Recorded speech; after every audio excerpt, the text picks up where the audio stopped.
Welcome to day 2 of the Edmonton hearings of the National Citizens Inquiry. For those of you who are watching us live online, we ask that you restream. We ask that you let everyone know that this is being broadcast. This is our second day. We're also doing it tomorrow. And although you're going to be changed if you go back and watch some of the full days of our previous hearings, there's just something about participating in live hearings, whether you're in person or whether you're online. And the reality is the National Citizens Inquiry only happens because together we make it happen. We're citizen organized, citizen run. We don't have any big funders. We're not beholden to anyone. But collectively, and when I say collectively, I mean it's all of us, because it's thousands and thousands of ordinary Canadians that have volunteered to put on all of these hearings because we want to hear the truth and we want others to hear the truth. And something absolutely amazing has been happening here. So if you don't follow us on social media, go to our website, nationalcitizensinquiry.ca, and find our official channels. There are ones out there that pretend to be us that aren't us. And that's why I say, be careful that you're following the official channels.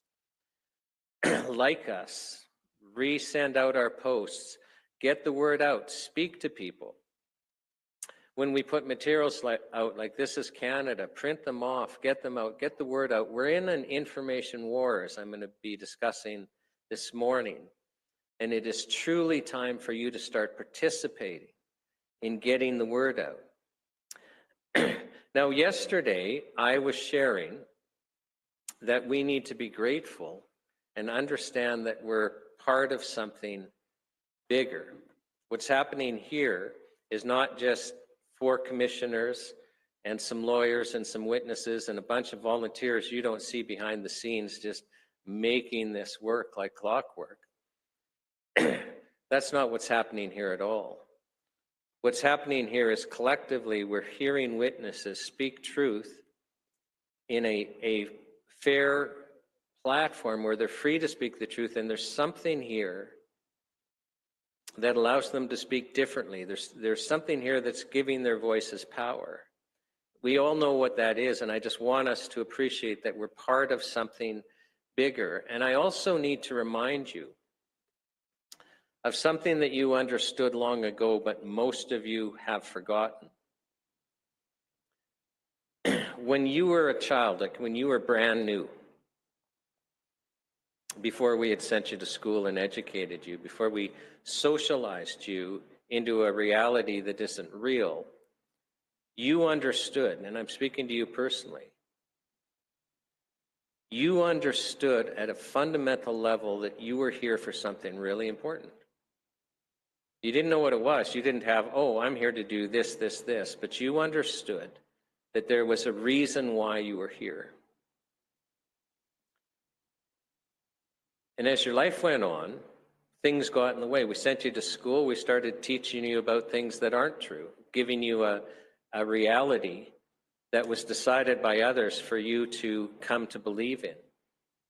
And then we basically took your time and took your energy. We put you into a society where you're so busy, you're having to work so hard and take the kids to soccer practice and engage in this activity and engage in that activity, that you will have found yourself as an adult thinking back, when I was little, I used to think I was here for something important. And you look around in your life and you go, I'm not seeing me do anything important.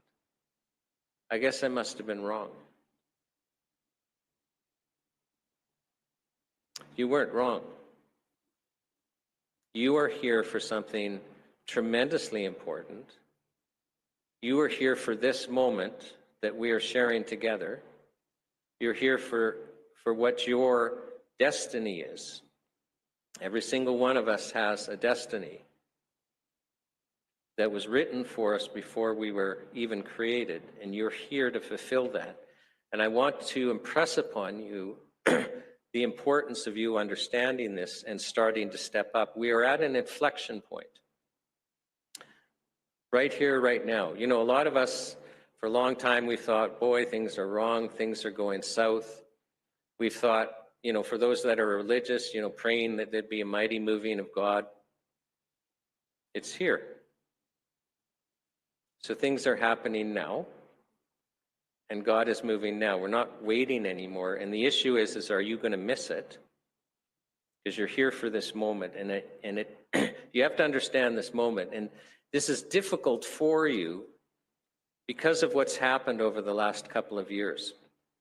We have had really the most amazing experience in a negative way that we could have imagined. I mean, pre-COVID, could you have imagined that when you turned on the TV, you would be getting scared out of your wits with, oh, there were this many deaths in this city, this many deaths in this city, we're closing the schools, this, that. Like the fear porn is amazing.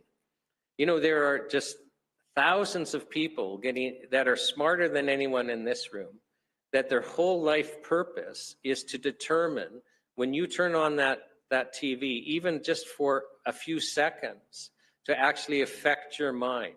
We call television programs for a reason, but you need to understand that the amount of horsepower and resources that go into manipulating you when you turn that TV on is staggering. My wife and I, we don't watch TV, but it's funny, we've got Mr. Del Bigtree coming as a witness tomorrow. And I remember this probably about a year ago, I'm watching one of his episodes on the High Wire, and he's talking about how, the monkeypox or something, I think that was, being floated, and how the media is starting to report on monkeypox. So he just showed maybe about 2 minutes of clips of what the mainstream media is saying. And at the end of that 2 minutes, I was horrified. I was afraid. I was worked up.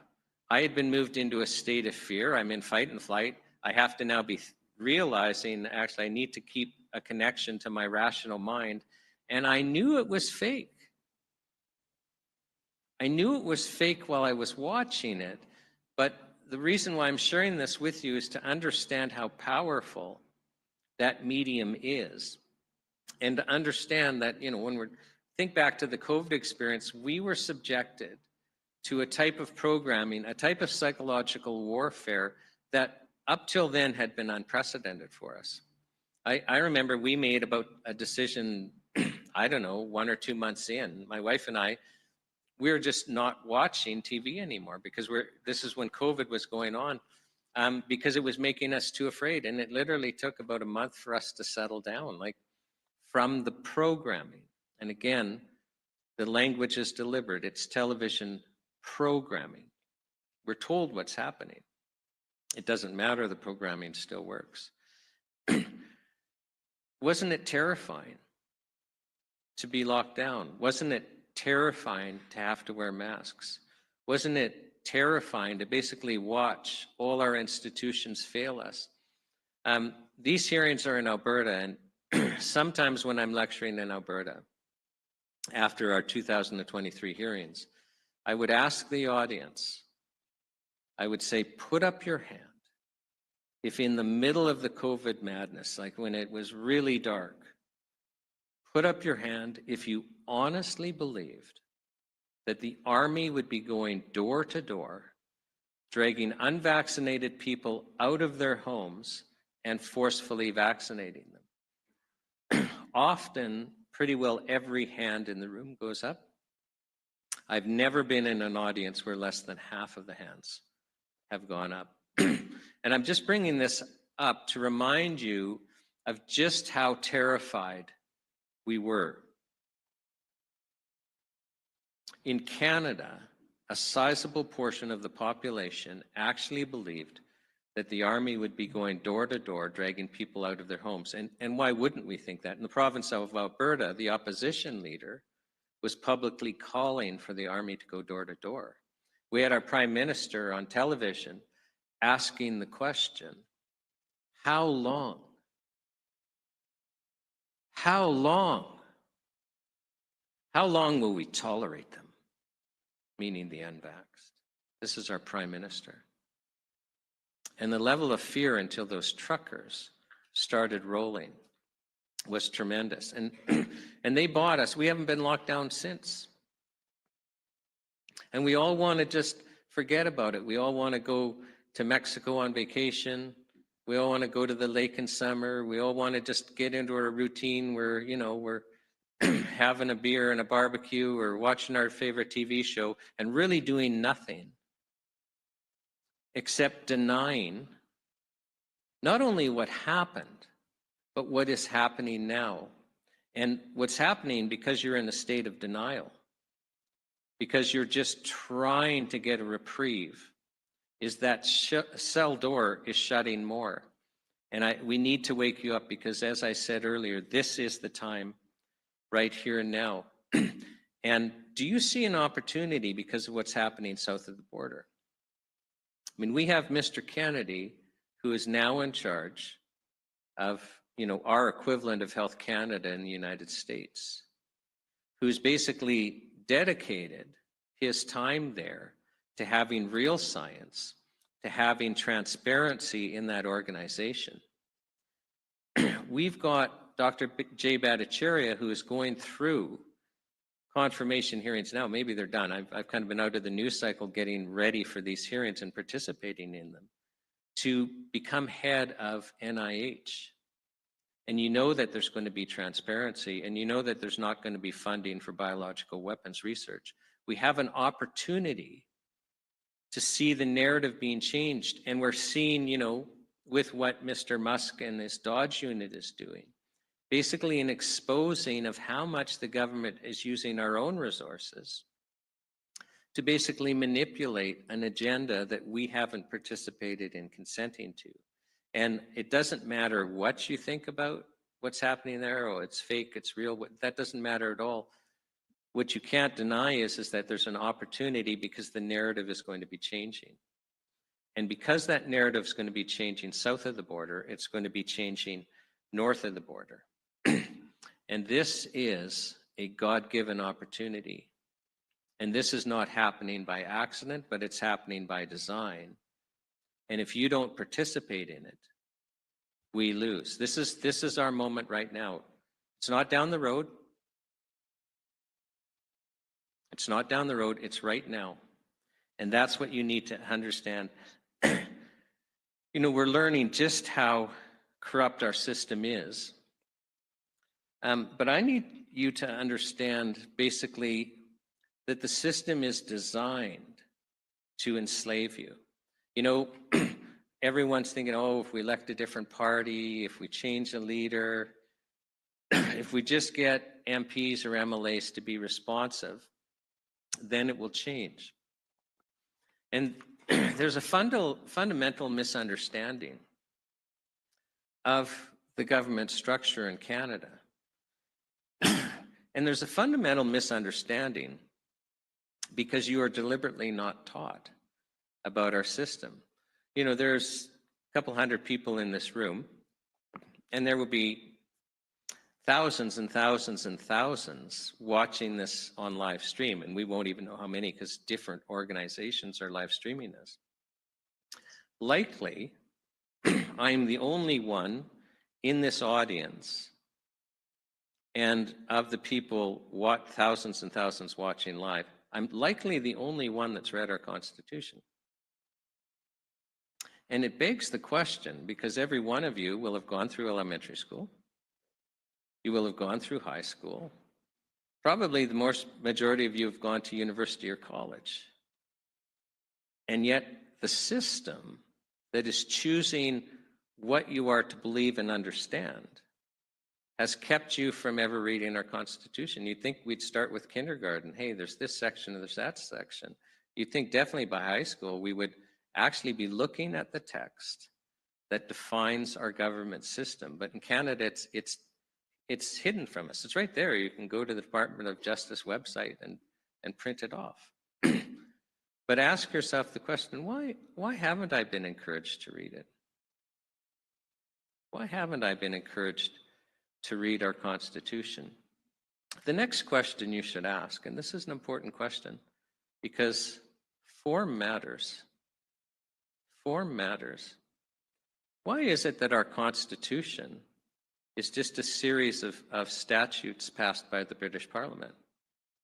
I mean, think about this. What if our Parliament passed laws governing how France was going to be run? We could call it the 2025 Constitution for the Republic of France. And that was going to be their constitution then. And, if we felt in Canada, if our Parliament felt that, we didn't like how they were organized, how we had set this up the first time, well, we'd just pass another statute, kind of adding or subtracting. And we just keep doing this over the years. So you actually end up with a whole collection of Canadian statutes that govern how France is organized and runs their government. Is this sounding ridiculous to you? Would France put up with that? But our Constitution is just a series of statutes passed by the Parliament in the United Kingdom. Think about that for a second. In the United States, the president is the head of the executive. In Canada, it's the king. Now, our government has both a combination of executive and legislative power. But, at the end of the day, read our Constitution, the king is the final say in the exercise of our executive power. We've just had Parliament prorogued. It's prorogued today.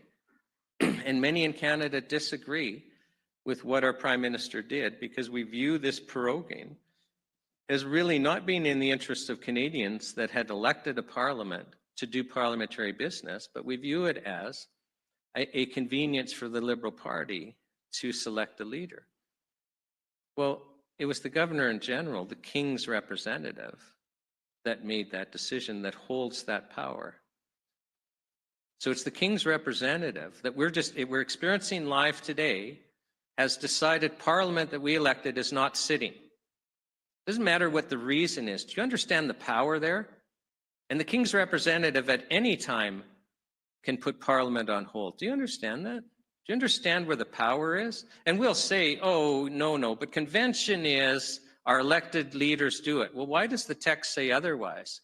And at the end of the day, if we apply to a court, I mean, there's a court case on this proroguing, and they're looking at the Constitution, and the court, the judges that swear their allegiance to the King, is going to look at the text of the British statute, which is our Constitution, and decide whether or not the King's representative has that power or not. Are you listening to this? So our elected representatives, provincially and federally, they swear their allegiance to the King and they exercise the King's authority.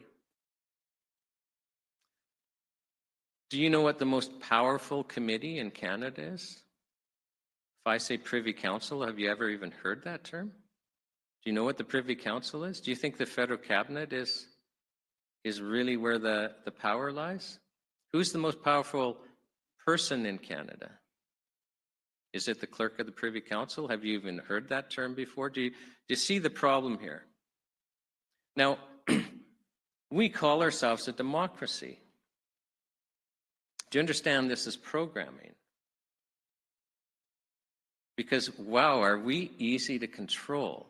Because a democracy, we believe, oh, wait a second, a democracy is where the people, the will of the people, actually, the government follows the will of the people. Like we get to express our will. So please tell me on what important issue has what you wanted to do mattered? We really are in an elected autocracy where the elected autocrats are subject to the king. So we elect, let's just use federally, we elect MPs who will govern for, roughly 4 years. And they really have autocratic power over us, subject to the king's discretion.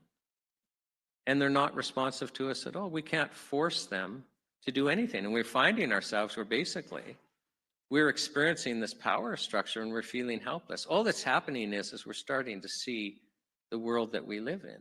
Do you know, Parliament literally could pass a law saying that everyone in this room has to go to the Ukraine and fight.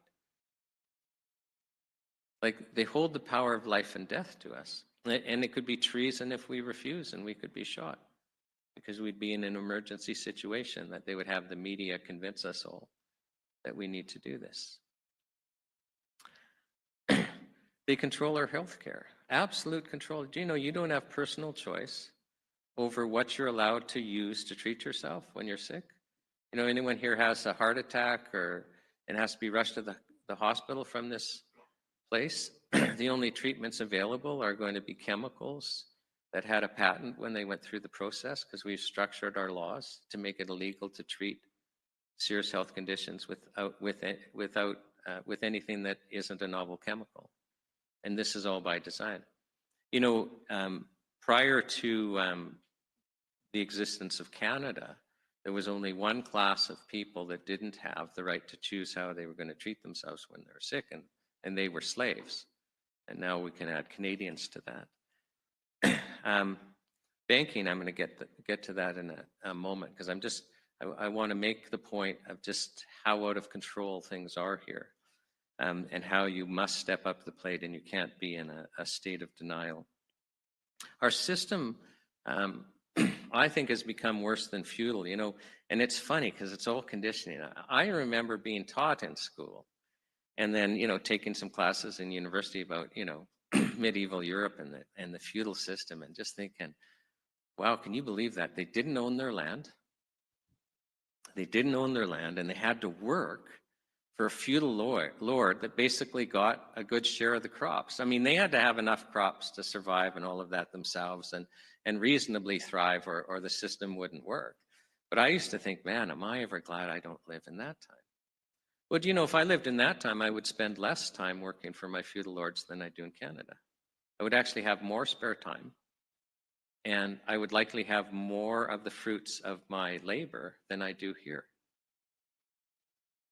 because I'm in a system that I can't opt out of.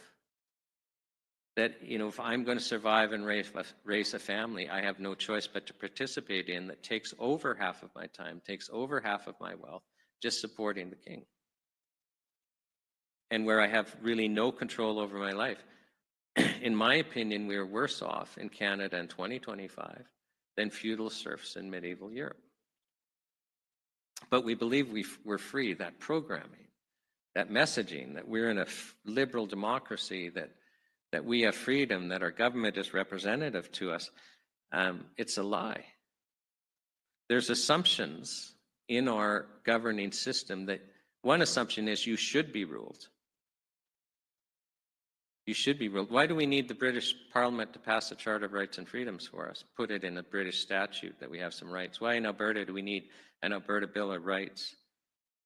Your life belongs to the king. The king has, our governments have power of life and death over us, and your children belong to the king. And you need to understand these assumptions. Now, we have just gone through this COVID thing. I want you to understand it's not a standalone experience.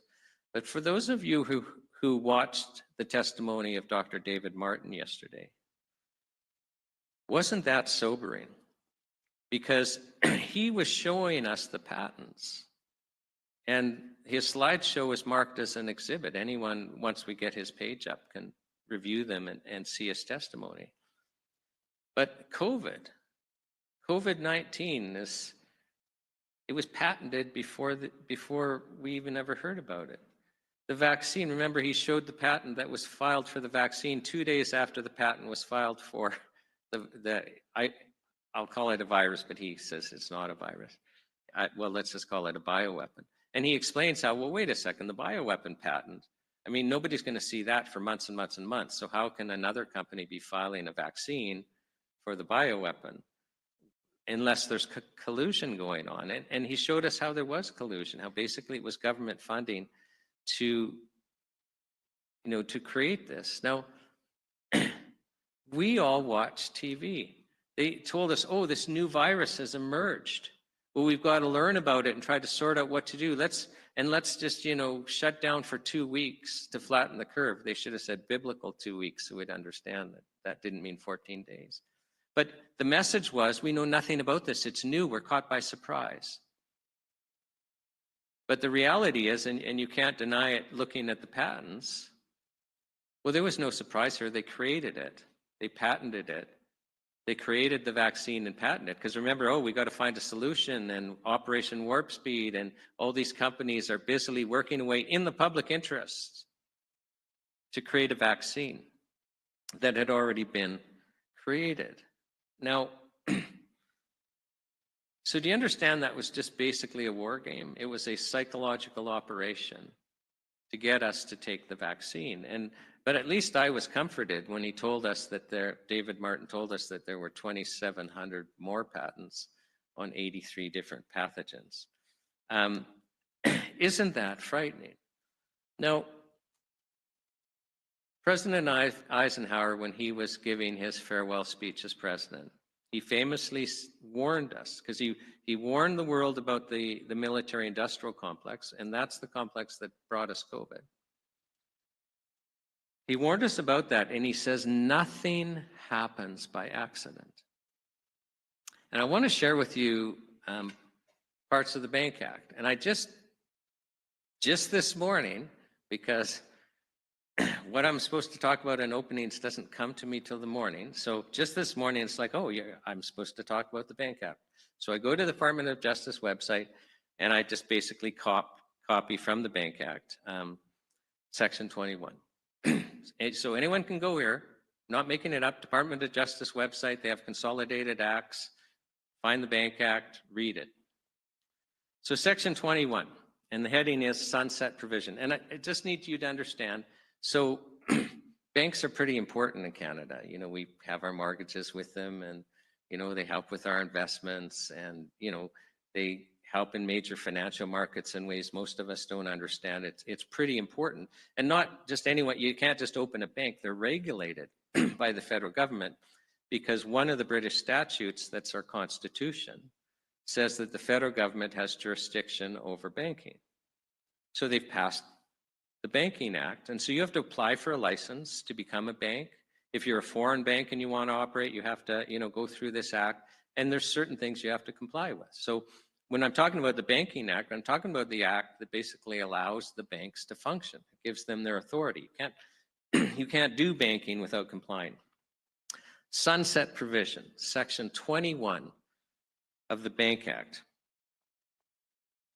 So this 21 sub 1, subject to subsections 2 and 4, banks shall not carry on business, and authorized banks shall not carry on business in Canada after June 30th, 2026. So here we have right in our Bank Act, and again, anyone can just go and read this, that banking under the Banking Act ends on June 30th, 2026. Do you know that was just changed? It was changed with our budget bill. The date was June 30th of this year until the federal budget bill. Now, the Governor General and Council, so the King's representative, advised by Cabinet, may extend it for 6 months. So we could go to December 30th of 2026. But it's clear you can't extend it any further than that. And then subsection 4 says, if Parliament dissolves on the day set out in subsection 1, meaning June 30th, 2026. Well, just wait a second here. So, I mean, you actually put in the Bank Act, so it's going to be our law. Like, there's nothing we can do about it. Banking's going to end. So what's coming? Are you being told what's coming? And you mean they're anticipating that Parliament will be dissolved on June 30th, 2026? I mean, it's right there, subsection 4, if Parliament dissolves on the day set out in subsection 1. I mean, do you think the drafters just put that in on their own, thinking, well, this might be interesting? Or is there a reason for this? There's a reason for it. And I'm just citing it as another example about how things are happening, how there's control over your life that you have no idea. And I don't know why banking is going to end. I don't know if it's, you know, there's just going to be then an international treaty or something that comes in and you know, for all intents and purposes, we don't see a change, but we've lost our jurisdiction. I don't know if that's when a digital currency comes in. I have no idea. But understand that things are happening deliberately. You're in a cage and they're closing the door. You cannot be in a lull anymore. I know we were all traumatized, but you need to understand that some really wonderful things are happening. The move is already on, the revealing is on. It's right here, it's right now. Now, they've killed and maimed many of us. I shared yesterday with a volunteer, I asked, why are you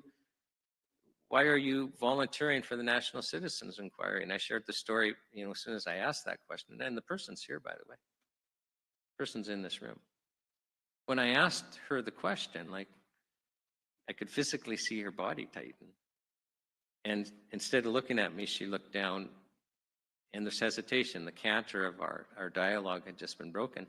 So I knew, or she didn't even have to tell me. I knew why she was volunteering right then and there. I just didn't know who it was that was close to her that had been killed by the COVID shot. And then she shared with me her husband was killed by the COVID shot. Her best friend was killed by the COVID shot, and a teenage son of another good friend was killed by a COVID shot. There's death all around us. But understand, that's not the only bullet in the gun. So if you dodged that one, or if you didn't dodge that one, there's more coming.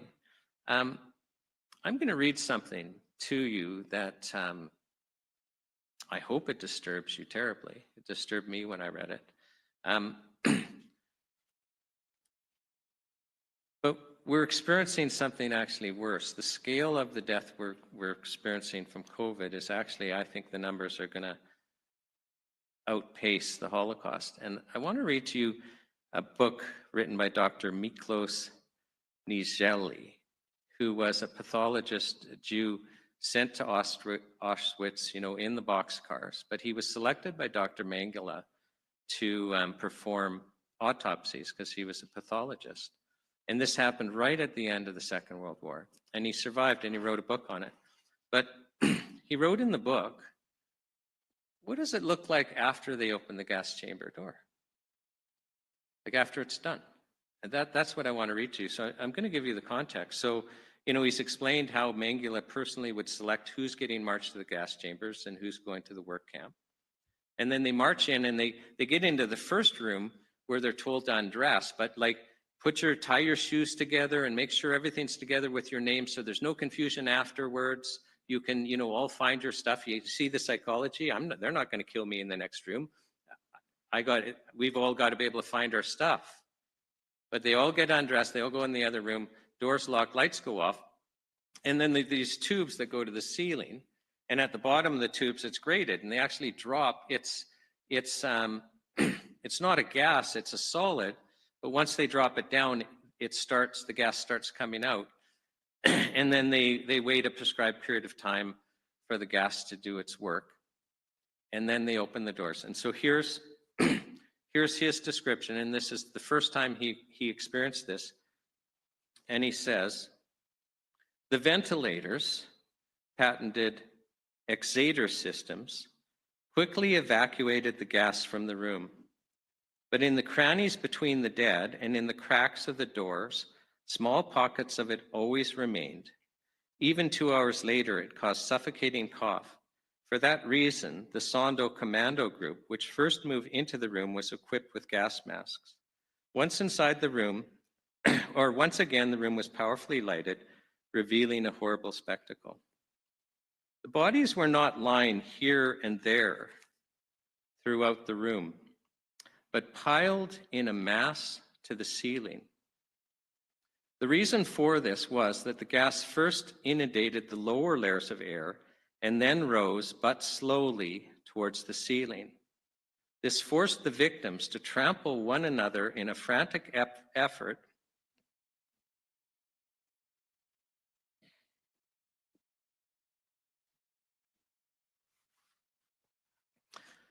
to escape the gas.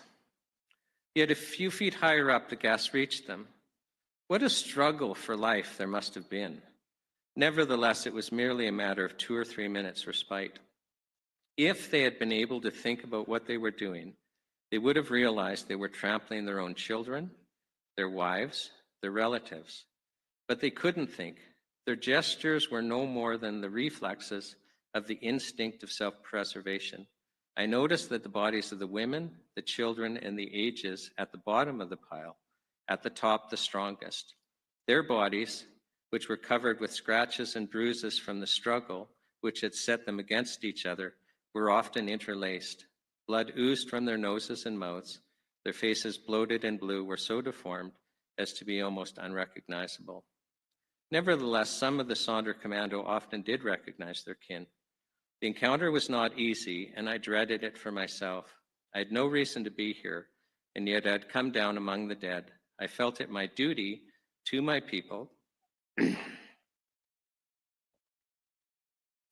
to the entire world to be able to give an accurate account of what I had seen, if ever by some miraculous whim of fate I should escape.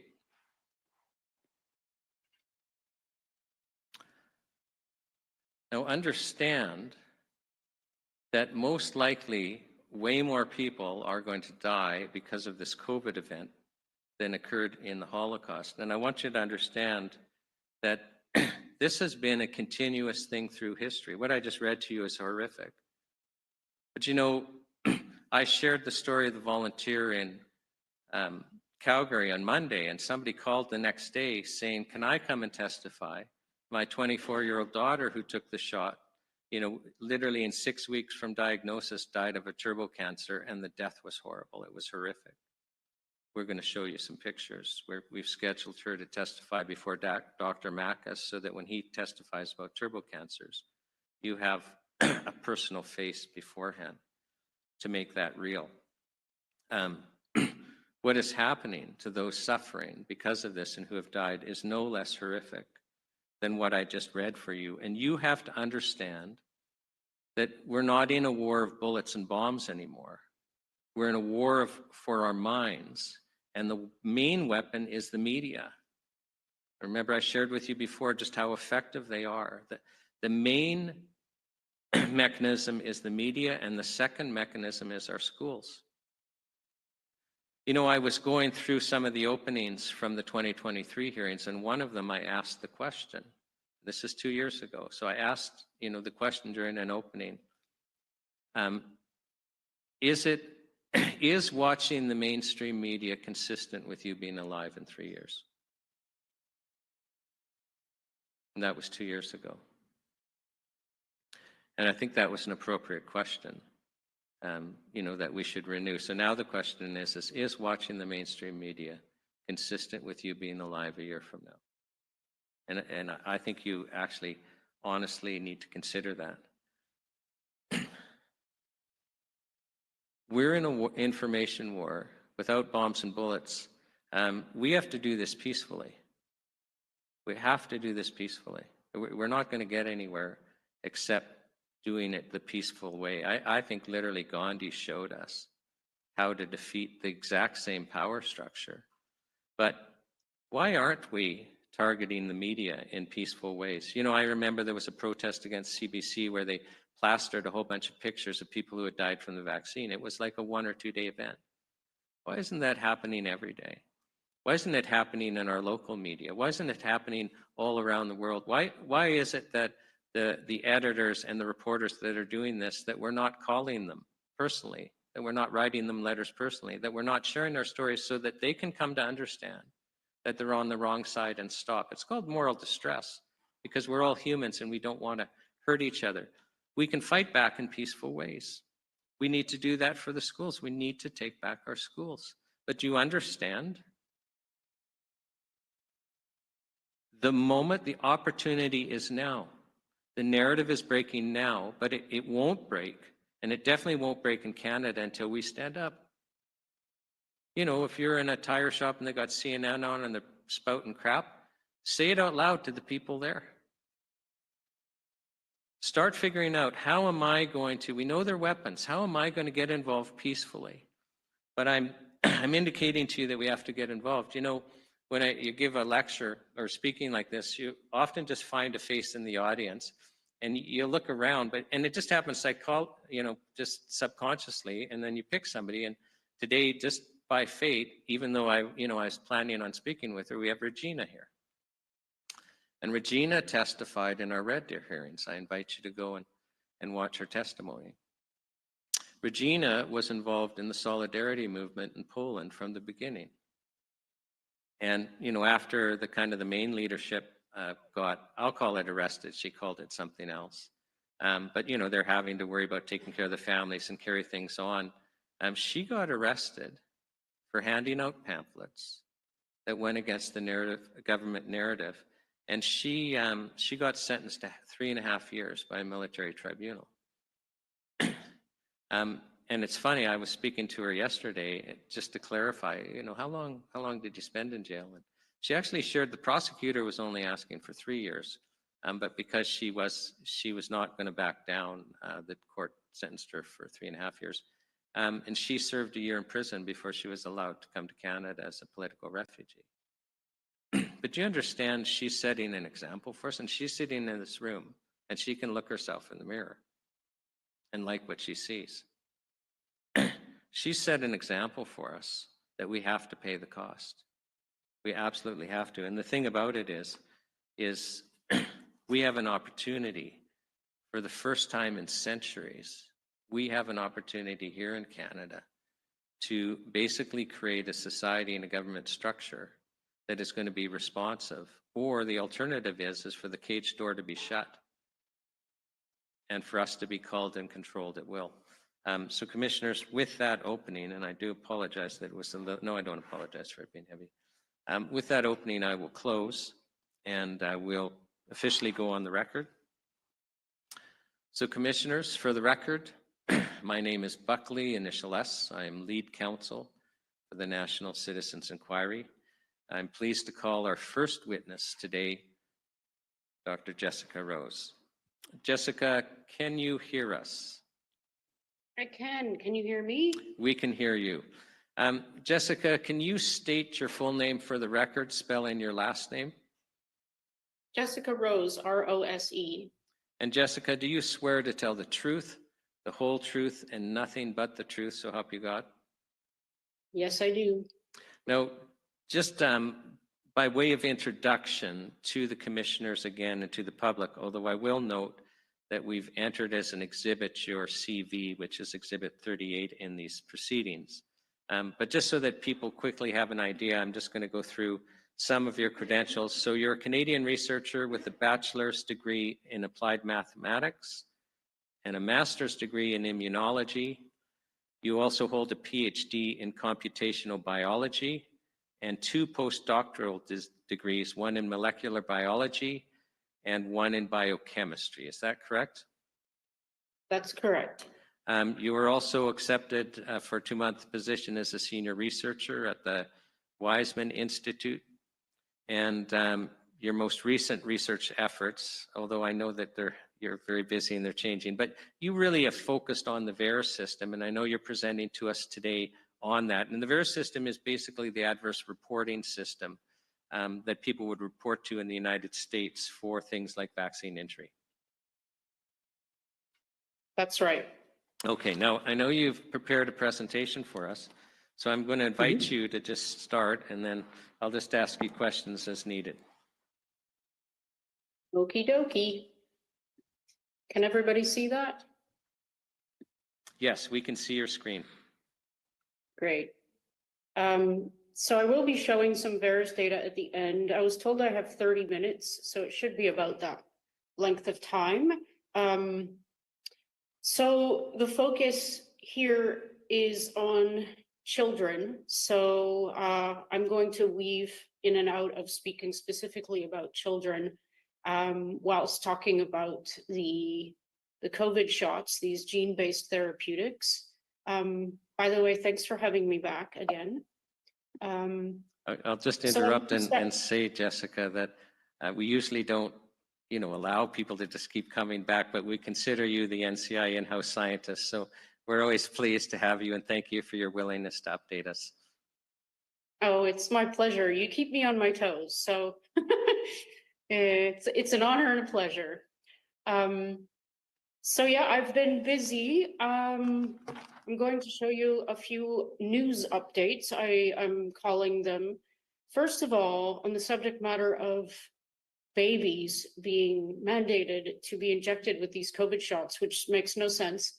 I spoke at 2 separate presentations. They were public audience presentations for the Brazilian public actually made it to the news, as you can see in the bottom right there. Terrible picture of me, but that's not the point. The shots are in fact mandated as part of the national immunization program in Brazil, which is shocking in my opinion. You all know why. So when I spoke to the legislators in Brazil for these two presentations, I presented them a recent work that I published on autopsy reports in VAERS.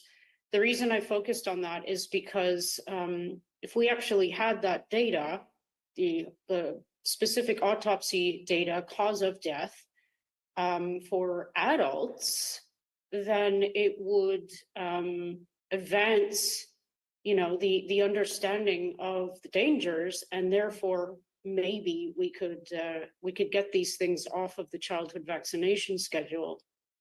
So on the subject matter of this this recent publication, which you can read at online in the Science Public Health Policy in the Law Journal, I investigated the number of autopsy reports that were filed to VAERS, and I compared the number of autopsy reports reported for flu vaccines versus the COVID vaccines for similar timeframes. There were 3-year timeframes.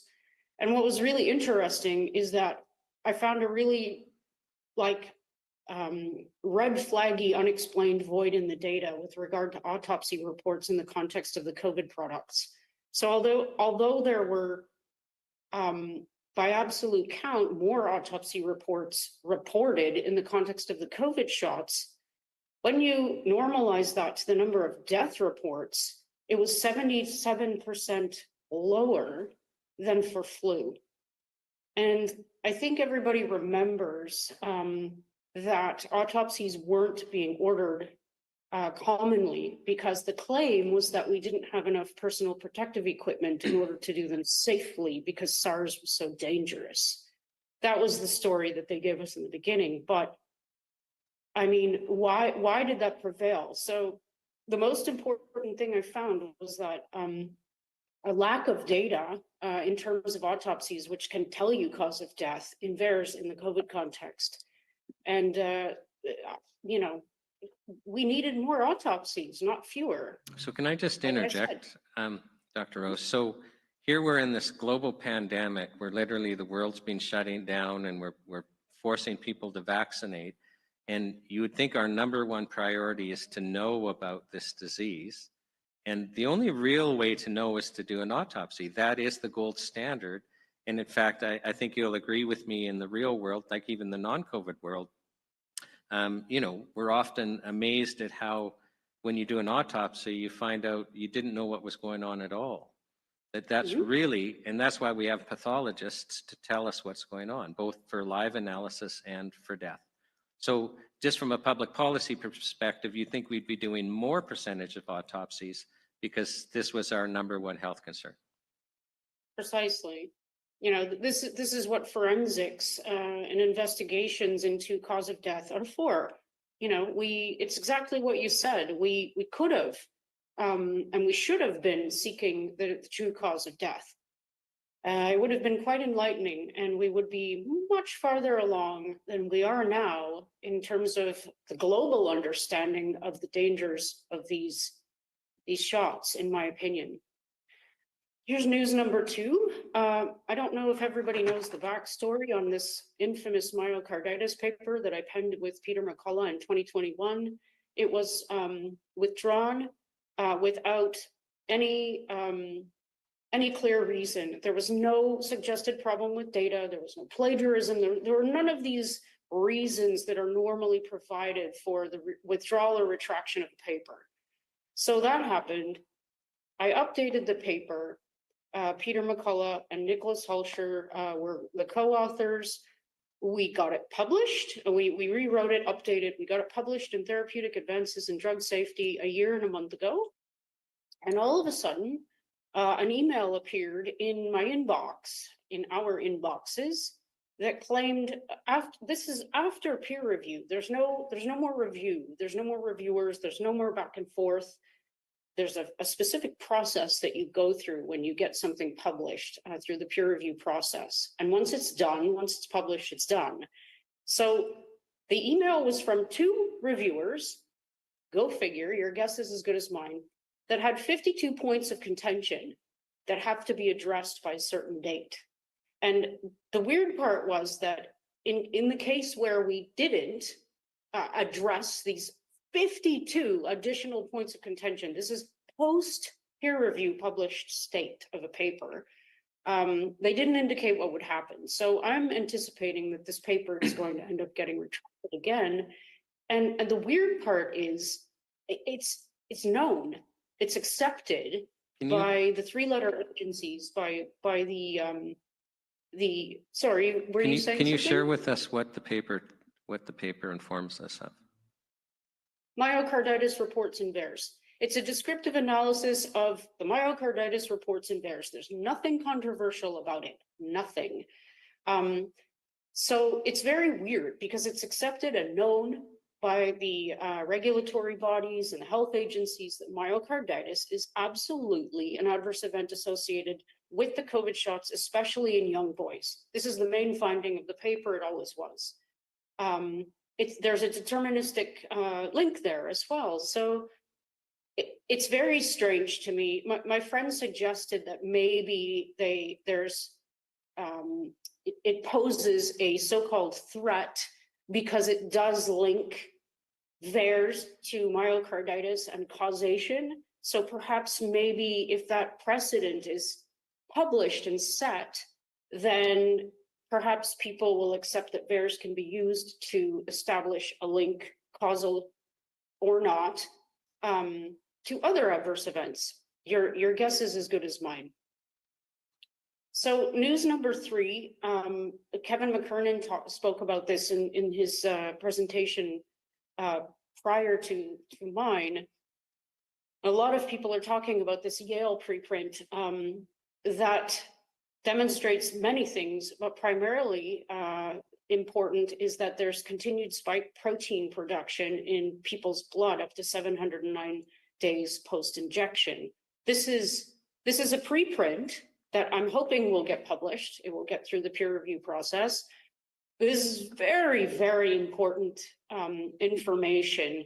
They also show that there's some immunological dysregulation, and there are other important findings that I'll show in the next slide. But to me, what this absolutely proves, this continued spike production, is that the DNA is stably integrated, either via direct DNA integration into the genome or via reverse transcription using line 1. I know that Kevin spoke about this, and I've spoken about it as well in the past. So just so people are clear, there's 2 possible ways that this foreign DNA could actually get integrated into the genome. It's absolutely not off the table that this can happen. It's not. And until it's demonstrably proven that this doesn't happen, we have to assume, based on years and years of data and literature, that it could. I'll show you something. So Jessica, before you go on, I just want to make sure that I understand and everyone else understands. So the purpose of the shot that we were told was that basically this mRNA shot would teach our body for a short period of time to start making the spike protein so that our immune system would learn to fight the virus, because it would create antibodies for the spike protein. So we'd have an immune response, but our bodies weren't supposed to continue making the spike protein. Do I have that right so far? Okay. Oh, absolutely. And then also, so when this says 709 days, so that means almost 2 years later, they're finding that people's bodies are still manufacturing the spike protein, which then suggests that the body, our DNA has changed. The mechanisms could for that change, but our bodies are now permanently, or at least 709 days out, still making spike protein. Mm-hmm. And then the third thing is that spike protein is actually extremely dangerous for us. Mhm. Okay, so Yep. just wanted to put that in context, make sure I understood. Thank you. Of course, yeah, the spike protein has all sorts of peptides, the shorter fragments of amino acids within its structure that are linked to all sorts of things that I've spoken about before. Amyloidogenic sites, superantigen sites. There's the serine cleavage site, which also has other implications. I mean, and molecular mimicry, which actually I mentioned here, could actually be the perfect explanation for the specific autoantibodies that this paper mentions. So in addition to the spike persistence, they show altered immune cell populations, and that includes CD4 positive T cells. These are our helper T cells. If you know anything about why HIV is destructive, it's because it loves infecting and destroying helper T cells. And without those cells, we have no immunological generals, so to say, commanding the army. Epstein-Barr virus reactivation, which makes every bit of sense when you're thinking about this concept of so-called long COVID.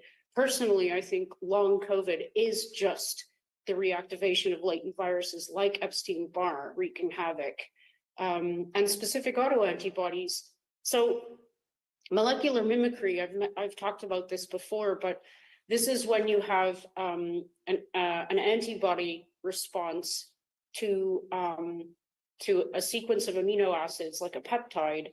Let's just say the spike protein has the same sequence of amino acids as a homologue in our proteins. So if you mount an immune response, a specific immune response against that peptide or that epitope, and it's exactly the same as one that already exists in us, you're going to have, that's exactly an autoimmune reaction. And this is all in the literature. There's no humming and hawing about whether or not these specific peptides that can cause molecular mimicry and autoantibodies to form is happening. This is all published. So I don't want to spend too much time here because I have a lot of slides, but basically, this is just a reiteration. If the spike gene did get integrated, either by this DNA contamination, which I'm going to elaborate on, or by the reverse transcription of the modified RNA, then that would manifest this way. We'd have spike forever produced from those cells if a functional promoter is present, SV40. So it's a similar mechanism of action to HIV, where HIV carries its own reverse transcriptase and integrase, and it integrates into our genomes and hides that way. So we've been warning about this for a long time, and we absolutely do need to test people's cells, as Kevin mentioned as well. So the next topic is susceptibility. This is the Cleveland Clinic study, now infamous, that demonstrated that the more shots you get, more COVID you get. This is not debatable. It's been shown. It's reflected in all sorts of pharmacovigilance databases and clinical data alike. And so I have published another paper recently, more recently than the autopsy paper, of an investigation of, sorry, I don't know if this is covering it, but I'm just going to move it, of breakthrough infections, infection reports in VAERS. A breakthrough infection is when you get the thing that you're trying to vaccinate against. So for a long time, I think I've presented it at the NCI before, COVID was actually the #1 adverse event reported in the context of the COVID shots. Nobody's going to debate this either. It's amazing to me. There's not one person that I speak to on the street or on these calls that didn't get COVID after they got the shots. It seems to increase susceptibility, and the mechanism of action is very likely IgG4 mediated. So this is also published in the literature. IgG4 is a subclass of IgG that is associated with a tolerizing environment. And it's known that with repeat stimulation of antigen, as would be the case if you get booster, your like the whole response is going to become a tolerizing response rather than a neutralizing response. So the study that I did absolutely corroborated what's been shown in the literature in terms of the breakthrough infection signals.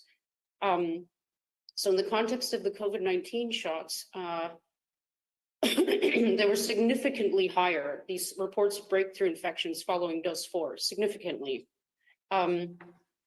So again, it's another way that I've been able to use VAERS to corroborate what's already been shown in the literature from bench studies. So it's worth reading, if you ask me. So back to this DNA story, because it's very important. The residual DNA was a known problem from the very beginning when the shots started being produced. And it was, according to the European Medicines Agency, it was being mitigated in early 2021, like as early as March. This was known, and they knew that they had to do something about it. This is all documented.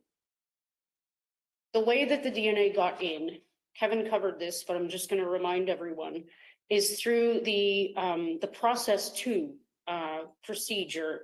So Kevin spoke about the process 1 versus process 2 bait and switch. So they switched from this PCR produced DNA to this plasmid E. coli system. So our hypothesis is based on the fact that at the end of the production line, after the modified mRNA was produced via in vitro transcription, the final product, which is the modified RNA, is meant to be cleaned. So you break up the DNA using enzymes. You make sure that there's no DNA for manufacturing and no lipopolysaccharide. That's this LPS thing, which is a part of the membrane of the E. coli bacteria. By the way, the reason they used this system is because they exploited the doubling power of the E. coli bacteria, which double every 20 minutes. And every time they do that, they carry the spike chain with them. It's a very efficient and cheap way to make a lot of DNA really fast. That's just the postscript. So what we think happened at the end, well, what we know happened is that the DNAs that they used, this enzyme to chew up the DNA, didn't work, because we do have DNA in the vials.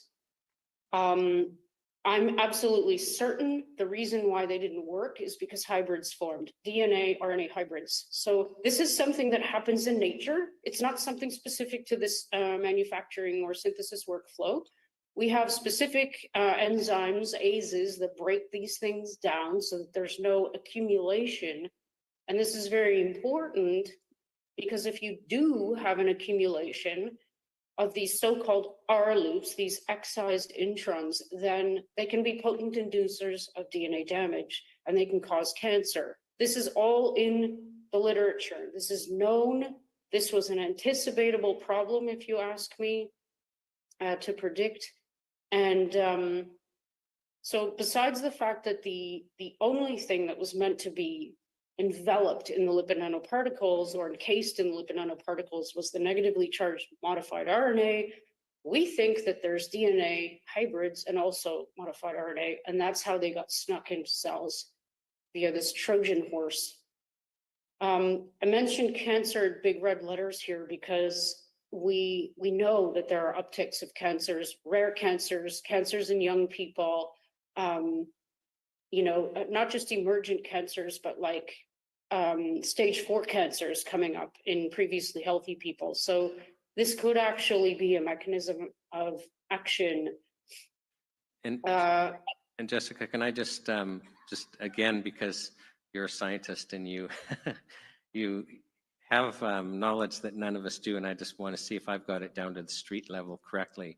So they want to manufacture this mRNA that's going to teach the cell to make spike proteins so that we can generate an immune response. But they end up using E. coli bacteria to be manufacturing the RNA, but it also, they have to go through a process to just extract the mRNA so that they don't have DNA from the the E. coli bacteria, and they don't have broken DNA, and they're supposed to clean it up, so we're only getting the mRNA. Am I correct about that? Yeah, so the DNA is amplified with the power of the E. coli bacteria. Then the in vitro transcription reaction is done to produce the modified mRNA. It's modified because we introduce this N1-methyl pseudouridine in place of uracils. And then at the end of this, you have a mélange of all the stuff that's involved in the process in your little Eppendorf tube.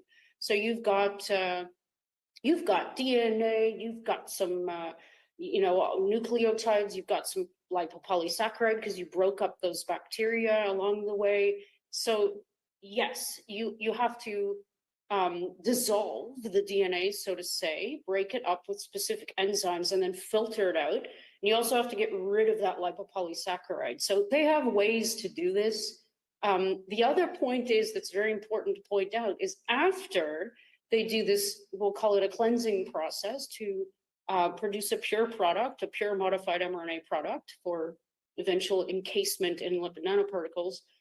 They test for residual levels of DNA and LPS. They do these measurements. And as you've heard Kevin McKernan say, we found out that they're kind of cherry picking between the RNA and the DNA. So it's like the DNA looks lower and the RNA looks higher, but you can't do that. You have to use the same measurement system. You have to use the right measurement system for the DNA and the RNA.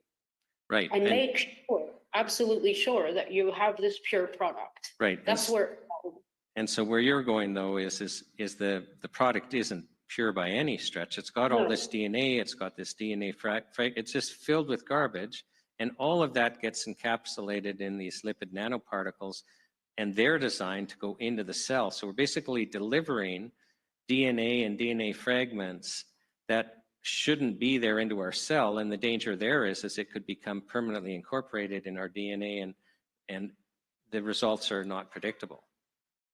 Yeah, absolutely. And it's not only that, you only have to introduce foreign DNA into the cytosol of a cell. It doesn't need to get integrated in order to induce certain cancer pathways like the CGAS STING pathway. I'm not going to go detailed into that, but it's an important point to make because you don't actually need integration to start this cancer mechanism of action from getting started.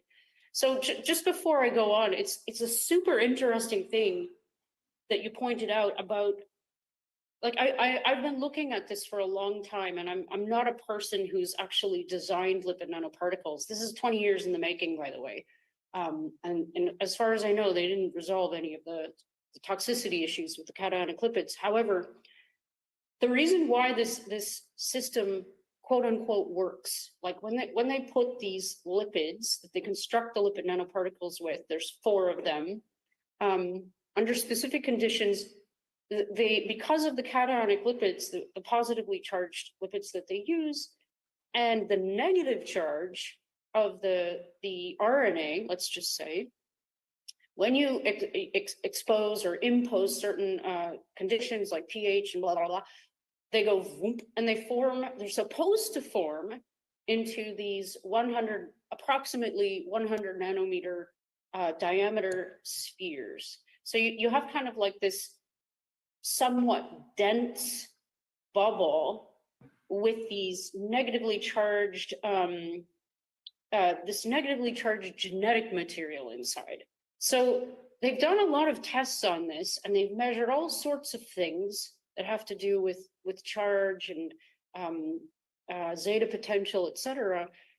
So what I want to know is, and it's an unanswered question, in terms of production, like, it's going to be a different sphere. If you can imagine what I'm saying, if you have these DNA RNA hybrids, which are bigger and weirder than just RNA, it's weird to me that, like, these spheres would have formed to encase these different kinds of genetic materials and still kind of been spheres, which raises a really interesting question.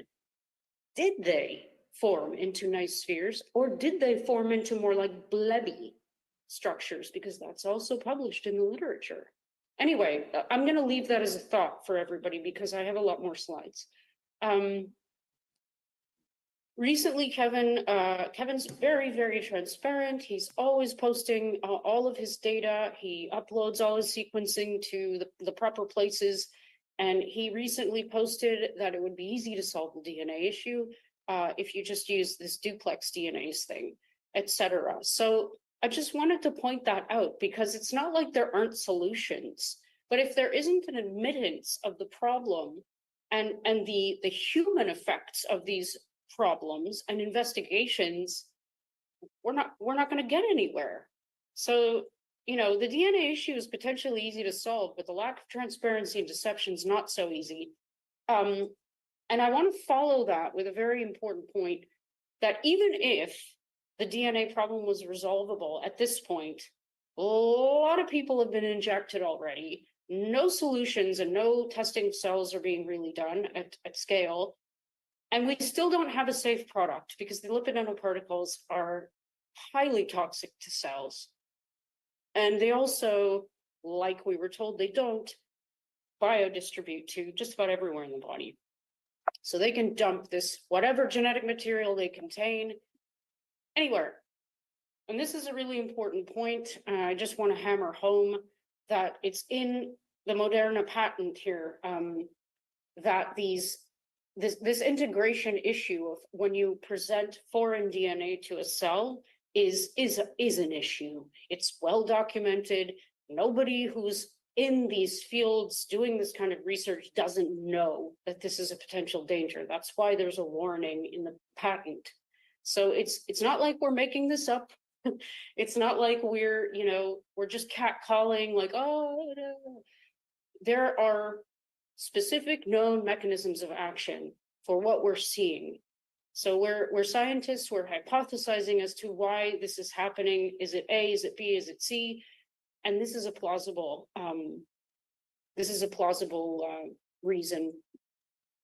So again, I won't dwell on this, but every single vial that's been tested, and there have been several labs all over the world that have tested vials. The Pfizer and Moderna vials has had DNA in them. Two more recent publications are on the right here, Kemmerer et al., which is an excellent paper. Everybody should read that. And some kids who got who had an FDA principal investigator wrote a banger of a paper as well. This rapid detection method, really, really brilliant stuff from kids. So I implore everybody to read these because it's exactly what I'm saying. It's not speculative. And as Kevin's, always saying, this isn't about if there's DNA in the files, it's about how much is in each and what the effects of injecting that into specific individuals actually is. And we won't know that until we start testing specific individuals. In many cases, the amounts of DNA surpass the EMA limits. So for every 330 nanograms DNA per 1 mg RNA. This is also problematic, as I've said before, because this limit is already too high, because this is based on naked DNA, not lipid nanoparticle introduced DNA into the cell. So we need these thresholds to be redone. They need to be lower, and lots of work needs to be done. So just before I get into some VAERS data, I really want to reiterate that these gene-based LNP platforms are not plug and play, because that's what they're starting to do now. They're swapping out the spike gene in a backbone, and they're swapping in other genes like the HN genes, the hemagglutinin and the neuraminidase genes from flu viruses, and making modified mRNA flu vaccines, if you want to call them vaccines. So they're already doing this. They're doing this with self-amplifying products as well. And you can't keep using something that's not demonstrably safe. And there's no reason to if they don't work in the first place. So just before I go into VAERS data, again, I want to reiterate, I haven't even mentioned frame shifting, which is a big problem documented in Nature, in the literature. This is the byproduct of frame shifting. I'm not going to go into detail, or aberrant proteins, unknown aberrant proteins being produced in your cells. mRNA misfolding, which is also a problem. Double-stranded RNA, which Kevin talks about, and of course, lipid nanoparticle toxicity. So VAERS, again, moving right along, is the vaccine adverse event reporting system of the United States. And I have done a deep dive into this data for years now. The reason why was because it was easily accessible. You could download it right from their website. And it sure did fill up fast in the context of these COVID shots. So this isn't completely up to date, but the picture is the same. We, as of May 2024, we have over 1.6 million reports, and this is unheard of in terms of VAERS. VAERS was incepted 30 years ago, approximately in 1990.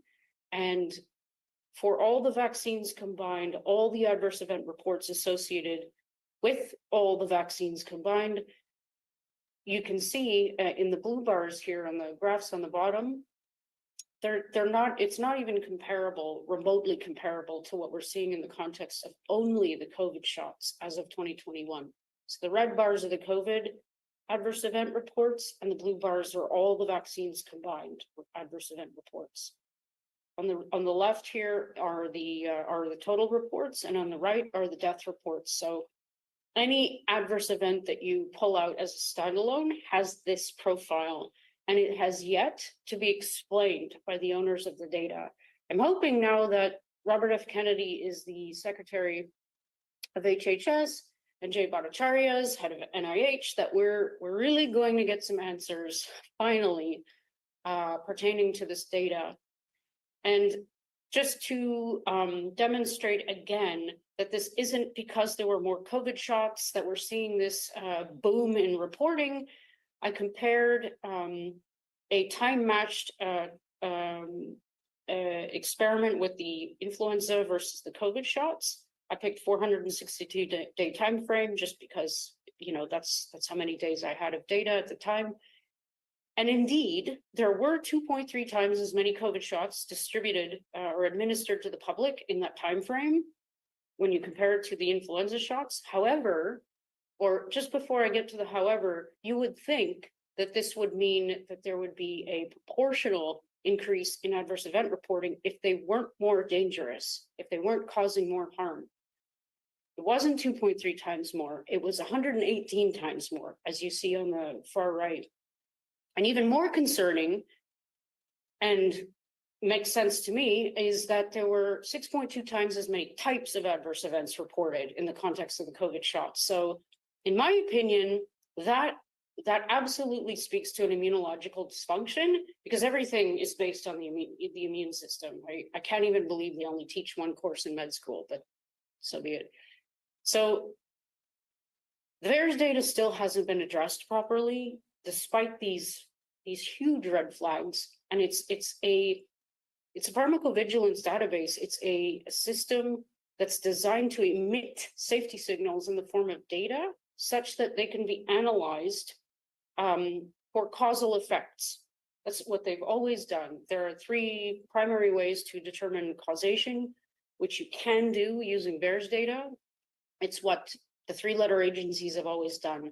You can use proportional reporting ratio, Bradford Hill, or Bayesian analysis. And again, I want to repeat that every single one of these data points is a person who's suffering the hands of a therapeutic. Again, Jessica, can I just bring it down again? So so that I understand. So this government database is just basically showing reports 118 times more than the influenza shot. And even if we didn't have that, just the sheer number of reports is a huge red flag. And you actually can extrapolate reasonably that this is a significant danger signal like never before seen in the entire history of this database, and yet nothing is being addressed by the government. Nothing. They've put a warning label in the context of myocarditis and maybe TTS, but it's like, what about death?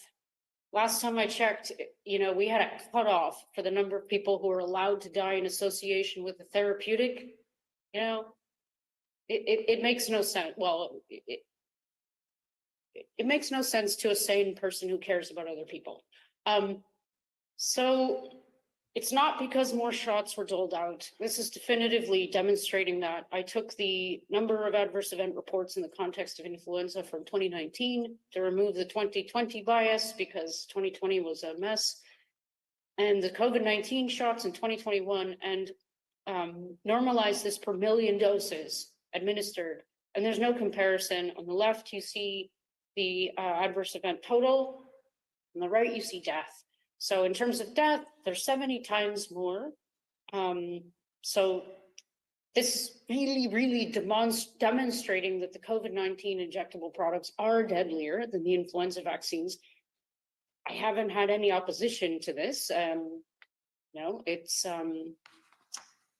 the onus isn't on us to prove that they're deadly. The onus is on the administrators to demonstrate that they're not. So in total, to date, in VAERS, for the domestic data, the US data and the foreign data, there are almost 40,000 death reports. This is more death reports that have been filed to VAERS in its lifespan. And I did something interesting recently. Because you're always hearing, from the naysayers, well, you can't use VAERS to prove causation. Not directly, that's correct. But you can use the VAERS data and Bradford Hill criteria, for example, which is a system of 10 points for which if you satisfy 6 or 7, you can absolutely say that it's very likely that A causes B. This is what the CDC, HHS, and the WHO have done for years.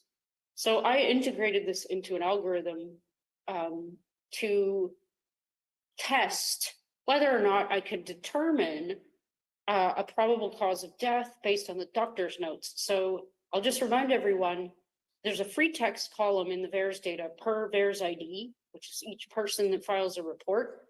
It's kind of like the doctor's notes. Sometimes it's an essay. You can find so much information from reading these things. They're hard to read because they're kind of heartbreaking. And Dr. Rose, I'm going to ask if we can focus a little bit just for time purposes.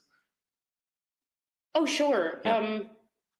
Right. So this just shows that there are the most prominent cause of death in all VAERS reports was cardiac arrest, according to my algorithm. And you can see that there's a list of possible causes of death here. And they're ranked from moderate, low to high. So anybody who wants more information on that can ask me. In terms of the Canadian VAERS data, there's 8,581 total adverse event reports now. That's weird all on its own. And there are 231 deaths listed. And I used the same algorithm to determine the potential causes or the probable causes of death. And it was the same picture for the Canadian deaths. It's cardiac arrest. And from what I understand, this aligns very well with clinical reports. And I'll just point out, and you kind of said it's weird. What you mean is VAERS is a US reporting system, but these are reports made by Canadians into the US system. And because you can't get data really from Health Canada as a researcher, can you? No, the data that's accessible in the Canadian databases, it's either like not accessible at all, or they cut it off like really early. This is the most useful information that we have on Canadian adverse event reports. And yep, it's in the US system, as is the case for many, many, many other countries. So there are 366 adverse event reports in VAERS from Canada for children under 18. And the most alarming thing that I found about these were that 53% of them were reported to be serious.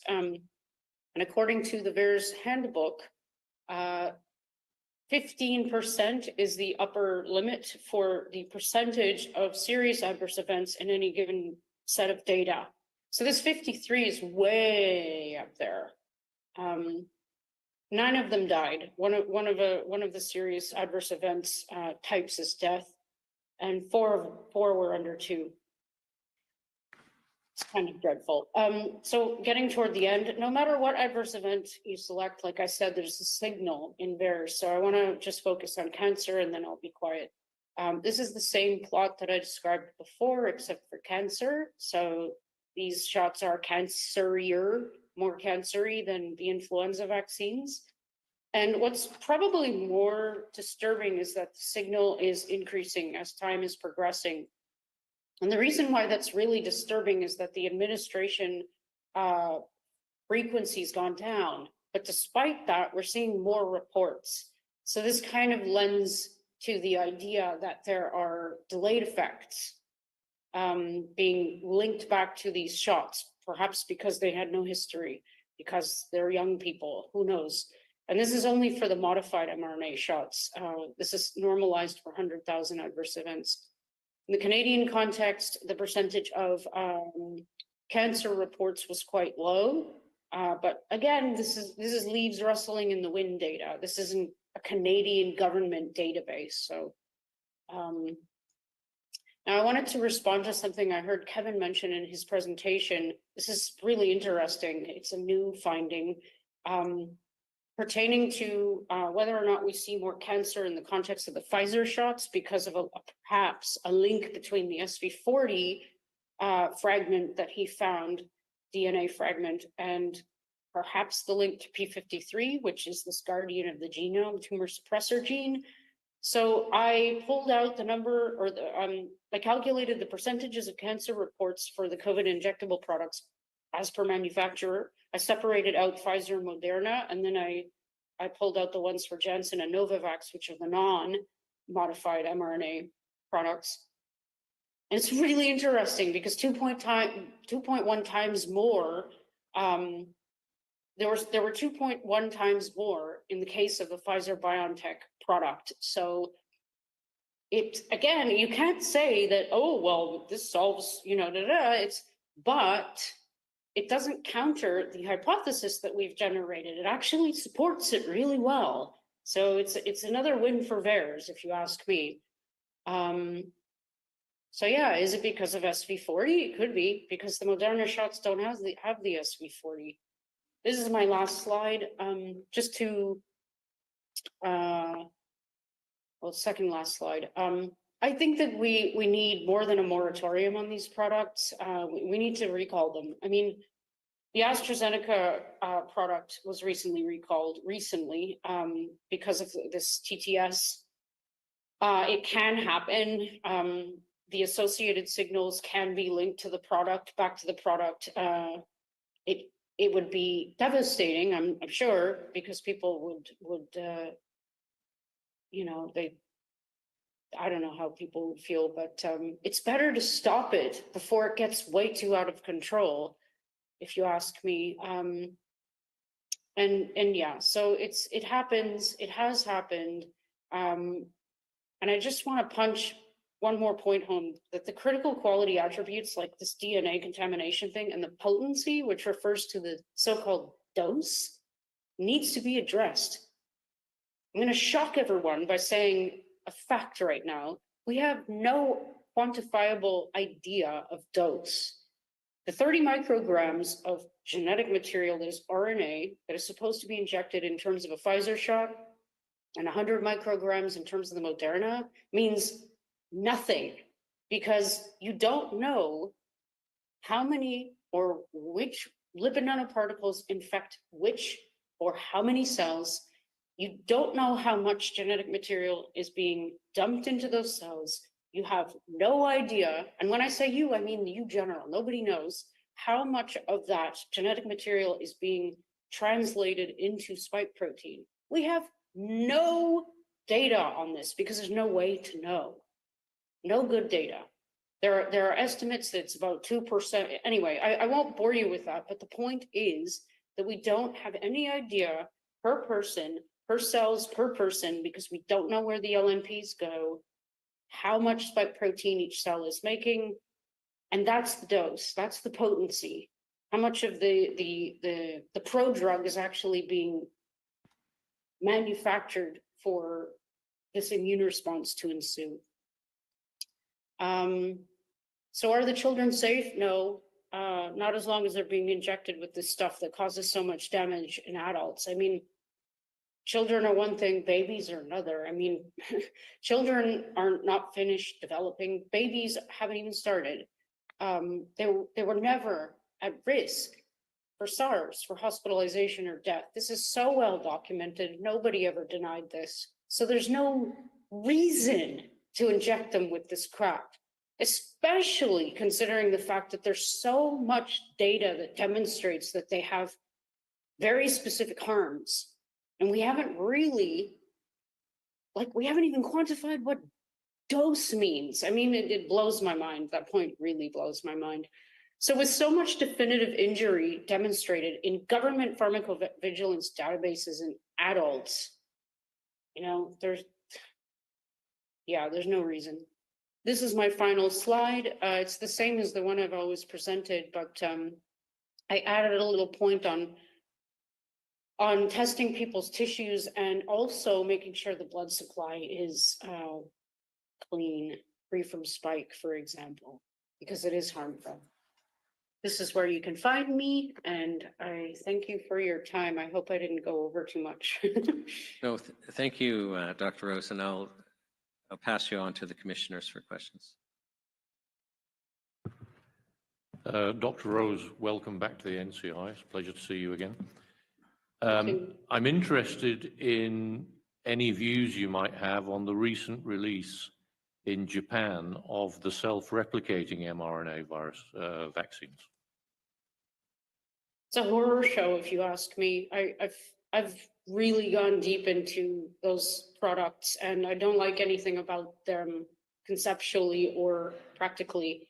They use a Venezuelan equine encephalitis virus backbone, which comes with a photocopying machine. It's an RNA-dependent RNA polymerase, which basically allows for nonstop photocopying of the genetic material.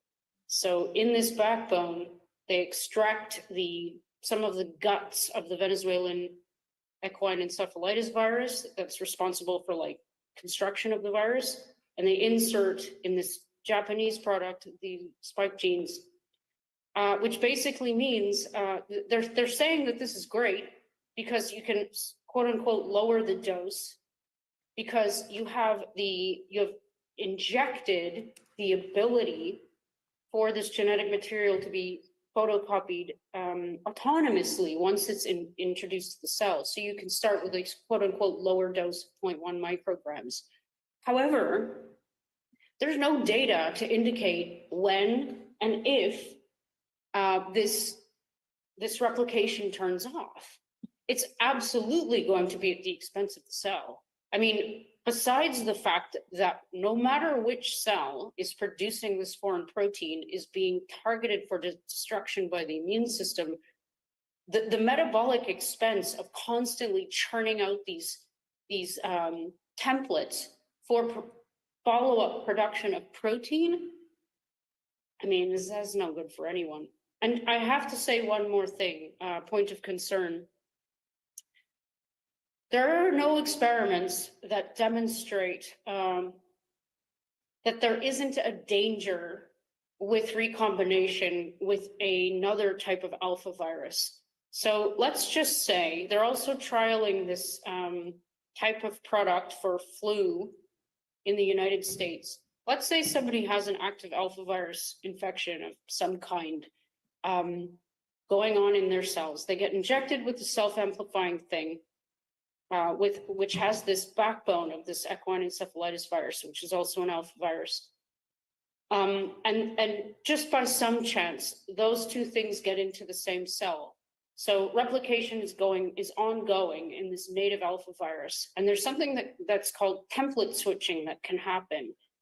And this is theoretical, but it's not impossible that the native virus could actually become imbued with new properties because they've been introduced exogenously to the cell.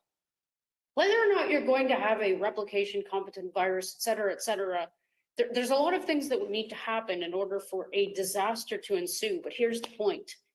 Because this is all experimental, really, and we're messing with nature. We're messing with biology. We're messing with genes. Something horrible could happen. We could actually make something way, way, way dangerous to not only humans, because alphaviruses can infect all sorts of different kinds of mammals. The potential for disaster is just too high for us to be playing around with this type of technology. So I'm terrified by it, quite frankly. I don't like it. Thank you. To any objective observer, whether they're scientifically trained or not, it's pretty clear that the VAERS data suggests that there's something very significant going on which needs to be looked at. Mm-hmm. Unfortunately, nobody in authority seems prepared to look at it. What do you think has to happen before the light finally goes on? That's an excellent question. I think it depends on the individual. I think it depends on their morality, for lack of a better way of saying it. I mean, Jay Bhattacharya is a great guy. I think that things are going to happen. Robert F. Kennedy as well. He's very well apprised of what's going on in VAERS, partially because of me. So people who aren't conflicted, who have a good moral compass, who understand that as part of their job, they absolutely have to do these kinds of investigations, especially when it concerns human health, then they will. I mean, all I can say about the people who hid this from the public for so many years and literally lied to our faces is, how do you sleep at night? I wouldn't be able to do that. I've been saying that forever. I mean, if I was in charge, if I had a microphone to speak to the world about this, I would just tell them flat out. I'd be like, listen, this is what we're seeing in VAERS. You can call me a fruit, or you can call me names, or you can do this. But I want you to know, like, this is what's going on so that you can make an informed decision as to whether or not you think it's okay to continue taking these shots. So, yeah, I think now that we have some ethical people with moral compasses intact in these positions, they're actually in charge of this VAERS database. Like, they're the ones who control it. So I think we're going to see some great changes. Thank you. So what needs to happen already happened. Hi, Dr. Rose. Nice to meet you again. The federal health regulators in Canada knew that the DNA was an issue before they gave it to the public. If we have people making these decisions for us, we don't have a leg to stand on unless we stand up as the public and say, we're not taking these anymore. My family has been really affected by these. And I'm really interested in the IgG4 mediated response for the SARS-CoV-2. Do you think it's ethnicity based? Is there a connection? Is it blood type based? Is it number of shots? Do you find a difference? It's absolutely number of shots, because it's due to the repeat antigen exposure. I can't speak on the other two. It's possible, but I don't know enough about that to make a definitive answer, to give a definitive answer. So I'll say I don't know, but absolutely because of repeat antigen exposure by repeat injections. I mean, what the public wasn't told, and they can't be expected to know, is that the whole concept of a booster is crazy, in my opinion. The whole reason why vaccination is kind of a brilliant concept in and of itself, I mean, a real vaccine, like introducing an attenuated pathogen, is because of the immunological memory that we have. So we see a pathogenic bunch of proteins. Our immune system responds in turn. It remembers, we have these memory cell populations that form that have this specific ability to bind these specific peptides or epitopes, such that when you have repeat antigen exposure from the native pathogen, that like the live replication competent virus, let's say, your immune system sees components, because it was introduced to them previously, and it jumps on it. And it's always been the case. I mean, there's so much wishy-washiness about, tetanus boosters, for example. It's like in some countries it's 20 years, in others it's 10, in others it's 5. It's like, what is it? What is this based on? What are you basing the fact that you need a boost in the form of another injection on? Because if you think about how the immune system actually works, and in a healthy person who's not immunocompromised, for example, you really do have lifelong immunity once you've established it. It's not a perfect system, and we get senescent cells. These are the ones that, like they kind of get tired and old like we do as we age. But the point is, like, when I started seeing this booster thing, I was like, whoo, alarm bells, like there's something else going on here, and this is not going to end well. This is going to end in tolerance. And it did. It's demonstrated in the literature now that there's this shift. And basically what that means is that when you get stimulated with these specific antigens, your immune mediators just go, they don't respond. They don't neutralize. So you get sick. Yeah. That's what's happening. It's exactly what we're seeing. The other thing that I was interested in is the commercial processing.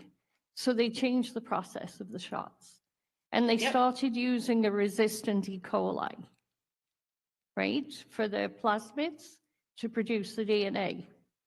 Yeah, it's a BSL-2, like biosafety lab 2 level E. coli strain. Like, just we use these to grow up stuff all the time. It's very common. Yeah, because I guess right now there's a lot of people having issues with chronic UTIs, people developing septicemia, and it's resistant E. coli. Would there be a connection there? Maybe. I would tend to think more mycoplasma if it was me. But I don't want to go there. That's a whole other... It's probably unfair asking you this, but I think it's important that the public knows, and we repeat to them over and over again, this is what's going on. The other thing as well, I have family in the UK, and they're in the medical field, and they said they're definitely seeing huge increases in birth defects and spontaneous abortions. I have a niece that's had 5 miscarriages. Ooh. And then when they do D&Cs, the people are actually growing this white fibroid tissue like the clots they're finding in the blood vessels.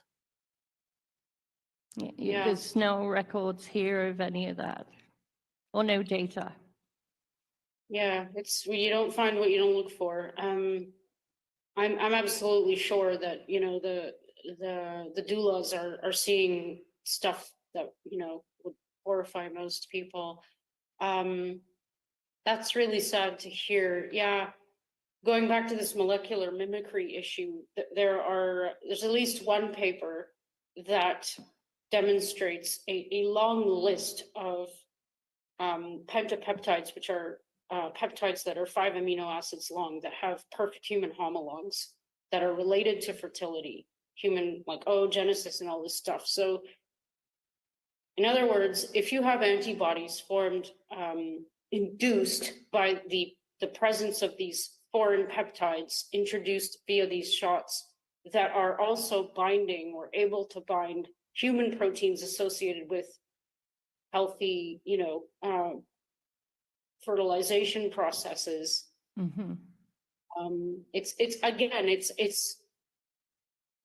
It's an hypothesis, but I think it's absolutely what's happening. I mean, I would bet my money on it based on what I've read. But it's not just that, it's a problem. There's, you know, the amyloids that are being produced as proteins that are, you know, they're culminating with defects in clotting mechanisms. There's another paper that was published that demonstrates that the clots that form in the context of SARS are way denser and way bigger than the clots formed in the context of flu, for example. So the reason I think this is happening is because you have this pile-on of these amyloid, you know, proteins, which are possible to break down. You can't break them down. So if you have the platelets and the fibrin and all the stuff that's associated with the normal clotting pathway also overactivated because you have all this, you know, mess going on from the spike protein, from the LNPs, et cetera. It's really easy for me to imagine that this accumulation of this very impossible to break down proteinaceous fiber wherever you have these processes going on. This is the other thing, including in this area in women. It's really easy for me to run through that mechanism of action in my head and say, yeah, that's totally feasible. Yep. Well, thank you very much. I'll pass you on. I could keep you for hours. I have so many questions. Thank you. Dr. Rose, I have a question in my mind for a long time. Probably you cannot answer it, but so considering shedding, what is the global consequences for humanity of this technology, and how the artisan of this, like Fauci and everyone else, will be even able to escape the health issues? It's a brilliant question that I think about a lot. I really do. I'm like, well, and it actually makes me wonder about both the intelligence level and the knowledge base level of some of the implicated people, like the guys who wrote the preempt document, for example, like Barrick and them. I really do wonder, like, do they have so much faith in their mad science that they believe there's never going to be a problem to humanity, which is why they think they can go ahead with it, because they're impervious to any potential damages? Or do they have some kind of knowledge about an antidote, maybe, that we don't have? I mean, that's a little bit more, you know, science fiction movie, but is it? Because you're absolutely right. Like, especially in the context of these self-amplifying products, because I mean, shedding is a phenomenon now that's been demonstrated. We know that it's happening. It's passed through breast milk, and you know, if spike protein is in the blood and there's a transfusion, why, etc. So, and there's also shedding from the fact that we shed enormous amounts of protein every day, just skin cells and etc. So, to me, there was never any doubt that this was going to be a problem, but it's how it manifests that I have questions about. Like, would somebody actually have some kind of pathology associated with being shed on, for example? That's always been my question, and I'm not sure yet if it isn't like a direct passage via breast milk, for example. But your question is brilliant, because I don't know. You're right. I have no answer. Like, do they have? Do they just like cut themselves off from society? Do they have like a different air supply? Do they do they have a different food supply? I mean, I hear Fauci has a really nice library, which I would love to see. But you know, maybe they. I don't know. I leave that up to everybody to think on, because it's a good question that kind of leads you back to what the hell they're thinking. like if they're thinking, if they're just arrogant, if their hubris is just taken over, you know? Are they lost in their like ideas in their bench work? I don't know. I really can't answer that. Thank you. You're welcome. Dr. Rose, those are all the questions of the commissioners. So on behalf of the National Citizens Inquiry, I sincerely thank you for coming and testifying today. You're welcome. Thanks for having me back.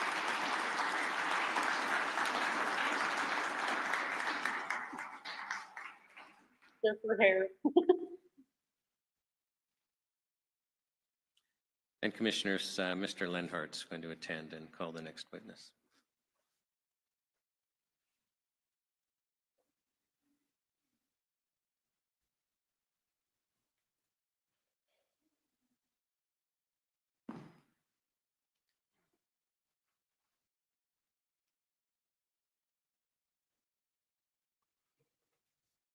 Our next witness is going to be Vitaly Charapovich. I hope I pronounced that correctly.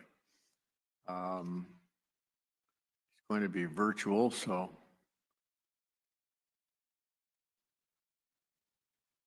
There, I see, whoops, I think I see him. Yes, Vitaly, are you able to hear us? Can you hear us? I can't hear you. Have you got your microphone turned on? Hello. Yes. Yes, now I can hear you. Yes. Hi. Okay. Vitaly, you've got some interesting material here, so let me just swear you regarding an oath right off the bat here. Could you give us your full name, spell your last name, and then I'll do an oath with you. Yes, my name is Vitaly Charapovich. My last name is Charapovich, Charapovich. Yes, and Vitaly, do you swear that the evidence you're going to give today will be the truth, the whole truth, and nothing but the truth, so help you God? I do. Okay, you've given us some information here relating to some family law issues that you've had in the past. First question I have, I'm not sure which province that was in. You have an 818 phone prefix, so. Nova Scotia. Nova Halifax. Scotia, okay. Reading through this, I think Alberta's gone through similar problems that you have in your material. So what I'd like you to do is just briefly give us the story here. Start, with when you had marital problems and go from there. I will guide you if I think we're missing something, and then we can have some questions at the end. Okay. Thank you. Go ahead. Hi, everyone. I'm a father of two incredible children. A geneticist by education, a product designer by profession, and a Gestalt therapist by hobby. So my story that I want to share is for myself and for my children, but also for all families suffering from the broken family court system in Canada. I have lived in different countries. My home country is Belarus, a small European country. And I know how judicial and healthcare systems work around the world. And what I discovered in Canada is shocking. I arrived to Canada in 2017, 8 years ago. And one thing struck me immediately is the poor health of Canadians. The only country I've seen with sicker people is the United States. The absence of real healthcare is pretty obvious. Okay. I have type 1 diabetes. I visited many clinics and hospitals and discovered that doctors are doing nothing more than, well, selling drugs. But They don't seem to care. Let me stop you, Vitaly. What I'd like to do is just get your factual situation down, and then we can talk about that. So you came from Belarus to Canada, correct? Yeah. Okay. I moved to Canada from Belarus, yes. In 2019, after 2 2 years of living in Canada with my Were you former married? wife. Were you married at the Yes. time? Okay. Did you have Yes. children at that point? Yes, I moved with my former wife and two of our children to Canada. Okay. They were born in Belarus, Belarusian citizens. How many children? How old were they? Some details, please. I have 2 children, a son and a daughter. How old? So currently, my daughter, she's almost 10, and my son, he just turned 14. Okay. So you were working, you were married, your wife was with you, was she? Yes, when we moved to Canada, yes, I moved my whole whole family to Canada. Okay. 2 children, a boy and a girl. Yes, Correct. Okay. So you settled in, you started to work, you found a job in Canada, did you? as a product designer, I found a job, but quickly I started working as a self-employed freelancer and designer. So, and this is what I'm doing. I've been doing through all those years. Okay. So at some point, the relations with your wife deteriorated, I'm assuming. Am I correct? True. In 2019, after years of trying to fix our marriage, I separated. I initiated the separation. It wasn't an easy decision, but staying in a broken relationship wasn't making anyone happy. Okay. So you're having difficulties. Did you move out or your wife moved out? Yes. So in 2020, we divorced in my home country. At the time, we were citizens of Belarus. And in about a year and a half, I moved on, found new relationships, and married in my home country to another woman. Okay. So did your wife take proceedings to get a divorce? Or how did this split happen, you and your wife? So, yes, I can explain. Since we're citizens of Belarus and we're visiting Belarus, I filed for divorce in Belarus, and by mutual agreement, we were divorced there. It was a lawful divorce of 2 Belarusian citizens. We hadn't been Canadian citizens at the time. When I moved on and informed my ex-wife about my new marriage, my new relationship, I was quite open with her. Something triggered. I told my ex-wife about my new marriage, and within weeks, she went to the Canadian court. What she demanded? She demanded to cancel our Belarusian divorce and start a new divorce in Canada. She demanded full custody and sole decision-making power over our children. She demanded imputing my income to the amount that is twice my real earnings, and to calculate a high child and spousal support based on the imputed income. Okay, let me just sort of try to summarize so we've got a handle on this. Okay, so you went back to Belarus, you remarried. So in the meantime, your wife started proceedings in court, did she, in Nova Scotia? Yes. Okay. And so were you back here for these hearings in Canada, or were you in Belarus? Well, it's important to notice that after the separation, I covered all the expenses for the children and stayed and continued living in Nova Scotia majority of the time. So I was covering everything: daycare, classes, food. At the beginning, I was covering also the expenses of my ex-wife. I helped her to stabilize financially. Let me pull you back here. I want to know what happened at the first hearing. Okay. So yeah. There was obviously a first hearing in front of the judge. What happened? Yes. Okay. So what happened? The judge assigned to my case was the same judge who had jailed another father for 3.5 years before for failing to pay child support based on an imputed income he never actually had. So the first decision this judge made was canceling my Belarusian lawful divorce and starting a new Canadian divorce. So what it means, in simple terms, the judge made me married to 2 different women in 2 different countries. And so in the last 3 years, I've been a bigamist. Well, this is probably the right term. Okay, let me just try to summarize here so that we've got a big audience here today. So I think they want to follow this. Okay, were you at the first hearing? Were you present personally? Yes. You were, okay.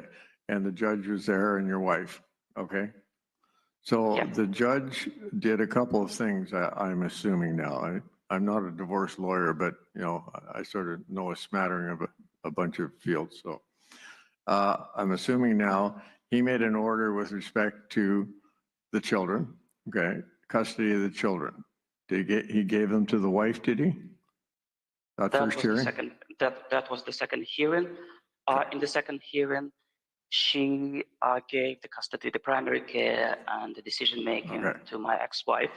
Okay. Despite the evidence, despite the history of shared parenting for 3 years before that. Okay. Despite I wasn't bad or violent, etc., and was supportive. Also, there's a whole bunch of reasons, but she did it. Okay. So, the judge granted total custody to your wife or partial custody? You're saying in your material that you had a shared custody before that. So in other words, they would visit your house sometimes, your wife's house sometimes. Am I being correct? I believe that the children benefit the most from both parents. No. Forget about the benefits. I just want the facts for now. We'll get back to the benefits in a minute. Okay. We need some facts to base this on. Because of this belief, the fact is that I organized 50-50 shared parenting, this week-on, week-off parenting schedule and shared decision-making. And we've been following this for almost 3 years until the judge changed. Okay, but the first hearing, we're still there. Don't get ahead of me, okay? Your primary custody went to your wife, okay? Yeah. And he ordered some sort of support for the wife and children, did he? You had to pay some money to them, am I right?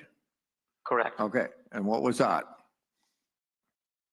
So first, the judge imputed my income to the amount that is twice higher than I actually earned, despite the evidence showing that I don't have the money. And she ordered me to pay almost $1,400 per month, which quickly devastated my livelihood. Okay. And did you give the court evidence as to what your earnings and your assets were and all that sort of stuff? It sounds to me from what you've provided here, the judge did what's called imputed income, okay? Sure. Which is, you know, frankly, one of the most irritating things judges have ever done, I think. They basically say, well, you've got some assets, you've got a car, you've got this, you've got that, you've maybe got some investments, a bank account, whatever. We're going to impute an income of 100 grand to that. Okay, when in point of fact, you're actually bringing in salary of half of that. So then they calculate what you owe your wife on the 100,000, which is a complete fiction. Is that fair? Is that pretty close? True. Okay. True. And the situation is even more complicated. Sure. Because if the parent who lost custody and still have some time with the children, right? He doesn't get any support, like for example, child benefits, but still have to provide and take care of the children. So the person has to have more money to continue providing for the children. Yeah. So what happened here is that after that order that you had to pay all that money, was it a monthly amount that you had to pay? I'm assuming it was. Monthly. Yeah. Yes. Okay. You ended up having to leave Canada to find work. Is that fair? Is that what happened? Yes. This is true. Okay. In just a few months, I had no money, I had no savings, no base of income, no investments. Therefore, I had to find a sustainable way of living. And you did have a job. How much were you making at that point? So as a freelancer, I earned my income varied because 1 year I can get more, another. So I was making between 30 to 60,000 per year in the last 8 years. Right, and they imputed income at $100,000 a year, right? Which is almost double. Yeah. Yeah. Okay. All right. So, so at some point you were forced to leave Canada to seek work elsewhere because were they garnishing your bank account and whatnot for this alleged 100,000 income you were making? That is exactly what happened. Okay. MEP Maintenance Enforcement Program stepped in immediately. They canceled my passport. They took away my driver's license. They threatened me with prison. They started sent garnishment letters, etc.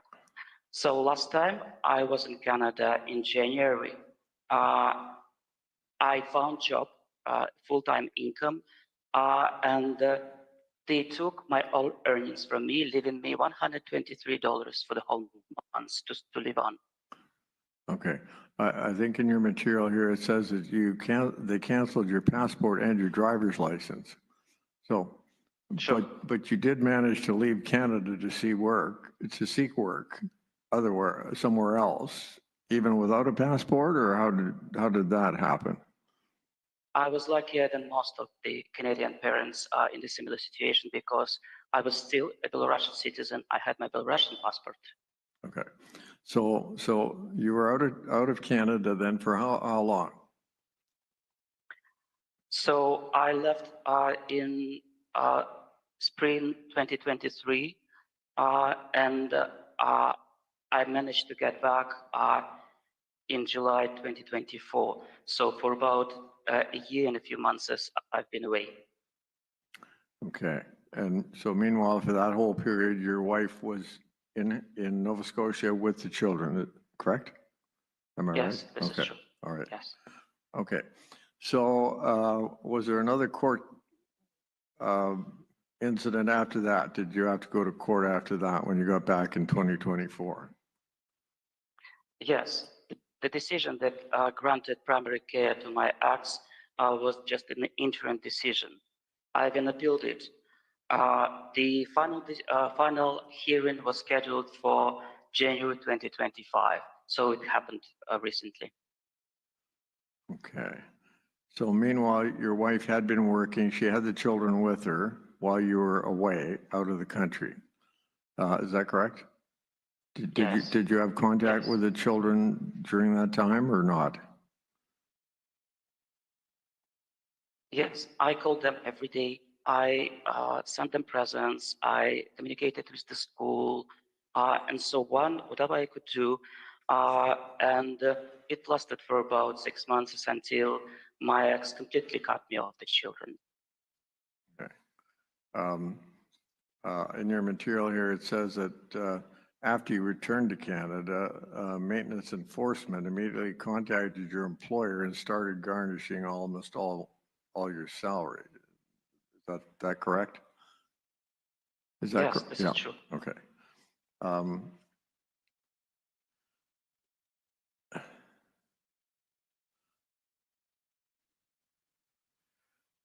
You state here that since November 2023, your ex has completely cut you off from the children and the judge refused to intervene. So were there regular applications to court during this period of time from 2023 to 2025, or how did that work? I wrote letters. I explained the situation to the judge. The judge said, well, I can do nothing if the children do not want to talk to you. Okay. All right. In the meantime, what was your relationship with your children like? Did you have contact with them? What was happening? The relationship were fine.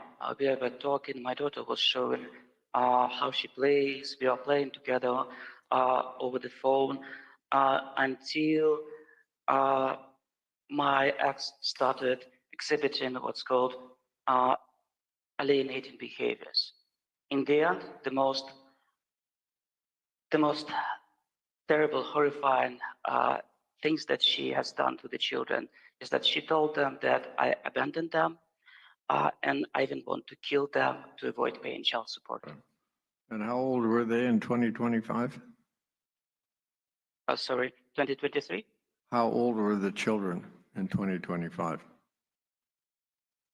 This year, well, in 2025, they are 10 and almost 10 and 14. In 2023, when my ex started exhibiting those behaviors, they were younger, 2 years younger. Yeah. Okay, in 2025, I've got, one was 14, was it? Oh, and the other one was how old? 9, almost 10. I'm sorry, I didn't quite get that. My daughter, she's currently 9.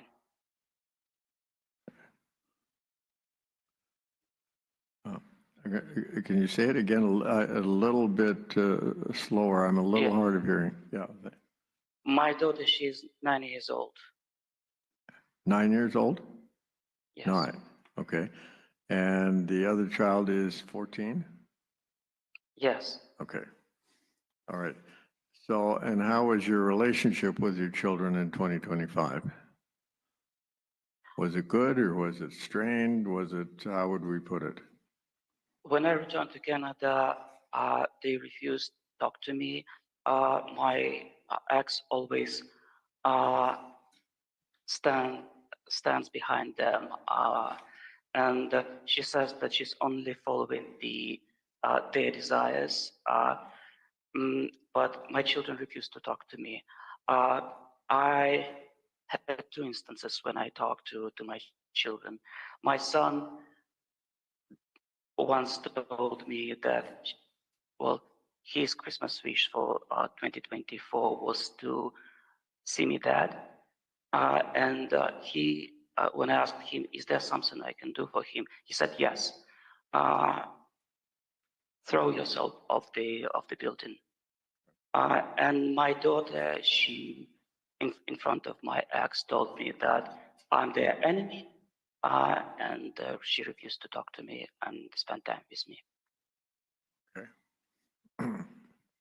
So at the moment then, is the situation, do you have a contact with your children at the moment or not? Are you still living in Nova Scotia? I left Canada in January 2025 when I had no money to survive. When all my salary was taken from me, my bank accounts were frozen. So I have no way to contact the children. My ex refuses to facilitate the contact, and my children blocked me from everywhere. Okay.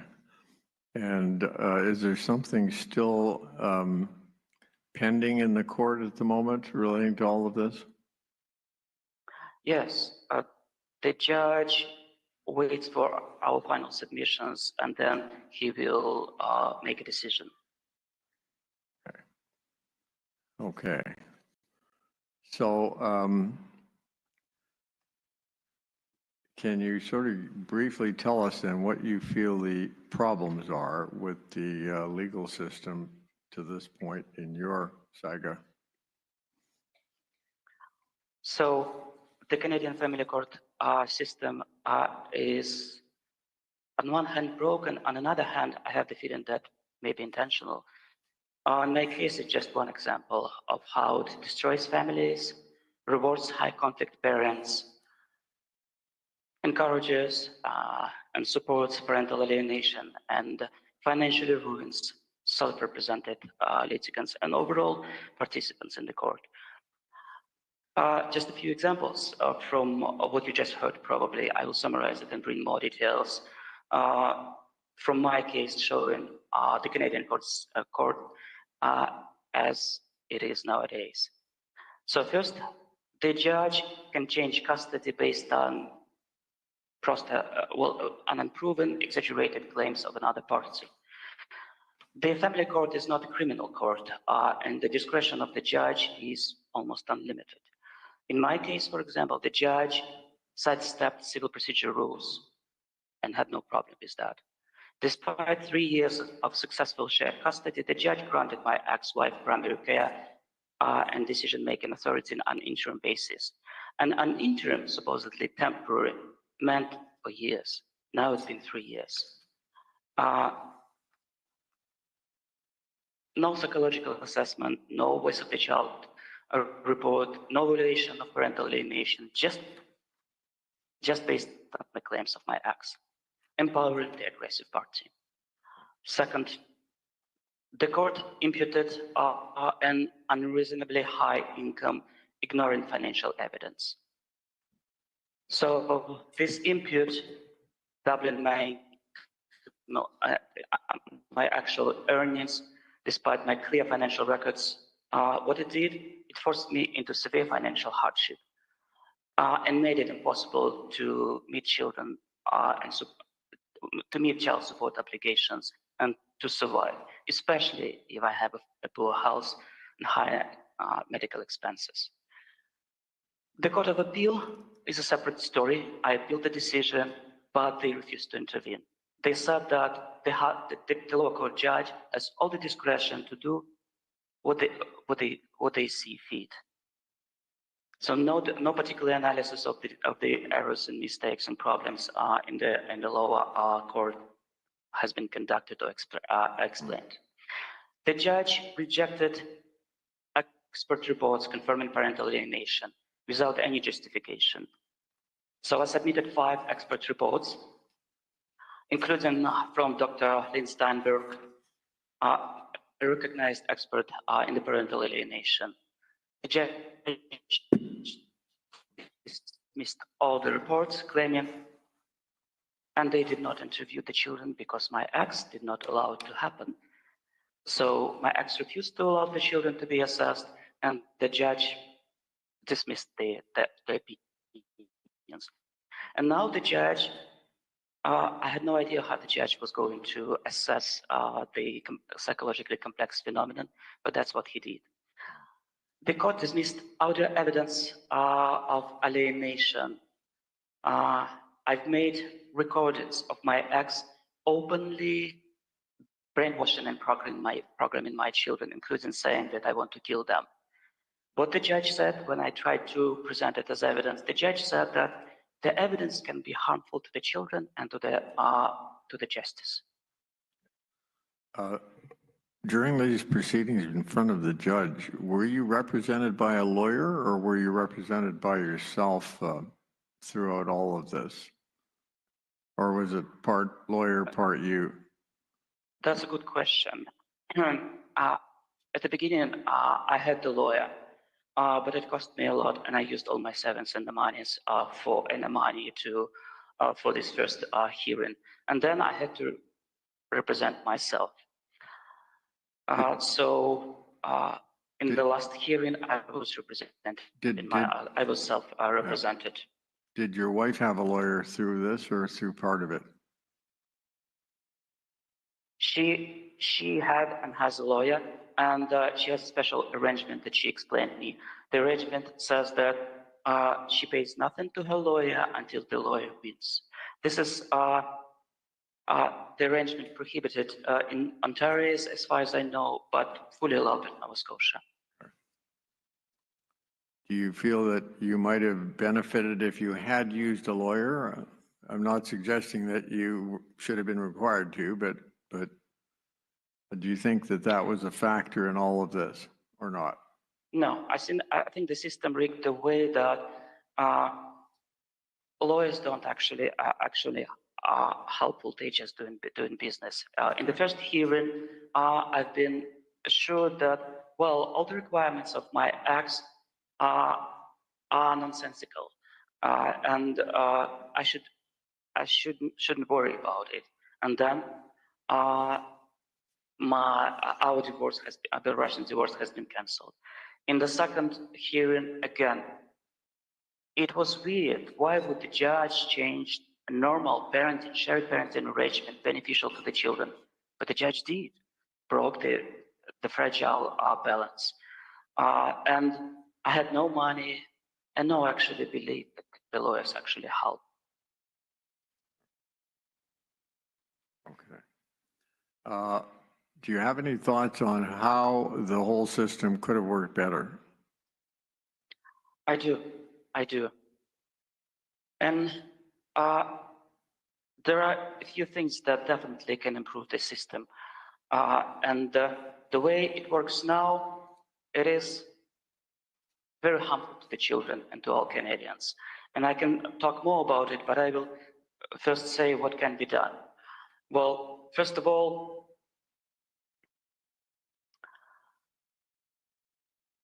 it's important to make the court open and to let the media report on what is happening in the family court, which rarely happens.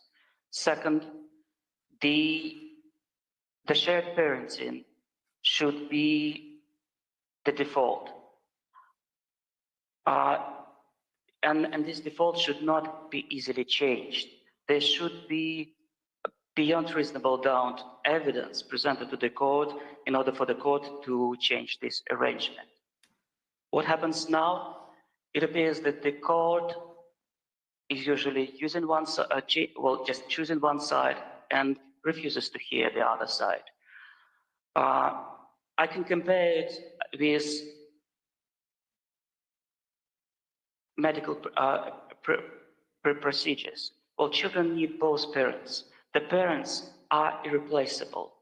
Two parents, a father and a mother, are equally important in the life of every child. But what the Canadian court, family court is doing now, they are choosing one side, in most cases mothers, and eliminate the other side. And many psychologists compare it with amputating a limb. This is what the Canadian court, family court system is doing. They're depriving the children a limb, another parent. They're amputating their limbs, and the children will never recover from that. And the stats show that after eliminating one parent, after parental alienation happens, only about 10% of children ever get back this parent in their life. So they continue being handicapped and being deprived the love, the support. And those are normal dads, normal parents. And I'm not talking about the situations where there is violence, there is abuse. I'm talking about parents like me who love their children to the extent that without the children, life seems to be meaningless. I saw and I met so many parents devastated by the court proceedings, by the decisions and orders of the court. It lasts for years and years and years without any hope. They often live off the tent. They are being deprived. Means it appears that the human rights and international law doesn't really matter in the family court. The court can take everything or can separate children and their parents just because the judge thinks that this is the right thing to do. And there is no liability for the harm and for the destroyed lives. The suicide level among alienated parents, deprived access to their children, is as high as 23%. Those are confirmed attempts of at least one try to kill themselves. And at any given moment, about half of alienated parents think about committing a suicide. The level of alienation in the society is between 15 to 20%. So it is close. And the parental alienation doesn't happen on its own. It is supported by the family court system. It is empowered. They see it, but they do not intervene. The judge didn't have a problem to intervene and destroy my life, but they refused to intervene when I presented the clear evidence of emotional abuse of the children. And this is not puzzling, this is terrifying. Because I don't fully understand why would Canadians have such a court system that harms society, that is antisocial. And it appears that the family court system is kind of designated to eliminate parents, primarily fathers. And they've done everything possible. They took my passport, my earnings, my children, driver's license, threatened me with prison. There are cases like that. And I'm not alone. Men across Canada are being jailed because they cannot comply with court orders that are impossible to fulfill. I'm sorry. If this is not the intentional destruction of families and the society, then what it is? Family court judges make crucial decisions about custody and access, yet they have no training in parental alienation or psychological background. Okay, I think we've covered the waterfront here. We're a little bit over time. I'm going to turn you over to the commissioners for questions now. Hi. I just want to understand the reason why you lost custody of your children. Is it because you were not able to pay the child support? Can you repeat the question? I didn't fully get it. I want to know why you lost the shared custody of your children. Was there because you were not able to pay the child support? I lost the custody because my ex claimed that the children suffer at my home. Were suffering in your home? Yeah. And you lost it on an interim order? Correct. On a safeguard procedure? Yes. Okay, because normally the rule is that you need significant change of circumstances to change custody of children, and it was not applied in your case. Well, everything is in the hands of the judge. There were circumstances that the judge could consider as the significant change. The interim hearing happened in May 2022, right after when the Ukrainian war started. My second wife is Ukrainian. She fled the region and moved to Canada, and I helped her settle down. She lived in a separate apartment, but to the judge, supported by the claims of my ex, it appeared to be a change. And was there an appointed lawyer to your children? No. And it wasn't asked to the judge to appoint a lawyer to your children? No, and from my experience, and I talked to many fathers, including my close friends, those lawyers are not actually lawyers and not really trained in psychology and especially parental alienation. In most cases, they are even more harmful to the children. They do not represent the children. And do you think that mediation should be mandated in family cases? I think that first, the fragile balance of shared custody should not be easily changed. And the shared custody should be, and equal parenting rights should be the default, which is the truth in several countries already. And mediation is not always helpful, especially when dealing with a psychologically unhealthy person, which often the case with alienating parents. Thank you. Thank you. Any other questions? No. Going once, going twice? No. On behalf of the National Citizens Inquiry, I want to thank you for coming and telling your story today. Thank you, Vitaly. Thank you.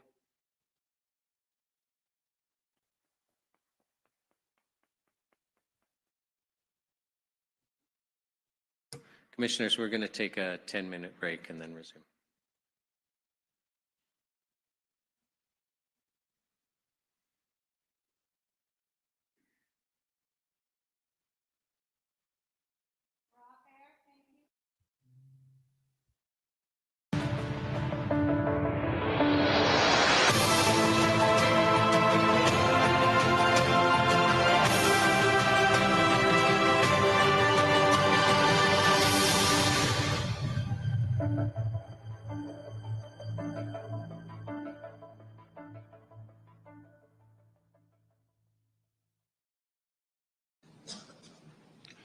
Good afternoon. My name again is Stephen Price. I'm a local lawyer here as a volunteer to assist. We have as a witness this afternoon Dr. Charles Hoff. Dr. Hoff is a medical doctor practicing in the province of British Columbia who has had serious impact on himself due to COVID. Dr. Hoff, you're appearing today. Do you promise to tell the truth and explain what your story to us? I swear to tell the truth, the whole truth, and nothing but the truth, so help me God. There's a Bible somewhere. Don't worry about it. Dr. Hoff, could you please give us a quick outline of your education and qualifications, please? Yes, I'm a family practitioner and trained emergency room physician. I did my medical training in South Africa. I have worked in South Africa, in the United Kingdom, and in Canada as a family doctor and as a rural emergency room physician. I've been in Canada since 1990 and in British Columbia since 1993. I gather when COVID started, you were working in Lytton? Yes. What were your duties or occupation there? I was the town's only resident doctor. I have been the town's only resident doctor since 2004. So I'm a hardcore rural GP and emergency room doctor.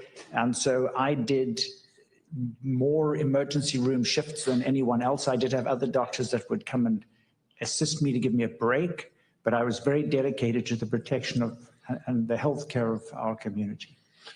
I understand you're no longer working as an emergency room doctor. That is correct. What happened?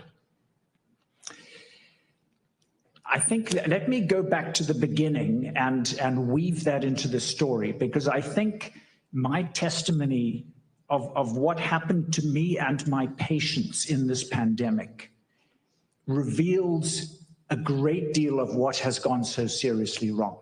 It is your testimony, sir. Please proceed. So people need to know that there has never been any successful vaccine made against coronaviruses. And so when the first dangerous coronavirus appeared in 2002, which came out of Wuhan in China, which was called the SARS virus, following that, scientists tried to make a gene-based vaccine against it because all previous conventional vaccines against coronaviruses had failed to either be safe or effective. So they tested this on laboratory animals. Ferrets and mink and other animals like that are very susceptible to coronaviruses, and so they developed a gene-based vaccine which they tested on these laboratory animals. And when they took blood from these laboratory animals that had been vaccinated, they found they had antibodies to the coronavirus, and they realized that they had discovered a brilliant new, cheap and effective way of making vaccines. However, several months later, when they challenged these laboratory animals with the infectious organism that they had been vaccinated against, they found that these laboratory animals became extremely sick and many of them died. So this new type of vaccine turned out to be a complete failure. In fact, what they had created was not a vaccine, but an anti-vaccine, because instead of protecting those animals against this new virus, it actually made them more vulnerable than if they had not been vaccinated. And the reason why I'm telling you that is that I'm going to show you what has happened to Canada, and exactly the same thing has happened here. So when I heard that they were again using gene-based vaccines against SARS-CoV-2, the second SARS virus, I was not filled with hope or confidence, because I knew that the previous efforts had been a disastrous failure.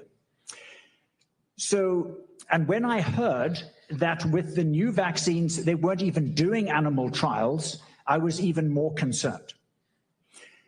When I realized that they were rolling this out with no long-term safety data, it had only been, the shots had only been tested on a select group of relatively healthy adults, no children, no pregnant people, no frail elderly, no First Nations people, a lot of demographic groups that had literally not been tested on at all. And it was warp speed technology, which is a disaster for any vaccine, and particularly for a brand new technology that had no history of safety or effectiveness. So 2.5 months into the vax rollout, when 12 countries in Europe had already shut down the AstraZeneca vaccine because of life-threatening blood clots, and Canada was continuing to barrel on with it because Trudeau said even though it wasn't safe for the people of Europe, it was fine for Canadians, I thought that this was a significant safety signal that we could not afford to ignore. And so I sent an email to a group of doctors, medical colleagues, doctors, nurses, and pharmacists in the Lytton, Lillooet area of southern British Columbia, saying, we have reached a turning point in this vaccine rollout. There is a serious safety signal in Europe.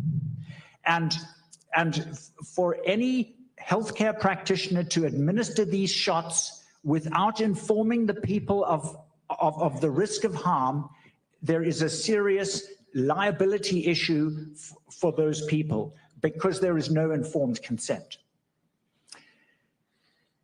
I sent this as a private email to 18 colleagues. One of those people sent this to the regional health authorities, and 3 days later I was in a meeting with my superiors there who told me that I was guilty of causing vaccine hesitancy, and that private email was being sent to the College of Physicians and Surgeons as a complaint because I was putting people at risk by creating vaccine hesitancy.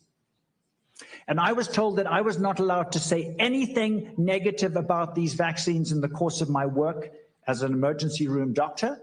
And I was told that if I had any questions about them, the questions were not to be directed to my colleagues, but to the medical health officer in charge of the vaccine rollout for our area. So I accepted my reprimand. I then began to see very serious neurological problems arising in my own patients. I had been these people's family doctor for 29 years. I knew them very well. And when I saw new disease processes initiated in these people that I had no explanation with, that all started anywhere up to 72 hours after their shot in every case, I sent a letter to this medical health officer that I had been told to direct my questions. And I asked them what disease process was being initiated by this gene-based therapy and how, as these people's doctor, should I be treating it? And I asked whether it was ethical to continue this vaccine rollout in the light of the evidence of harm. And the silence was deafening. That letter was sent as a complaint to the College of Physicians and Surgeons.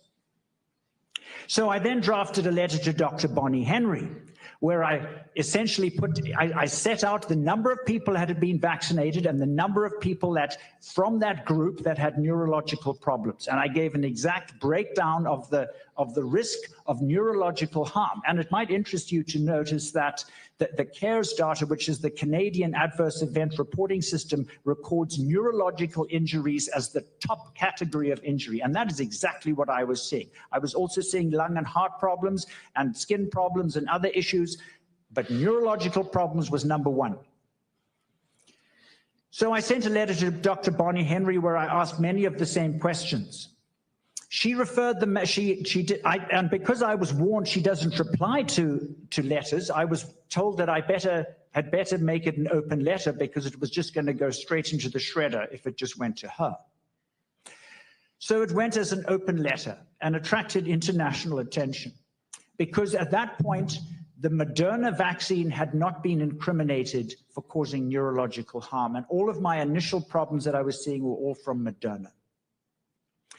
So the matter was referred to as a vaccine safety specialist, and I was offered a telephone meeting with this top vaccine safety specialist appointed by Dr. Bonnie Henry.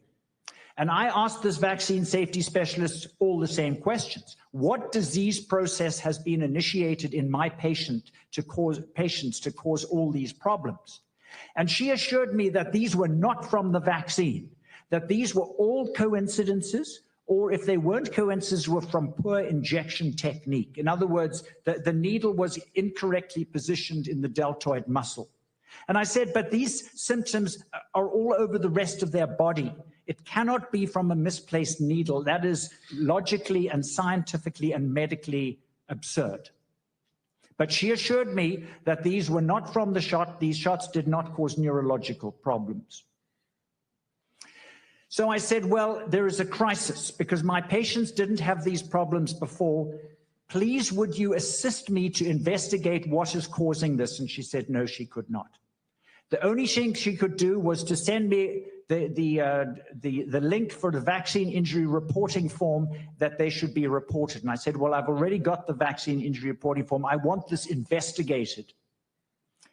So she said that she could not assist me with that. So I said, okay, if I submit vaccine injury reporting forms, will those trigger an investigation? She said, no, they will simply become statistics.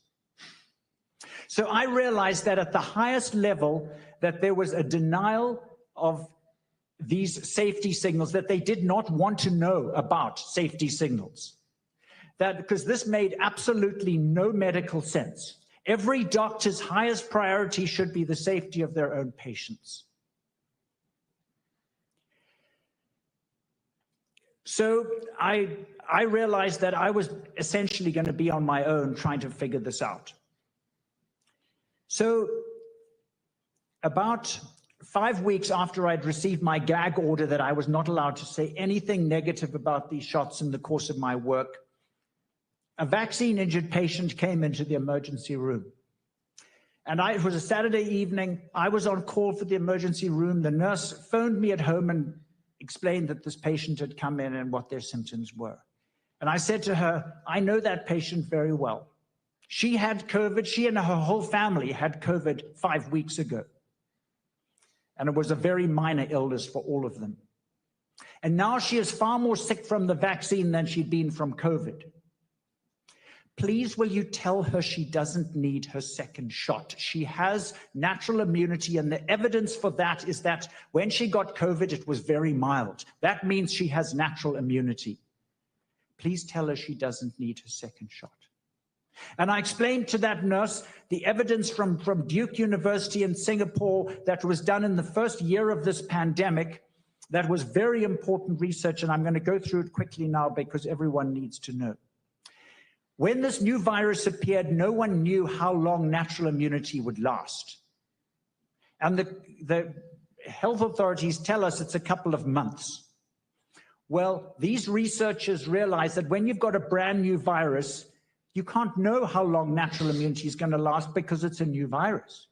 So the best shot at finding out would be to look for natural immunity to the first SARS virus that came out in 2002, because that was 17 years before and would tell us how long natural immunity to a SARS virus would last.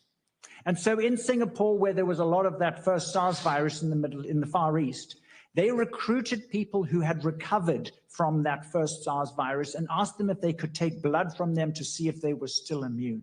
And they found that they were still immune 17 years later. It was not antibody immunity, it was T-cell immunity. So looking for antibodies is the tip of the iceberg. This is T-cell immunity. And by the way, that is why, and then they tested members of the general population there to see, so if these people that had this first SARS virus were still immune to it 17 years later, what about the rest of the population that never had it? And they found that 50% of them, this was near the beginning of this pandemic, had natural immunity to it from the other coronaviruses that circulate every flu season. It was cross immunity.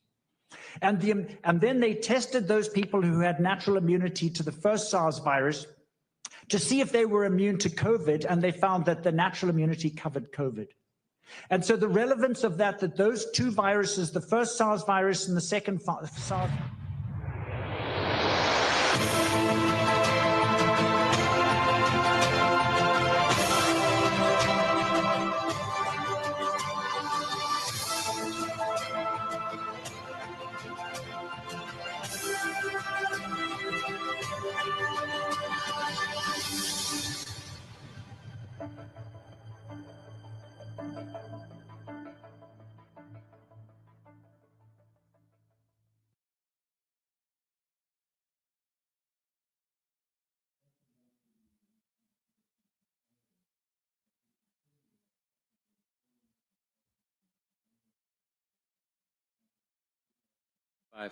Commissioners, before Ms. Christensen comes and calls our next witness, I just wanted to share something that happened, and it's tied into something that we shared with you yesterday.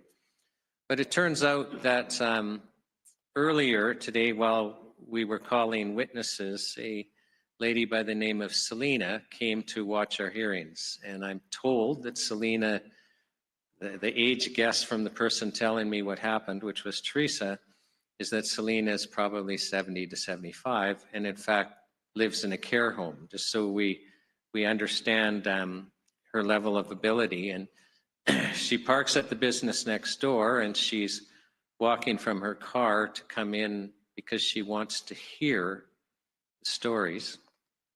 And she slips on the ice and lands on her forehead, and there's a big gash. So she ends up coming into the building just with blood pouring down her. So you're the 70 to 75-year-old woman who lives in a care home, comes in, and there's just blood pouring all over, and everyone's all in a panic, you know, trying to figure out what to do. It's a panic. And then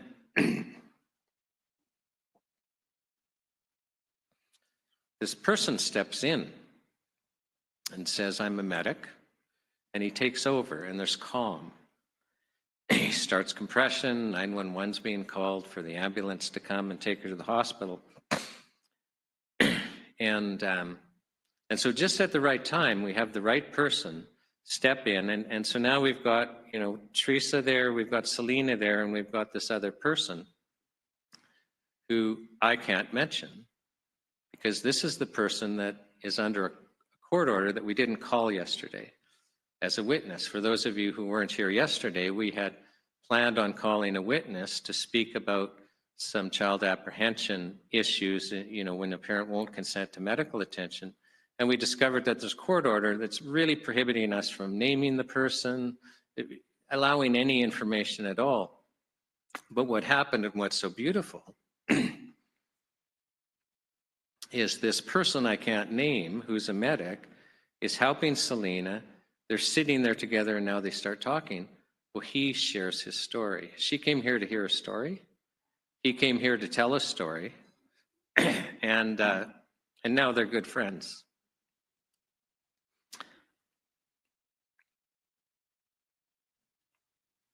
So I just wanted to share that God works in mysterious ways, and I'll invite Ms. Christensen to come and call our next witness. Thank you. Good morning. My name is Christensen C. I am acting as counsel for the National Citizens Inquiry, and I am going to call the next witness, Dr. Kelly Palfrey. And if you could please say your full name and spell your last name for the record. My name is Dr. Kelly Palfy. Palfy is spelled P-A-L-F-Y. And we also put you under oath, which when I get to her background here shortly, you'll understand why she's a pro at it. Do you promise to tell the truth, the whole truth, and nothing but the truth, so help you God? I do. Thank you. Commissioners, I'd like to introduce Dr. Palfy, a remarkable individual whose life and work has been dedicated to helping others heal from some of life's toughest challenges. Dr. Palfy is a registered psychologist and the founder of Peaks and Valleys Psychology in Alberta, Canada, but her journey to this point is anything but ordinary. Before becoming a therapist, Dr. Palfy spent over a decade as a police officer with the Royal Canadian Mounted Police, where she helped launch Canada's first integrated child exploitation unit. She investigated some of the most difficult cases imaginable, tracking down predators and protecting vulnerable children. That experience sparked a deep curiosity about why survivors, especially men, often stay silent about their abuse. This led to her new chapter, earning a PhD in counseling psychology from the University of Alberta, where she researched why male survivors of child sexual abuse rarely report it. Her findings inspired her to write a powerful book, Men Too, The Unspoken Truths About Male Sexual Abuse, shining a light on a topic too often ignored. She's also the author of Creating Safer Spaces children's book series designed to help kids stay safe. Today, Dr. Palfy runs her private practice, specializing in trauma therapy for male survivors, first responders, and couples. She uses techniques like cognitive behavioral therapy and EMDR, eye movement desensitization and reprocessing, to help people process pain and rebuild their lives. Her work doesn't stop there. She's spoken across Canada and beyond, from podcasts to conferences, advocating for survivors and educating communities about grooming and abuse prevention. Dr. Palfy's unique blend of real-world experience and expertise makes her a compelling voice. Whether you're here to learn, heal, or understand, her story and insights are sure to leave an impact. Please join me in welcoming Dr. Kelly Palfy.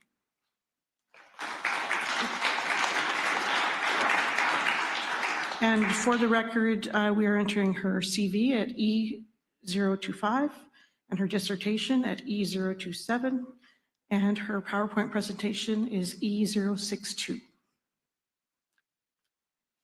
Thank you for that lovely introduction. As my friend has mentioned, I am a registered psychologist, and I'm also a retired RCMP officer. I was active duty for 13.5 years. And let me know if I need to move my mic back here. Are we okay? We're good? Okay. I was the first Mountie seconded to the RCMP's first ever integrated child sexual exploitation unit, which was in BC in about 2003 or 4 we started up. During that time, I was trained as a subject matter expert in the area of child sexual exploitation. It was here that I first witnessed that males were actually victims of sexual abuse as well. And this is what I'm here to talk about today. Prior to actually witnessing this, I honestly had no idea of the prevalence, frequency, and severity of male sexual abuse, and I was supposed to be the expert. What I also noticed was that males were not reporting their crimes to the police. Finally, I also noticed that many of the offenders against male children and female children, of course, included people associated to schools, police, and clergy. After leaving the RCMP in 2009, I went back and did my PhD in counseling psychology, where I conducted my doctoral research examining why males were not disclosing their experiences of sexual abuse. I also attended to every possible training on the subject. I now have a private practice where I work with male victims of sexual abuse, those who investigate these crimes. I speak, and I'm a published author. It is from all of these professional experiences that I draw my information, and I thank you for the opportunity to talk today. I'm honored to be here, and what I do have to discuss is a very important topic, a topic that most people don't talk about: male sexual abuse, but with no intent to minimize the female experience. I will only mostly be discussing in general terms. However, there is a small portion of graphic content, so I ask that everyone take a moment to prepare themselves to hear the concepts which are associated to what I believe is a very hidden epidemic. While I may not be teaching you anything new, using participants from my own research, I intend to paint you a picture of some of the complexities that boys and men face when they have been faced with abuse. Some things that I learned while conducting my own research was that 1 out of every 6 males is sexually abused by means of a contact offense prior to the age of 16. So male sexual abuse is reporting to be occurring at about half the frequency as females, yet males account for less than 8% of all reports to police. When I started my PhD, I made it my goal to find out why.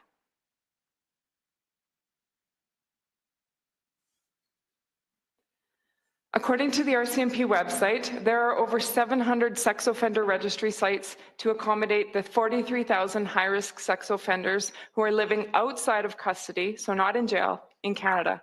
That's approximately 1 offender for every 850 people in Canada. In Alberta, in 2024, there were 614 sexual interference files. I don't believe these reports include EPS, Edmonton Police, Calgary Police, or Lethbridge City Police. I believe these were just RTMP statistics. And these are just the known ones. The really skilled offenders don't get caught. In 2022, the Supreme Court ruled it unconstitutional to make high-risk sex offenders report. I believe in Alberta, the judges have discretion, but my understanding is that they're only reporting or required to report once a year. That I'm not 100% sure about. I would just like to tell you just a little bit about my experience as an ICE investigator. First off, we were a response unit. We were not doing any proactive work. We were simply responding to cases that were currently being reported on. We never had the capacity to do any proactive work, and from what I hear, this is still the case. During the course of our investigations, which were largely in regards to possession, production, and distribution of child sexual abuse images, plus what we refer to as sex tourism, we would seize offenders' computers, legally obviously, and gain access to their hard drives, which would contain literally hundreds of thousands of images, plus these offenders' address books. We never had the capacity to investigate any of their offenders' contacts. And these were people that these offenders were known to be trading images with, but we did not have the capacity to investigate any of them. The only time when I was doing my training in the ICE unit, I was trained to be an undercover operator to go online and go into these chat rooms. Again, we didn't actually have time to do any proactive work, but during the training, I went into these live chat rooms where I would be chatting with known pedophiles or people wanting to trade child sexual abuse images with me, and I would chat with them for a while and then go to another chat room just for training purposes. These offenders would follow me and pester me to be trading images with them. What we learned from this experience was that the offenders are plentiful and that they're very tech savvy, as well as organized. At the time, we handled, in the ICE unit in BC, we handled every child sexual exploitation file in the province of Alberta. They all came through us. We would dissipate some of them to other agencies as needed, but we handled them all. Now I am told that every police officer has cases in regards to child sexual exploitation, and they have two separate units, one ICE unit and another unit specifically for human trafficking, just to better understand the magnitude of the problem.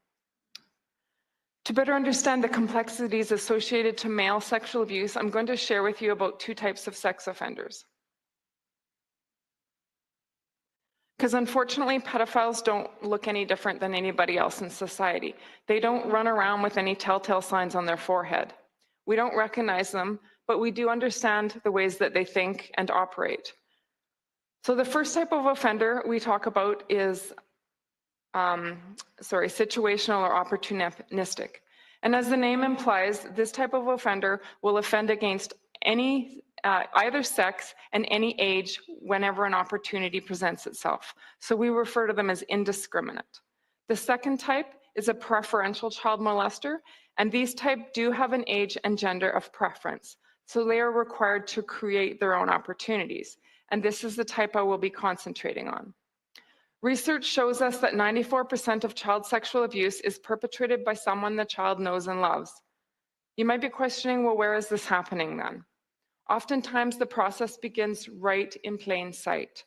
Offenders often engage in a very elaborate process we refer to as grooming, which occurs in stages and often involves other people, including the intended victim's parents. Grooming is the term we use to describe the very elaborate, very well-orchestrated, deliberate, deceptive sequence of actions and gestures that many offenders engage in while creating opportunities to offend. Grooming involves actions that are not illegal nor harmful in and of themselves, but that are all done with the sole intent to deceive. Used in their recruiting process while manipulating both the intended victim as well as the environment. I first learned about grooming when I was working in the ICE unit. You see, offenders like to keep records of their crimes, and then they will reuse this material much like an adult might use regular pornography. As part of my duties, I was literally made to watch months of seized images, seized video evidence, during which time I observed the grooming process. I also learned from my colleague, the RCMP psychologist, from the participants in my research, as well as from my clients. Grooming is one of the many reasons why male victims stay silent after being abused. Without awareness of the process, grooming goes undetected. So offenders typically engage in 3 layers of grooming before they ever offend, and I'm going to break these down a little bit for you further. First, they have to groom themselves to look the part. Second, they groom the parent and environment where they intend to access victims. And third, they will groom the victims themselves. Not always in that linear order. Using one of my own participants, I'm going to walk you through an example of grooming. My participant's fictitious name is Aaron. So during stage one, the offender, of course, as I mentioned, will have to educate himself. So this means him or her, and I am using the male pronoun, but offenders are also female. Up to 40% of offenders we know are female. So, but excuse me while I just simplify and use male. So during this stage, they will educate themselves and ascertain the needed credentials. They will often go to great lengths to establish themselves in a career or a hobby where they will gain unfettered access to children of age and gender of their preference. They may even marry someone with children with the full intent of offending against those children when they reach the appropriate age. They work hard to create the persona of being the least likely person you would ever suspect would ever harm a child, a trusted professional. As they get close to the offending time, if they have a conscience at all, they may need to give themselves a pep talk. They may convince themselves that they're not actually harming, but rather helping the child, that the child needs to learn about sexual matters anyways. Why not learn from them instead of one of those violent type offenders? Distorted things like that. So stage one is all about getting the proper credentials and establishing themselves in a target-rich environment. If they're a youth, they may take the babysitting credentials. As an adult, they might establish themselves as a daycare worker, a coach, teacher, principal, youth pastor, youth worker, physiotherapist, dentist, doctor, corrections officer, self-defense instructor, police officer, counselor, psychologist. As a volunteer, they might set themselves up as a big brother or a big sister or a Boy Scout leader. Any career or volunteer position they can succeed in that will allow them to access their particular age and gender of preference. They put as much effort into establishing themselves in their careers as you and I would into our careers and our relationships. In Aaron's offender's case, his offender became a teacher and a basketball coach. So stage one complete. On to stage two, the offender goes in search of a vulnerable target. Vulnerability is not just socioeconomic status or relational. It can be other things too. Unfortunately, all children have vulnerabilities and offenders will work very hard to determine them. Children growing up in harsh environments are considered more susceptible and become easy targets. But children with low self-esteem, those isolated by their parents, those having problems with their parents also apply. Vulnerable children also include those who haven't yet learned that not everyone can be trusted. Every child has a vulnerability and offenders will work very hard to identify them. In Aaron's case, he was a late bloomer, and he thinks his offender figured that out in the locker room, perhaps. He might have noticed that Aaron was acting a little shy in the shower, or he might have noticed that he was behind in his physical development compared to his peers. Either way, Aaron's offender chose him, so this stage two is complete now. On to stage three. In stage three, they become very attentive to both the child and the parent. So they'll do their homework and find out what exactly that victim is into. In Aaron's case, it was basketball. Then they become very attentive to that child and to their parent. Aaron's offender befriended his parent and then began to watch for their needs, meet those needs, and become invaluable. This process is typical. It can happen over a matter of hours, weeks, months, or even years. They'll play games with the children, train them, coach them, mentor them. They'll assist the parents with driving them to different venues, take them to sporting events, introduce them to people, make helpful connections for them. All the time they're doing this, they're using false deception to relate to the child. Aaron recalls that his offender made comments about him being a late bloomer too. This was comforting for Aaron, since Aaron could look at him and see what a manly man he'd turned into. It gave him hope. During this time, he was also encouraging him, empathizing with him, giving him praise, and giving him much needed attention. After he bonded with both the victim and the parents, won their affection and trust, he moved on to the next level, which was offering them a place to send their son for a few weeks in the summer. A basketball camp where he was the coach. Stage three complete. On to stage 4, which progressively the offender will work towards a situation where the child is alone with them, has to change their clothes, has to spend the night, or both. Since Aaron's parents both knew the coach and trusted him, they said yes. Stage 4 complete. Sorry, my computer's freezing. On to stage 5, which is increase the child's acceptance of physical contact. The first physical contact is almost always non-sexual and does not therefore ring alarm bells in parents. It may start with a slap on the back, a pat on the shoulder, or something else seemingly innocuous of similar nature. Offenders often engage in wrestling, play fighting, and teach boys how to subdue each other, or perhaps encourage a good old game of touch football. Any rough sport or coaching opportunity that involves touching. In younger children, they may tickle them. And this is all done typically in plain view of the parent with the assumed consent of the parent so that the child deems that their touch is acceptable. Next, they may join in or encourage other friends to join in and remove their shirts. Aaron's coach had lots of opportunities to touch him during practice and at camp. During these times at camp, he then labeled Aaron as the hardest working kid in camp, a title Aaron enjoyed. On to stage 6, where the offender will allow special privileges and introduce other masculine principles. Because he had labeled Aaron as the hardest working kid in camp, he had an excuse to ask if Aaron could stay after camp to help him break down camp. He needed help for 3 days. Because Aaron's parents knew and trusted him, they said yes. They said yes to Aaron being alone with his offender for 3 days in a camp 60 miles from home with no cell phone. After Aaron and him were alone, he began to treat him a little differently, and this is common. Treat him as if they're older. Again, it's pretty innocuous, but offenders will often introduce other masculine principles, such as other prohibited activities. This can just include things like the use of coarse language initially, prohibited video games, possibly alcohol, tobacco, and drugs. They may tease and swear around the child, roughhouse with them, that kind of thing. Or as in Aaron's case, his offender offered to teach him how to drive. He was 15. By the way, I forgot to say Aaron was raised in a good Christian home. He had a good relationship with his parents. But Aaron was only 15. He was American, so he didn't yet have access to driving back then.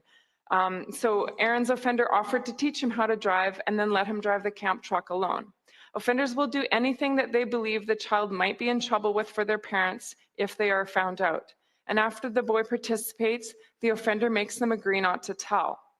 Offenders will do this in part to test their intended victim's loyalty. They also are introducing the expectation of secrecy. Offenders are very smart and they are very careful. They have a lot to lose, so they will test their would-be victims first. They reason that it's better to be found out for allowing a child to swear or smoke or have a beer than for engaging in sexual acts. In Aaron's case, he had started swearing, after they did a hard day's work, they legit broke the camp down. He offered him his first beer. He'd already taught him how to drive and let him drive the camp truck alone. Stage 6 is now complete. On to stage 7, which is where the offender begins the sexual process. An offender might start by first inquiring about a victim's knowledge of sex, or by introducing pornography to them or watching a graphic TV show with them. They might ask their intended victims, "Do you got a girlfriend?" Tease them about sexual matters, ask them if they've lost their virginity, that kind of stuff, or congratulate them for any conquests that they do report. Either way, they're encouraging them that they're old enough to make their own decisions. After teasing him and asking him a few questions, Aaron's offender did give him pornography. He gave it to him under the guise that you never really expected to be here for an extra 3 days. You probably didn't bring your own. I'll lend you some of mine. Offenders who are not this overt will often simply leave pornographic materials around for easy detection. They do this for 2 reasons. A, to pique the child's interest, and B, to lower their inhibitions. After he'd given him pornography, Aaron's offender told him to go and do what he already knew how to do. In all fairness, Aaron wasn't masturbating prior to this, but he did figure it out. His offender had set him up and he knew that he'd figured it out because Aaron's offender had put him in a cabin that he'd drilled peepholes into, so he knew exactly when he had figured it out. Stage 7 complete. On to stage 8, where the overt sexual acts begin. On the second day of his 3-day stay there, Aaron's offender gave him more pornography. This time it was slightly more graphic. On the third day, he walked in and caught Aaron in the act of masturbating. Aaron was understandably embarrassed and terrified. He tried to get up, but his offender pushed him back down on the bed and said, "There's nothing to be ashamed of. This is what guys do. This is what men do when they're alone. This is what it means to be a man." And plopped down another pile of magazines. These ones were more explicit though, and they contained images of men with men. Aaron protested. He said, "Are you trying to make me gay?" His offender assured him it didn't mean he was gay. Aaron protested, tried to get up, but his offender pushed him back down. He told him not to be such a wimp and not to be so scared. Aaron was scared. He was horrified. He'd started shaking. He felt very trapped and very confused, especially when his body responded when his offender began to touch him. Stage 9, after the actual sexual touching occurs and whatnot, stage 9 is leave them confused. In consensual sexual encounters, arousal and orgasm are very desired and welcome outcomes, but during abuse, they are not. They are quite the opposite. They are shame-provoking. Being aroused during sexual assault is not indicative of willingness nor enjoyment. Both the male and female genitalia are designed by God to respond to touch, and they do. We call it involuntary arousal when it happens in these types of incidents. Most victims are initially very terrified by what their offenders are doing. Many freeze and try to leave, but are prevented. However, at this point, based on what Aaron had previously been taught in society about men always being able to have control over when, where, and with whom they get aroused, and that they never turn down sex, he was confused. He rationalized, well, maybe even though it began as non-consensual, based on our previous relationship of trust, I must have begun to enjoy it. I must have changed my mind. This is common, victims falsely believing the perpetrator must not have forced them, but rather seduced them. Additionally, many believe that there must be something seriously wrong with them, either for having enjoyed the abuse or for having been so scared. This is not the case. Most don't know what most men don't know, or boys for sure, that their bodies can deceive them at moments like this during abuse. One of the many reasons boys and men don't talk about abuse is the profound level of shame and confusion that so many of them experience. Offenders will then use their arousal as evidence against them. They'll point to their arousal and say, "See, you're enjoying this." Point out their previous relationship. They'll also point out their previous relationship of trust, implying that it's a natural progression in the relationship versus abuse. Comments like these, coupled with the conflicting emotional and physiological responses they experience, leave boys confused. They rationalize they must have begun to enjoy it and changed their mind. Although involuntary arousal is troubling for both genders, there are crucial distinctions in the way it can affect a male's ability to process sexual abuse. While female arousal can be difficult to detect, therefore making it possible for the female to ignore, deny, or minimize, in contrast, males don't have this luxury. Their arousal cannot be hidden. And ultimately, perpetrators will try to make their victims believe that they liked, even invited the assaults. A confused victim is less likely to report. Many abused boys are confused about the caring relationships they had with their offenders prior to being abused. They recall how they'd felt special, how they'd liked receiving the compliments, all the attention they got, all the kind gestures offered to them before, during, and after the abuse. This is why we have laws in place.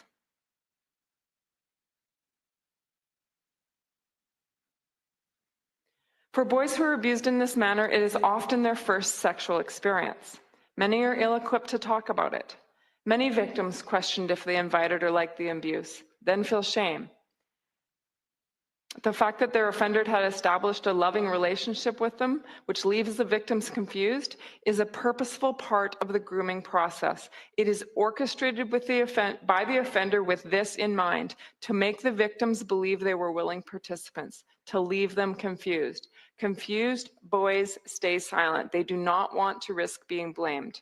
Plus, maintaining silence versus identifying as a victim is a coping mechanism for them. I say coping because from their youth, males are bombarded with strong messages which imply that real men are not victims. Real men are providers. Real men can protect themselves. Real men protect other people. And of course, real men never turn down sex. Girls, on the other hand, are conditioned to seek support and are allowed to be victims. Traditionally, this has not been the case for boys. Based on what boys have previously learned about real men always being willing to have sex and about being able to control where, when, and with whom they get aroused, they are left confused. Furthermore, on top of this, if they watch TV at all, they are bombarded by male rape jokes. Drop the soap jokes exist in cartoons, in all kinds of movies. Most police shows, cartoons, comedians have at least one drop the soap joke. Many male victims see their friends and parents laugh at these jokes and decide that they have to stay silent, lest they become the target of the next joke. Further to this, most of these shows portray the police as sending criminal suspects to jail to be raped. This portrays the police as being unempathetic and homophobic. These messages complicate the situation for male victims and cause them to struggle even further. It also causes them to reason that if real men aren't victims, am I a real man? Or was I willing? They question, what does it mean about me? Even if they do consider disclosing, they often expect that they won't be believed or that their abuse will at the very least be minimized. Based on this, most just try to forget it. Some try to rewrite their stories and make it into one that indicates that they enjoyed it, which is not the case. Additionally, in today's highly sexualized climate where the media and schools are advocating for pleasure-based identities, many male victims do not want these identities to be projected on them. Another concerning issue of significance is online luring. Online luring is a really big problem in Alberta. The latest trend, I'm told, according to the Alert website, is pedophiles targeting boys 10 to 17 through social media and through gaming platforms. What they'll do is they'll begin playing with them, chatting. Again, they'll have done their homework. They'll look at their intended targets, other social media, and figure out who their friends are, who they like, possibly somebody they might be attracted to. And then they'll pretend to be that person and ask for an enticing photo, ask for an illicit photo. Once the boy complies, they're threatened or encouraged to send more illicit photos, photos that are permanently recirculated on the internet. These types of incidents in youth have been known to lead to many teen suicides. In Alberta, the Alert Unit, which is the unit responsible for investigating these types of offenses, indicate that they investigated 3,815 files like this in the year 22-24. So it's a very big problem. Now I'd like to share with you just a little bit about what I learned while I was doing my own research. The grooming process and confusion are just a few of the reasons. So the question that I sought to answer was, why are boys and men waiting so long or not disclosing at all to disclose their incidents of sexual abuse? The criteria that I used was that they had to avoid it at least 1 year before disclosing. One of the overarching themes that I identified was that the reasons for not reporting are complex, multifaceted, associated to every area of their life. Also that the reasons they don't disclose change and morph as they grow, for example, as they learn about sexual matters. Also that the struggles they experience impact them in every area of their life for their entire lives. Some of the reasons that I learned about surprised me. The most common reason I learned was memory loss. This really surprised me, but over half the men that I interviewed, so I interviewed men who'd been abused as boys primarily, and over half the males I interviewed reported that they had memory loss. So they were so traumatized by their memory or by the abuse that their memories actually were blocked. They retained only partial or broken or no memory at all of their abuse, at least for a period of time. As a trained trauma therapist, I know that this is an extreme response to trauma, blocking memories of abuse because they were simply too overwhelming. Research shows that approximately 40% of male sexual abuse begins before the boy is 4. So it's understandable why it's so overwhelming for them. For some, the memory loss is autonomic, and for others, it is willed. The fact that this was even possible surprised me. I was not aware that this was possible. I didn't know that you could purposely forget something. And in many instances, substances do help, but they are not required. And the period of time for memory loss can be quite extensive. In my research, it went from a year to 59 years, and I'll explain why later. Sadly, other victims have the opposite experience. They grow up tormented by their memories every day. While memory loss would be challenging enough, even if they don't remember, victims still experience a comorbidity of physiological and psychological symptoms which compound their ability to process and recover. Symptoms like being triggered, dissociation, flashbacks, rumination, hypervigilance, and a diminished ability to pay attention and remember, as well as sleep disturbances and nightmares. Experiencing any of these symptoms can have a profound effect on a child's ability to learn. It's really hard to pay attention in math class after you've been abused. Also, on how they present themselves in the world around them. Many victims whose abuse began early don't seek help because they think, another reason was that when the abuse begins that young, like before age 4, they think it's normal. They think it's just a normal part. If I had, one of my participants said, she was my mom. If I had had another mother to compare to, I might have known that what she was doing was wrong. Another one being abused by his father said, I just thought that's what everybody did in bath time. So they fail to recognize that it's abuse. Others fail to recognize the sexual nature of their abuse. So one of my participants being abused by his mother said, I didn't like it, but I didn't like vegetables either. So a lot of them don't recognize, some of them recognize that it is abuse, but they don't recognize the sexual nature of it until later in puberty, and then they feel dumb, they feel stupid, they feel responsible, like they should have known better. Should have been able to stop it themselves. Don't want to interrupt you, but we are running short on time, so if you could. Okay. Well, you're going to have to tell me when to stop. I'm halfway through my slides. Abused boys are often misdiagnosed. They're labeled as ADHD, learning disabled, oppositional defiant, and this again, they're falling asleep in math class. It's really hard to learn when you're going through all these comorbidity of symptoms. These diagnoses only complicate their ability to identify as victims and often place them in more vulnerable positions.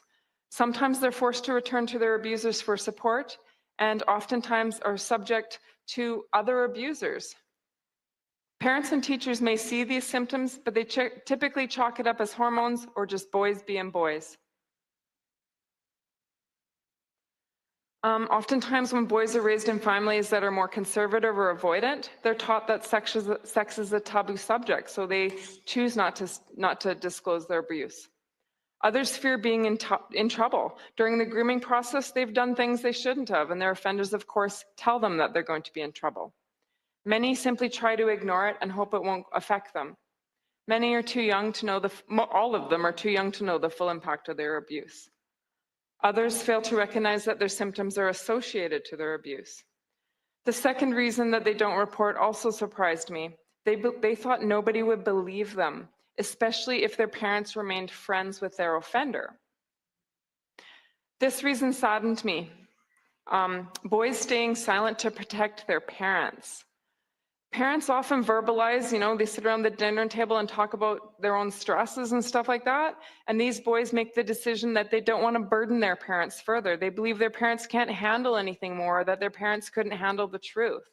They're doing what they're conditioned to do as men. They're protecting. Others stay silent because they're protecting their parents' reputation. For example, if their father was the pastor or a police officer in the community, they don't want their father's reputation to be tarnished. Others stay silent because they don't want to disrupt the family system if their abuser is associated to their family. Others stay silent because their siblings or parents have significant health issues. They feel like their parents already have enough on their plates and make the decisions they don't want to burden them more. Finally, they're protecting themselves, and this is a very common reason. Many victims feel like it's too hard to talk about. They don't want to be thought of as future offenders. They don't want to be labeled as homosexual. They don't want people to treat them differently. They don't want to be pitied. This other reason really saddened me. It's in regards to when their offender is a bio parent.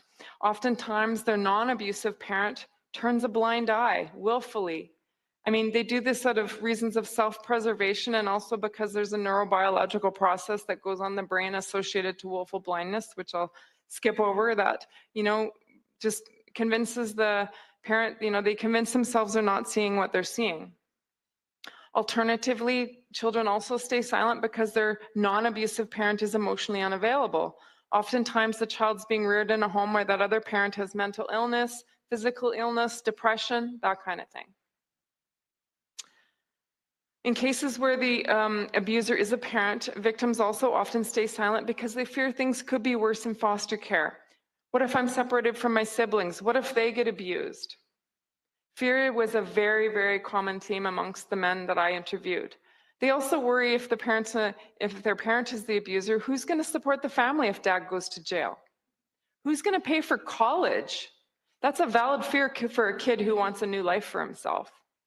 Many also believe that the police won't believe them. Oftentimes, offenders will introduce more people to their offending environment. So they'll have the older boys recruit younger boys and then perhaps get them all to be masturbating together. And then they'll highlight the fact that the older boy is now implicated and that they too could be charged. So now they've got this fear thing going on where the victims actually start threatening each other so that they won't be exposed. At this point, it's hopeless for them. Many are also threatened by their abusers. The abusers will threaten to harm their family, their pets, their friends. Many victims also report that they allow their abuse to continue to prevent a sibling, for example, from being abused. So they will tolerate the abuse to prevent their sibling from being abused. Conversely, self-blame is also common. Why did I allow this to happen? Why did I not stop it? Others report that they try to test the waters, they try to tell people, they disclose. They don't just out and tell people. Typically, they'll start by disclosing a lesser part of their story. And they say it didn't go well, so I didn't keep talking. For example, if they tell a friend, sometimes they're met with a response like, "You're lucky, I wish that happened to me." Even professionals who they make disclosures to fail to recognize sexual abuse. One of my participants was told his therapist he was abused by his cousin, and the therapist just wrote it off as normal child play. Minimized, done, that was it.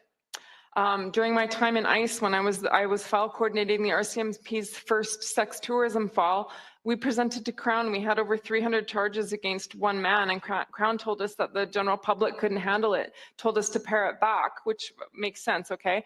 But my boss's first response was, "Don't worry about the boys." And I didn't question it at the time.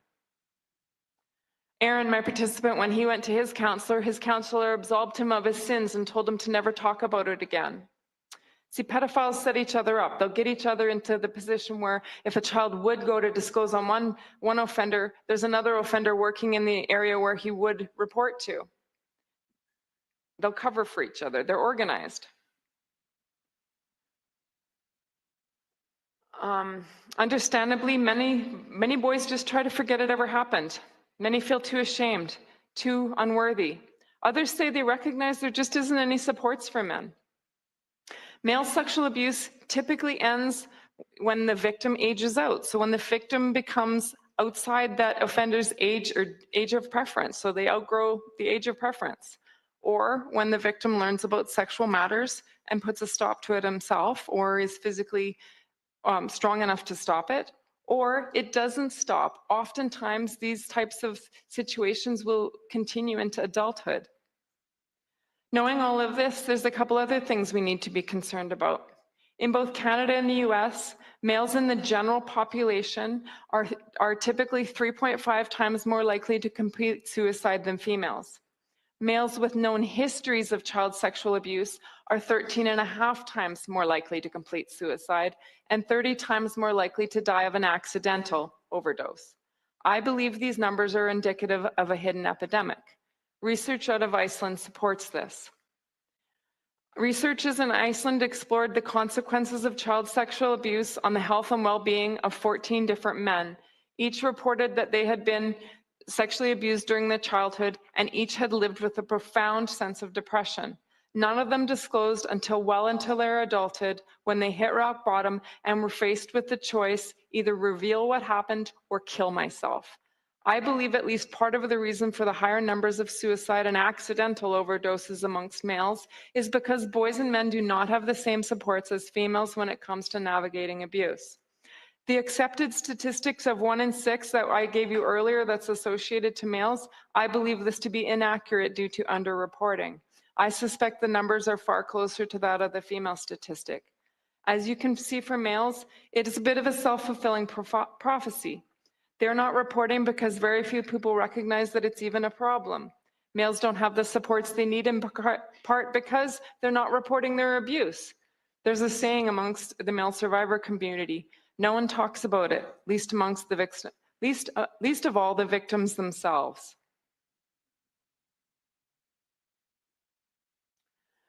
So you may be wondering, how do they cope? Many youth isolate, avoid, shut down emotionally, self-deprecate, blame themselves, begin to experiment with substances. As they grow up, they might become hypersexualized, trying to prove to themselves and other people that they're in fact real men and not gay. Many engage in acts of hypermasculinity, excessive weightlifting, again, trying to prove their manhood to themselves and others. As men, they cope, again, still through numbing out, some through alcohol and drugs.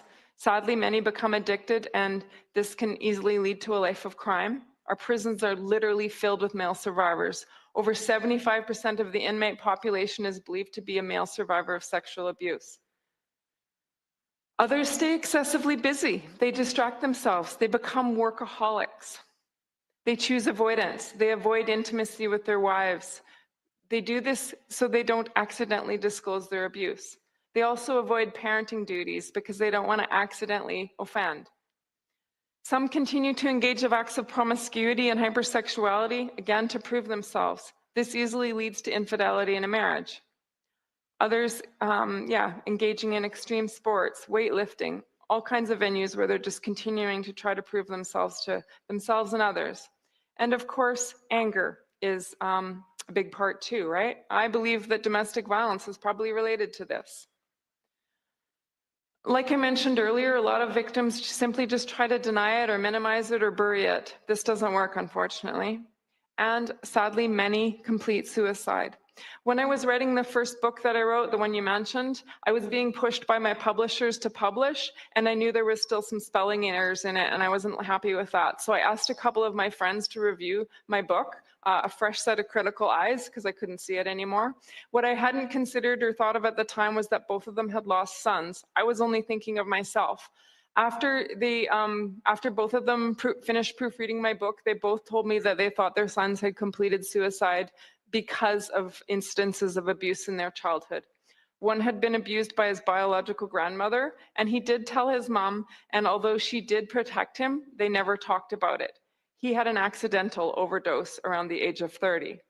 The other one had been off to a camp with a counselor that was a friend of the family. When he left, he was very excited to be spending the time with the camp counselor. By the time he got home, he hated him. And he never told his family what had happened, but he did have a lot of the characteristics of a known victim, which is an extreme change in character and personality.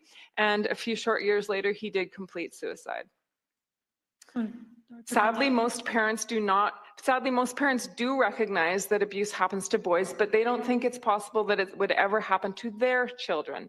They don't see their sons as being vulnerable. We know from... Dr. Palfrey, if we could wrap up because we are out of time. Okay. Okay. Thank you. I'll let you make your last point. Sure. Okay. Sorry. Yeah, I would just like to answer the question, are boys safe in Alberta? My answer would be no. These things, the statistic that I gave you about male sexual abuse, 94% of abuse being perpetrated by someone the child knows and loves. I read a research paper that examined the First Nations communities, and they're saying that over 90% of children living in those communities, some of those communities are being sexually abused. So, and as I painted the picture for you, you can see that for males, it's really complex. It's not the same for girls. Yeah, so I just showed you kind of why this is so complex for boys. Oops, sorry, I just lost my slide. I guess that's it. So one question I have for you is what changes in policy or support services you think could better address the needs of both the abused men and their children who are also going to be affected by a father who's been abused? Did you say by parental, or what changes in policy? Oh my goodness. That's a good question. I mean, for one thing, mandatory treatment of sex offenders when they get to jail, for one thing, right? You know, and I don't know that treatment works, but I mean, at least some sort of monitoring and accountability would help, right? Because right now we've got all these high-risk sex offenders living out and about in the community. I mean, let's ban them from having computer access. Right. So for future research on on this topic, what do you think is the most critical regarding long-term impact on children? Awareness. Commissioners, those are my questions. I'm going to turn it over to you. Thank you for your evidence. It was really very interesting. You're welcome. Sorry we ran out of time, but I want to talk a little bit about SOGI. I am absolutely convinced that you have given that careful thought. Some of the dynamics with respect to the grooming process seem to be the subject of concerns expressed about SOGI. There is the concern that the highly impactful subject of sexualizing children is being taken over by the public school system and effectively disenfranchising the role of parents in that process.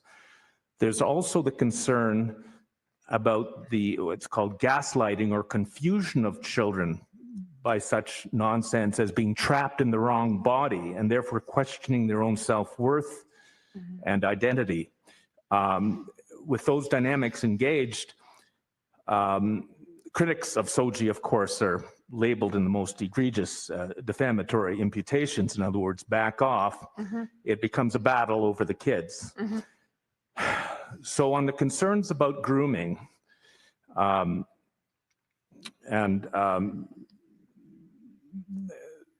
sort of efforts in the area of gender ideology being pushed through the public school system, can you give us some comments on that and whether my own sort of efforts to describe this are meritorious? In my opinion, it would be like the perfect setup, right? I mean, they're setting them up to be groomed. They've got this, like I mentioned, pleasure-based identities, right? So if you get aroused or what have you, that means you're this. It means you're gay. It means you're homosexual. It means you're bisexual, transgender. Right, and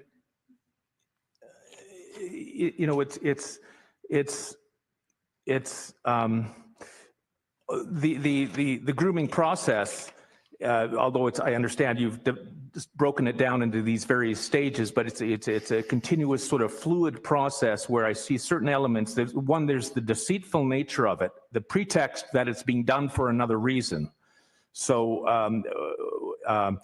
and the position of the offender. So you've got the combination of vulnerability on the part of a child, which is to some degree a function of confusing the child and then distancing them from the parents, combined with the fact that the offender is in a position of trust, whether a camp counselor or a teacher or a coach. So it's the combination of the position of trust and the increased vulnerability of the child that puts in play this, which are the elements of the grooming process. Have I got that right? Absolutely, absolutely. Treating them as if they're older than they are, telling them that you're responsible, you're old enough to make your own decisions. I know I just said transgender in there. I don't think that, that would, that grooming a child would make them think they're transgender. Sorry, I correct myself on that. But yeah, abuse can make them be confused about their sexual identities. And then, if that were to be the case where they're set up in the school, let's say, or they go to one of these readings at the library, it's like the first time that they get used to that touch. And, I did my research on some of these, for example, library drag queen readings, and I found the pedophile symbol on every one of the drag queens. And then I'm told that they don't have to have criminal record checks and that they often have very significant criminal records. So, and some of which includes crimes against children. So yeah, definitely a concern. Okay, thank you very much. Hi. We had a testimony in Vancouver from Emrit Bering. He testified that he gave books to the police that were sexually explicit and were available for children in schools, in library schools. But the police there was never charges laid for that because supposedly no child was exposed to those books that are in schools. Wow. So are you aware that there is like problem in the judicial system to bring forward those type of cases, that there is, I don't know, policies, limits, instructions? Well, I mean, I'm not familiar with that case. And I mean, obviously in any criminal investigation, they would still have to meet the elements of the offense, right? And sometimes that, you know, isn't easy to do, right? But I often say, like when I went back to school to do my PhD, right? You know, that whole movement was just starting to come about. And then I always say, I put my head down to go back to school and I lifted up my head 10 years later and the world had lost its mind. Like, you know, coming from the stance that what I used to investigate as criminal is now being considered acceptable. That's what I mean, right? Yeah. Like, what? On what planet is this acceptable? And can you talk about the criminal system? Is he handling those cases well, or the criminal system re-victimizing the children? I'm sorry, I honestly don't keep up on like cases, but I mean, it's common that, you know, I was going to talk about like secondary traumatization. It happens in all kinds of venues. It's not easy for victims to have to testify, of course. One of the quotes that I was going to share was offenders' level of deception, particularly when they get to court. They said, if you look the victim in the eye and stare them down and make them feel really nervous, it makes them look like they're lying. And also that offenders will target children with histories of lying. But that's their whole intent, is to make the child look nervous, make the child nervous so that it looks like he's lying. That was a direct quote from an offender from another researcher. And you said a word about organized child trafficking. Do you have more information about that? That there are groups? Not a ton, just I was going to give a statistic about it. They just said they were being inundated with files, is what their website says, inundated in Alberta with files of trafficking. Very busy. But organized like pedo-Satanist cults or? Sorry, say again? So are you aware of cults with ritual abusing cults? I'm not. Children or rituals like masonry or? I'm not familiar, I'm sorry. Okay. And my last question would be, there seems to be in the education system, while they are teaching sexual courses, sexual curriculum to our child, they also included seemingly benign practices like messages by classmates, as they did for my daughter. She's in first grade. So her friend of the day can give messages to his classmates. So in one way, we have the system who teaches our children sexual courses, and we know that the curriculum will go much explicit, sexually explicit through time. And at the same time, they use the children to be touched by their classmates. And do you think it's kind of grooming?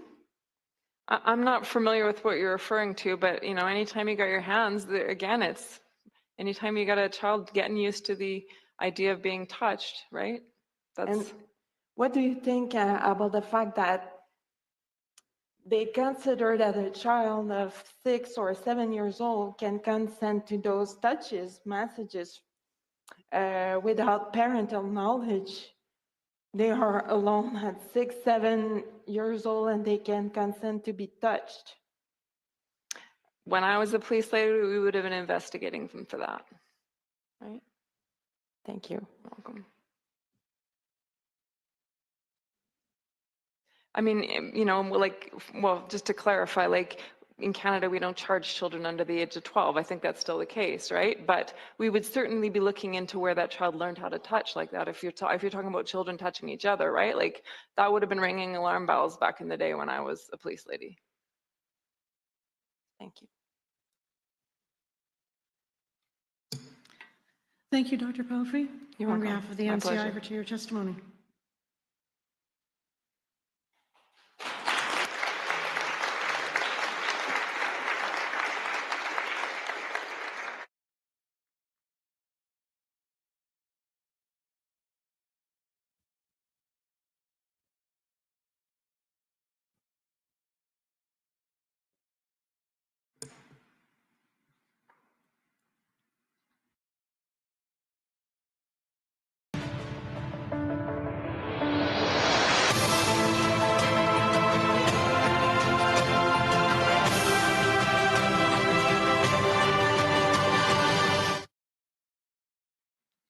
Good morning, Ms. King. Good morning.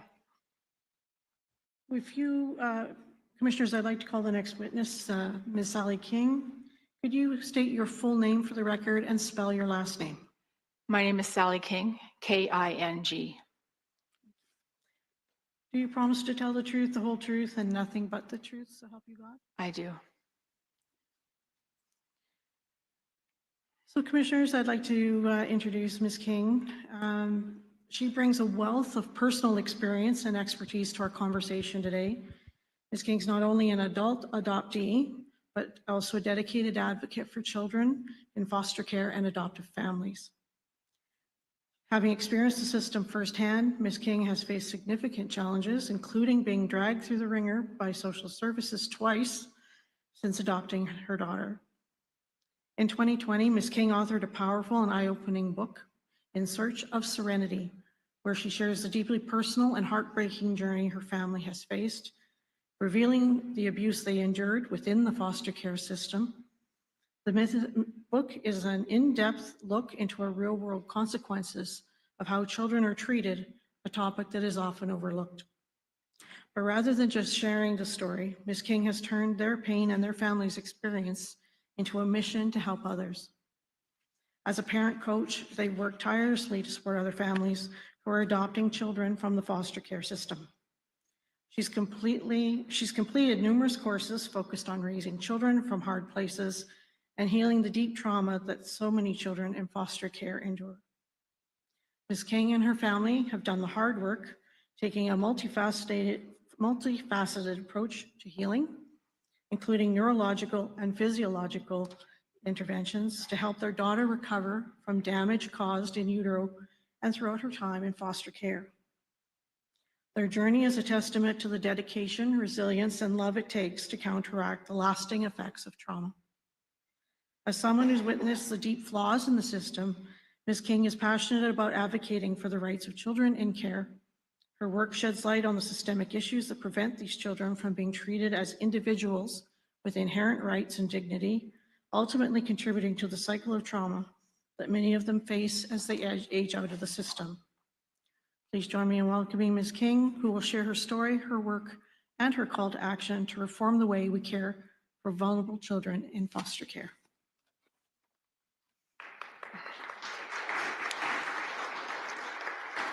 Ms. King has no exhibits. No. On the record.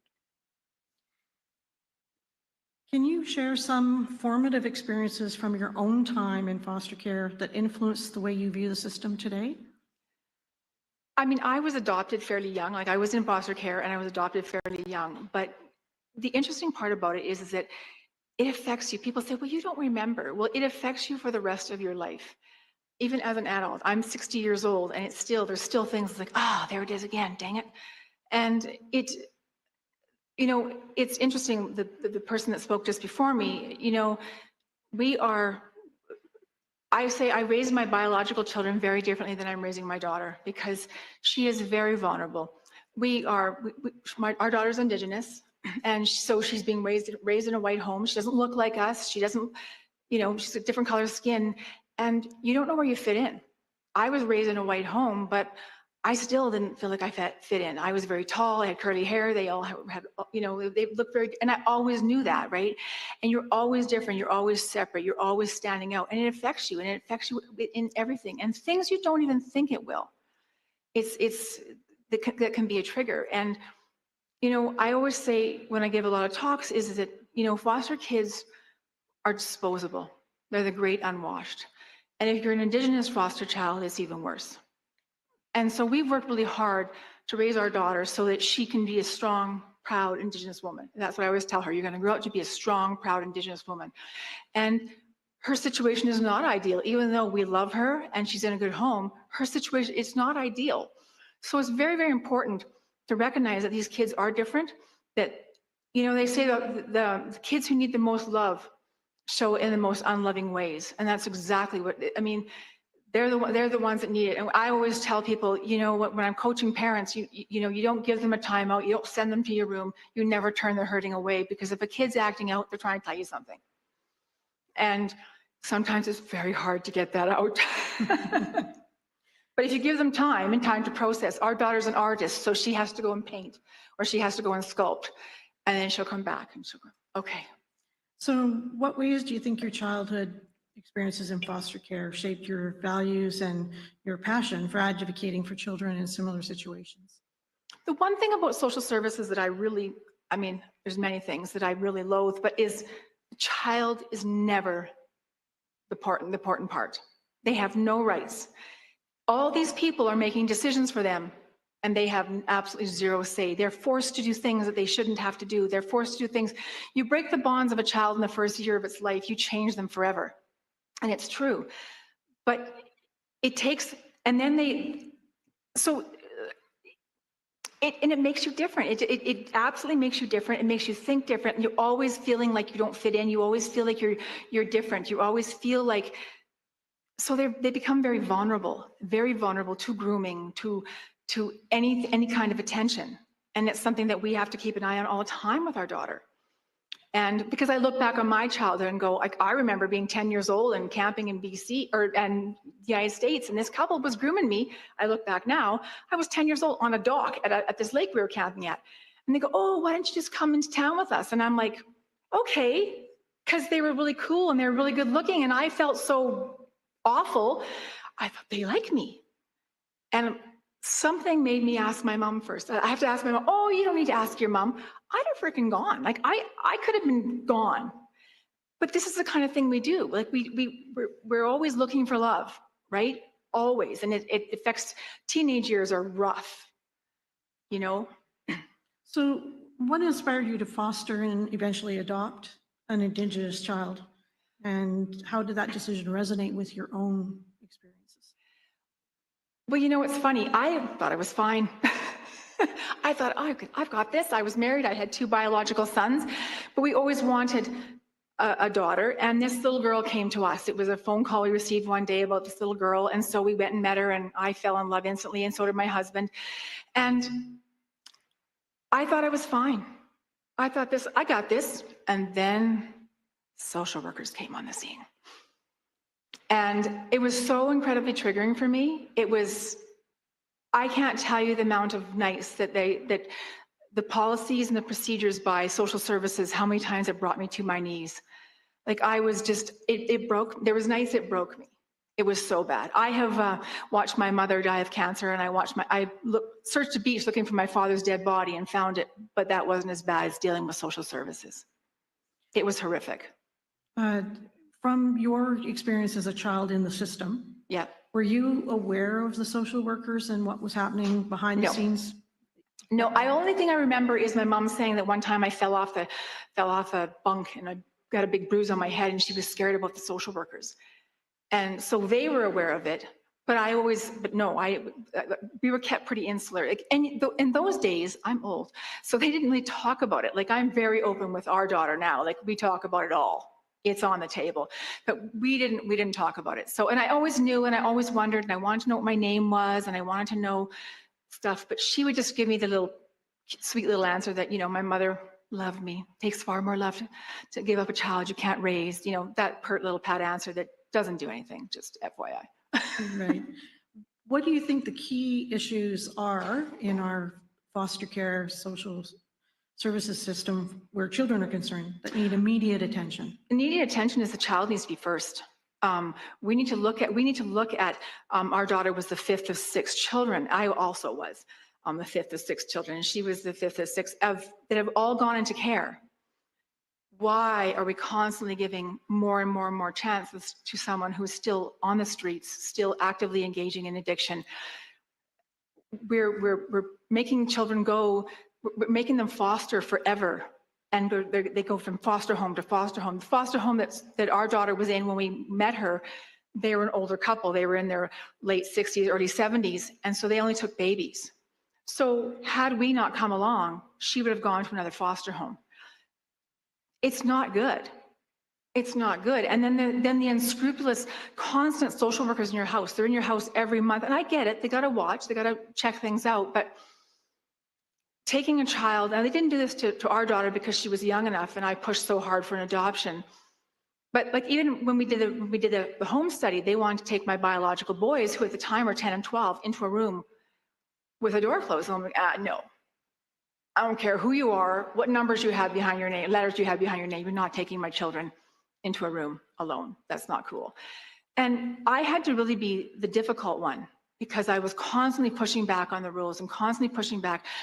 Every Tuesday morning, a stranger would come and pick our daughter up while she's screaming at the top of her lungs, "Mommy, mommy," and drive her across the city to the Boyle Street Mission to go visit her biological mother, who 75% of the time didn't show up.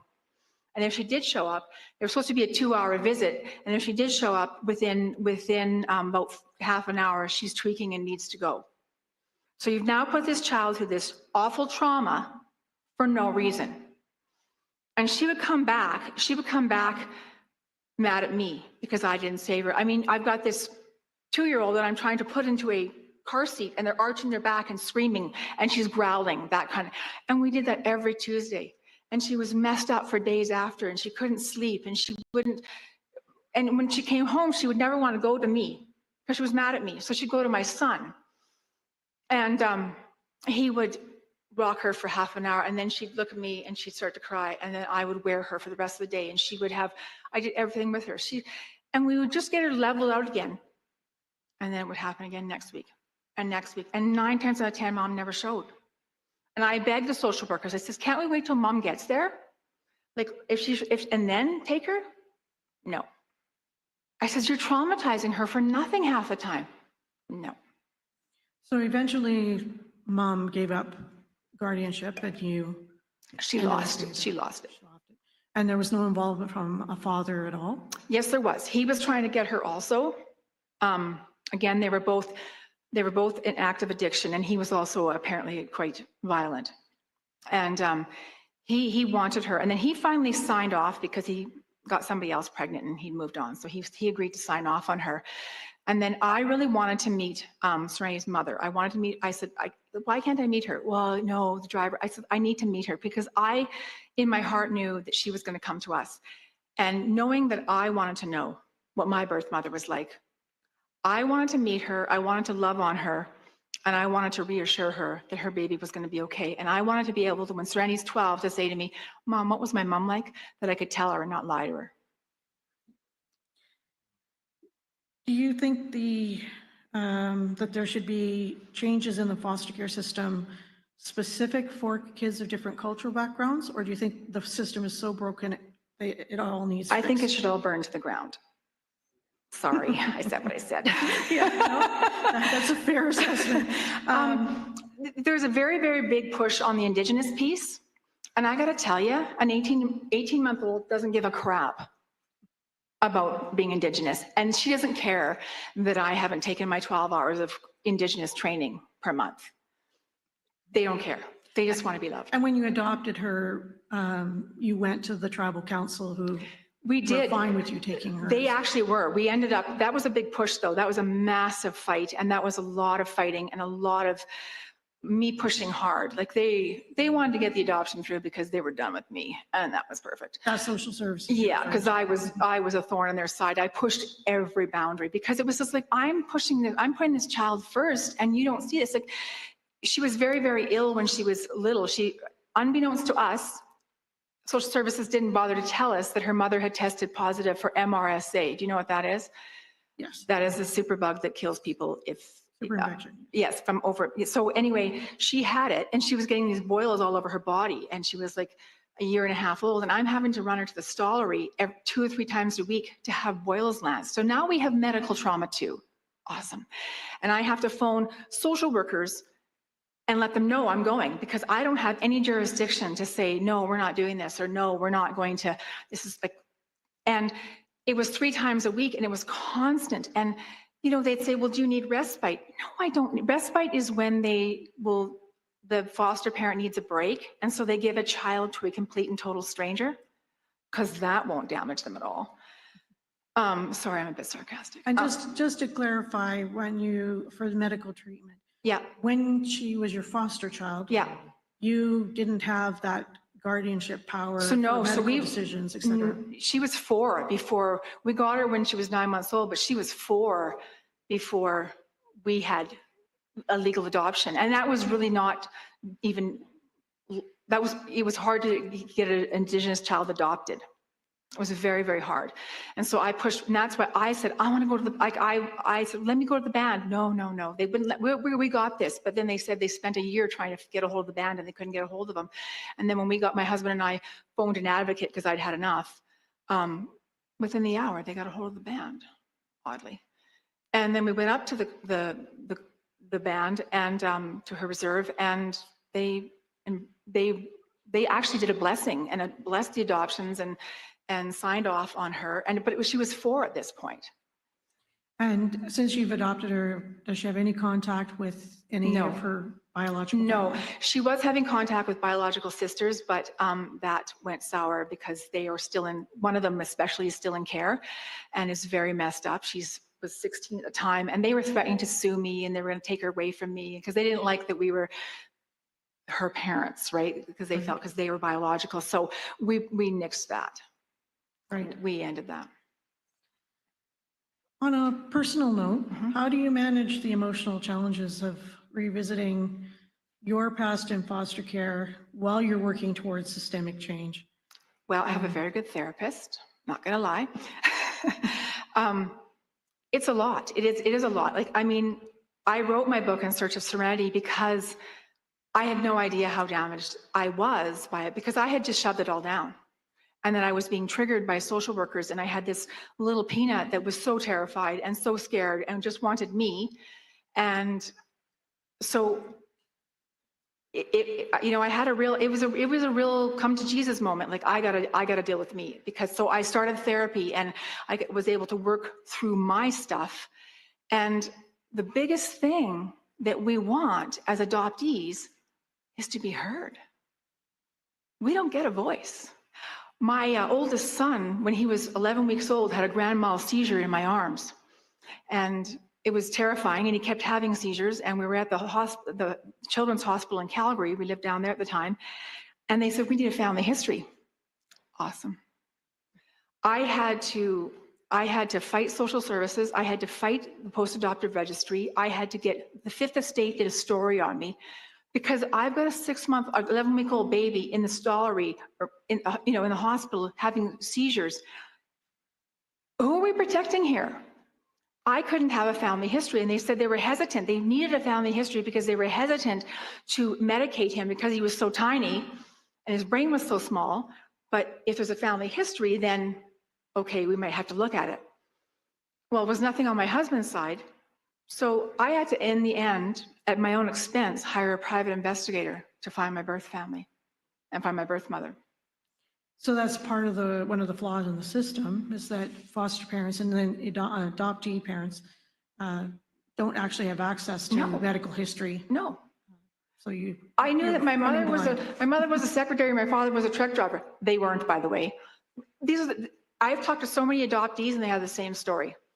And when the Fifth Estate did the story on me, they said that they spoke to a social worker that was retired, and she was in her late 60s, and she said, yeah, we knew that there was a lot of problems, and we knew that there was addiction issues and that there was prenatal exposure, but we didn't want to tell them because the adoptive parents, because then we thought that it would, make them unadoptable. And now what social services does is they overshare to the point that you're flipping terrified, but they offer no solutions or no help other than, well, do you need some respite? No, I don't need respite. So I took it upon myself, my husband and we took many courses on kids from hard places, on FASD, raising kids from hard places. I took a ton of the courses and I read every book. And the interesting part was I was taking an FASD course one time and my husband was in Fort Mac working, so I was taking it by myself, and I was getting so triggered, and I was like, this guy's talking about the traits of someone with, because it's FASD, it's fetal alcohol spectrum disorder. So you can have levels of it, right? And I'm like, oh my God, this is me. This is me. And I was losing it. And so I got up out of this course and I went to the bathroom and I phoned my husband and I was just bawling, saying, this is me, this is me. I just thought I was a lousy person. I just thought I didn't handle stuff well. Well, no, I actually have a level of FASD. And so I just never wanted that for Serenity. I wanted her to know. I wanted her to be heard. And I wanted her needs to be met. And I wanted to do every possible thing I could to prevent any long-term lasting damage. So one of the changes that you might propose would be to develop a better support system for foster parents? Better support system for foster parents. There are courses that I have found that should be mandatory. The course that social services gives is bunk. It's garbage, throw it out. There's nothing you're gonna learn there other than what to do in the event if you get charged with sexual abuse. No, what about we do with kids who have FASD? I don't know what the stats are now. I imagine it's very similar, but back when we started the process, 95% of kids in care were Indigenous. And so there was, some kids don't go into care because everything's wonderful. They go in mostly because of addiction. So there's going to be prenatal exposure. And basically they offer you places that don't offer you any help. It's more, so I searched out, I read a book called Disconnected Kids. And it was by this doctor in the US that did neurological rehabilitation on these kids. And we were even lied to about what FASD was. They said, oh, it's permanent brain damage. They have holes in their brain. Well, when I found with this book that I read, and I found this doctor, was that no, they don't have holes in their brain. They have the neuron pathways that are connecting the left and the right side of the brain. That's what's been damaged. You can rebuild them the same way a stroke victim can or someone with a head injury. So I searched, and wouldn't you know it, there's one neurological rehabilitation doctor in Edmonton, or in Canada, and he happened to be in Edmonton. So I phoned him, but it's very expensive. It's at the time, like Serenity's 14 now, and she was 3 at the time, it was $2,300. Well, people don't have that kind. This is the stuff that we should be making mandatory. Empowered to Connect is a course out of Fort Worth, Texas, by a doctor, Dr. Karen Purvis, who unfortunately has passed. But that course should be mandatory because she is like a child whisperer, and she only helped. She's written books, and Dan Siegel, I think is his name. Like there's with the whole brain child, like we have to deal with their brains because even with trauma, there's brain damage. But then you add addiction to it too. It's another, and we have shown, our daughter is 14 now, and we did all those therapies, and I parent this way, and my husband does also, and she's amazing. What would you, like in your opinion, how do we handle the foster parents that are looking for a paycheck, not really in it for the kids? I've said in many, many speeches, fostering is not a job, it is an act of love. And we get the lowest, I believe, the lowest of the low people fostering because we're treated like garbage. We are treated appallingly. I mean, I have PTSD, and that's a diagnosed thing from dealing with social services. You're treated like you're a criminal. They go through your closets, they go through your drawers. They're like, and they filter in and filter out, and it's a different social worker, and it's always a social worker's opinion half the time. Oh, this one's not for this, and this one's not for that. And it's like, okay, is there not a standard rule here? Like, one hates homeschooling. I know of a child that got ripped out of a home because they homeschooled, and this little girl's now on the streets and not doing well because she was in a good home and she was loved, but they were homeschoolers. Oh no, she got a new social worker. Nope, they can't homeschool. Like, this kind of thing should not be allowed. There's not, and I personally believe that kids from hard places should be homeschooled, because I gotta tell you, school was not fun for me because there's too much noise, there's too much color, there's too much stuff. Someone's clicking a pen, someone's dropping something, my school years were hell. And I was not gonna have that for her either. I mean, I homeschooled my boys also, but I doubly wanted to homeschool Serenity, and I made sure that wasn't going to be an issue, because I wanted her to be able to learn. So to wrap up, what advice or message would you offer foster children, adoptive parents, or even policymakers, if they're listening, to improve the foster system? They need to stop treating foster parents like they're the enemy, and they need to, the ones they like are the ones that will conform to all their ridiculous rules and all their, and they'll give them respite, and they'll give them this, and they'll let the kids go into a room with a stranger and traumatize that. Because and what that does, so we need to have people that want to raise a child and that want to love on this child and want to change the trajectory of their life. Because it's not easy being a foster kid. There's a big letter on your forehead, and you need to have parents that know how to handle that, and they give you nothing. So that policy needs to change. That, first of all, we need to have people. I know of 2 couples that would have been amazing foster parents, but they were not okay with some of the rules, and they weren't okay with these people were Christian, and there was all kinds of, the social worker had a problem with it. So they didn't get to foster. They would have been amazing. And the thing about, they want to speak to your biological children privately. They weren't okay with that. I wasn't, but you see, I'm just a big enough bag that I just said no. That wraps up my questions for the witness. Commissioners, if you have questions for her. Thanks very much for your evidence. Very interesting. So as I understand the sequence, basic timeline, your daughter, who's now 14? Yes, she is. Was initially placed with you at about 18 months or so old? Yeah. And I understand a frustrating, arduous, and horrifying to the degree of a post-traumatic stress from the process. But of course, we all understand that it's a very serious process, and that and obviously not well done in your view, but we understand the need to be very careful with the placement of kids, obviously. 100%. Obviously. And then you formally adopted your daughter when she was 4. Yes. And one of your interesting comments, well, you made many, but one that stuck with me for a moment was that an 18-month-old doesn't care less about their racial identity or ancestry or any of sort of identity politics that sometimes there appears to be a misplaced focus on those elements versus the legitimate best interests of a child to be placed into a loving and supportive home. And it's the tension between what the adults use as a political tool, which is the placement of kids, versus the bona fide wish for people like you and the legitimate best interests of a child to be united in a safe and loving home. There's a tension there, isn't there? That's right. And so in the 12 or 13 years then that you've had the pleasure of your daughter's company, tell us how that's evolved, and I'll maybe lead you into my thinking.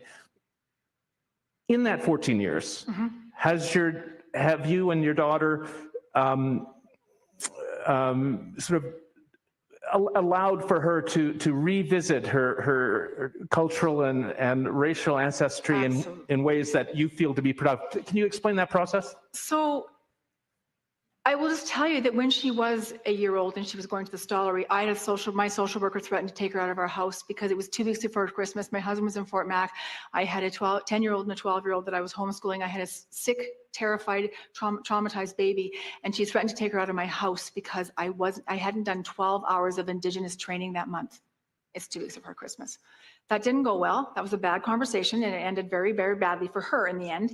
Yes, me. But she doesn't care when she was little. But then you reach this point as an adoptee where you want to know who you are. You want to know where you came. And we've always encouraged it. We've always talked. And there was lots of times she didn't care. And I let her lead. And so when she was about 10, she wanted to know. And it was funny because we had just moved out to where we live now. And I was having coffee with a couple of friends. And I said, I just need to find someone who's Indigenous that could lead us. And it turns out I have a neighbor who is Indigenous, and she grew up on reserve, and she's now left the reserve. She's left Quebec, it was where she's Algonquin, and she became a teacher, and we met, and she filled Serenity's Indigenous cup. And I mean, this bracelet that I'm wearing right now, Serenity made because Jill taught her how to bead and how to make moccasins. Mm-hmm. And so she was very interested. And then about a couple months ago, my husband and I were out for dinner with her, and she said to me, and she's got beautiful hair, and it was long, and she was growing it because, the braids, because that's a thing and a beautiful thing. And she said, the Indigenous culture is beautiful. And we're so grateful for Jill teaching us it. Mm-hmm. But she said to me, she says, Mom, I want to cut my hair. I'm a hairdresser also. And I said, you do? And she says, yeah. I says, well, don't you want to have Indigenous hair? She goes, I just want to be a king. Sorry? She said, I just want to be a king. That's our last name. Right. I just want you as my mom, Dad is my dad, and my brother's my brothers. She goes, I don't want to make moccasins. I don't want to bead. I just want to paint and be your kid. Interesting. Okay. I said, well, if anything changes, you let me know. And we can revisit it. And we will always have Jill in our life because she's our neighbor and our friend. But I have tried to find safe.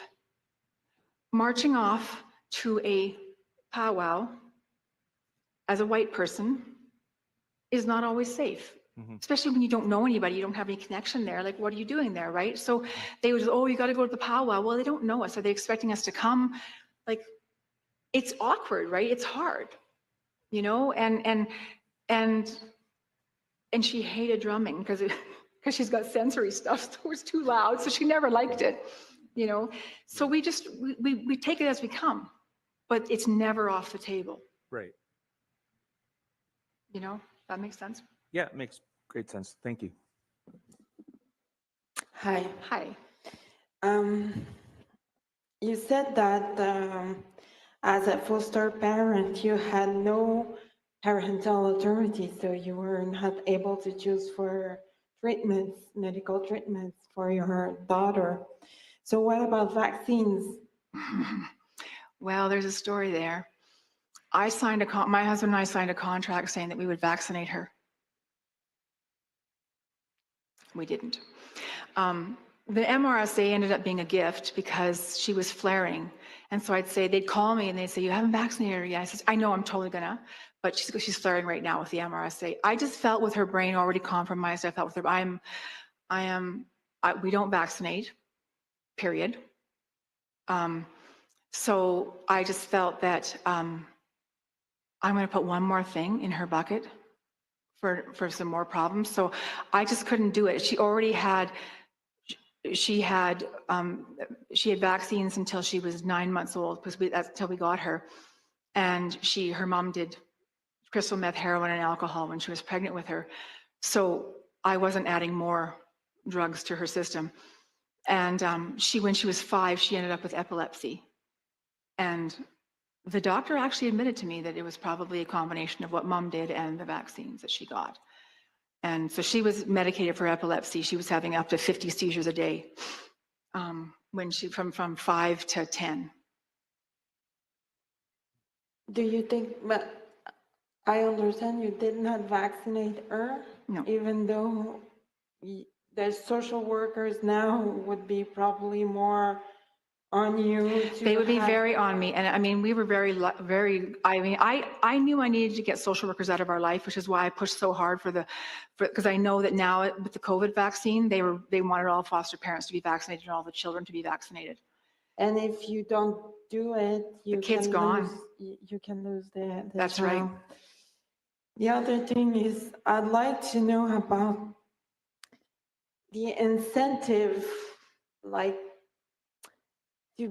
when you adopt a child, I guess you lose the money that comes with a foster child. No, we don't. We don't get as much, but we do.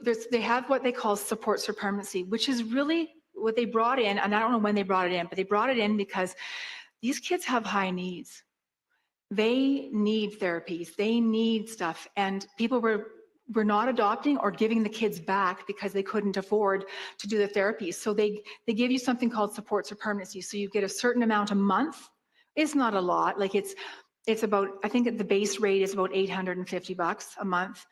And you have to use it on the child, which is what, I have done. And then you get an overall sum per year of $3,800. And that's for, they call it additional needs funding. So we use that for the therapy. Before, Indigenous Affairs now pays for therapy, but they weren't before. We've done chiropractic, we've taken courses. We took one out of Philadelphia and one out of Fort Worth, Texas, and those were very expensive. And so we use that. And we have to get that approved. Anything you spend, Serenity's therapy is absolutely art. She is legitimately an artist at 14 years old. And so that's how, and we go through paint and clay like nobody's business. So they've added a stipend for that. So but they have to prove it. You don't just go, oh yeah, hand me the cash. You don't get handed a check. And little activities that she may want to do that are expensive. They paid for summer camp last year, and within that $3,800. Okay, so there's no financial incentive to stay at a foster home instead of. There's definitely more money if you foster, and that's a problem. Oh, okay. Yes, there is, because they get so much money a year for holidays, and they get their bikes paid for, and they get if they need hockey equipment, say, or whatever, all that kind of stuff, they will pay for that. If the parents take them for an appointment, they get mileage. Or if they drive them to work, they get mileage. They drive them to school, they get mileage. So there's much more incentive to stay a foster parent. But we never did it for the money, so I didn't care. I just wanted them out of my life. Yeah, I understand, but maybe children who could be adopted stay in foster homes for a question of money. They absolutely do. They 100% do. Okay, thank you.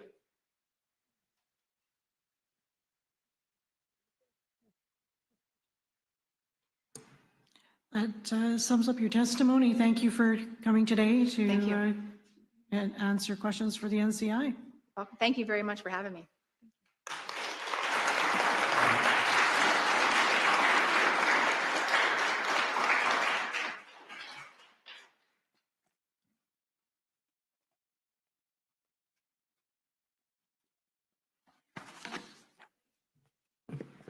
Commissioners, we're going to call one more witness before lunch who's attending virtually with us, John Hilton O'Brien. John, can you hear me? I can. And we can hear you, and I understand that you're feeling a little under the weather today, so just let us know if you need a break, okay? Thank you. And John, can you state your full name for the record, spell in your last name for the record? My first name is John, John. The last name is Hilton O'Brien, Hilton, hyphen, capital O, apostrophe, capital B-R-I-E-N. And John, do you swear to tell the truth, the whole truth, and nothing but the truth, so help you God? I do. Now, I just want to introduce you to the commissioners, but commissioners, we have his full CV marked as Exhibit 23 in these proceedings. So I'm not going to go through things like he's got listed 40 journal publications. I'm just going to go through the highlights. So, John, you have a diploma in social work? Correct. You have a Bachelor of Arts in Philosophy and Literature? Also true. And you have a Master of Arts, Social and Applied Philosophy? Correct. And since 2001, you have led Parents for Choice in Education? Since 2021. Sorry. What did I say? You said 2000. Oh, yeah, no, I'm sorry. So I misread it. I did have it down. And now Parents for Choice in Education is an educational advocacy organization focused on parental rights and school choice? Correct. It is the oldest and most successful of such organizations. And from 2016 to 2023, you were president of the Strathmore Overnight Shelter? Correct. You are a vocational rehabilitation specialist, and you've worked for various organizations in that regard from 2005 to 2011? I have done so, yes. I'll skip, commissioners, he's written a couple of book chapters. I'll skip those. And you've also, I guess you're a bit of an expertise in advocacy. And so you've attended here to share with us a presentation, and I'll just invite you to launch into that, and I'll just ask you questions as needed. Very good.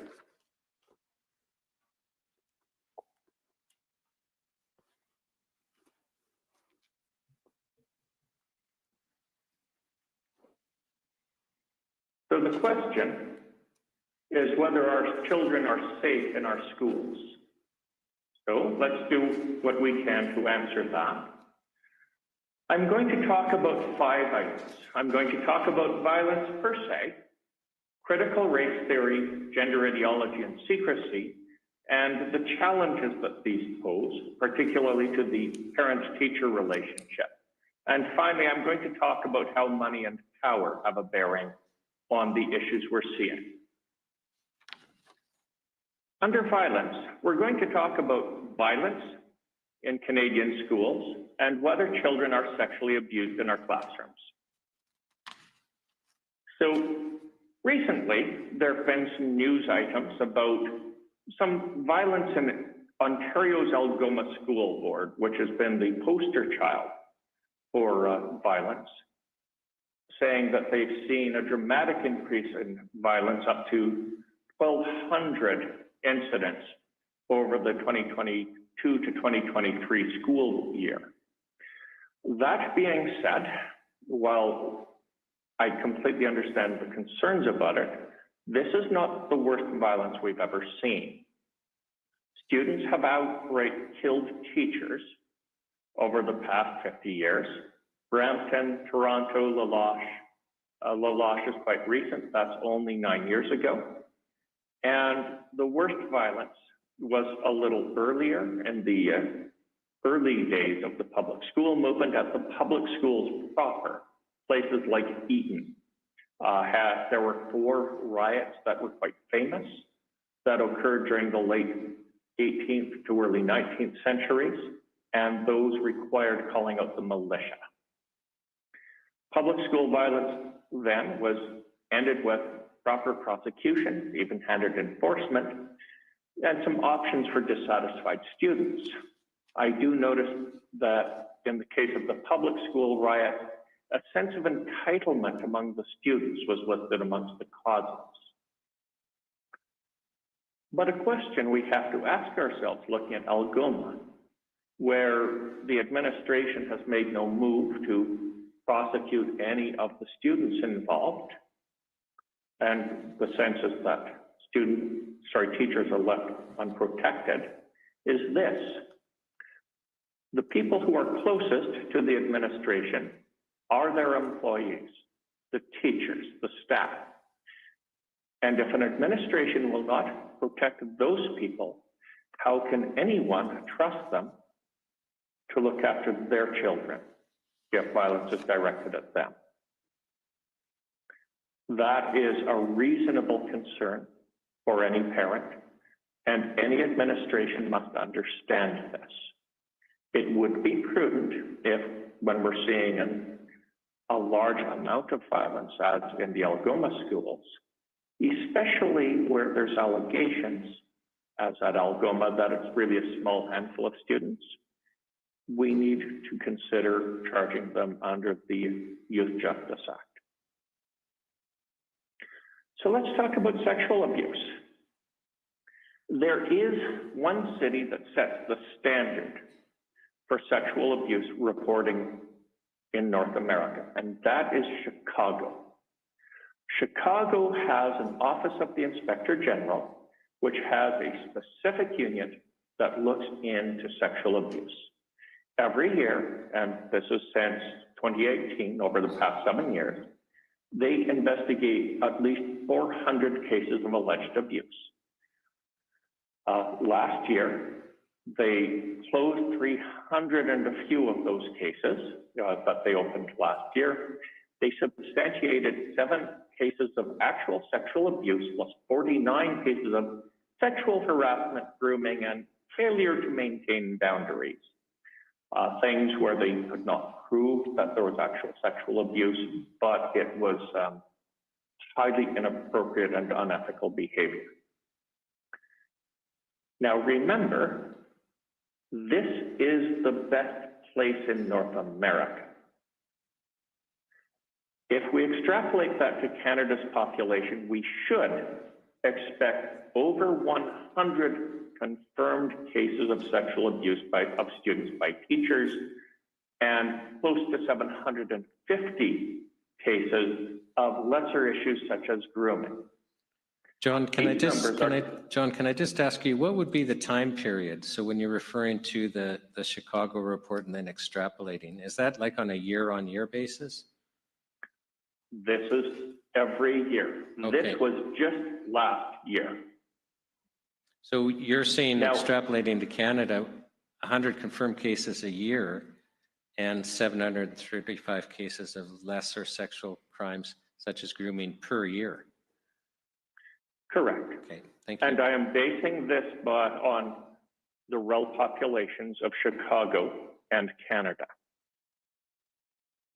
Now, yeah, these crimes are not reported and aggressively investigated, or if we make it hard to report such crimes, we can expect that there will be more such crimes because they will be easier to commit, but we will not see them reported.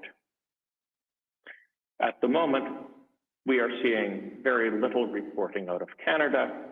I'm seeing perhaps a dozen cases that make it into the newspaper over a 3-year period. This is very few indeed on reporting.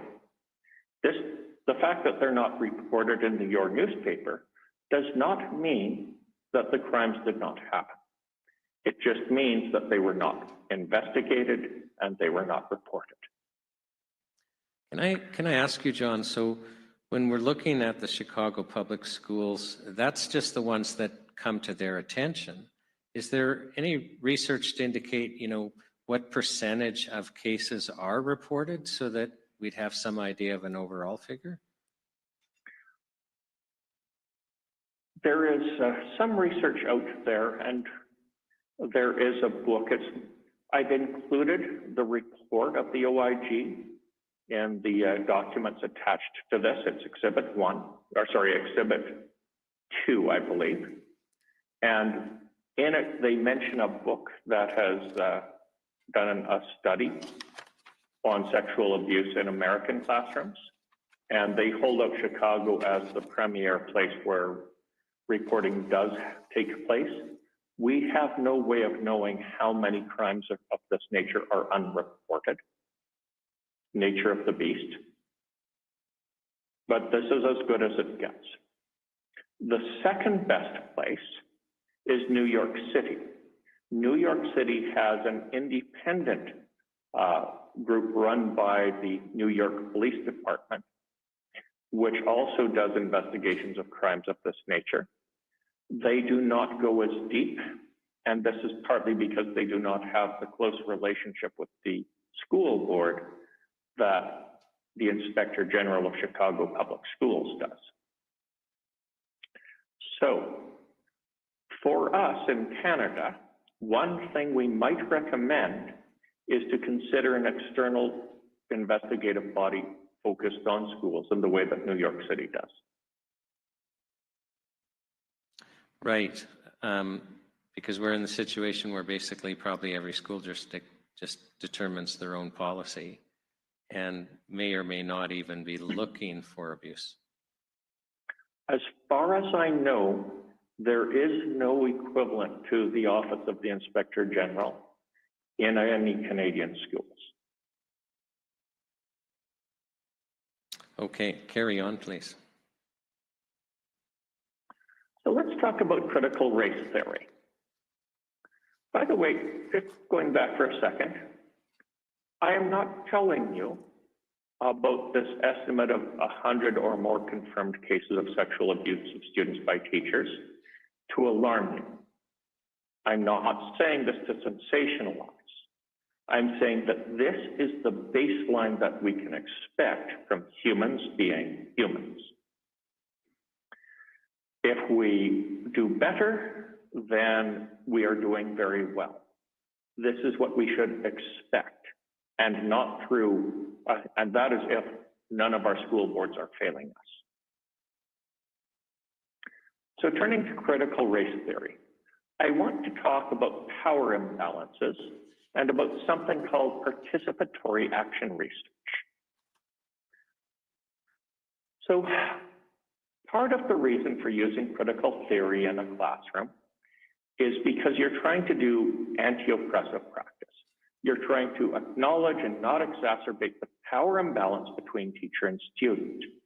This is like many other situations in the helping profession, for instance, with people who are working with persons with developmental disabilities. There's a power imbalance between the client and the worker there as well. But what happens when an instructor who's caught up in the thrill of critical theory tells students to check their privilege? Well, what she's doing is she's urging her students to give up power. But there's a massive power imbalance already in the classroom. The teacher has all the power.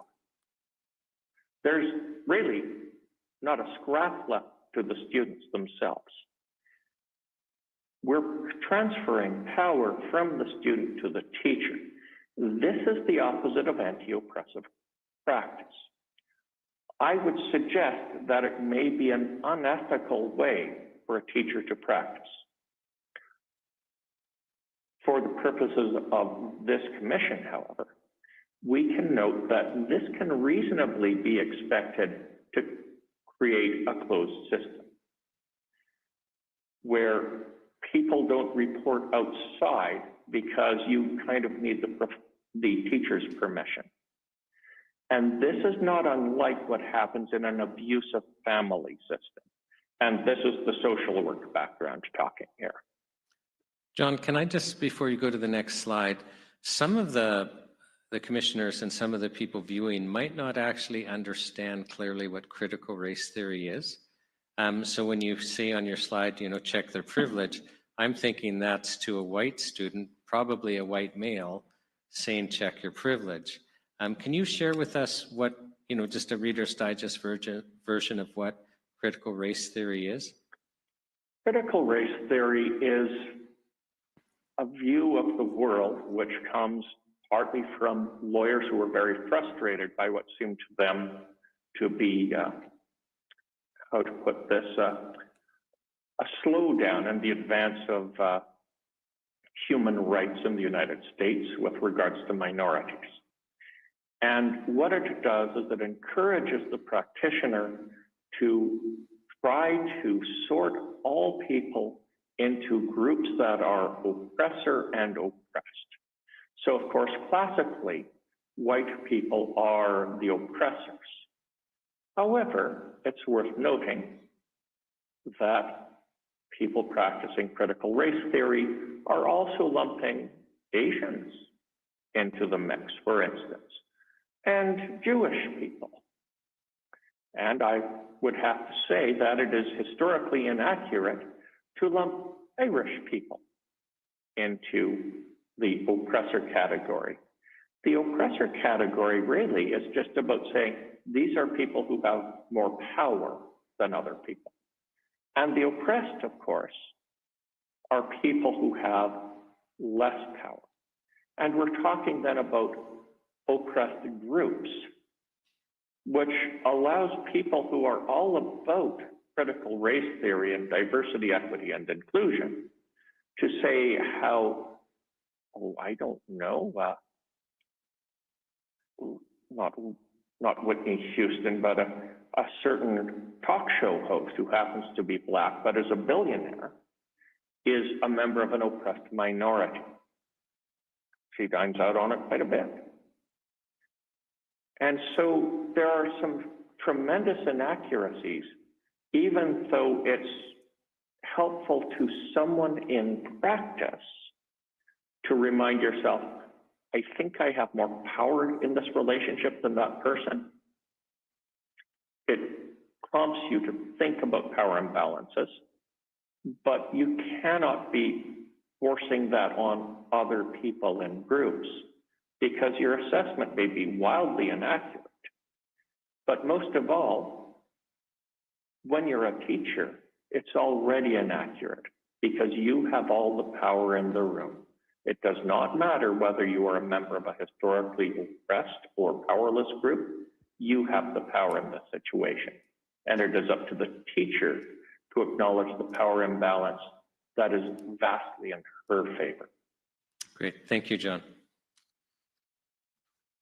So let's talk about participatory action research, or PAR. Participatory action research largely comes from, oh my goodness, I must be very tired as well as ill because I am having trouble remembering something. It comes from Marxist educator Paulo Freire. And he used it in places like favelas in Brazil, where he was having neighborhoods ask the question, why are we always poor? Why can't we do anything about it? So he had them go do some actual research to find out what the dynamics were, and then to sit down and say, so what can we do about it? What steps can we take? And in the favelas, this seemed to work well for Dr. Freire. However, this is being used in youth contexts with critical race theory and DEI. It's particularly being used by educators advancing a queer agenda. So I've put in a couple of documents, one Armand Chanavarian, who's an educator in Toronto, talking about how he uses these methods, and another paper in which he talks about advancing a queer agenda through the school system. And the methods that Chanavarian uses are ones that require students to strongly use their imagination based on information given to them by the teacher.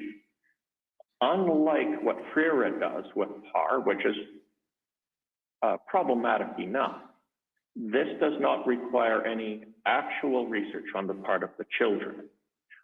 Again, the teacher holds all of the cards because the teacher is controlling the information the children have. And with the oppressor-oppressed dualism of CRT, you can reasonably expect that this is going to create a system where discrimination and even violence against enemy groups as oppressors is normalized.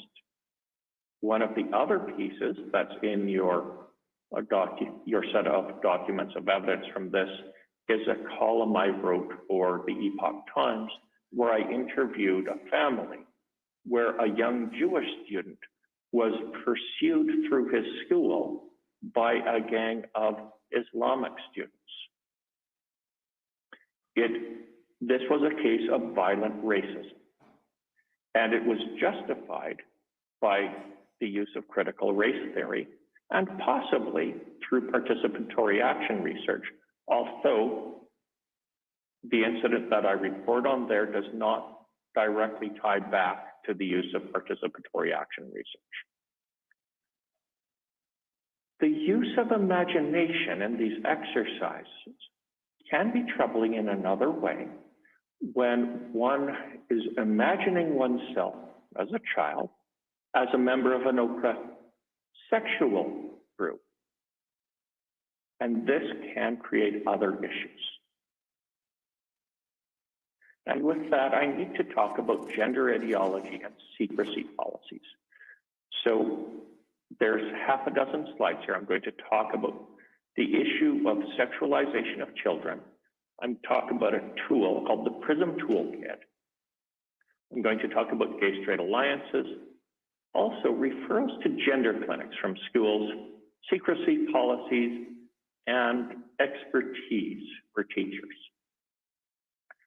So back around 2003, the American Psychological Association was disturbed by reports of children being prematurely sexualized by images in the media and in television shows. And sexualization they defined as something where the value of a person is reduced to their sexual appeal or behavior. And their remarks on it indicated that they feel that this can affect children in a manner similar to sexual abuse. So if you go to number 10 in your list of documents, you'll find something on this. You're basically a top document from their study. Now, they did find that the images they were seeing in media did not rise to this level, at least not in mainstream television. They may not have been considering the impact of pornographic internet channels, however. The problem we have here today is that in the classroom, a child, particularly one going through a PAR exercise, may be asked to envision himself or herself as an active member of a sexual or gender minority. And this may rise to the threshold the study is concerned with. So a couple of years ago, I ran across a case where someone that I know quite well left me a voice memo talking about what she was seeing from her doorstep as she saw two young children, a girl and a boy. They were passing her house, and the girl was explaining to the boy who was younger what it means to be pansexual. And several steps behind, trying to be part of the conversation, was a much younger girl, perhaps 6 or 8, who said, "I'm bi, bi, bi, bi, bi, bi." It is clear that this talk of sexuality is not just an academic study in the classroom. Children, particularly those in their teens, have as their key psychosocial task of adolescence identity. They are going to be trying on these identities outside of the classroom. When you ask them to use their imagination to imagine themselves as a member of a sexual or gender minority, you are asking them to define themselves in terms of their sexuality. And that, for smaller children, for preteens, as well as children in their early or late teens, that rises to the level of sexualization. John, can I just break in? And I just want to make sure that people watching this understand what you're saying. So here the American Psychological Association does research which says, listen, if you are watching too much sexual images in the media, that basically what happens is you become affected as if you had been a subject of a victim of sexual abuse. Like literally you are damaged like a victim of sexual abuse. That's the finding, right? Correct. Now, when the study was done, just watching the mainstream media, it wasn't taking you over that line. But what you're saying is, look, we've added sexualization in the classroom. We have now all this access to internet pornography. We're sexualizing our children deliberately at school, where it's spilling into out of school, and we're crossing that line where we're damaging them as if they were sexually abused? Correct. When we have teaching methods such as PAR being used for sexual education or gender studies education, we are looking at sexualization in the way that the American Psychological Association was afraid that they might see. This is the worst possible outcome.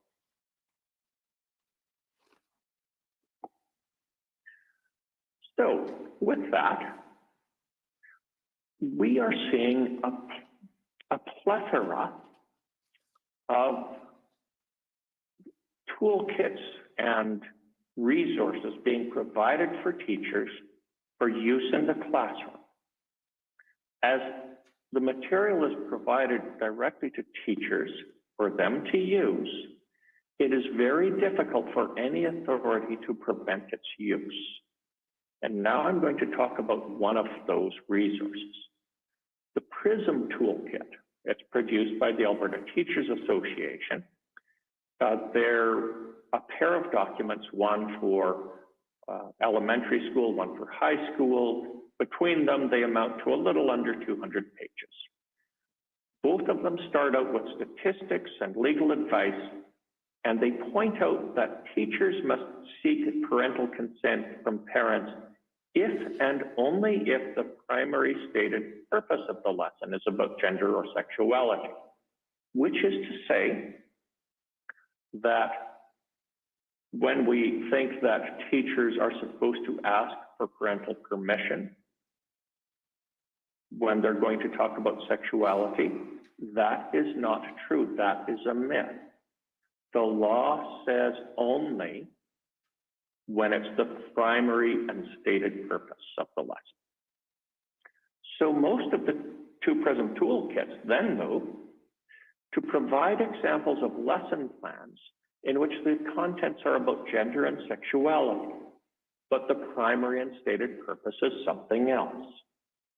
My favorite example from them is the sample lesson plan entitled How Homophobia Leads Us into Sin, which is pitched at a high school religion class in a Catholic school.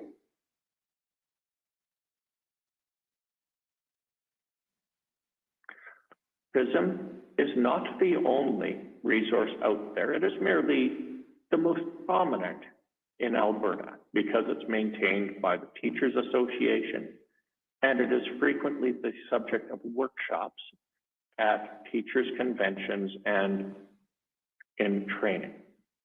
I should mention it also includes some interpretations of privacy legislation that specifically interprets the legislation to mean that it is commendable to keep secrets from parents.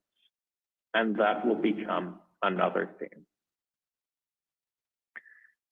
And then we have gay-straight alliances. Many authorities make use of these, attempting to have them as an anti-bullying measure. In Alberta, by law, every single school, private, Catholic, charter, what have you, must have a gay-straight alliance if a single child asks for one. John, can I, before you go on, can you explain for us, what does that mean? Like, so if somebody, a child asks, what happens in that school? Like, what does a gay-straight alliance in a school look like? Well, there seems to be a wide amount of latitude. However, it certainly appears to involve material being provided to students about sexuality and gender. There is some suggestion from Shauna Varian's work, amongst others, that they specifically use participatory action research as part of them. And we also have a number of eyewitness accounts. We have some testimony from students that suggest that they're highly manipulative. You know, they offer support, but they also say things like, well, if your parents don't support you, they're not really your parents. I'll be your mother. We've seen that in things like Facebook posts as well. These leak out. So some of the testimony from students that's been seen in court trials has been apparently an attempt to estrange participants from parents, churches, and so forth. One participant, and you have her affidavit in your evidence bundle, tells how she was encouraged to secretly surgically transition as part of a gay-straight alliance.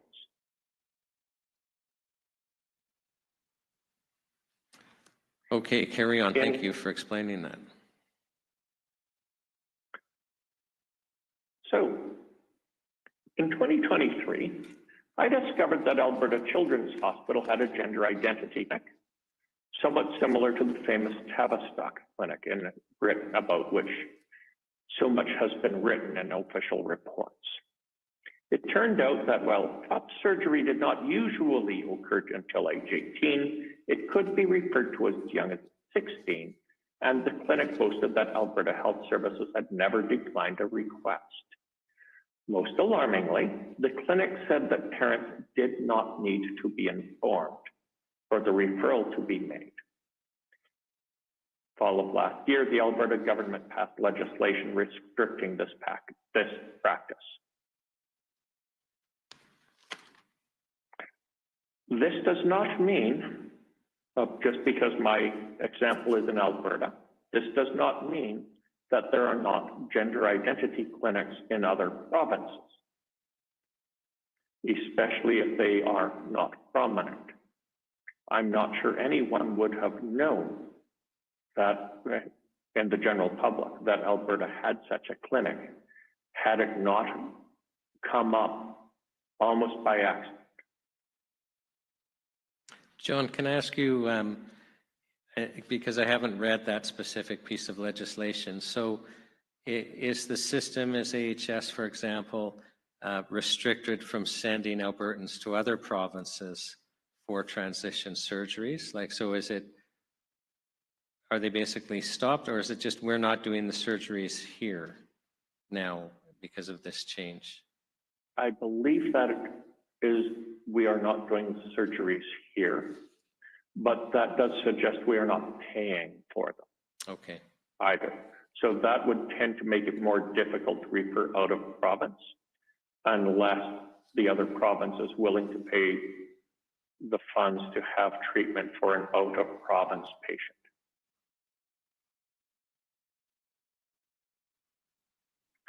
Then there's secrecy policies. Back in 2016, the Alberta government, under the NDP at that time, doubled down on those gay-straight alliances. They passed a law requiring that notification, if any, of a child's participation in a GSA be limited to the fact of the existence of such a club. So this presented very clear concerns for parents as well as for professional ethics, and major protests ensued. While the Alberta government later withdrew this law, it had been adopted as part of policy in every single Alberta school board. Currently, half of Alberta school boards, roughly, including 3 out of the 4 largest boards, still have a secrecy policy. For our purposes, a secrecy policy is deeply alarming, because it makes it ever so much harder to report sexual abuse. It creates a chilling effect because it tells staff, oh, you can't talk to parents about that. And in this way, I suggest to you that secrecy policies, wherever they are found, are a direct threat to the safety of students in our schools.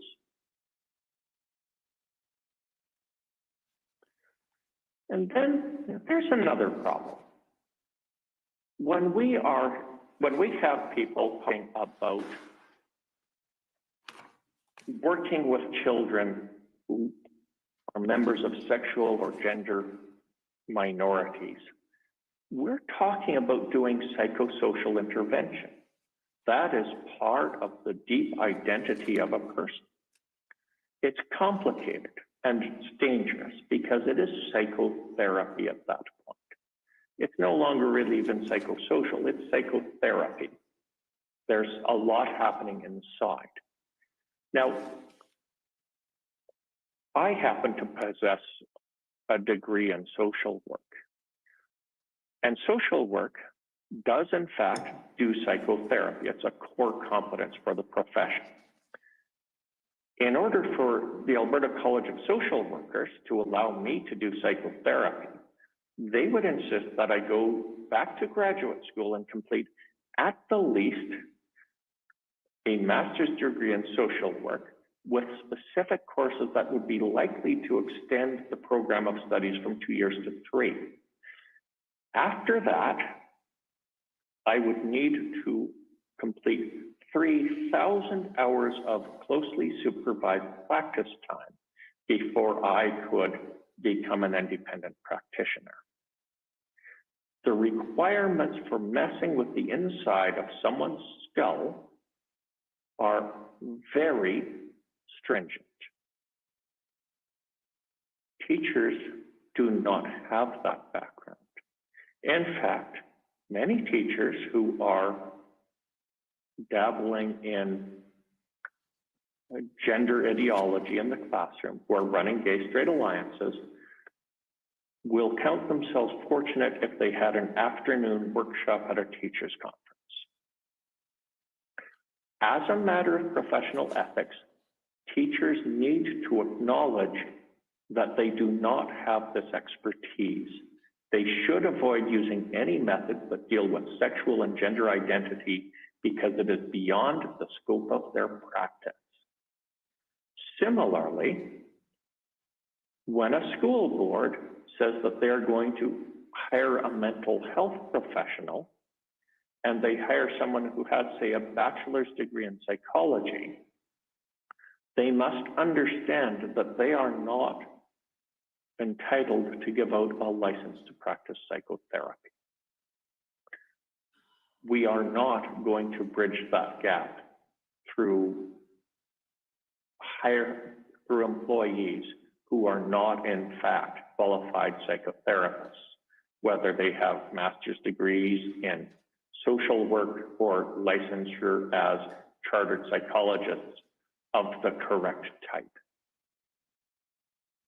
This is dangerous and must be avoided. And then we need to talk about the strained relationship between parents and teachers right now. We're first going to break out some Latin and talk about in loco parentis versus in parens patriae as legal statuses for teachers. And we're going to ask the question, do children have a right to privacy from their parents?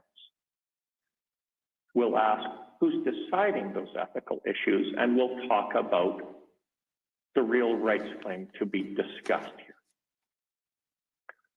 So, some organizations, including the Alberta Teachers Association, insist that the legal status of a teacher is that they act in parens patriae, that is, as agents of the state.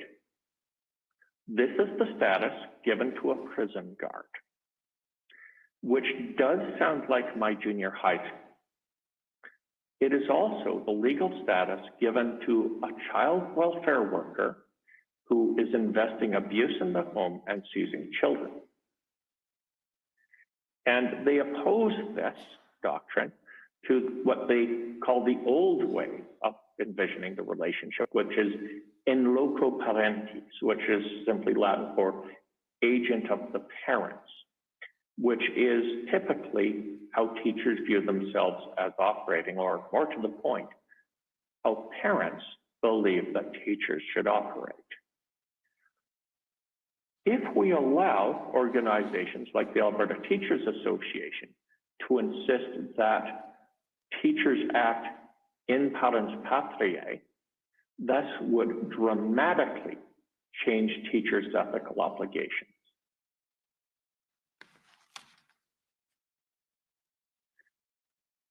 So it brings us to the next question. Do children have a right to privacy? Because it's being argued by gender advocates that children have a right to privacy from their parents. Obviously, parental rights advocates disagree.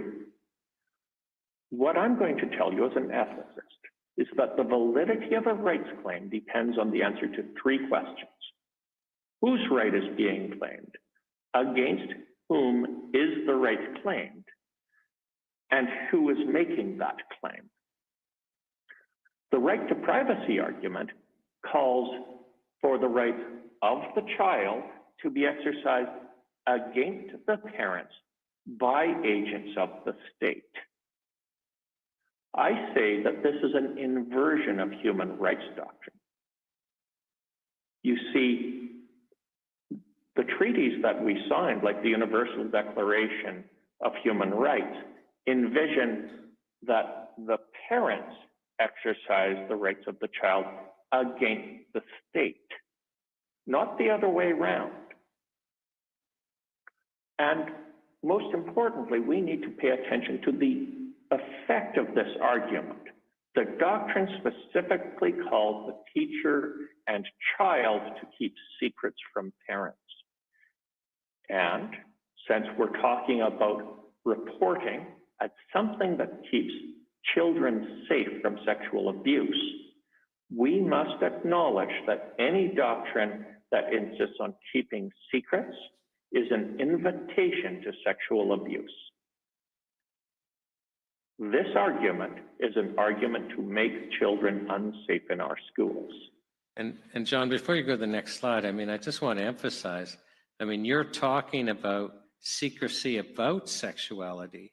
So when you're saying secrecy is an invitation for sexual abuse, you're not saying, well, let's, keep from the parents that we're going to start a basketball club. It's keeping from the parents, explicitly sexual information and activities.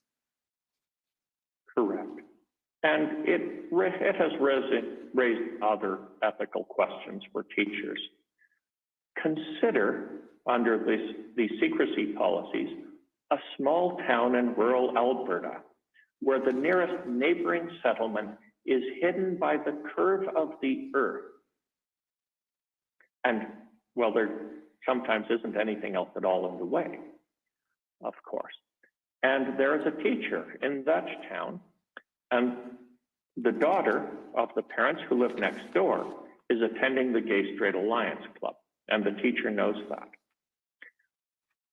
The parents will eventually find out that the teacher has been keeping a secret from them for most of the child's life. The most important thing in their lives has been kept secret from them by their next door neighbor.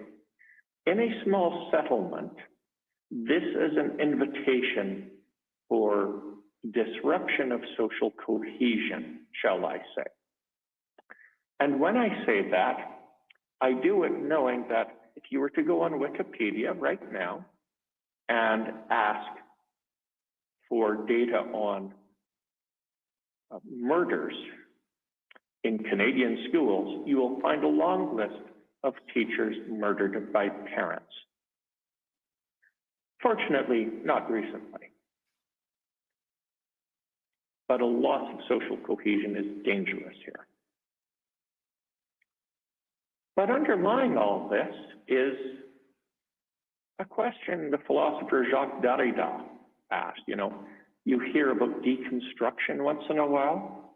Well, Derrida said, no, it's not to take apart. That's not deconstruction. It's déconstruction in French, of the construction. How do we put our arguments together about who gets to answer the question? And that's true in these ethical issues. The main thing about these rights arguments is that there is a hidden claim about who gets to decide what's right. Now, when I say I'm an ethicist, I mean that I'm a philosopher specialized in ethics, of which human rights is a part. I view ethics as something akin to a natural science. Principles of ethics for someone like me in the school of Plato, of Aristotle, of Aquinas, and Kant, ethical principles are discovered. We do not grant rights, we acknowledge them. There is not one single human rights commissioner or child welfare advocate in Canada who comes from such a background, not one. Which means that rights in this scenario are taken to be a legal study. It is a matter of positive law, which means that to the folks who are making these arguments, rights are whatever a public official deems them to be. And they all want to be the public official who's making the decision. This is a dangerous situation because moral demands are being created by state actors. The state becomes a church. This is dangerous to adults as well as to children, as Richard Bilkstow found out in Ontario. The principal who was literally bullied to death by the DEI people. So is there a rights claim here? Well, yes, there is. The Universal Declaration on Human Rights said the strangest thing. They said that parents have a prior right to decide the form of education their children receive. What on earth do they mean by inserting that word prior? Should we just gloss over it as if it's just, an excess word tossed in? Well, no, we probably shouldn't, because it's a technical term taken from philosophy and used by people particularly like Immanuel Kant. And Kant comments that we know some things a priori, that is independent from experience. And so when you have a bunch of philosophers talking about a prior right, they're not just saying that the parents' right to decide the education of their children has existed from a time before the nation of Canada was founded. He's not saying that. He's saying that it is elemental, that it precedes in order of importance any claims of positive law. And that is what the Human Rights Declaration does. And John, can I just ask, we're just looking at the time, if we can pick up the pace just a little bit as we go through these slides. We certainly can. Okay. The Convention Against Discrimination in Education also asserts that a government cannot give aid to one sort of schools and not to others. Parents just don't have the right of decision. They have the right to their own non-government schools, and they also have the right to religious schools. So let's talk about the elephant in the room. Let's talk about money. In Alberta, the education government is about $10 billion for 800,000 students, presuming average classroom sizes at $340,000, of which the teachers paid $85,000, which is to say our frontline staff are paid 1/4 of the money we're spending. That is a very small proportion if you consider this from a business case, where a business involved in human services would be outstanding if it was only spending 1/4 of its budget on its frontline staff.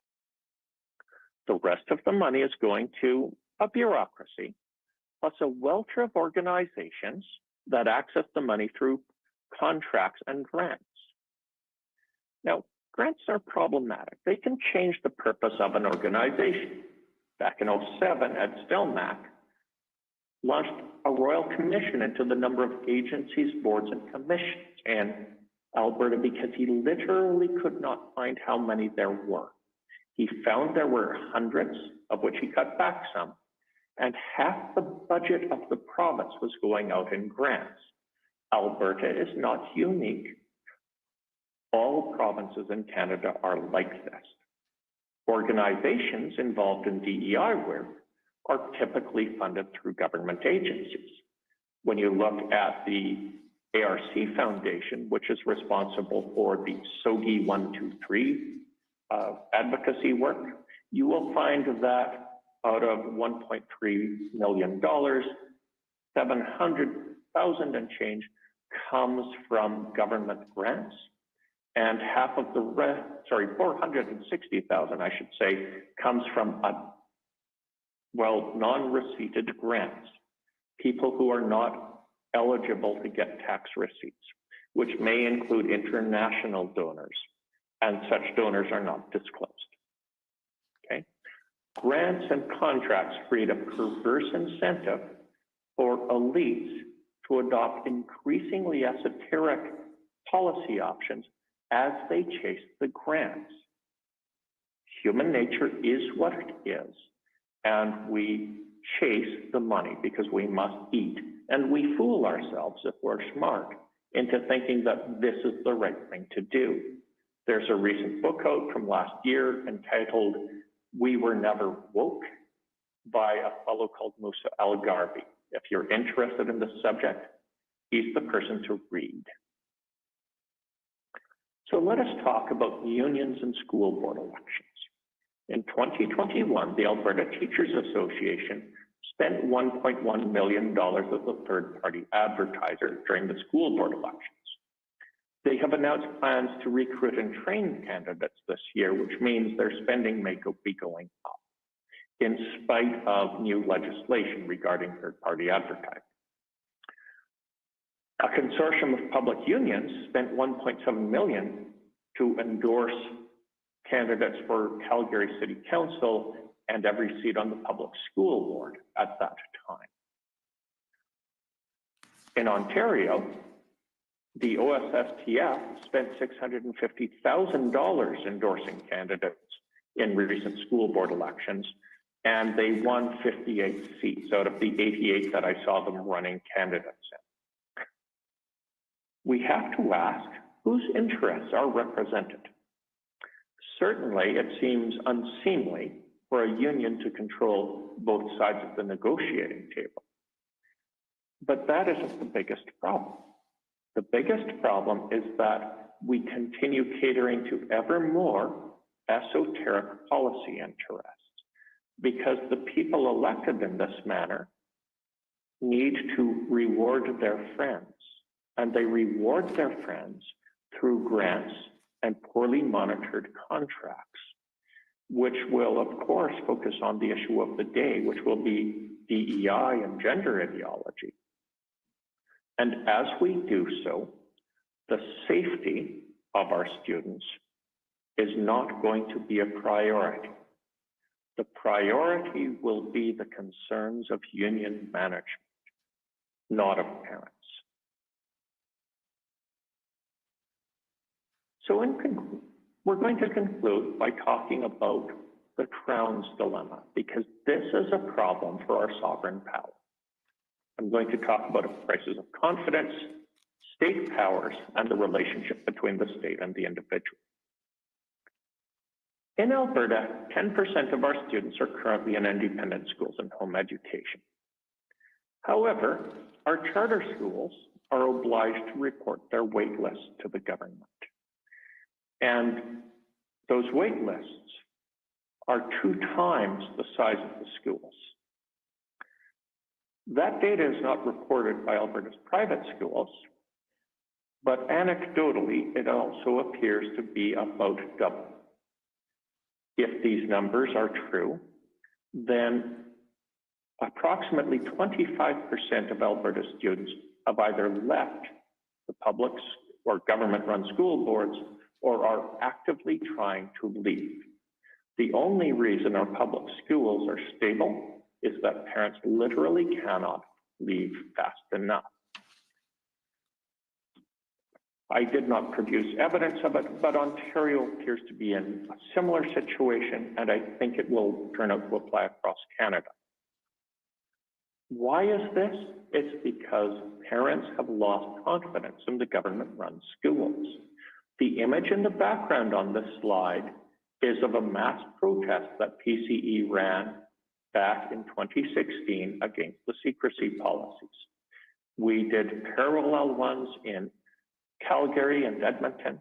We brought 3,000 people out to each, and it was the largest protest ever done to date in Alberta.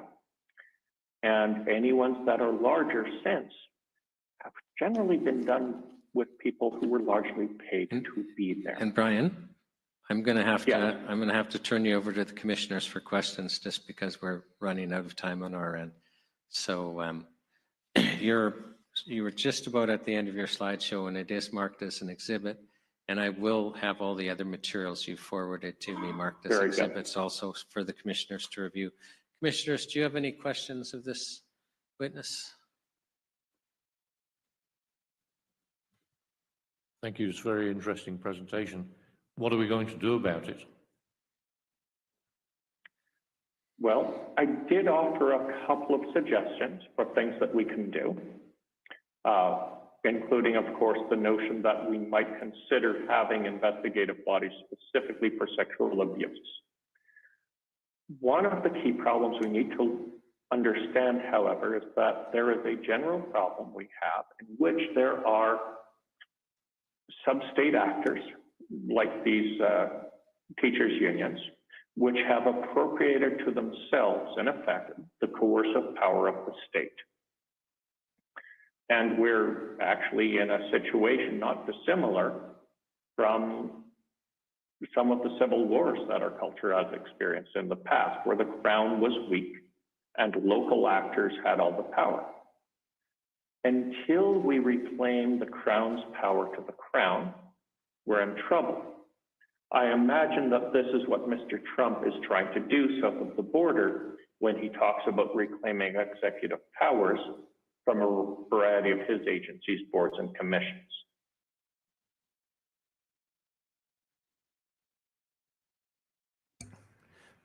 Thank you. Just a related question. You mentioned sub-state actors, like, and you referred to the teachers union, and one of the concerns that seems to be evolving from what you've reviewed with us today is that, you know, historically, is the involvement of public sector unions in the school board system. The low voter turnout in school boards leaves it susceptible to an easy manipulation by, among others, public sector unions who will fund slates of candidate, and then contrary to what we understand the traditional and proper role is of unions, which is essentially to negotiate collective agreements and manage the interests of their members within the workplace, they then advance policy decisions. By funding the election of slates to school boards, they then advance these neo-Marxist, oppressor, identity politic policy initiatives through the school boards, which they are involved in establishing. And so to me, it all relates to an expanded and very dangerous role that the public sector unions primarily are playing in the establishment of the school boards, who then advance these various destructive policies. Do you have any comments on that? You apprehend the situation correctly, but I can add to it a little bit. Mr. Stelmach's Royal Commission was a commission into the number of agencies, boards, and commissions, set up generally under some sort of legislation. The teachers' union, at least in Alberta, is also set up under that legislation. It is a quasi-official body. We set it up in legislation. I imagine that may be true with unions over in Ontario as well. The problem, however, is not limited to the unions. Alberta has hundreds of agencies, boards, and commissions. The Premier does not control them, however much she might try. There are too many. We have let too much executive power out of the hands of the Crown and into these ABCs. And all of them are making grants like crazy. Half of Alberta's budget goes out in grants. And I'm sure it's the same in every other province. Until we can reclaim that, organizations like some of our public sector unions are going to continue to be threats to the Crown. Mm-hmm. Thank you. And Brian, I'll just say, because you're into politics and political theory, that when you say Crown, you mean the government, because some people might not understand. You're just referring to the provincial legislature taking back its power, but they represent the Crown. I don't want people to get lost, that's all. I am referring specifically to that part of the legislature's ability that is backed with cordite. That is the state monopoly on violence.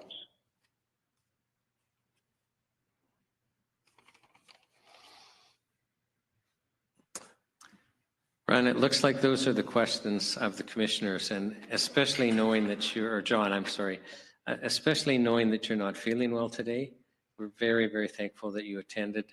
You've provided some information that we've not had from other witnesses, and on behalf of the National Citizens Inquiry, John, I want to thank you sincerely for attending as a witness. Thank you very much.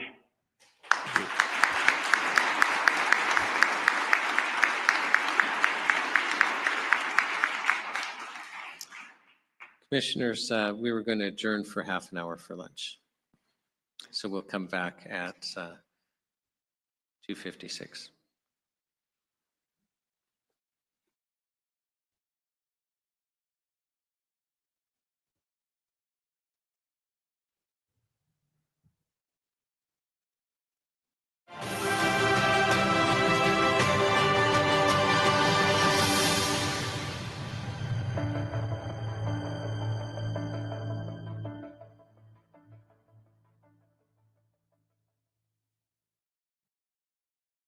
Kevin, okay, good. We can hear you.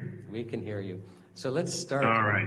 Let's start at the beginning, and we apologize for that technical problem. So, Kevin, the first thing we do is we swear our witnesses in. So do you promise to tell the truth, the whole truth, and nothing but the truth today?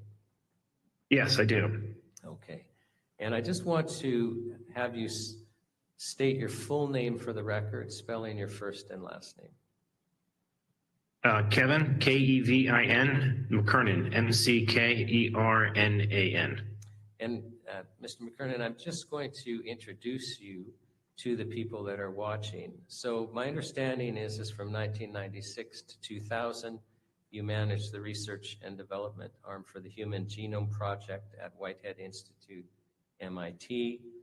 From 2000 to 2005, you were the Chief Scientific Officer of Agincourt Biosciences, which is a provider of nucleic acid purification projects and genomics services intended for life science research. You were the President and Chief Scientific Officer of Agincourt Personal Genomics, a startup company which you co-founded to develop, and it's the word solid, but every letter is in capitals except the I, and that has a specific meaning. Can you explain for us what that is? Yes, the solid sequencer was a sequencer that went to market to compete with Illumina. That stands for sequencing by oligoligation detection. It was a novel way of sequencing DNA that brought the cost of sequencing a genome down from $1 million to about $5,000. That was around in the time frame between 2006 to probably 2011. And, you know, just for those watching, this is important for you to understand that Mr. McKernan is actually an expert in developing procedures for us to do both cheap and accurate sequencing of genetics. Now, so he also currently serves as the founder and chief scientific officer of Medicinal Genomics. So, and that in that role, this company with Mr. McKernan's guidance developed a specific technique to do genetic sequencing that is now being used on the COVID-19 vaccines. So now, Mr. McKernan has also been involved in peer-reviewed publications that have resulted in over 57,000 citations and 29 patents. And I'll advise the commissioners we've entered Mr. McKernan's CV as Exhibit R001, And Mr. McKernan, you have provided for us to share with us a slide presentation. And I'll just ask you if you want to launch into that, and I'll just interrupt you to clarify some things. Yes, absolutely. This is probably the most comprehensive presentation I've given on the topic. So there are a fair number of slides. Some of them are in there just for references, so people have the citations I'm referring to. But this began over a year ago when I should start to say I don't have any conflicts. I don't sell any PCR tools into the C19 space. I don't make any vaccines. Our business is very orthogonal to all of this. We're a company that makes testing tools for nutraceuticals, for the cannabis testing space, and for other nutraceutical agents, if you will, that are outside of perhaps FDA purview. So we're not involved in any of this and don't have conflicts. This is something that we stumbled upon somewhat serendipitously. And it resulted in this preprint, which has now been downloaded or at least viewed over 150,000 times. This was, I think, about last April when we put this forward. This is the discovery of finding DNA contamination inside the vaccine. So we sequenced one of the vaccines, and surprisingly enough, we found the plasmid expression vector that is used to manufacture the vaccine is still in all the files. We put this public and took some extra time to design some quantitative PCR assays that would make it very easy for others to replicate. The reason for doing that is the peer review process right now is utterly broken and controlled by pharmaceutical interests. It's very difficult to get controversial material like this public, although you will see that Bridget Koenig and her team has recently done that. They've gotten some evidence of this through peer review. It can be a long and daunting process. So to short circuit that, we designed quantitative PCR tests that would enable other people to reproduce this work. And it was quickly reproduced in Canada on 27 vials. I think the study's been expanded quite a bit since then, north of 30 vials. This got lots of attention as well, almost 190,000 views and 18,000 downloads. Now, the typical response that we saw when this came out was somewhat expected. We saw a large number of fact checkers and other, I would say, funded bodies out there refuting that this was real, that any of it was even present. You'll see throughout the course of this presentation that they have continually retreated on that comment, saying it's not getting into the cell, it's not getting into the nucleus, it's not clinically relevant. And I want to touch on each of those as we go through this. But I think what's important for the audience to understand is there's a massive asymmetry here. The amount of data that was required to actually get these vaccines approved, you're going to see through this presentation, does not exist. In the case of Pfizer, they approved vaccines on one method of manufacturing, and then they changed them when they scaled up. So they did a massive bait and switch. And the vaccines that actually went into people's arms were never put through a clinical trial. And the DNA contamination is actually quite pertinent to this because it exists in likely higher quantity in the material that actually reached the public versus what was in the clinical trial. Now, Mr. McKernan, can I just stop you for a sec, because you've made such an incredibly important point. So you're telling us that one vaccine goes through a clinical trial and is approved, but the vaccine actually used in the population did not go through a clinical trial? It did not, no. In biopharmaceutical manufacturing like this, the process is the product. And if you change the process, you have to retrial. And that is because there's too many unforeseen consequences that you can have when you manufacture something like this inside of a biological cell. They're using E. coli cells to manufacture these vaccines. There's a lot of contaminants that can come out of coli that you can't potentially measure. And so as a result, when they make massive changes like this, they are supposed to retrial it. In fact, they attempted to retrial it on 252 patients, and that data was never put public. And the EMA, who was attempting to hold their feet to the fire, eventually surrendered and never demanded they put that data public. So they knew they had to retrial this. They attempted to and then hid that data. So there's a fairly, I think, dark meme that captures what's going on right now, is that people were taking these things, and many times in a coerced fashion, in parking lots. And now when you try to present to them that there's a problem, they're asking for 10 peer-reviewed publications when they took them for a donut. All right, this is not science. This is a very asymmetric, I'd say, pharmaceutically driven fact-checking environment. And many of the fact checkers that we find attacking this work, we can find ties back to pharmaceutical funding. Factcheck.org is one of them. We can see they have funding from Pfizer. Reuters is another news agency that always seems to negatively portray this information, yet their CEO is on Pfizer's board. So the important thing to keep your head around here is not whether things are peer reviewed. That's the first thing that they attacked us with. Now they are peer reviewed, but that peer review is less relevant. What matters is reproduction.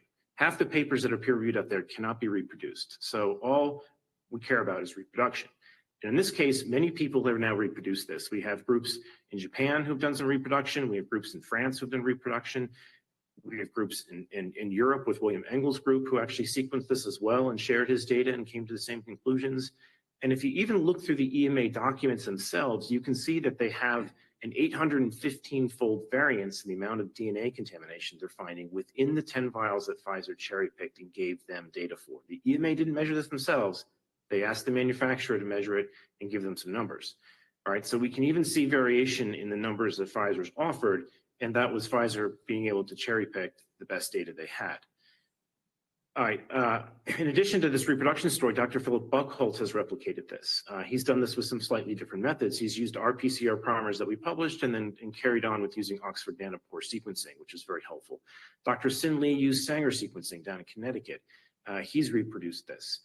Dr. Bridget Koning recently got her work through peer review and is using fluorometry, and we'll touch on how these different methods can sometimes give different answers. But there isn't anyone who is not finding the DNA contamination in the vaccines when they look, and this has triggered the agencies to now respond. So we now know the EMA, the FDA, and Health Canada have all admitted that the Pfizer vaccines have an SV40 sequence in them.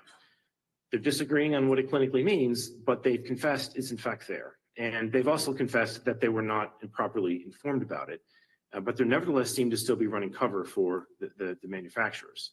So here's an important paper that recently came out. It's a very helpful read because they touch on the fact that the regulators are allowing them to measure this DNA contamination using different methods. And when you do that, you enable the pharmaceutical companies to cherry pick certain methods that make their picture look most appealing.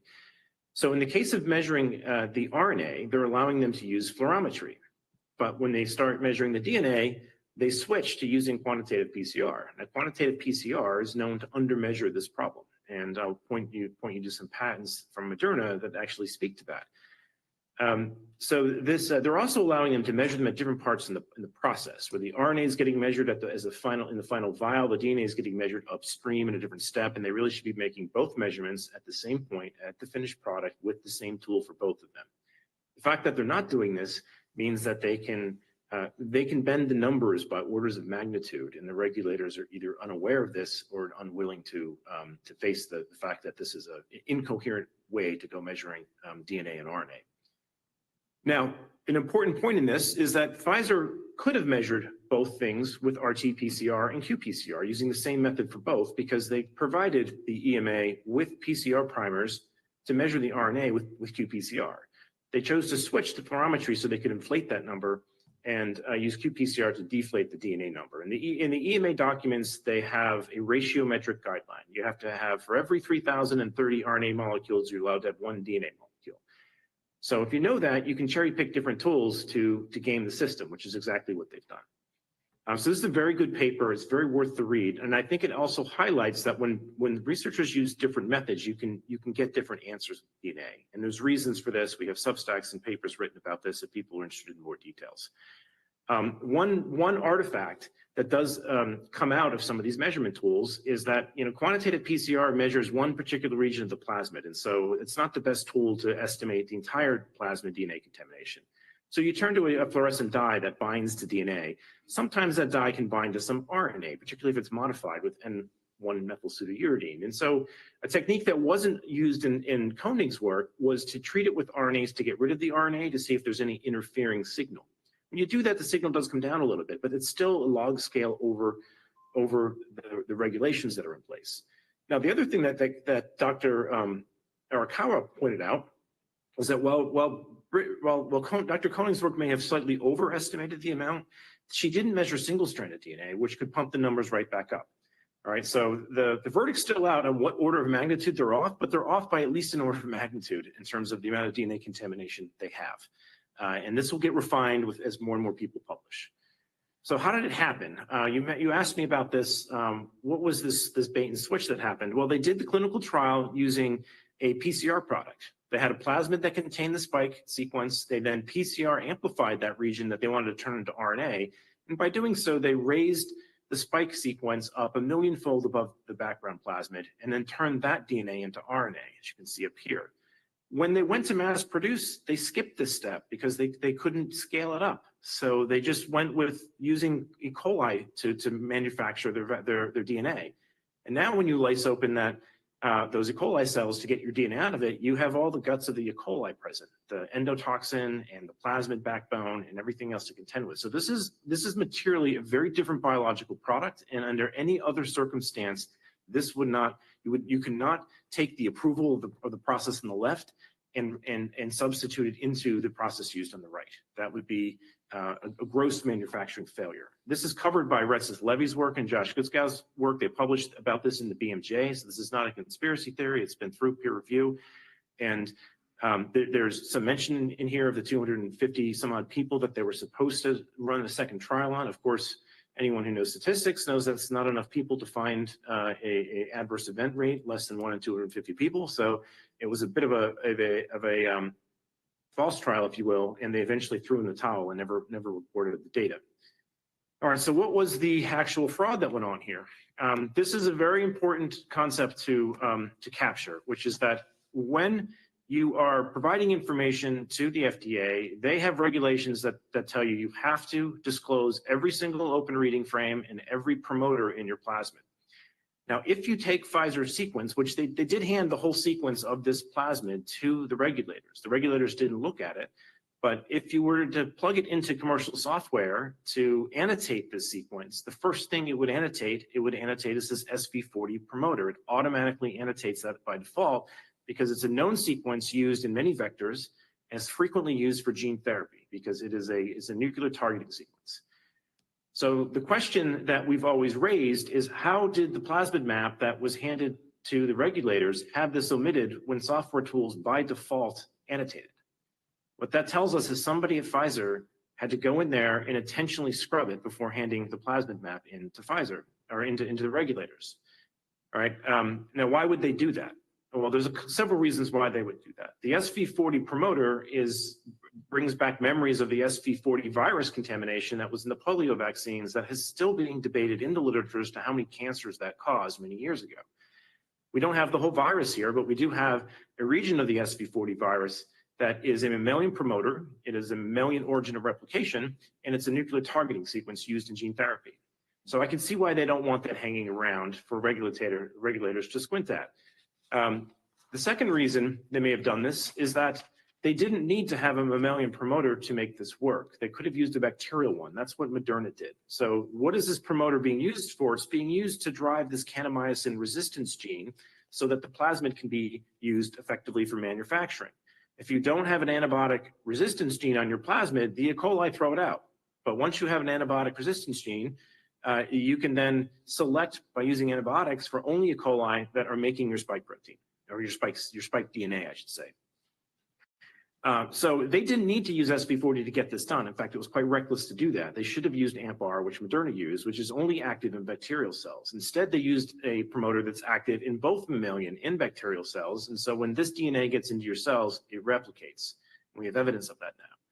All right, so this is a major omission. So what has been the regulator's response to this? There have been several responses, but the initial response was, yes, the SV40 sequence is there. Pfizer did not properly spell this out to us, but they then went on the defense for Pfizer saying it's too small in length to matter, it's too small in quantity to matter, and the DNA is non-functional. And we're going to walk through why all of these are overt lies they're easy to debunk just combing through the literature. So first, let's talk about whether it's functional. Okay, if you look up SV40 promoters, you can find David Dean's work. These are used in gene therapy to drive DNA to the nucleus. This 144 base pair, or this tandem 72 base pair repeat here, binds transcription factors that drag anything like the sequence into the nucleus and anything attached to it with it. All right, so to say that it's non-functional is counterintuitive. This is published to be very functional. And without that promoter, you can't actually manufacture plasmids. So to claim it's not material in the manufacturing process is another overt lie that's been spread by the actual regulators here. The other thing you can find by simply just Googling SV40 promoter in P53 is that this sequence is known to bind the tumor suppressor gene P53. So they cannot be claiming this is not functional when Draymond has publications showing this precise sequence binds the tumor suppressor gene. All right, we've got cases of cancer going up right now post-vaccination. I think Jessica Rose, another one of your guests, is going to be speaking to that a little bit more than I can. But this is another sign that it is clearly functional. And if I can just stop in, because this is an important point, is so basically you're talking about this SV40, which both Health Canada and the FDA was not told was in the vaccine, actually binds to cells within our body that help us fight cancer. So it actually, as far as our immune system goes, basically makes it more difficult for us to fight cancer. It binds to a gene known as P53, not necessarily a cell line, but in all of your cells, there's a tumor suppressor gene known as P53 it gets activated when there's DNA damage. And now we don't know what this is doing when it binds to P53. Okay, we know that we have papers showing that it's binding, but anything that binds to that gene and you have billions of copies of it as a contaminant should be a major red flag. Now, there's additional information out there that Wafik Eldieri has published that demonstrates the spike protein actually also deactivates P53's translation. So in addition to this SV40 promoter being in there that interferes with P53 in some way, he has demonstrated that the spike protein itself can downregulate this. So we've got two things now that are attacking the tumor suppressor gene that are inside these vaccines. Moderna obviously has spike. They don't have SV40. Pfizer has both. So there may be, maybe there's an argument for there being more cancer risk with Pfizer than Moderna.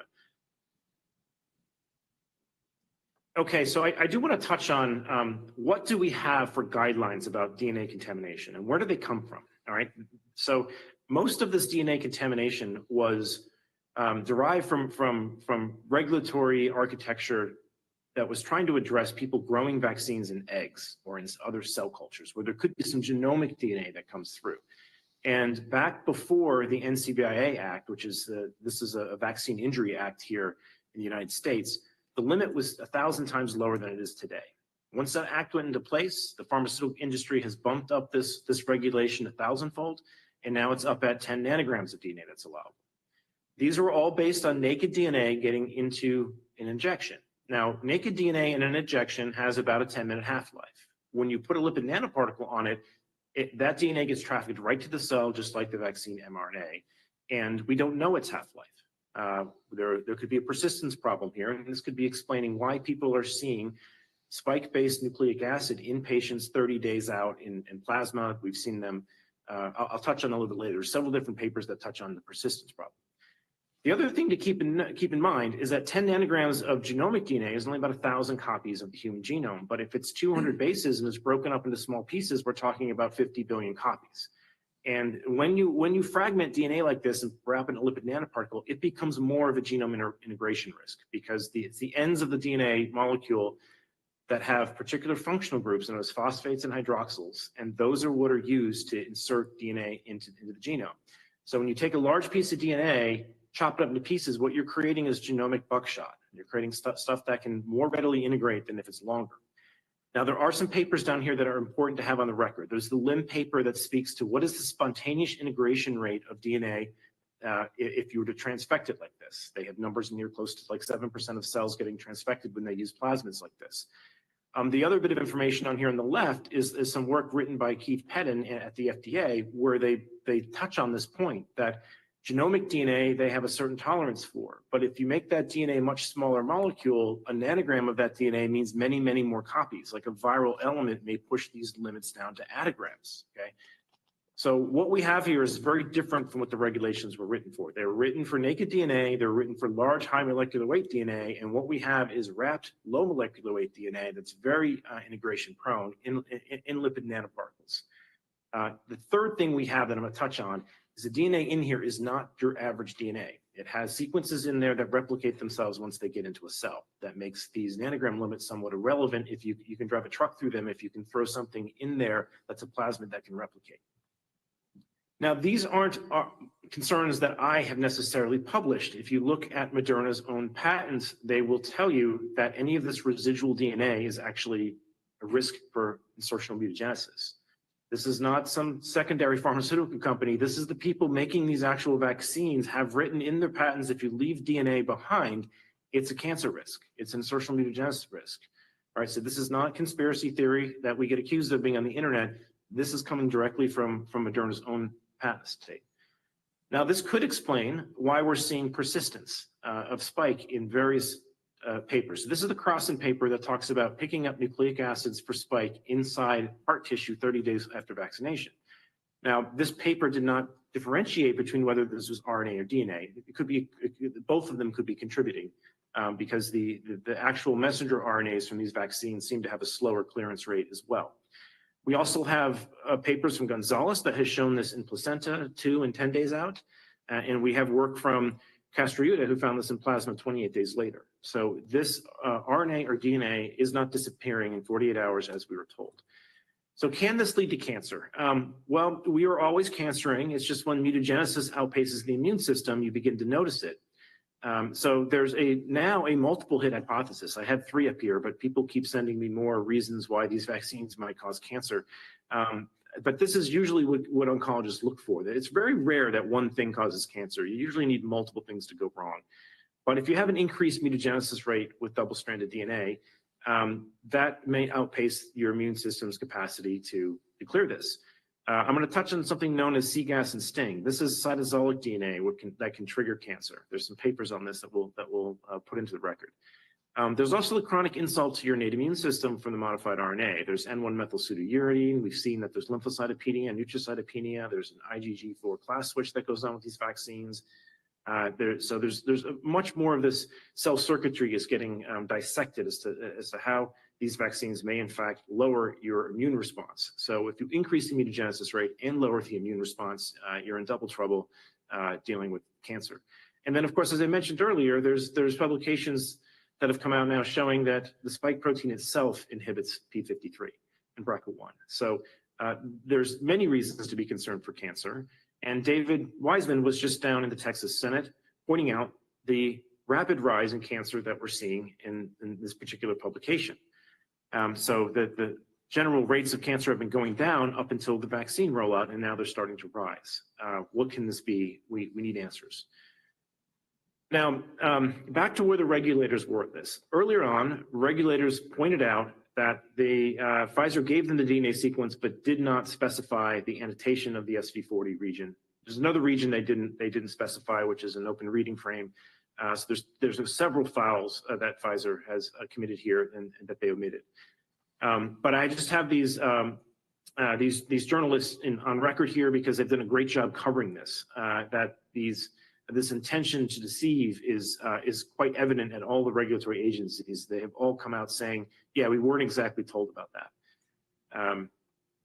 And there's other things they should have been told about. There's this other open reading frame that needed to be disclosed in the Pfizer vaccine. It's about 1,254 amino acids. It runs in the other direction of the spike protein. We don't know what the heck it does. It's in there. It needed to be disclosed, but it was not disclosed to the regulators. Okay, so there is a lot of the fact checkers have now moved on to, okay, fine, it's there. It's too little to matter. Okay, it doesn't get into the cell. We're going to show you that it does. It's harmless in the cytosol. We'll show you that's not true. It will never get to the nucleus. Well, we're going to walk through some data that shows all of these critiques they have are not true. So there's a great paper here from Kwan et al. Showing cytosolic DNA sensing and C-gas and sting. And what this shows you that if DNA gets into the cytosol, it triggers a pathway in there, an immune pathway, because the cell begins to think if there's a virus around. DNA shouldn't be in the cytosol. It should stay in the nucleus. And so when it sees a high amount of DNA in the cytosol, C-gas sting gets turned on. This is meant to trigger an immune response. And paradoxically, if you chronically stimulate this, it can lead to tumors. This paper goes through that whole mechanism. Now, a very recent FOIA came out, or an ATIP from Canada, from Scoops Magoo, that has been really mind-blowing to read because it's peered into what's going on inside the emails at the regulators. The one email that shocked me was that the regulators asked Pfizer what the fragment lengths were of this DNA contamination, and Pfizer replied saying they don't know, they don't have an assay for it. That is in direct contradiction to what regulators have been telling the public, which is that this DNA is too small to matter and of little consequence. Yet we have on record from their emails that they don't even have an assay to measure it. Yet they're telling the public it's nothing to worry about. We also can see them on record that they should remove this DNA, yet they're telling the public it's of no consequence. So this is a very helpful Substack to go through and to read those emails to see that this looks as if the regulators are in collusion with the pharmaceutical companies they're supposed to regulate. And this is a great place to remind people that 8% of Health Canada's revenue actually comes from the pharmaceutical companies that regulate. So this is racketeering, and they should be brought to trial for racketeering because it's clear they're telling the public a very different story than what they are telling, what you can see from your emails. And Kevin, can I just step in for a second? Yes, please interrupt. So, you know, Health Canada has a page for the Pfizer vaccine. They have a separate page on the Health Canada site for every vaccine. And at the top of the page is in bold is a sentence that reads, all COVID-19 vaccines approved of by Health Canada have been proven to be safe, effective, and of the highest quality. And you're telling us that Health Canada internal emails with Pfizer they're basically asking, what is this DNA? And Pfizer is saying we don't know. But that's not what Health Canada is telling us. And you're also telling us Health Canada is telling Pfizer privately to remove it, while at the same time they're telling the public there's no problem. This is correct. Thanks And this is one mechanism or one technology one could use to measure this. This is Oxford Nanopore. I'm sorry, my PowerPoint must be the timer here. This is Oxford Nanopore. It's a single molecule sequencer. It costs about $100 to run something like this, and it instantly gives you a sequence and the read length distribution of the molecules that are in the vials. And we have some of them that are as long as 3,000 bases long. Now, the lot that we ran this on was not a particularly heavily contaminated lot. We have some lots now from Germany that are 10 times more contaminated that we're going to try and run on this. And I'm going to bet that we're going to get molecules that are the full length of the plasmid out of that one because Philip Buchholz already found one that's out at 5,000 bases long. So there's a long tail of molecules that have not been destroyed by their cleanup process. The other thing to take note of is there are games they could play on this as well. If they put in a particular DNA purification tool, they can basically wipe out the long fragments or the short fragments based on how they DNA purify this. So we are probably not capturing all of the small fragments that are in this library because of the DNA cleanup that we used selected against the small material coming through. So, but the long fragments we're getting, and we can see some of them are encode the entire plasmid backbone that are getting in the shots. This has the antibiotic resistance gene, the SV40 promoter. It has these several different origins of replication that seem to grow in copy number once they get inside of a cell. None of this was consented to or disclosed. So just to summarize a bit of the back and forth of the regulators, Pfizer doesn't even have an assay to measure the fragment length, yet the regulators are telling the world the fragment lengths are all under 200 bases. They can't know that, they've never measured it. They're also taking the pharmaceutical company's word for what these measurements are. No regulator that I've found yet has actually run qPCR on these things or run any of these assays to know what's going on. They're just parroting what the pharmaceutical company tells them as if it's ground truth, despite the fact that these same agencies, or these, I should say, these same pharmaceutical companies have admitted to deceiving them. They're relying on them, continually relying on them after having been deceived. So that's a bit odd. And we can see the regulators asking them to remove this and telling the public that it's of no consequence. They are also claiming the DNA is tested for, while the EMA leaks show Pfizer is not even measuring the DNA and the RNA at the same tools are in the final product. All right, that's really apparent from Bridget Koenig's great paper on this. Now, I have a few minutes left. I'll touch on a couple other methodological issues that I think are important to have on the record, because depending on the tool that they use, they can cheat the public. And I just want to put all of those things on the table so people are aware of this, that when they come back saying we measured this one way or the other, public's a bit more informed on how they can pull a fast one by switching the tools they're using to measure things. One of the critiques that came out of the gate was we used vials that were expired and therefore, all of our results were irrelevant. This has been, this is irrelevant now because many people have used vials that aren't expired, but just so folks know, there is a tool that they run called an RNA integrity score that gets run on an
Welcome back to the NCI hearings here in Edmonton on March 11th, 2025.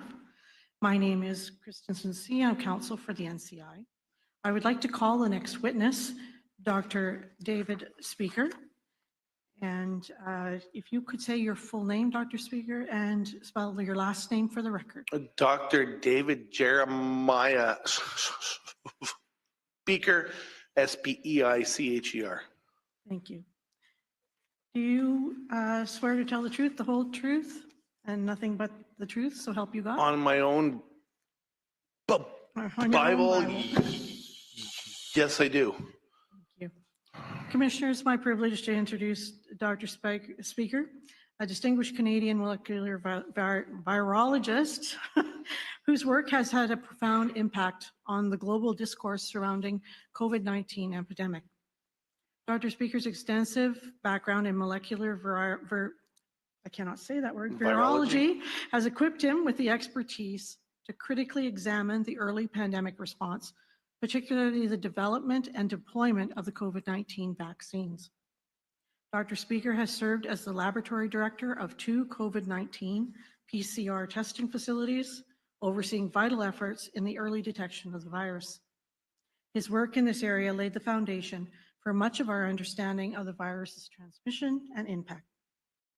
However, it is his research into the COVID-19 mRNA vaccines that has garnered significant attention and worldwide discussion. Through meticulous analysis, Dr. Speaker uncovered critical findings regarding the Pfizer and Moderna mRNA vaccines, confirming the presence of high levels of plasmid DNA, as well as the presence of SV40 promoter and enhancer elements. These findings have sparked international debate and played a pivotal role in calls for a moratorium on COVID-19 mRNA vaccines. Dr. Speaker's influential research on the Australian COVID-19 vaccine vials was central to the Port Hedland motion, which sought to ban the vaccines in Australia. Furthermore, his work underpinned the David Declaration, a critical document calling for the urgent reconsideration of the vaccine's safety. The impact of Dr. Speaker's work extends beyond national borders, as it has formed the basis of a global movement led by the North Group, advocating for a moratorium on the COVID-19 vaccines in over 22 countries. Today, we are fortunate to have Dr. Speaker here to share his findings, insights, and concerns regarding COVID-19 vaccines and the broader implications for public health policy worldwide. Please join me in welcoming Dr. David Speaker. Thank you. Commissioners, I'm going to be entering two exhibits for Dr. Speaker. One is his CV, which is E026, and his PowerPoint presentation, which is E065. All righty. Wow, I'm here. Nervous, but in this talk will be one thing you won't hear from people who support the vaccines, evidence and facts.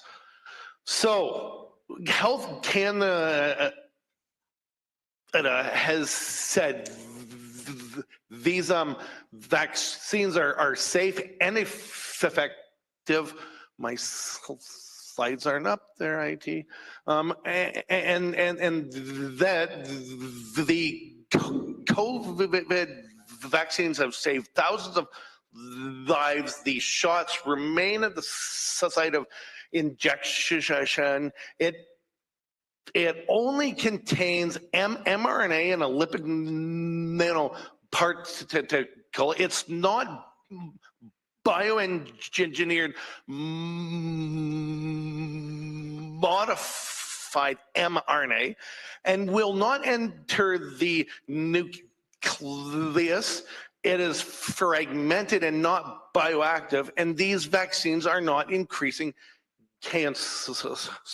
Let's unpack all of those things.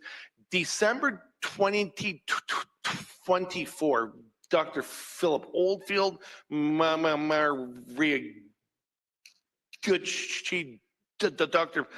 Peter McCullough, and myself published this paper and really unpack the whole preclinical work done on these shots and showed it was not sufficient testing done in the preclinical stage. Right, animal models weren't even used. There's no genotoxicity. And if you look at deaths, there are way more adverse events and deaths since 21 with the COVID shots than something like ivermectin, which has had 26 deaths since 1999. I have personally examined in the lab so far 44 vaccine vials worldwide. 32 are from Canada. All except one are shown here. I've done 10 Pfizer of 6 lots, 1 T2 Moderna from 10 lots by both specific PCR and total DNA by tree.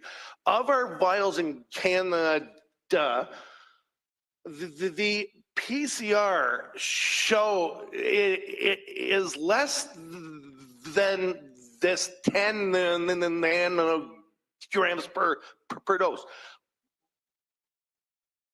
But it equates to 186 billion copies per dose packaged inside lipid nanoparticles. If we look at total DNA in the Pfizer, it's up to 1,548 nanograms per dose. Moderna is much higher.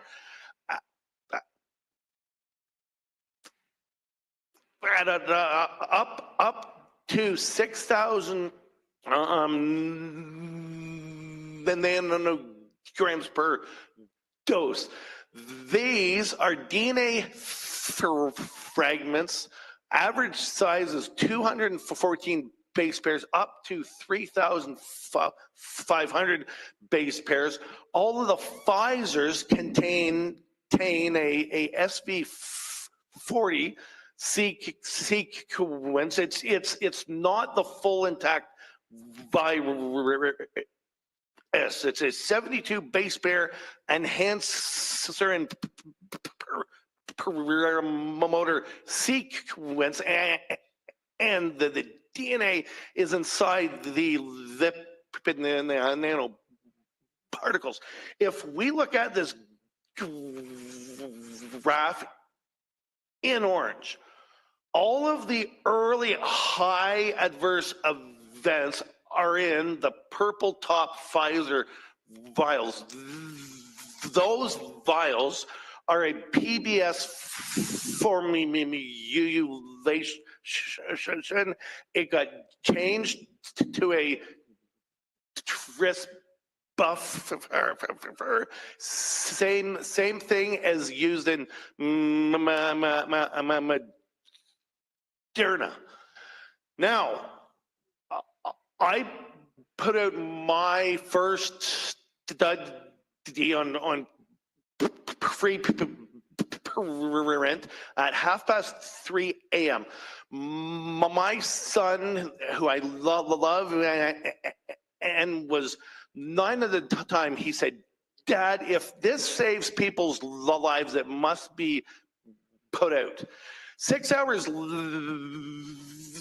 later, Epoch Times put out this report, and it says Health Canada confirms undisclosed presence of DNA sequences in the Pfizer shots. However, Health Canada also says the presence of the, well, first of all, read the bottom. I should have fixed this up. It says the Pfizer plasmid does not contain sequences corresponding to SV40 proteins as shown. Therefore, integration mechanisms described are not applicable. Pfizer did not disclose SV40 sequences to any of the regulators when they applied. Health Canada went back, they found the sequence there and just dismissed it and said the presence of the SV40 sequence is linked to an increased risk in cancer is unfounded. Therefore, it's no big deal. In a ordered paper question through MP Colin Kerry, we asked Health Canada about this, and Health Canada said on the Hansard record, it said the fragment is inactive, has no functional role, and was measured to be consistently below the limit required. At the same time, through a ATIP, we see Health Canada emails Pfizer and asks for the justification of the SV40 regulatory element in the plasmid, and in 3, the size distribution of the residual DNA fragments, and is it intact, circular, or just fragmented? And so on one hand, Health Canada dismisses this as no big deal, and behind closed doors say this is a big concern. Why is it there? Speaker, could you just explain for the lay people in the room why it's such a big deal about the size and why SV4? I will get there on the next. My timing's perfect. Slide. Keep going. Cool. All of the regulations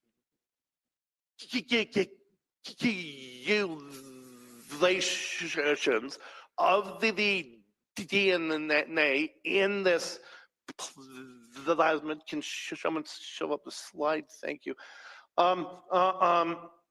It's called a process related impurity, and this is all for naked DNA and not DNA packaged inside a lipid nanoparticle. And it should be at a maximum of 10 nanograms per dose. It should not exceed 200 base pairs in size. All of the antibiotic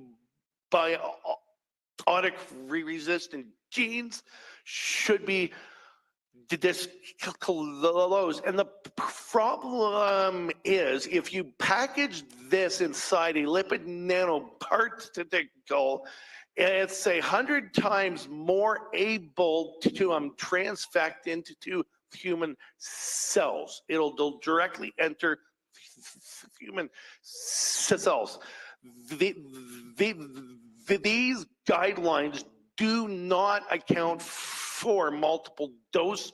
Saying it should have been one shot and not 8. The risk of small size fragments also weren't looked at. If it's a bunch of small DNA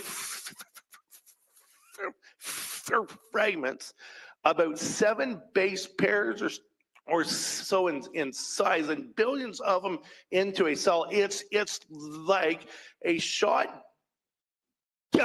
with bird shot in the cell. You put so much in there, it could spontaneously integrate into the genome. Now, the SV40 enhancer acts as a DNA integration,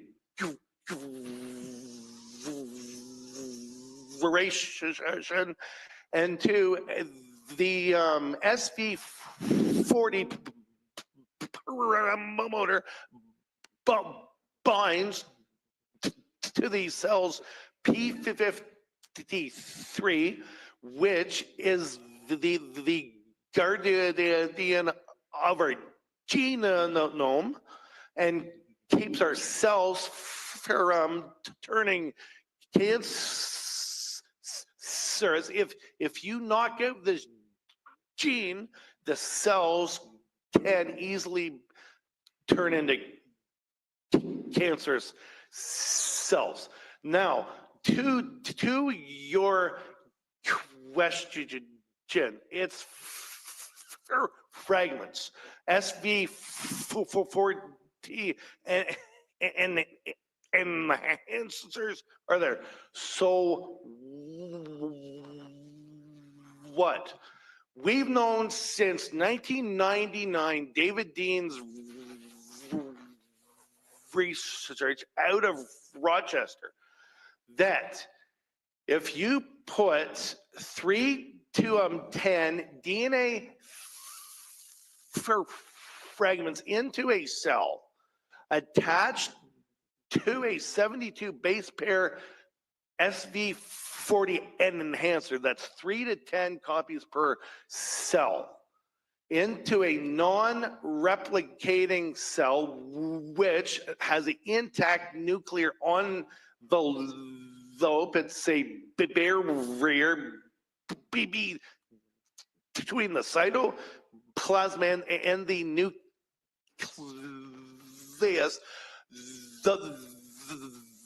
Those fragments will move from the cytoplasm into the nucleus and integrate into the genome of that cell. And the lipid nanoparticles per dose has about 600 billion copies of these DNAs in lipid nanoparticles being injected into our cells. So that's I hope that answers your So it's basically question. delivering a handy little bomb of potentially cancer-causing or changing your DNA into the cell, and then that takes over, begins to replicate and take over. Yes. My understanding? Okay. Yep. And this has been known since 1999. And would this also be in effect if you have a woman who is pregnant and the cells of the fetus are from conception, the cell division is going very quickly? Would this have an impact there as well? No, it could. So we've seen through work by Kim Murray and McKernan, if you take a cell monolayer and you overlay the vaccine overnight, wash that off, and the next day you passage those cells, you can sequence up full length spike in the genome of those cells. So it's doable in cell culture. There's a hunt out to find this in a vaccine injured person. The downfall is, one, no government funds this research because they don't want it done. And two, which cells is it in? Is it in the heart, liver, muscles, kidney, and so you have to find the right cells at the right time to find out. Jessica Rose talked early on the Yale study. They found spike in those patients 709 days post-vax. The only way for that to occur, I think, is if the spike is integrated into a cellular genome somewhere in the body, and those cells are a spike factory, and they keep making spike. So it keeps on going. There are all kinds of detox methods out there. They'll work on spike protein in the blood, except if this genome is if this DNA is integrated into a cell's genome somewhere, anything you do will not remove it from your body. And so it'll be there for life. Now, about the guidelines and the 10 nanograms per dose. In 1986, the WHO legal limit for plasmid DNA per dose was 10 picograms per dose. It was changed to 10 nanograms per dose in October 1996. And this was all based purely on speculative calculations. In January 2003, WHO granted plasmid DNA-based vaccines the privileged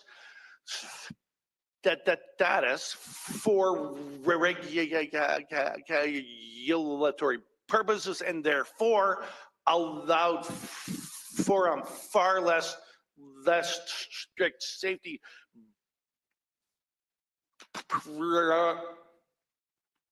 protocols. And in 1996, it shifted the terms on plasmid DNA from an important risk factor to contamination. And again, it's for naked DNA and not DNA transfected into a lipid nanoparticle, which is 1,000 times more effective. And so in this graph, the white line at the bottom is the historical limits. In 1986, our currents are at the top. And if it's in a lipid nanoparticle, it'll be somewhere in the middle. Now, also in these vaccines used is N1-methylpseudouridine, which is toxic. It'll cause ribosomal slippage, and so the full length spike isn't always made. Sometimes it's short length spike, sometimes it's mid, sometimes it's full. It's all based on where the slippage occurs, and the stop code done. I put out a rebuttal and info on this, and it'll make as the Telegraph called it, a unintended immune response created by a glitch. These vaccines and the way they were made was not a glitch. This should have been worked out before these were mandated and enforced on people, and they often target immune response is not what we need. So this whole thing, is this a vaccine or is it gene therapy? Well, the gene therapy is the use of genetic material to treat treat or prevent disease. The genetic material, DNA or RNA, has instructions on how to make a protein made by the cell. And so if you look at these, you've got a adenovirus or a lipid membrane, like a lipid nanoparticle into a cell. The genetic code in that is used by the cell to express protein. Going back to the plasmid used in these shots, this plasmid came, as per Pfizer's own scientists' words in their own report, out of the manufacturing technology expertise from Pfizer's gene therapy program, right there.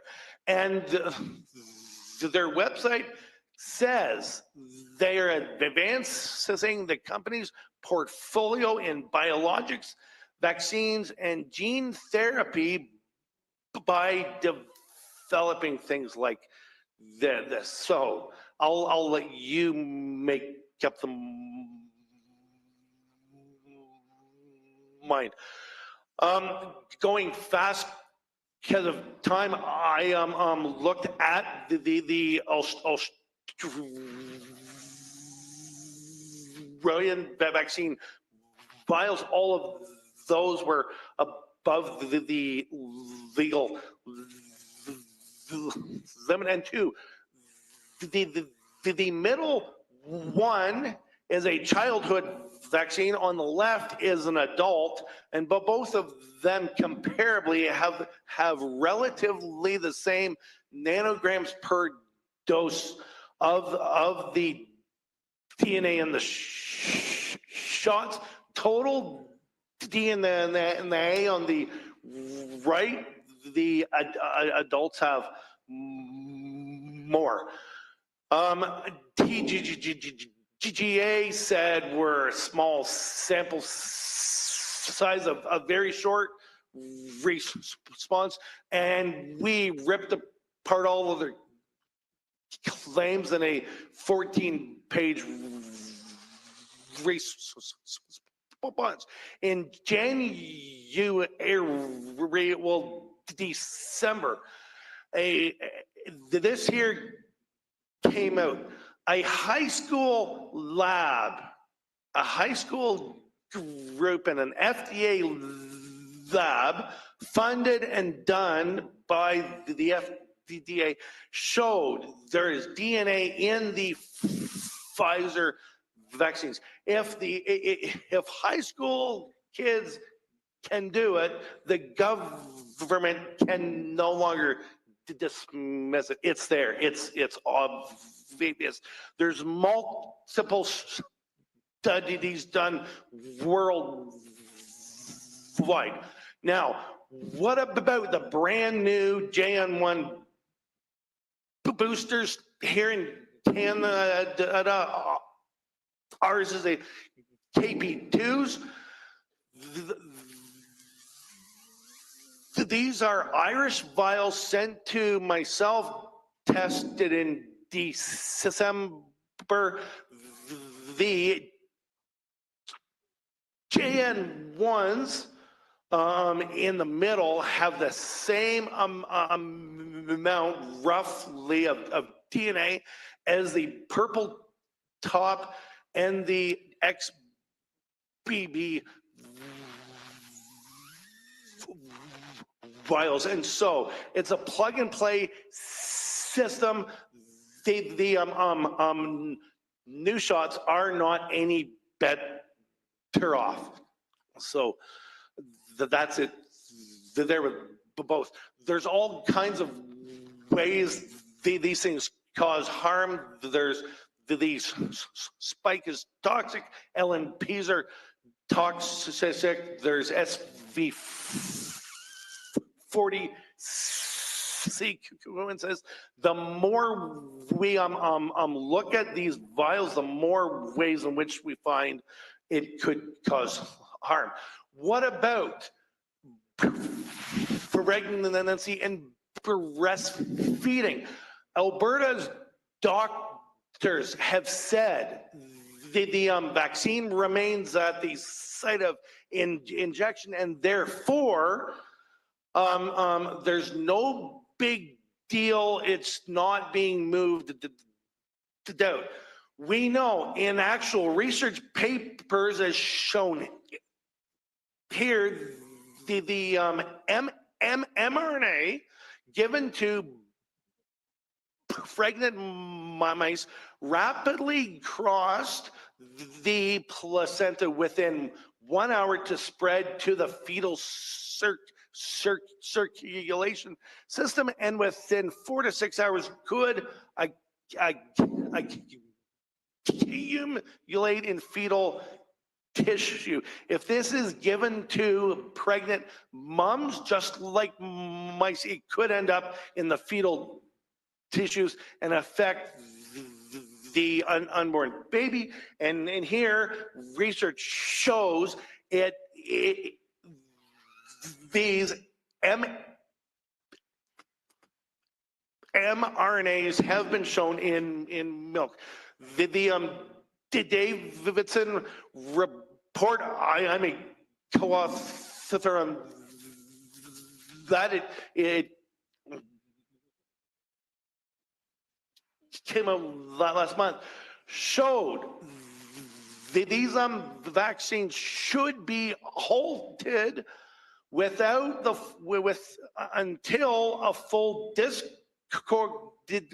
until full disclosure of their potential risks can be shown. They should not be given to children and teenagers, and further research into the harms caused and that actual mechanisms and must be done, and that rural immunity also needs to be looked into. Now, this part is key. What about the DNA being passed on to future generations? Sperm cells have the ability to spontaneously take up exogenous DNA and integrate it into their own genome. And this is called sperm-mediated gene transfer. So we know DNA, which is in the environment, can be picked up into a sperm cell, and it can potentially integrate into the genome of that sperm cell. And I am about to do this research comparing unvaxxed and vaxxed sperm cells.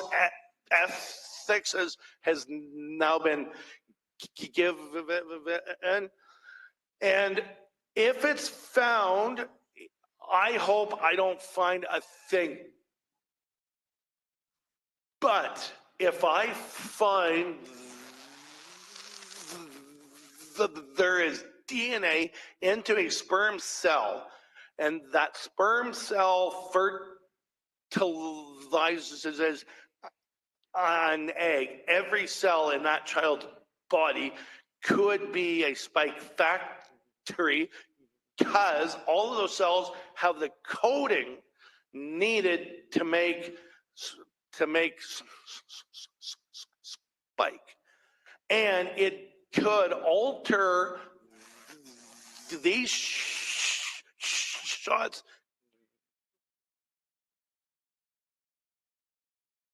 could have altered the genome of people worldwide on a global scale.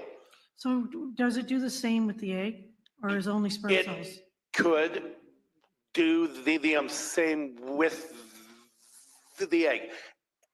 Eggs are much harder to look at, much more invasive to look at, but the potential is still there. And if this is the same for Pfizer and Moderna, correct? Yes. So it wouldn't matter if one parent had Pfizer, one had Moderna, you'd still get the same result. There is a potential for it, if it's there, to be integrated into the sperm or the egg. And on that point, I hope we don't find it, but it's a great potential. To wrap up, as you said, Australia 2 weeks ago launched the David Declaration. It's here, and it's a call for a return to evidence-based medical science, a moratorium on mRNA technology, and recognition and support for the vaccine injured. The Europeans, including Canada, thanks to Mark Trozzi, have put this research to 22 nations so far across Europe and Canada, all based on the DNA contamination found in these vials. And lastly, what are we doing here in Canada this week? The CCCA has launched this letter, and this will go out to all of the MPs, MLAs, nationwide, and to all of the chief medical officers, calling for a moratorium on these vaccines based on the DNA SV40 and all of the potential harms. So to close, the vaccines contain residual DNA that could cause multiple health risks, including a increased risk of cancer. Only Pfizer vials contain the SV40 sequences. There are multiple mechanisms in which these injections can cause harm. we won't know the full extent of the harm caused in our own lifetime, because we've got kids which are vaccine injured and kids which are vaxxed. It could and will affect our kids and their kids.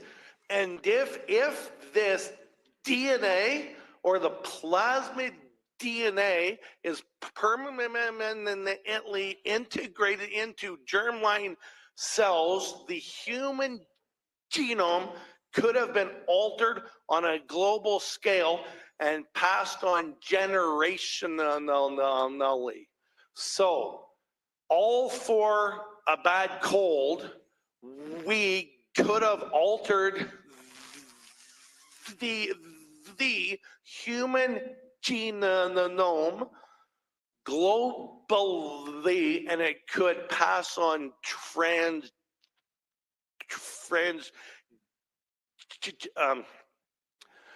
yeah. So it's a serious thing. A new human in a bad way. Exactly. And this is exactly as they wanted transhumanism. The entire genome could have been altered, all for a bad cold, which had a very low risk. I just have one question for you from a policy standpoint. What steps do you think should be taken in terms of risk mitigation or public communication about what has happened? Well, first thing is all of these shots have to be pulled until we can find out what is going on. Vaccine injured people need support and help. Our governments have forced these shots on people. If you must have these shots to keep your job, there is no that is not acceptable. And two, you must have freedom of information to have informed consent.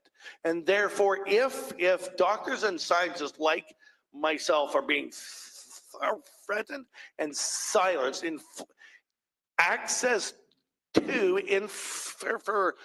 information is not there, it is censorship, and we must have all of the information on the table.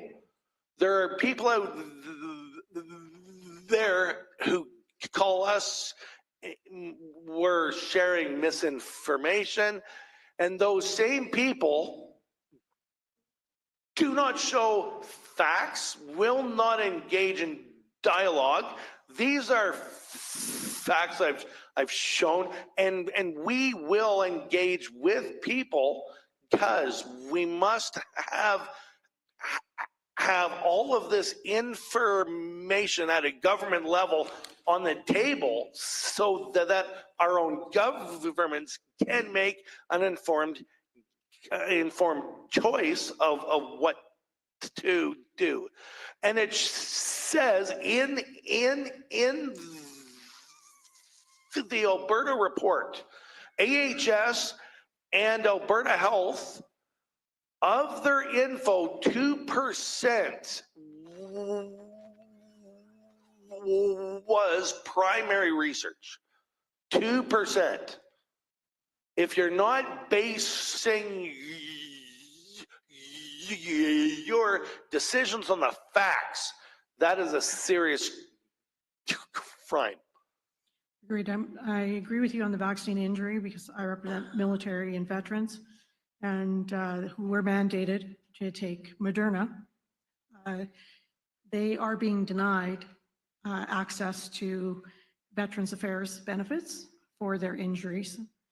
including some very life-changing injuries. So you'll be seeing a class action coming to represent. But when you talk about shouldn't lose your job or told we'll cover you if something happens, it didn't happen. Exactly. So it's good to see. Commissioners, your chance to ask him some questions. Say something. I would like to thank you for your presentation. It was fabulous, very informative. As everyday people, what can we do to back the scientists that are telling the truth? Well, if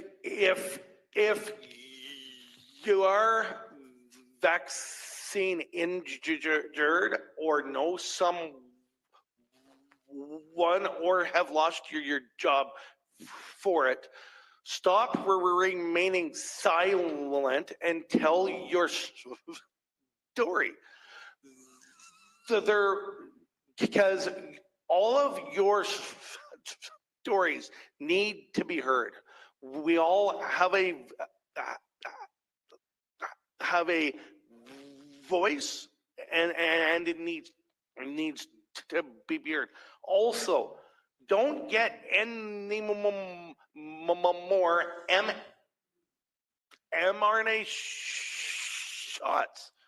That they are not vaccines. It is gene therapy, and it's the worst thing out there. And then two, live healthy lives, healthy lifestyles. If you are vaccinated, there's the thought of detox things out there.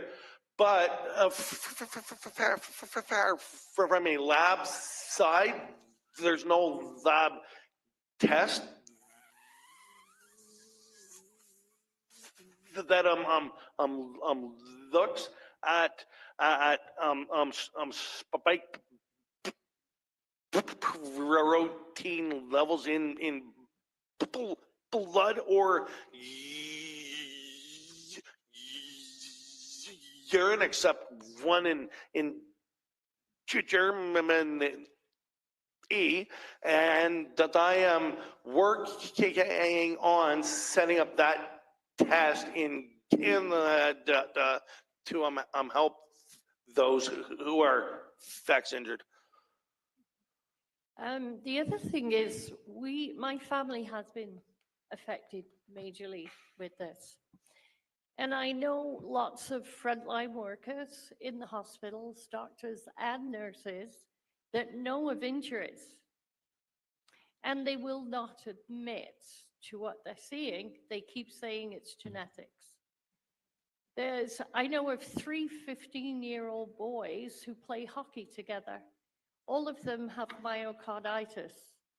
And again, people are saying this is genetics. What's the chances of 3 boys, different families, on the same hockey team that got 2 boosters, 2 shots and a booster, and they all have the same injuries? They're skating with monitors. My first thing is I'm sorry to hear of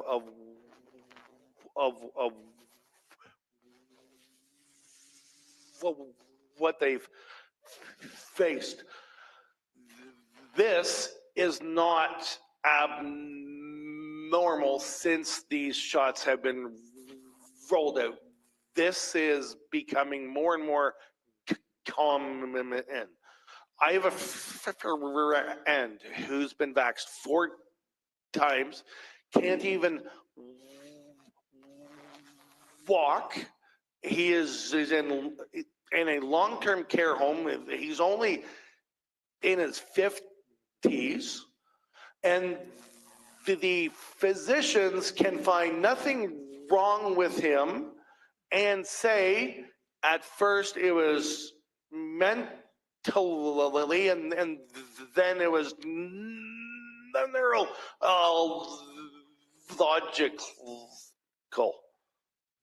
And so I think most people will not admit what is going on and the harm caused, because if they do, they feel guilty about getting vaccinated, guilty about forcing people to get vaccinated. And two, if harm is caused, which it is, who is therefore liable for that harm? Is it the physician? Is it Health Canada? Is it Pfizer, who have not disclosed things which are there, and they knew it was there? And so we can't simply say, I'm sorry, we push this on you as a people. We must have a full-scale government inquiry with subpoena power and hold those accountable for who made these decisions. There are people out there who have been paid $6.4 million to push to combat misinformation in science, when themselves don't even have a science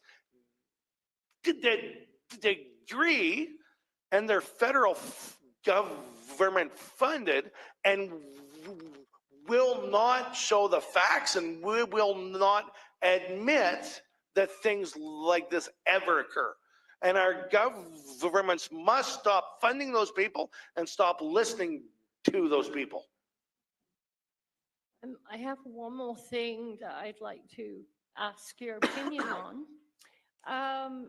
Do you think if there was a safe place for frontline workers to go to register what they're seeing in the hospitals? Because I know they feel very unsafe. Yep. I think and believe something like that should be set up, and those people should be listened to and taken very seriously. The whole point of health care is care for people's health, and not making people injured, sick, and doing things which can cause people harm. Thank you. Dr. Spiker, thank you very much. Spike protein is pretty nasty stuff. It's been pretty clear right from the start of the COVID pandemic that spike protein is not good for you. Nope. And I've never really understood the philosophy of asking people to repeatedly take doses of a toxic spike protein. And I suspect you're in agreement with me that a lot of what we call long COVID is actually long spikeopathy. But that's not the issue I'm really interested in your view on. If the spike protein sequences are incorporated into the human genome widely, either through sperms or eggs, and everybody on the face of the earth becomes a spike protein factory, can you speculate as to what might be the problems associated with that? Things which we will learn in the next 10, 15, 50 years. To your first point, though, spike opathy or long COVID or vaccine injury all looks the same. And most people who think that they have long COVID are actually vaccine injured. And if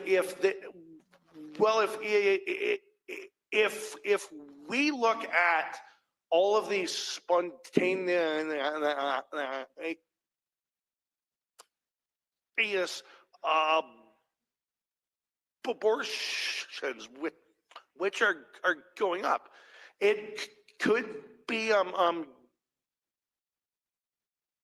because there is a buildup of spike in the womb, or it could be that these DNA and spike and the mRNA has crossed the placenta, is harming the fetus, and therefore the body is aborted a deformed fetus. So there's multiple things which are going on. And we do need government-funded research teams to look into things like this. Thank you. Any other questions?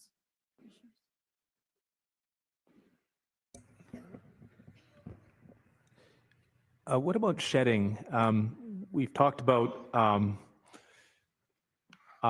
evidence of cross-placental transmission, presumably from people who have been jabbed, but and showing up in the sperm as well, and the potential implications for future generations if the spike DNA or the plasmid DNA is integrated in the human genome. Where that's going to take the world is a scary thought. Yep. But what about we've heard a little bit about shedding. Have you done research on that to see if there is some threats of that nature? Do I get a full hour to talk on to this? So there's been a lot of talk on shedding.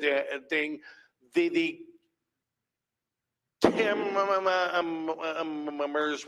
recent paper has shown in these cells the spike protein is shed inside exosomes, and those exosomes could also contain mRNA pieces, DNA pieces. So shedding does occur. Early in the pandemic, my friend, he vaxxed some of his kids, and one of them wasn't vaxxed, and that unvaxxed kid began to have seizures for the next week. And the hospital told them in the past month, this has become the new normal. And it's all because of shedding, and nothing about this is normal. Okay. So it's there, it's big, it contains spike and all sorts of other things. And again, it needs to be looked at. All right.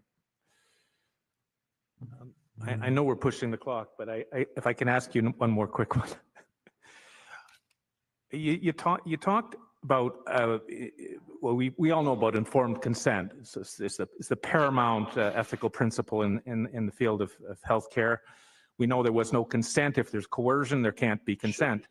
We know it's not informed because of all the science that you've described and other witnesses in terms of what was, if not disclosed, actively suppressed by health authorities. So it wasn't an informed consent. So we know what has taken place here is technically a systemic worldwide violation of the most fundamental principles in medical ethics. We've codified those in the Nuremberg Code to some degree. And then you went on to say that what was happening is exactly as they intended, leading towards, and you use the phrase transhumanism. And bearing in mind we're pushing the clock a bit here, but can you explain quickly what do you mean by transhumanism? Wow, another hour. Sorry, Teresa. I know it's a scary word, and I hear it flying around. It's big, and it's the altering of the genome to turn into something. So it's not a metaphysical field which I've delved much into because I've been so busy on this. But any unnatural change to our own genome is a serious issue. Okay. It's God's made us that way. We should, if it's not broke, don't fix it. Great. Thanks so much. Too late. Thank you, Dr. Speaker, for coming today to the NCI and providing us with your testimony. Thank you.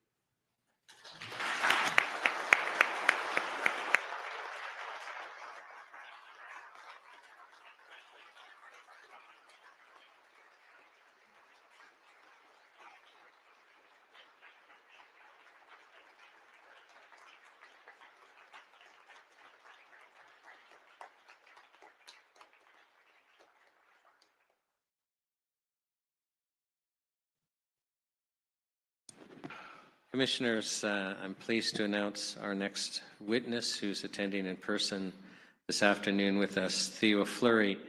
Theo, can you state your full name for the record, spelling your last name? Theron Fleury, F-L-E-U-R-Y. And do you promise to tell the truth, the whole truth, and nothing but the truth, so help you God? I do. And I just want to introduce you to those that are watching online and to the commissioners that might not quite understand your background and how you came to be such an important voice. And it started with your sports background. So you were, in 1988, you were at the World Juniors, you played for Team Canada, and that team won a gold medal. Yes. As of 2024, and that's just as far back as I could get, you're recorded as being 10th in all time in WHL scoring. I believe so, yes. From 1989 to 2003, you were a player in the National Hockey League. You played for the Calgary Flames, Colorado Avalanche, New York Rangers, and Chicago Blackhawks. You scored over 1,000 points in your career, which places you 61st in all-time scoring in the National Hockey League. You won a Stanley Cup in 1989 with the Flames, and I have to say, I was a total Flames fan, and that was an exciting moment for me. That's a swear word here in Edmonton. Well, I know we're in Edmonton, but I so wanted Lanny McDonald to get a cup, and weren't those battles of Alberta great? So, and now during your career, there were 4 seasons where you had over 90 points, and there were 2 seasons where he had over 100 points. So, which is just incredible. And twice you represented Canada at the Winter Olympics, winning a gold medal in 2002. So there's actually very few hockey players that have this type of record. And then you were able to use your notoriety. I mean, basically you're a famous hockey player, and turn it to a different use. And that is, you became a champion actually in speaking out about sexual abuse, and you basically spent now the rest of your life trying to bring healing and understanding.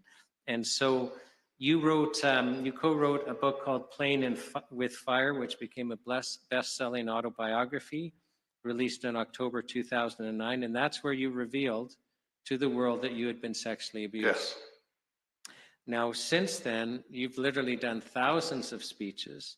You've devoted your life to, you know, basically bringing awareness to sexual abuse, but also bringing healing for everyone involved, victims and perpetrators. And you work in the prison system extensively. Yes, I do. Because prisoners are overrepresented as, or I guess victims of sexual abuse are overrepresented in the criminal system. So I'm wondering, we'd just be honored if you would share with us your story. Sure, absolutely. First of all, thank you for asking me to come and speak. You know, my first experience with trauma came as a child. You know, both my parents experienced childhood trauma in their life, and then that manifested itself into addictions. My dad was an alcoholic, my mom was a prescription pill addict, and so I grew up in a home that was, you know, there was lots of chaos, lots of drama, some violence. And so basically from the time I was 5 years old until now, I've made every major decision in my life on my own because of the trauma I experienced as a kid. And, you know, there was a lot of nights where I would sit at home and wait to see what kind of father was going to show up. Was it going to be the ugly drunk, or was it going to be the happy drunk? And I hope most times, you know, it would be the happy drunk. But on the occasions that, you know, the bad drunk showed up, you know, I had to protect my mother, who was, you know, chronically depressed, you know, was on that wonder drug in the 60s called Valium, which they gave to pretty much every, you know, every type of whatever it was. And so she got addicted right away. And so, you know, that was my first experience with trauma. And then, you know, I started playing hockey around the same time, and, you know, fell head over heels in love with hockey because it was my happy place. It was my escape. If I was at the rink, I didn't have to be at home, and I didn't have to deal with, you know, with all the craziness that was going on at my house. And quickly discovered I was really good at the game. And so, you know, I spent the majority of my childhood developing this talent that I had. And so, you know, my mom would often say, you know, I'm just going to move your bed down to the rink because that's where you are most of the time. And I was very fortunate to grow up in a little town called Russell, Manitoba. And when I moved there when I was 6 years old, it just so happened that the 13 best athletes in this little town of Russell, Manitoba were all 6 years old, and were all my age, right? And I would spend the next 9 years playing with these same 13 kids. And not only that, but we had 3 incredible fathers who became our coaches, became our mentors, and instilled some incredible morals and values. And we were a very successful team. In the 9 years I was there, we won 3 provincial championships in hockey and 3 provincial championships in baseball with the same 13 guys, same 3 coaches. And so around the age of 12, scouts started to come watch me play. And then when I was 14 years old, I was part of the very first Bantam draft that was held in the Western Hockey League, and I got picked in the second round by the Winnipeg Warriors, who are now the Moose Jaw Warriors. And so the summer after I got drafted, the guy that discovered me, the guy that scouted me, came to my parents' house and basically sat my mom and dad around the kitchen table and basically said, you know, we think Theo needs better competition, better coaching, and we'd like for him to move to Winnipeg. And so when I was 15 years old, I moved to Winnipeg, and needless to say, that choice and that decision would change me for the rest of my life. Because over the next 2.5 years, this particular coach and scout, and I won't name him, raped me 150 times over a 2.5-year period. And so what I was left with was a lot of shame, a lot of guilt, a lot of anger, a lot of resentment, and there wasn't one person in the world I could have told. Because I knew if I tried to tell, first of all, I wouldn't be believed, and then second of all, I knew that that would be the end of my hockey career, because I would be labeled as a liar, a cheater, you know, so I kept this secret inside for 27 years. And I too quickly became addicted to all different kinds of things. And about 20 years ago, I had a fully loaded pistol in my mouth, ready to pull the trigger and end my life, because I was completely exhausted from living in emotional pain and suffering for the majority of my life. And then, but you know, I went on to have this amazing hockey career, you name it, all these accolades, all this stuff. And then in 2003, I got kicked out of the NHL because I couldn't stop drinking, I couldn't stop doing drugs, and my behavior was completely out of control.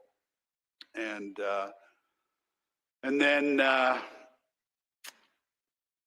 September 17th of 2005, I found myself in a washroom on my hands and knees, and I knew that if I continued down the road that I was going on, that I was going to die the alcoholic addict death, which was going to be a very painful, lonely, angry, miserable death. And so I ended up in a washroom on my hands and knees, and I was very physically distraught, crying, disheveled. And I reached out to God that night, and I asked him to take away the obsession to drink and do drugs. And I turned my will and my life over to the care of him that evening. And the next morning I woke up, and that was the last time I've had a drink and a drug, which was like 19 years ago. And you know, basically turned my will and my life over to the care of God as I understand him, and he granted me sobriety. And then, you know, it was interesting because, you know, I'd focused my whole entire life, you know, trying to become a professional hockey player. And I thought that this was going to last the rest of my life. And here I was, I think I was 36 years old, and all I had was a grade 12 diploma from Vanier Collegiate in Moose Jaw, Saskatchewan, and had more than half of my life left to live, and had no idea what the rest of my life was going to look like. And so I got involved with the Calgary Flames alumni after, and we do tons of charity work, and we loan our names to different causes. And so, and isn't it funny, the first event I attended was a golf tournament. And sure enough, the first guy I meet at this golf tournament is an old media guy that used to cover the team when I played there, and I hadn't seen him in I don't know how many years. And first thing he said to me, he says, "What are you doing these days?" I said, "I'm doing absolutely nothing." And so we kind of go back and forth, and we make small talk. And at the end of the conversation, I say to him, I go, "Do you know anybody that'd be interested in writing a book with me?" And he said, funny you should ask. He says, my wife is a writer. And I was like, oh, wow, this is kind of serendipitous and whatever. So 3 days after that conversation, I met with Kirsty, and then 3 days later, we started writing this book, Playing with Fire. And when I sat down to write the book, the only thing I was going to talk about was my hockey career. I wasn't going to talk about my parents. I wasn't going to talk about my sexual abuse. I wasn't going to talk about my drink-a-log and my drug-a-log. I was just going to talk about my hockey career.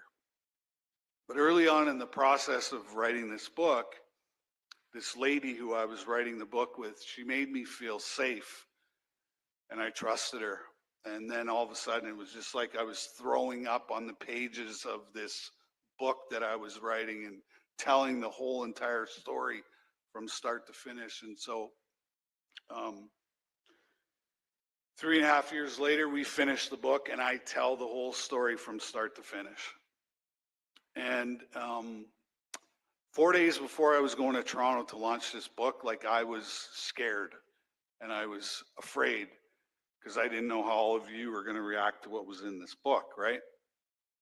But I also knew that I was going to go do a whole bunch of media surrounding this book, and I knew that the only thing that the media would be interested in would be to re-victimize me at every opportunity they would get.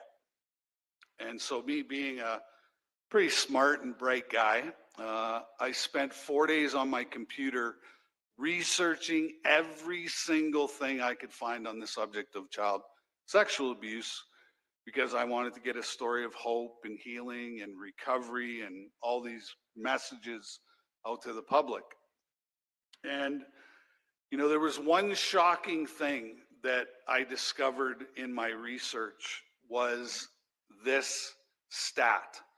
1 in 3 girls, 1 in 5 boys will have some sort of unwanted sexual experience before the age of 18. And I'm like, that's like 2/8. 2/8 is 1/4, 1/4 into the population of Canada. That means there's over 10 million survivors in this country. And so this is all going somewhere, so I'll just try to go as fast as I can. There's no rush. Okay. So here I was. I did 300 interviews the first 4 days I was in Toronto. I did TSN, Sportsnet, every magazine, every newspaper, every morning radio show, TV show. And just like I predicted, the only thing they were interested in was the gory details of my sexual abuse. But I'd spent 25 years in the media being interviewed every single day as a professional athlete. So I knew that I didn't have to answer the reporters' questions directly, right? So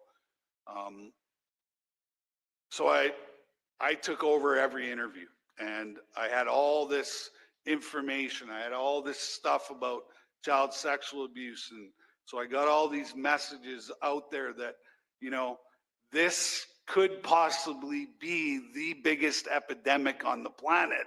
And why the hell is nobody talking about child sexual abuse? You know what I mean?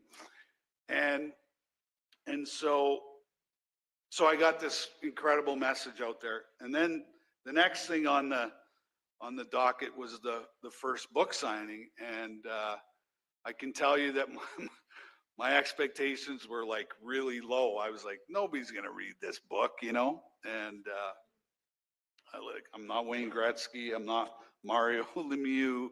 I'm not Mark Messier. You know, I had a great career, but, you know, not like these guys. So I fully expected to show up and sign 10 books, go to the next town, sign 10 books, you know, so on and so forth.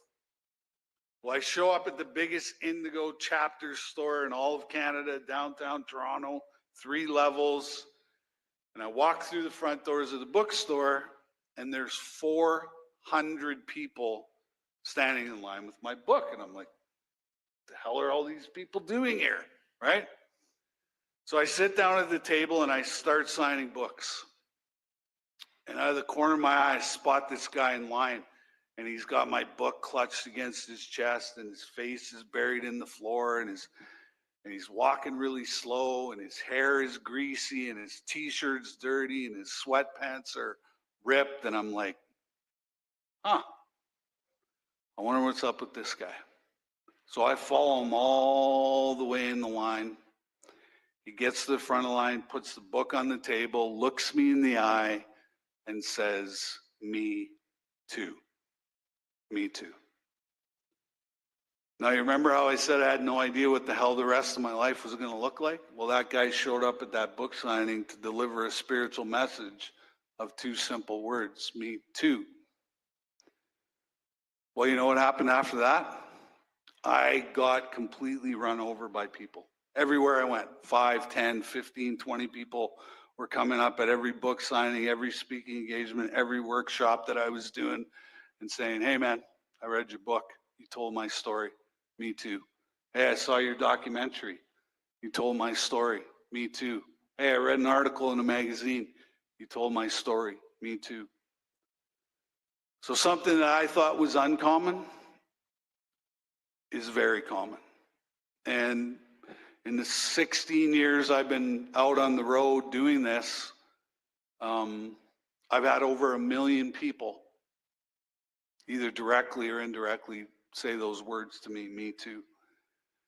And, you know, as I was healing myself from trauma,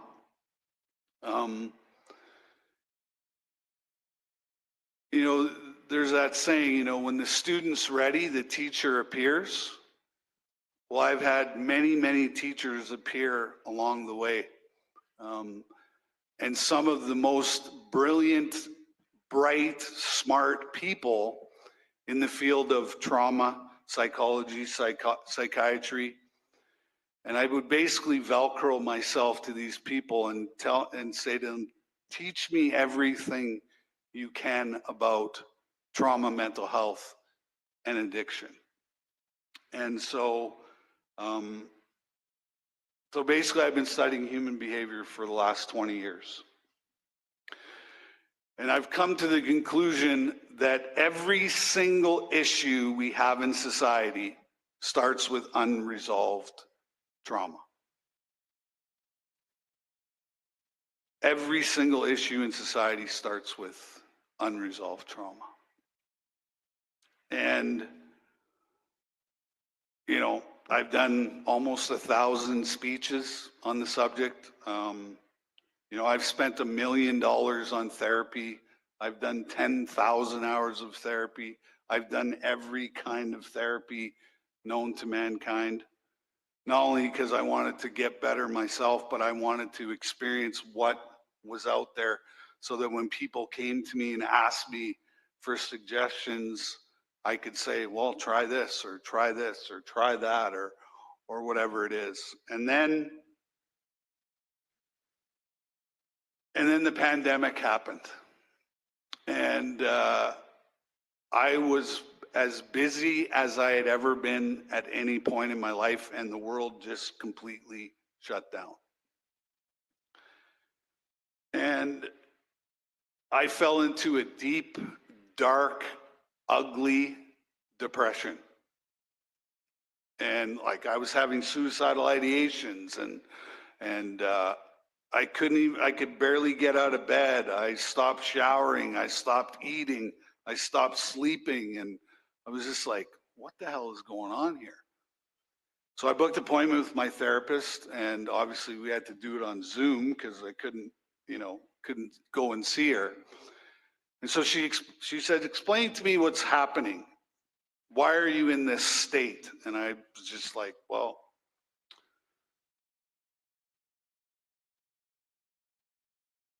so I started to explain to her what was going on in my world. And she said, "Okay, we'll stop right there." And she goes, "What did your pedophile abuser do to you?" Well, I said he used manipulation, coercion, lying, cheating. She goes, "Who's that remind you of?" I said, "The government." So my pedophile abuser, the same tactics that my pedophile abuser used, same tactics the government used to get us to lock down, to take the jabs, to do all that. And so I, because I wasn't doing anything, people started to invite me to come on their podcast. And so I, being the vulnerable guy I am, and I'm willing to talk about anything. I'm not afraid to talk about my experience with trauma. So I started to explain this, depressive state that I had just come out of. And I don't know, I was probably on 4 or 5 different podcasts where I explained, this depression that I was experiencing. And sure enough, my phone absolutely blew up. And people were saying, well, thank you for explaining what's going on with me right now too, And it was amazing. As soon as, the pandemic happened, we saw a spike in mental illness. We saw a spike in opioid use. You know what I mean? And so basically, I was experiencing trauma. And, when you think about it, who is the biggest perpetrator of trauma on the planet? It's government. It's government, right? If you can't afford to eat, put food on your table, that's trauma. If you can't afford to put gas in your car, that's trauma, right? And so there came a point where I had to decide whether I was going to go all in on this or I was going to be all out. And I decided, and I made a promise to myself a long time ago that if I saw abuse, I was going to call it out. And so basically what you've seen from the last 5 years of me on social media is I'm calling out abuse. And it's systemic government abuse. And nobody talks about the psychology of the pandemic. Because these people, these politicians are master manipulators, master abusers. And we've all experienced the trauma of systemic government abuse. And we, like I've been doing this for 16 years. The last 5 years, I've never dealt with more suicidal people in the whole entire time I've been doing this work, right? And, because what happens is we get traumatized, okay? And that trauma leaves us in emotional pain and suffering. And it's silent. You can't see it, right? You can't see it. Because we're all really good at wearing lipstick, right? When we leave our houses, we look together, everything's great, how you doing? I'm fine, all this stuff. But when we experience emotional pain, what is emotional pain? It's mental illness, right? So then how are we going to deal with this pain and suffering that is left behind from trauma? Well, we're going to gravitate towards the dark side of life, and we're going to get involved in addictive behavior as a coping mechanism to suppress the emotional pain that we're experiencing. And I'll tell you a little story about how disgusting Big Pharma is Big Pharma created a drug that replaces relationship, okay? So when we're in a healthy relationship, well, let me just back up first. So for the last 6 years, we've been drinking cortisol milkshakes, okay? And cortisol is a stress hormone, all right?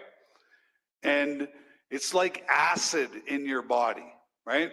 So if you're stressed and you're struggling, this will actually start to fray and cause you all kinds of problems in your nervous system, all right? So the government knew that we we can't connect on a spiritual level, okay? And so when we're in a healthy relationship, we create this chemical in our body called oxytocin. And oxytocin is the drug of love and connection. And what oxytocin does is it goes in and it sucks up all the cortisol, okay? So the government created a drug called Oxycontin. Sound familiar to oxytocin? Okay. Well, if you look at these two drugs underneath the microscope, they look exactly the same, except Oxycontin has one little extra arm on it, which makes us addicted to it, and we need more and more of it, right? And so I work with fentanyl users, heroin users, oxy users, and I say to them, why are you guys so crazy for this drug? And they say, well, it gives me the warm and fuzzies. So it has replaced relationship. And that's why it's the most used, most sought after drug on the planet, okay? And, you know, if you're reading the news these days and wondering why Donald Trump wants us to become the 51st state, well, we have a fentanyl problem in Canada. And we have fentanyl labs all over the place making this drug. And nobody talks about why. Well, we have an unresolved trauma crisis on the planet. And we need people to get into healing environments and healing situations. And so that's what I advocate for. That's what I talk about almost every single day of my life. Because when I'm out on the road, you know what I see? All I see is pain and suffering. That's it. That's all I see. You know? And it's so unnecessary. It's so beneath us as a human race. And you know, I'm exhausted. I'm tired of having to deal with this when the government doesn't want any part of this.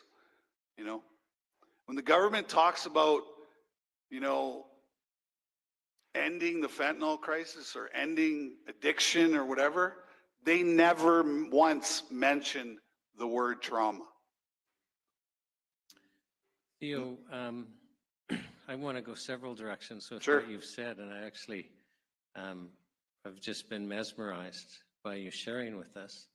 But how does the nation, how do we as individuals face the trauma and start to deal with it? Because you've spent a lot of time looking into that. Yeah.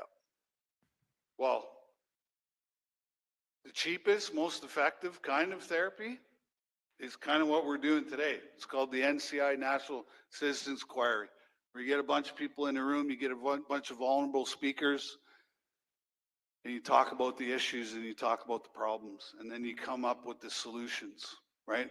That's how we do it in therapy, right? Is because here's what happens. We live in a world where nobody feels safe anymore. Nobody feels safe, right?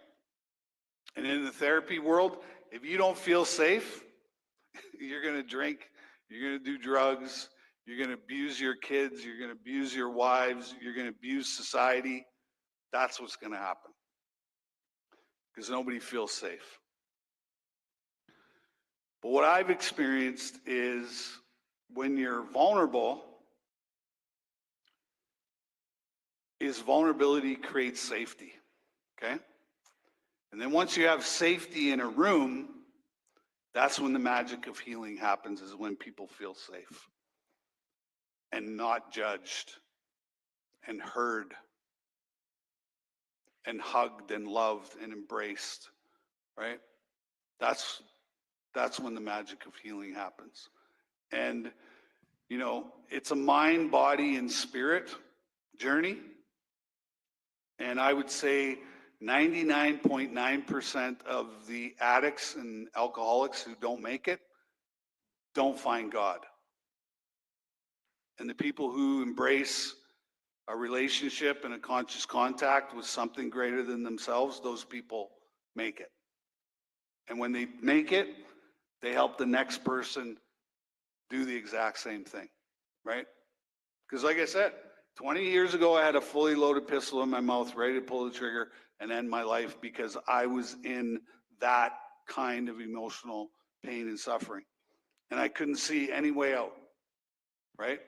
And I burned up every single relationship I had in my life. Every person that loved me was completely gone. Why? Because what addicts and alcoholics are really good at, you know what we're really good at? We're good at collecting enablers. And the more enablers we have, the longer our behavior can last. But what happens is we make the enablers sick from our behavior, and then they got to go away and they got to go take care of themselves. And then we're left to our own defenses. And there's only one entity that we can reach out and ask for help, and that's God. And that's what happened to me on September 17th of 2005. And I've been sober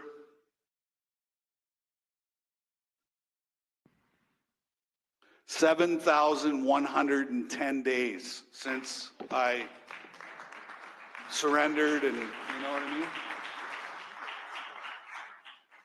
So, like, if we solve the trauma crisis on this planet, whatever these clowns are doing in Ottawa won't matter one bit, because we will overcome that. They won't be able to touch us because our vibration will be so high, it won't matter. You know, I wonder if you're giving us some answer collectively that you might not have been intending to give us. And Theo, your story... Well, I'm here representing God, so, yeah. And I prayed to God before I walked in here to say, God, use me as a vehicle. Whatever you want me to tell this panel or whatever it is, use me as a vehicle. So whatever you're hearing today comes from not me. It's not me speaking. And I can tell you this place has a lot of prayer covering right now. So we've had a lot of speakers come in and say, and myself included, when I give openings, you know, we've got to start telling people the truth. But I think when all of us are saying that, we're thinking, well, the truth of what's going on outside of ourselves. But I think what you're telling us is we have to start sharing with other people the truth that's inside ourselves. Yes. We have to start sharing our experience yes. of what's inside. Yeah, because trauma is the string that binds us all together as human beings, right? It's the path back to God, right? Why do you think God gives us adversity in our lives? It's to create resilience. And then once you have resilience, it's like, bring it on. I'll figure it out. That's why none of this stuff that's happened in the last 6 years has bothered me one bit. Because the government can't do anything to me that I haven't already experienced before, that I haven't already been through. Like, you think this is my first spiritual war that I've been through? No. This is like the third or fourth. Because abuse is abuse is abuse. And we use abuse to get people to stay in line, and we fill them with fear. And when, you know, and when you're traumatized and you're not on a healing journey, you can't think critically. It's impossible to think critically, because you know what you're doing? All you're doing is trying to survive. That's it. And then the government sets it up where, geez, I got to work so that I can feed my family and put gas in my car and go to work. And that's all you're focused on. You're not focused on the outside issues. You're not focused. You're not even thinking that you're being abused by the government at all. No, and again, I think something's happening here that's very important for us to understand. Mm-hmm.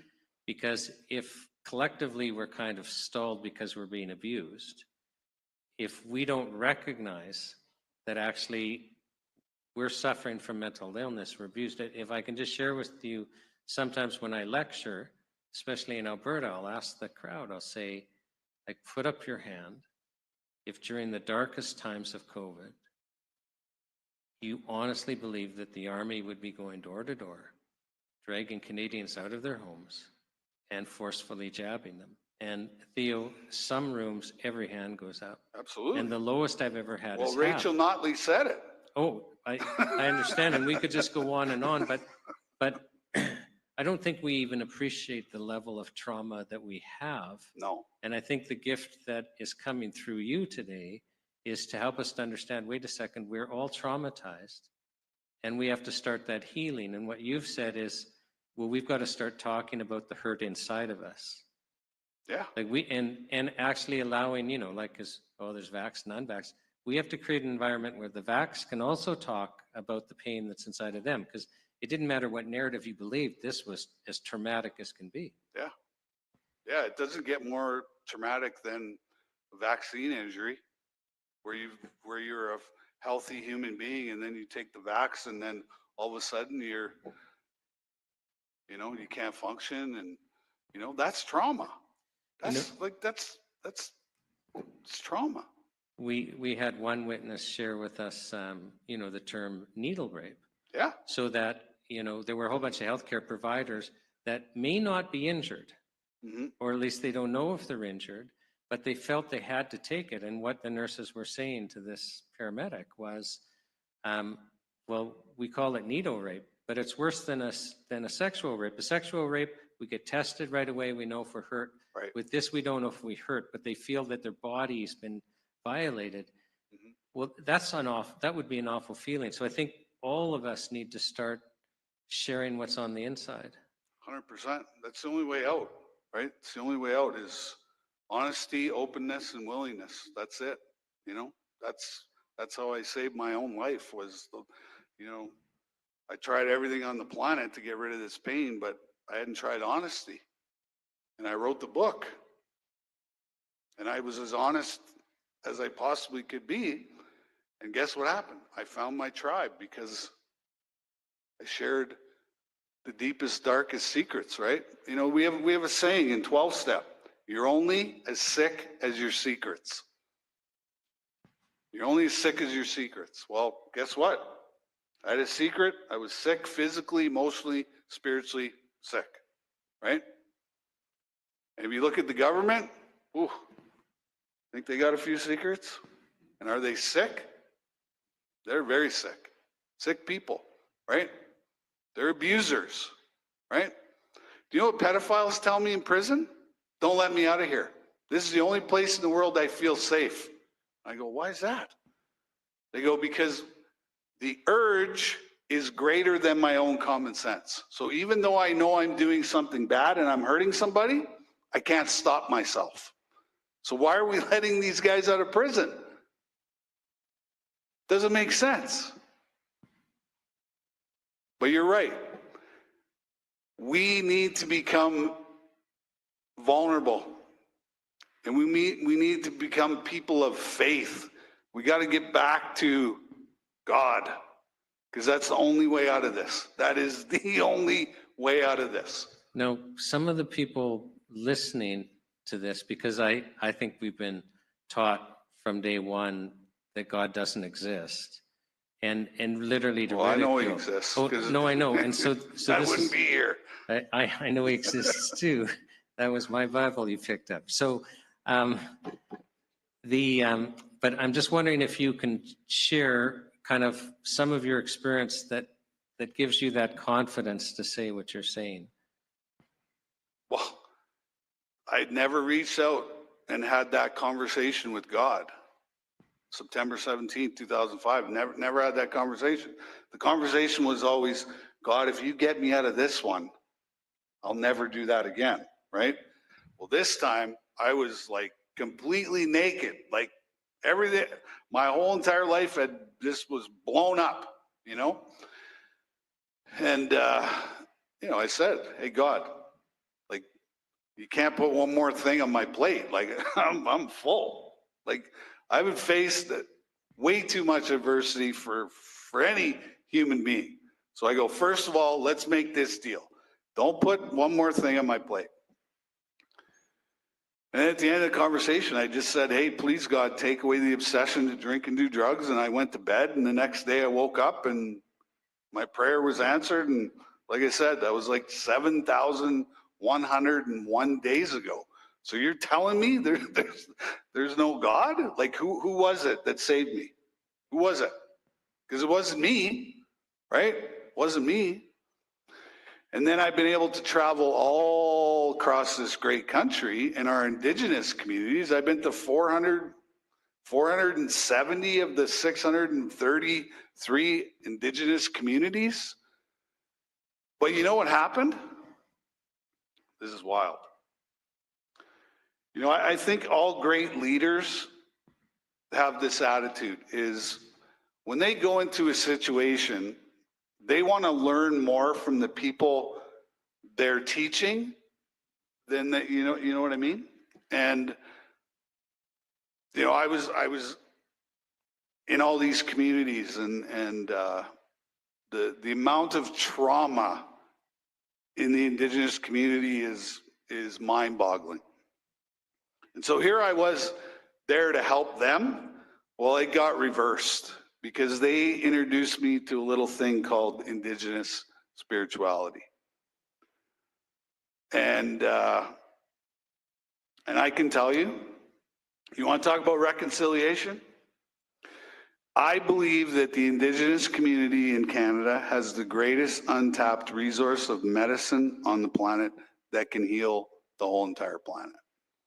Because they gave me back my spirituality. They showed me God, right? And I've been to so many sacred ceremonies. I've sweated with every, the Denes, the Crees, the Bloods, the Blackfoots, the Ojibways. I've been in the sweat lodge, and that's where I've done the majority of my healing. And running into medicine men and medicine women, and they give me medicine and I take it, and I feel incredible. I feel whole again, and they get such a bad rap, but they are some of the most incredible, amazing, most resilient people on the planet. And they have the answers to a lot of these questions that are being answered, but we won't listen to them. We won't listen to them. We won't listen to them. Like I sweat with one of the most powerful medicine men in the world down in Cardston, Alberta. His name's Arnold Mountain Horse. Takes people from the Tom Baker Cancer Center, be given 4 or 5 months to live, and cures them with plant-based medicine. So you're questioning whether there's a God? I live it every day. I live it every day. And the only reason why I'm here is because God saved my ass. Because I shouldn't be here. I should not be here. Theo, I think he had some plans for you. For sure. Absolutely. Yeah, and there's no coincidences in the world, right? Everything is planned, right? There's always been a plan for my life, and the only time the plan went sideways was when I wasn't connected to the spirit, to the source, to the power, right? And you look at all the leaders on our planet, they are so disconnected from the source, it's mind-boggling. So my final question before I turn you over to the commissioners is, I think two things have come out that are really important for us to hear is first of all, we have to start sharing what's on the inside. Yes.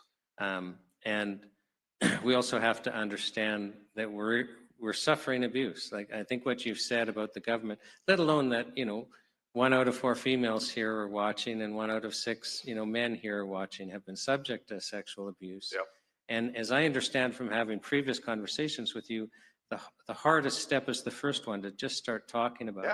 That's the first step in the process of healing, is telling your story. Right. So, but make sure that that story is told in the safest, most non-judgmental environment, right?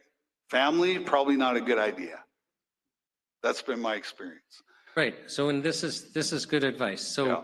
because there are different formats, different groups in that where you can find safe places to share. Absolutely. So as we realize collectively, both for our sexual abuse and, other types of abuse and this government abuse that we're collectively, again, regardless of where you are on the COVID conversation, you have been abused.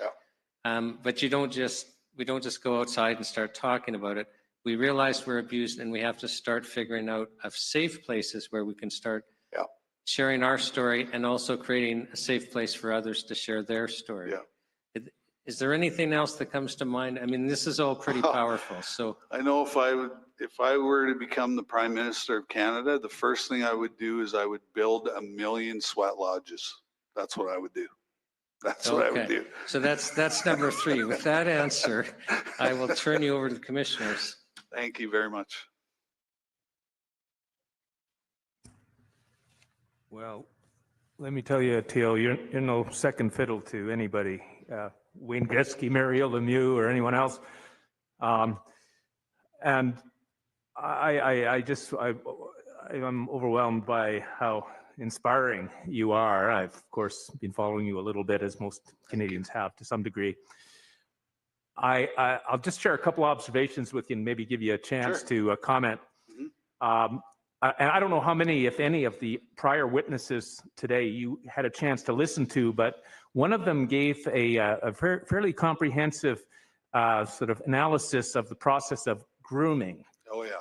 Yeah. Did you hear Dr. Palfy on that? Yeah. Yeah. And well, nobody knows grooming better than I do because I was groomed. Yeah, exactly. As a hockey player, right? Your description of the process where this criminal comes into your life, takes you and your support group into his confidence. There's that position of trust. There's your vulnerability as a kid who really wanted to play in the bigs and this guy. So all of the dynamics which were described in the process of grooming were present. And then your reason for not ratting this guy out also paralleled this analytical approach to grooming. You wouldn't be believed. You had your career in mind and you didn't want to compromise that. So your own story parallels so closely sort of the academic approach to this whole process. Well, the psychology of grooming, right? Yeah. Yeah. Yeah. So and so, when I look at the government, they groomed us all. They groomed us all right from day one. You're talking about the pandemic? Yeah, absolutely. 100%. Because they're in a position of trust and power, and they create fear, and then they isolate you, and then they hold themselves out as your salvation. It's in the nature of a Stockholm syndrome. 100%. And so it's an interesting connection between your early history and the fact that you were a victim to the process, and then re-experiencing it, being triggered again. Oh yeah. Falling into that same deep, dark place. And I'm just kind of trying to capture much of what you said. To me, I think that's probably the greatest thing that we don't talk about is, last time I checked in the legal code, grooming is against the law. So why haven't these politicians been arrested? Because that's what they basically have done for the last 6 years. And they're doing it again. Like they're doubling, tripling, quadrupling down now, right? And so if grooming's against the law, then why are we allowing these people to continue to groom society the way they have? And part of the reason why I spoke up is because I saw grooming. I see it in the libraries with the drag queens. I see it, you know what I mean? That's grooming kids. All right. Let me capture on that one, and then I'll turn it over to my friends. It's hard for me to watch. It's hard for me to watch. Well, let me ask you this. It must be driving you nuts to see what's going on in the schools with this whole gender ideology. Can you give just a minute or so commentary on what you see happening in the schools? Yeah, well, DEI and This woke ideology is all about grooming kids. That's it. That's all it is, right? And you know, I haven't really touched on this subject a whole lot, you know, but I see it and I'm watching it, and it's. Here's a question for you, and I had hoped, but I overlooked the need to put it to some of the other witnesses. But a guy with your amazing background, amazing story to tell, and inspirational capacity and insights and the whole grooming thing, I mean, you are a tremendous resource. Here's a question. Has anybody from the Ministry of Education or the school boards or anybody at any point consulted you about what's going on in the schools? No, they walk the other way when they see me, They right? do. Yeah, because I'm a healed guy. They don't want people who are healed, right? You know, I think Daniel Smith has called me about any of this stuff. Do you think Pierre Poilievre has called? No, because they don't want this solved at all. They want to be able to continue to abuse the citizens of this country, and a guy like me is a huge threat to what they're trying to accomplish. And I'm sorry, if you had the chance to tell the Minister of Education in Alberta or anywhere else in this, I would tell him you should be in jail. Just to leave the kids alone. Is that a fair way to capture your? You should be in jail for what you're doing and what you're allowing to happen. You should be in jail. In the schools? Yes. Okay. Yeah. It's criminal. It's criminal. So when you ask the question, this is the question: are kids safe in Canada? Absolutely not. Not. They are not safe at all. Great. Thank you. Yeah. So thank you so much for sharing your story. It's very inspiring. You know, probably you share the same feeling as I have these past few years, that everything I did or you did in your life bring you to this specific time that you're doing what you were meant to be. Yes. And so it seems that all the suffering that happened to you was for you to walk this path and be an example of resilience and strength, a voice for the silence. And I guess there's a lot of theory we can learn at university, but I think the best people who can really help are the ones who walk the path and were able to see the light for themselves. 100%. So, well, I believe those of us who, you know, have trauma, like, we're the healers on the planet. You know what I mean? Like, I've done a lot of cognitive behavioral therapy, doesn't work. But if I get into a room with a bunch of survivors, yeah, that's when the magic happens, is when, you know, people who are going through, you know, pain and suffering, and when you get them to the place where they open up, it's unbelievable. Like, people would come up to me, and especially on the book tour, and they would stand beside me, you know, and I knew that they were survivors. I could just feel their energy, right? So I'd turn, you know, and I'd you know, in a very loving way, approach them, put my arm around them, and within a 5 or 10 minute meeting, they would tell me their Me Too story. And to see and watch the change, their eyes got brighter, their posture changed, and when they left, they had a little more jump in their step. Why? Because I'm not alone, right? And if you look at the pandemic and when they locked us down, oh my God, I was like, I can't imagine what people who, you know, have different things like anxiety, panic attack, depression, like, I was just like, oh my God, what are these people doing?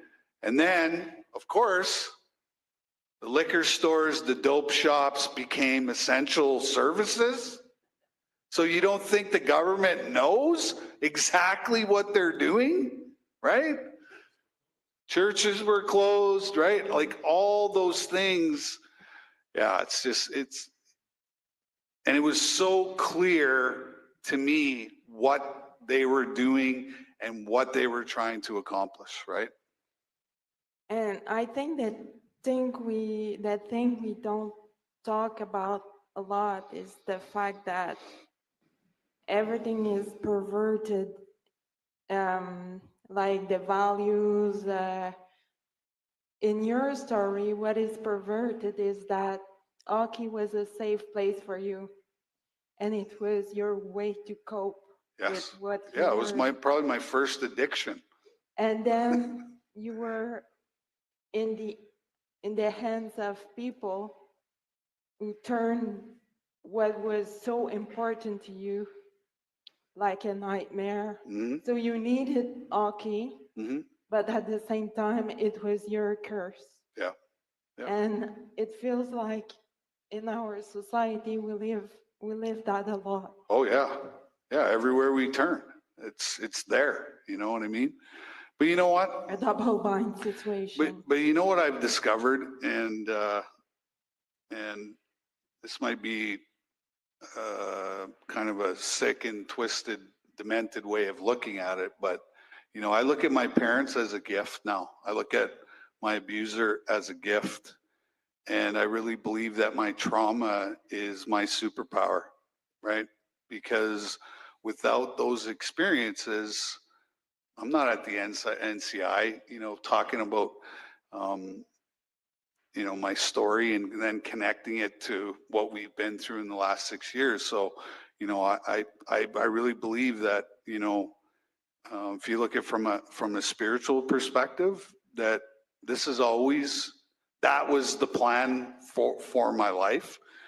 And, you know, some way, somehow God knew that I would figure it out and I would get back to him and then, you know, create this, this amazing life that I have now, you know. And like I tell people all the time, you know, I have the greatest life you can possibly imagine. And it has absolutely nothing to do with hockey.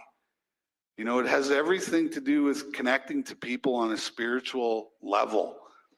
And when you connect to people on a spiritual level, like those people never leave you. Like they're there for the rest of your life. You know what I mean? And that's the kind of relationships that I didn't have early on in my life. And these are the most important relationships that I have now, is because I'm spiritually connected, right? And you know, like there's a whole new movement in the therapy space that we're using frequency, light, and sound therapy. You know, I sleep on a grounding mat at home every night, you know, because of all the radiation and all the cell phone and all the chemtrails and everything that's going on in the world, right? There's a big push, like an underground movement, to start using these things. And so, you know, anybody ever been to a powwow? If you sit there and you listen to the drumming and you listen to the singing, and if you're actually present, it puts you into a trance. So frequency and vibration and all these things, right? Like that's all we got to do, is we just got to raise our vibration this much. And guess what? The bad guys go away because they have no more control. You know, I don't know if you ever read that book, Power versus Force, by Dr. David Hawkins. Well, he has a map of consciousness there, right? And what sits at the top? Enlightened beings. And what sits at the bottom? Justin Trudeau, Chrystia Freeland, these people.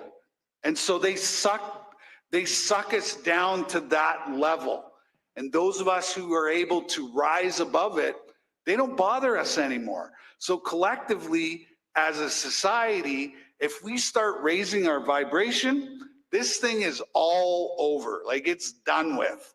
And I think that that's what God wants us to do. Because, I believe, that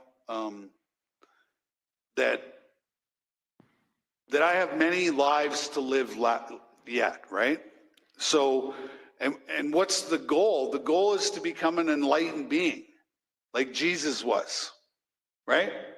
And so that's where my focus is. That's where, I put my energy in. I don't waste my time, going down to the level of these sick people who are running the world, right? I'm going to rise above it, right?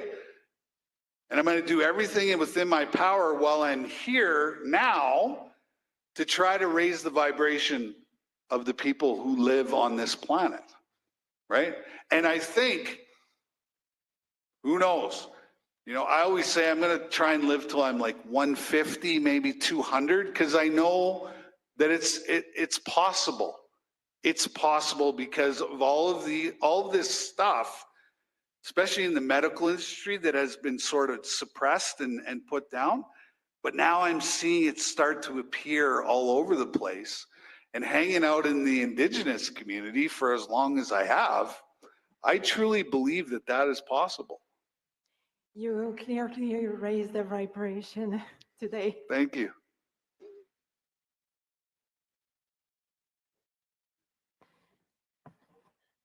Thank you for your testimony. Thank you. I think like the information on the grooming was amazing, and I hope all the little boys out there today listen to this testimony. Thank you. You're here for the children, as everyone in this room is. Absolutely. And if we raise our level and we believe in a higher power, I'm sure that things will turn around. I know they will. Yeah. Yeah. Thank you. Thank you. Theo, those are the questions from the commissioners. I'll just add, I think you're also here for not just for the little boys, but for the big men.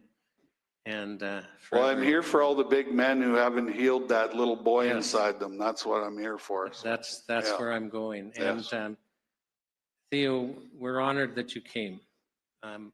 You have shared a journey that I actually, as you were sharing it, I'm just going, okay, God's hand's all over this life, so that you could be here for this moment to share what you've shared. So we feel honored on behalf of the National Citizens Inquiry. Sincerely, thank you for attending today. Thank you for having me. I appreciate it.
Okay, our next witness is going to be Michael Gardner.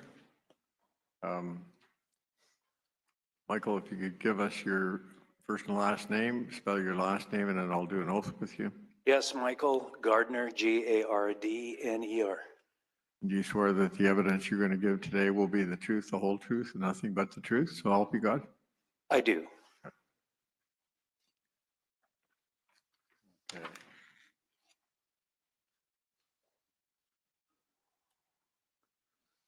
First off, I think you sent some information into the AV people, did you not? Yes. Yeah. I have it here, yeah. You have it? Okay. Just to give you a quick introduction, you are a music teacher with a master's degree, and you are now retired for a couple of reasons. So I wonder if you could just give us a quick lead into what you've done and why you're here and what the problem is, and then we can get into your material. Sure. Yes, I was a teacher in the public school system for 33 years. I received my education at the University of North Texas in the music program there, Bachelor of Music and Music Performance. I realized as I was graduating that making a career as a musician was going to be tough. And I decided maybe I would follow in the footsteps of an influential person in my life, which was my high school band director. And I decided that that might be a good choice for me. So that's what I did. Came back to Calgary, did my teacher certification program, which was 2 years, and then began a teaching career in 1986. Then went on, did a master's degree in 95, 96. And why am I here? Well, I have two questions I'd like to just ask and or present. And then a lot of what's been said here today, particularly going back to what Sean started us with this morning, prompted these two questions. How can generations of society be subjected to social engineering or grooming to accept what previous generations would not? How would one create conditions where citizens would, in lockstep collectivism, willingly cede common sense and logic, as well as their God-given rights? And I'm here to talk about education and perhaps how that has been used and abused to move us in a direction that we maybe shouldn't have gone. Do you want, let me know when you want to use your slides and whatnot. Okay. But meanwhile, I'll guide you into it. You began teaching music in Alberta in 1995 or Sorry, so? 1986. 86, yes. Okay. And when did you first start to have some doubts about the system and your teaching and that type of thing? Well, I loved what I did. When I started teaching, I actually started at junior high, a brand new program. And maybe what I'll do is I'll get into my first slide because it'll help you understand, first of all, how I was mentored, how I was taught, how I was trained, and how I pursued my teaching career and my practice was under what's called guided instructional models. And if I could just kind of read this through, and I'll help the audience understand, I've kind of chosen two distinct different models. So under guided instructional models, curriculum is derived from generations of empirical evidence, knowledge, data, practice, evaluation, and development. This is divided into the core disciplines known as math, science, language, and social studies, as well as elective studies such as fine arts, physical education, outdoor education, and others. The teacher's role is to mentor and provide access to core fundamentals and comprehension strategies that equip students in their development of knowledge, understanding, critical thinking, problem solving, and critical skills. So under this guided instructional model, actually that term, I read a research paper when I was trying to understand the difference between how I had been trained and how I was trying to teach and what I was seeing happening in the education system later. And this is a really broad term, guided instructional models. A word that educators often use is pedagogy. How are we going to deliver? How are we going to teach? How are we going to focus on the curriculum but understand our students, motivate them, and help them become the locus of control of their own learning? So that's the skills you're trying to develop as a teacher that take time and had been taught to, modeled for me from previous teachers. Okay, so how did that impact your teaching, and was there a change that happened that you didn't like? Yes, so in 1995, 96, I pursued my master's degree, and during that time, I came across an ideology, which I'm going to switch the slide to here just a second. I came across this constructivist education. I had not really heard of it before, although it didn't seem entirely foreign to me. There had been a few dabblings. For example, did anybody hear about open schools? You may have heard of that term, where they built schools with the idea that there were no classrooms. They were built in big circular buildings with a learning center or a library in the center. And then students were assembled in pods around the school, but it was chaos and it didn't work. And it was a kind of a crazy idea. Huge money was spent to create open schools, and within a very short time, they were building walls. So these schools, classrooms became like triangular with walls because it was in a round, it was kind of a waste of money. Another one was, before I went and did my master's degree, some ideas were floated to us as teachers from on high. And one of them was, well, we would like to stop referring to teachers by their title. Instead of Mr. Gardner, we're just going to call you Teacher Gardner, or Mrs. Thompson, we're just going to call you Teacher Thompson, and so on. Or maybe you might want to choose to just use your first name. And again, that started to cross some lines that most of us actually resisted and said, this is a crazy idea. And it didn't really take root. But it was sort of a symptom coming from administration and people who ran the system that they were eager to make changes. So I went to do my master's degree, and this, I just want to read this. If you were to Google constructivist education or go onto Wikipedia, this is exactly what they would say. Constructivist education is a learning theory that emphasizes learner-centric approaches where students take ownership of their knowledge and skills through meaningful interactions and self-directed learning. The teacher's role is to facilitate learning by providing opportunities for students to construct their own understanding and knowledge. Teachers act as facilitators, guides, and sounding boards rather than authoritative figures who disseminate information. And was that a change from the previous situation when you were teaching? When did that occur?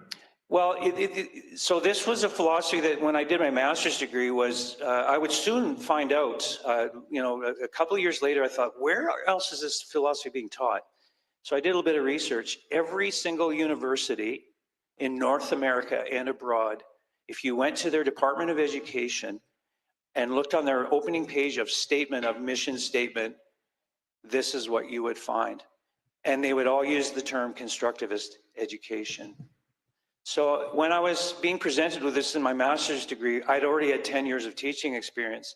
I just started to reflect upon all the teachers and mentors that I had, and I realized if any of those teachers had decided to use this ideology, they would never have taught me the way they did. And I would never have acquired the skill sets because, for example, it talks about self-directed learning. Well, I had teachers that guided me through steps and processes that I need in acquiring skills and knowledge and understanding that I would take on and make my own, but I needed to know those things. So there was a guiding involved as opposed to just me discovering it. It's almost like saying, don't teach a child what the wheel is, let them just invent it for themselves. So that this just didn't make any sense to me. So I kind of dismissed it and thought, it's just a crazy one-off thing, and then I'm going to go back home and continue my practice and ignore it. And I had some sympathetic professors, this was at the University of Missouri, who allowed me to pursue other types of research, for example, intrinsic or extrinsic motivation and how that impacts teaching, which is what I did, and I'm grateful they allowed me to do that. But then when I got home, I soon realized that there were things happening, and I can get into that unless you have any other questions. Whoops, do you need to call up another slide or? Not quite yet. Okay. So one of the first things I noticed is I continued on my teaching career back here in Calgary at the school I was at. I had a terrific principal. I'd gotten along very well with the administrators that I'd worked for that to that point. And one in particular that I had become quite good friends with, my colleagues and I had been talking to him sort of about the natural process of his career. And he sort of mentioned that, I think I'm going to be applying for a position as a director in the system, maybe a area director or a superintendent. And we thought, oh, that'd be great. And there were a handful of other folks like him who we thought had been excellent principals, and really they should work their way up the system. And to our surprise, that later that year, he announced he was retiring. And that caught a few of us off guard. And I approached him and I said, wow, that's a change of direction. What happened? And he said, well, we applied for these positions and they told us that they were filled. And we were offered basically to go back into the classroom. They did not want us moving up in the system. And that was so strange to me. And who were these people that were filling those positions? Well, what I would later find out was they were those who had been trained and immersed in the constructivist education philosophy. They wanted to change and make the system align with this, as was happening everywhere. And so the leadership of our school board, and I think you will find this in every school board in the province and across the country, and in fact in North America, adopted this construct. They were trained in it, they were adopted. It was almost to some degree, you would align with this constructivist ideology, and if you didn't, you weren't going to be working your way up in the system. So did you have some sort of troubles then after that in your teaching, in your classrooms or whatever? Well, what I did, and I'll go to the next slide here, was I started to do more research to understand. And what I found was that there were plenty of very high quality academic papers and individuals that were warning educators and warning school systems that this was not a good idea. I found several articles, I just brought them up to hold them up. They were written to criticize this method. And they were very well written in explaining, as I've explained to you, the difference between a guided instructional model versus this constructivism, which I'm about to tell you, it morphed into terms like self-directed learning, I'm just trying to think of the terms here, self-directed learning, 21st century learning, those types of things where children were more in a discovery mode than there was any instruction being provided. So there was a lot of research done by certain individuals who said, no, this is not a good idea. But interestingly enough, their papers were more or less ignored, which I think was a mistake. And then I came across, this particular article was written in 2014. And the gentleman, this was written in the Edmonton Journal. A gentleman named David Staples was the journalist, but he basically was featuring a blog, and I took excerpts of that blog to share with you the criticisms that were coming out, but basically being ignored. So this was by Stuart Wakowitz, who was the former director of curriculum for Edmonton Public Schools, and he had quite the curriculum vitae. He had been around the world helping design curriculum in various different countries, and was quite a knowledge about curriculum. And I just want to go through some of this with you as you read it. This is again, April 6, 2014. Some months ago, the Alberta Department of Education proudly launched its flagship program of education renewal under the label Inspiring Education. So there's another one of those terms similar to discovery learning, 21st century learning, inquiry-based learning, very vague, wanting to achieve end goals, but not having the process in place to get there. So they chose to use the term inspired education. It makes grandiose promises about preparing youth to become engaged thinkers, entrepreneurial spirits, and ethical citizens. These are worthy goals, but alas, its mechanism for delivery of these promises is a philosophy of education which has a long record of failure and will result in increasing inability of Albertans to effectively compete in the global economy. Alberta's education's ill-advised move to inquiry learning. Alberta Education is basing their curriculum redesign on the failed philosophy of constructivism, similar in definition to concepts labeled discovery learning, inquiry learning, or child-centered. Constructivism refers to the idea that knowledge worth acquiring is that which the student discovers through real-life experiences, resulting in personal constructing of knowledge and understanding. Learning must be self-directed, putting the notion at odds with direct instruction with a teacher. This child-centered approach rejects the idea of lectures, drills, memorization, and is thus opposed to the teaching of subjects as explicit disciplines. The right order, knowledge-based first, which I'm kind of referring to in the description of guided instructional model. Discovery can play a powerful role in a child's learning, but it must be preceded by explicit subject-based instruction, enabling the student to ask the right questions and to analyze findings appropriately. So just to continue on,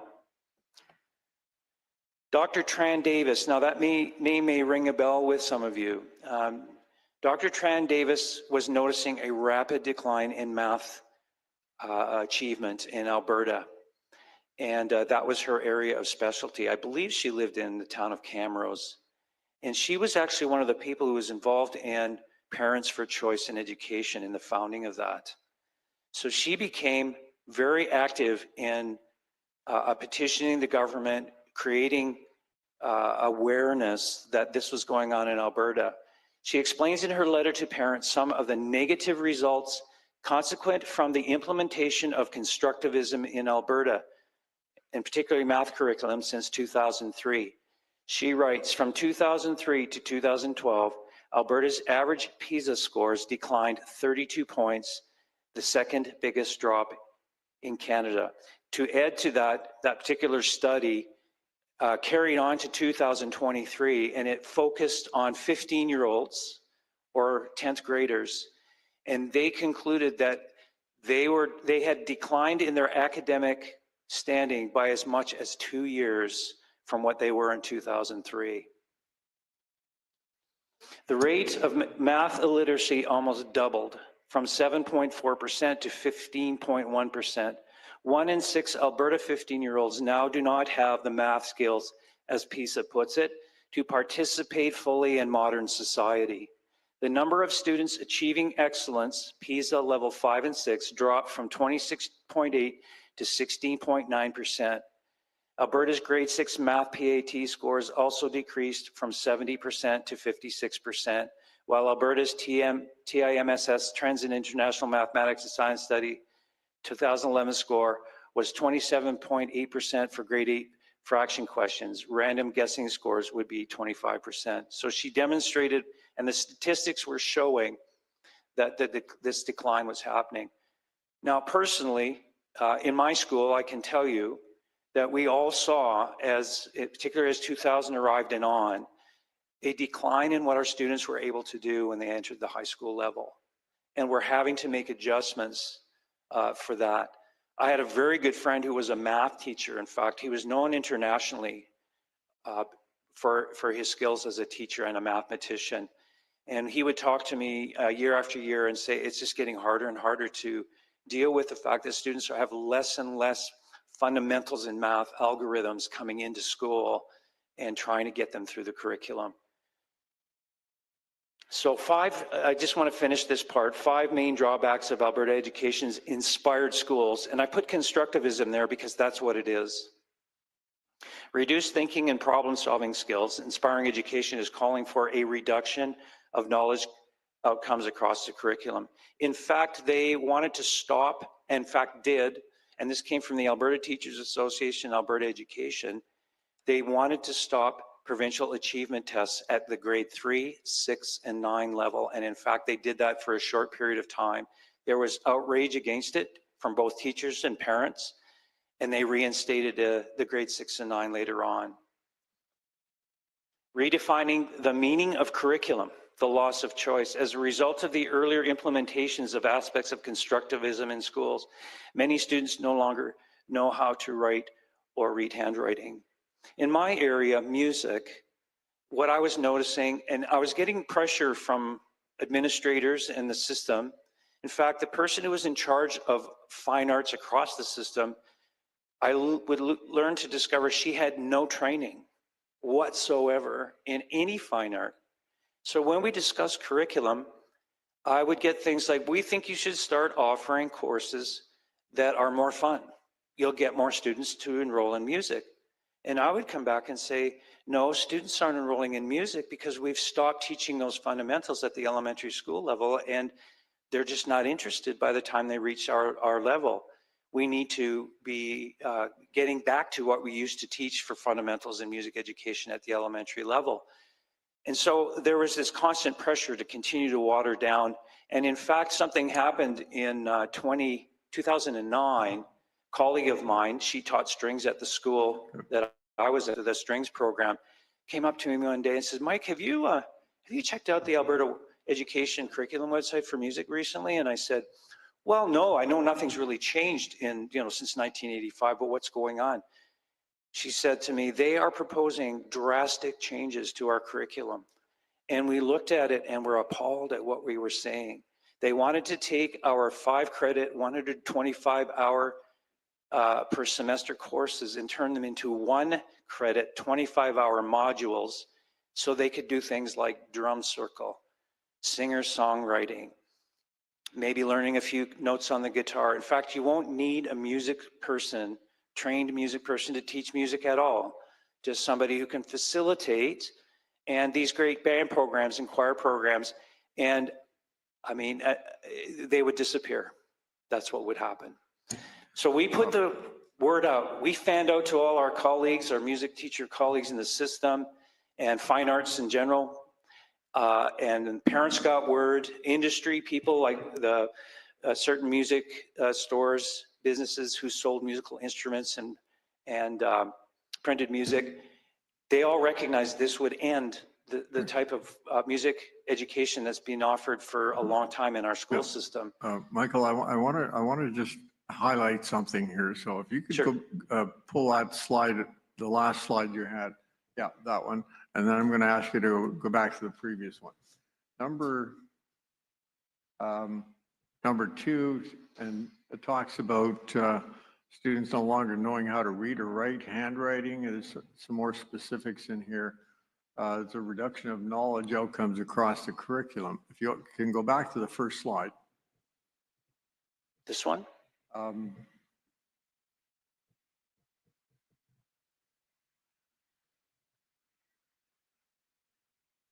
Or the very first slide? Try the one previous. I think I'll stop at this one as well. Yeah, the jargon here really could apply to anything or nothing, I'm going to suggest, and see if you agree with me. Learner-centric approaches. What does that mean? Does it mean anything? Where students take ownership of their knowledge and skills. Okay, I mean, if they're writing in their notebooks, does that mean they're taking ownership? This sounds like just vague nonsense, okay, that will apply to almost anything. Would you agree with that? Then they go on to actually lower the standards. Correct. Okay, in the name of doing all of this stuff. Yes. Okay, but if you look at all this kind of language, it could mean they're going to raise the standards, could mean they're going to lower them, could mean they're going to keep them the same. Is there any content here that actually means anything? And if so, what is it and what does it mean? That is exactly the issue. So let me give you a concrete example. I want to play a piece of music with my students, and it's in the key of D major. First of all, the student has to understand, well, what's D major? So then you have to teach the concept of scales. So by knowing what the D major scale is, so then you would have to work and practice and basically memorize the D major scale, and until they were competent enough and understood not just playing the notes and fingerings, but understanding the concept of a scale, the concept of a key, and how that orally works in tonal music. So you can see there's steps from step 1 to 2 to 3 to 4 to 5 to 6. Under constructivism, they want you to get to 6, but they don't explain how to get there. And you can apply that to any curriculum. And this is what the criticism was. How are you supposed to measure if the students are learning? how do you guide teachers and help them move forward? I guess what I really believe was happening is they were gradually moving away from curriculum instruction, guided instructional models to a place where they could introduce social constructivism, social engineering with things like what? Emotional learning, those types of things, moving away from knowledge-based learning towards creating more of a infiltrating into the schools, what you're now seeing, things like woke ideologies, tolerance, all those kinds of things that really didn't have anything to do with learning curriculum. I think that's what I'm trying to drive at, but I don't want to, I just wanted to see your reaction to it. You're the one that was in the classroom at this point, but you know, is it not analogous to George Soros and his open society? Like who would argue against, who could possibly argue against an open society, right? I mean, what would you want, a closed society? But actually, if you actually look at what he's been doing, all of a sudden defund the police comes in there. You know, all of a sudden you've got riots and all sorts of things. You know, same with this, the generalized jargon sounds really good. You know, emphasizes learner-centric approaches. Well, I'm not sure what that is, but it sure sounds good, doesn't it? Learner-centric approaches, that's something good. Meaningful interactions. Well, who would want non-meaningful interactions? I mean, the meaningful ones, that must be good, right? But all of a sudden, by the time all of this is done, they're lowering the standards. After this is the blueprint, which sounds really good. But that blueprint, I'm going to suggest to you, would apply to anything. It would apply to, you know, a 90% drop in the standards or a 50% increase in the standards. And they start with that to get everybody excited. And then they just do whatever they had in mind. Am I going too far on this?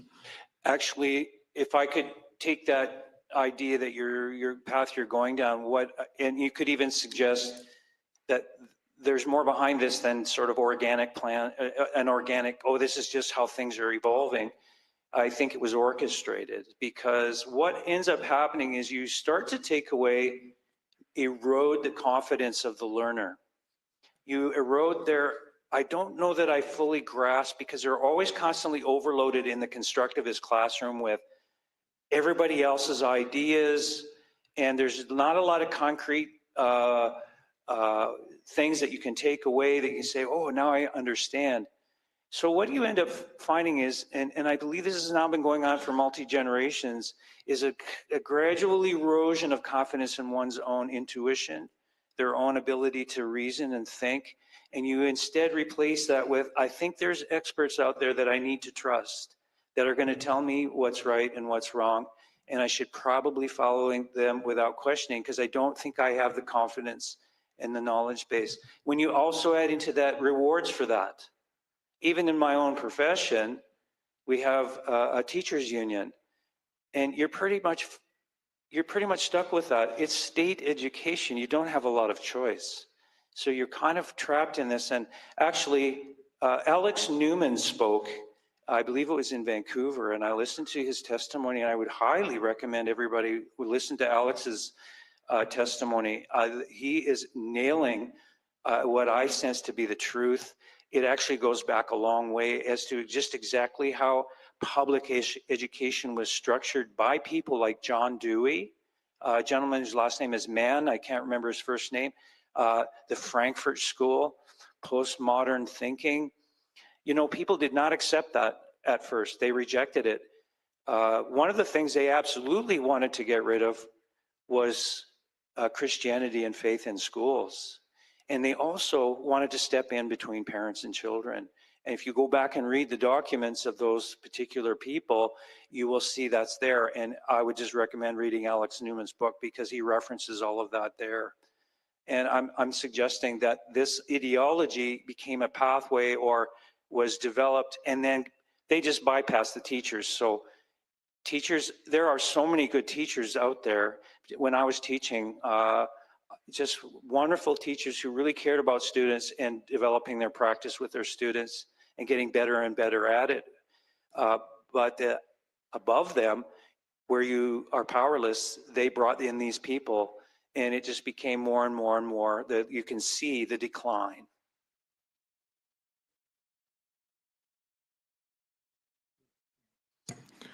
Sure, and I think we heard yesterday, I think it was John Carpey, actually. I hope I'm not misquoting him, but he said one of the ways around all these problems is homeschooling with your children. And again, you can talk about all these vacuous, nice sounding words, engaged thinkers and entrepreneurial spirits and ethical citizens. That came from your second slide. Okay. Yes. But I mean, the actual, kind of boots on the ground application of that is what the actual teacher does with the actual child.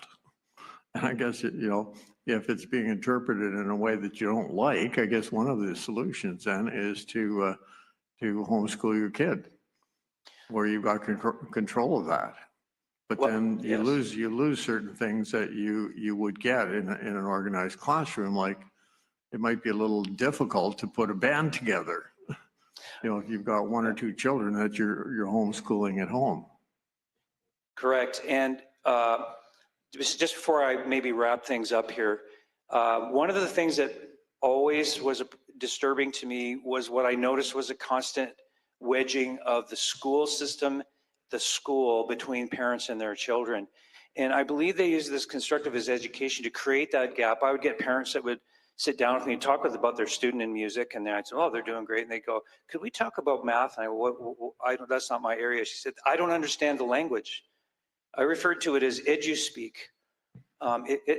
There's a language involved, and the parents didn't understand the language.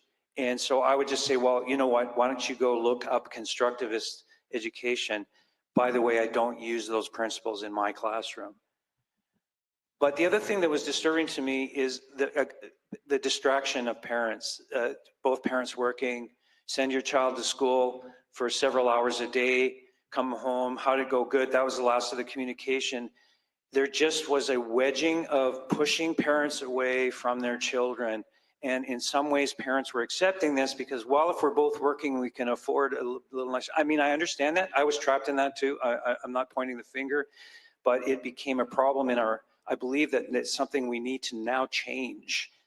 So if I can, I'll get to my conclusion as to what I see as solutions.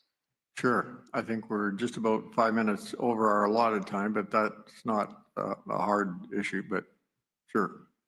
If you want to get to your conclusion, we'll start the questioning. There are a couple of concerns. Sexualization of children in schools, this has to stop.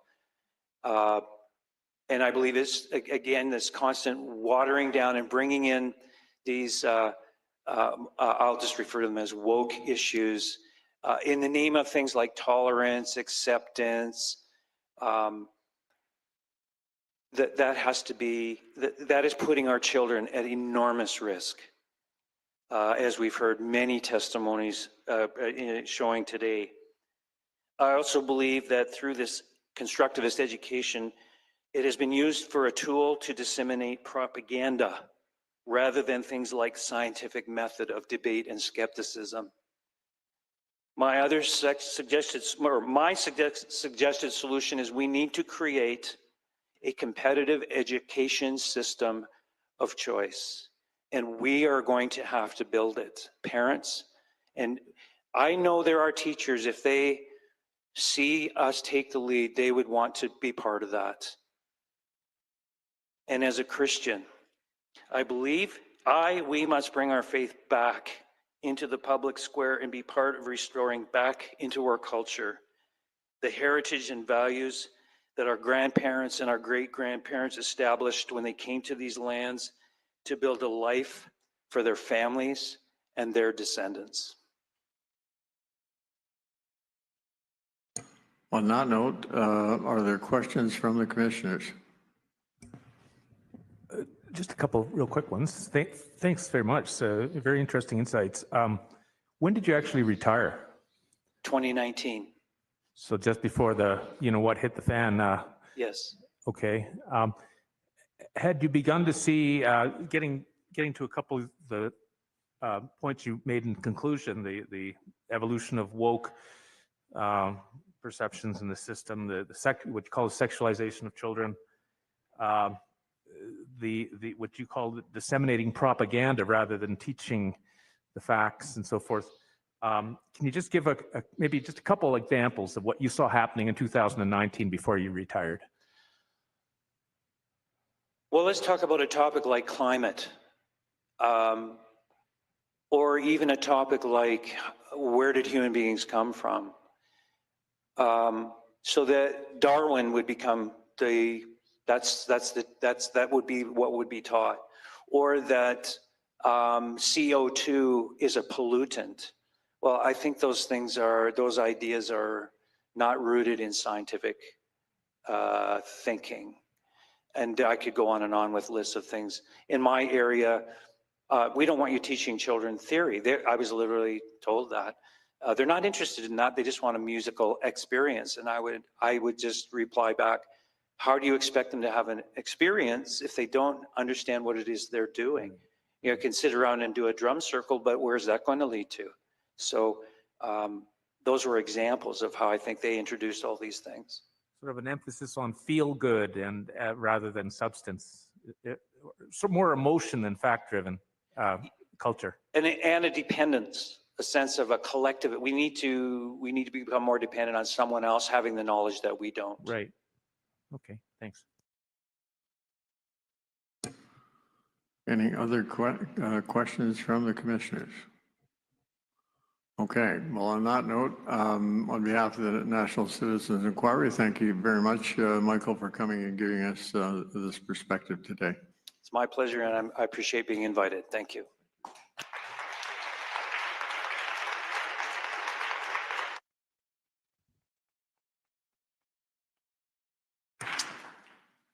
Commissioners, we're going to take a 10-minute break and then pick up at 6 o'clock.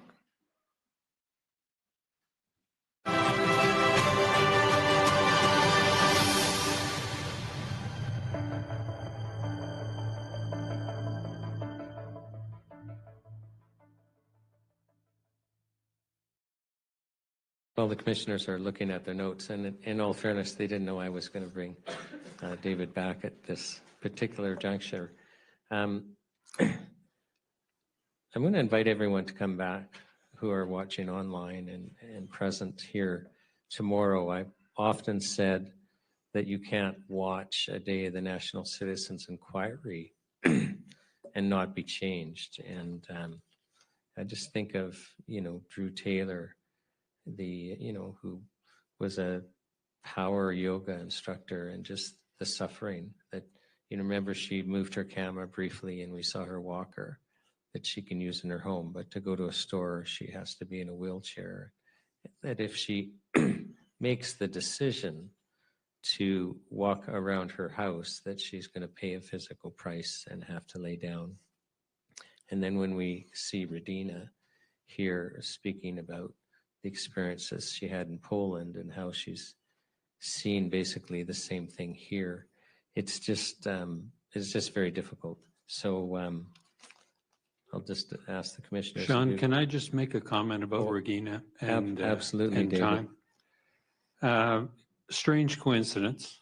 In my career, in 1981, I was posted in Germany as part of 4 Mechanized Canadian Brigade Group, part of NATO.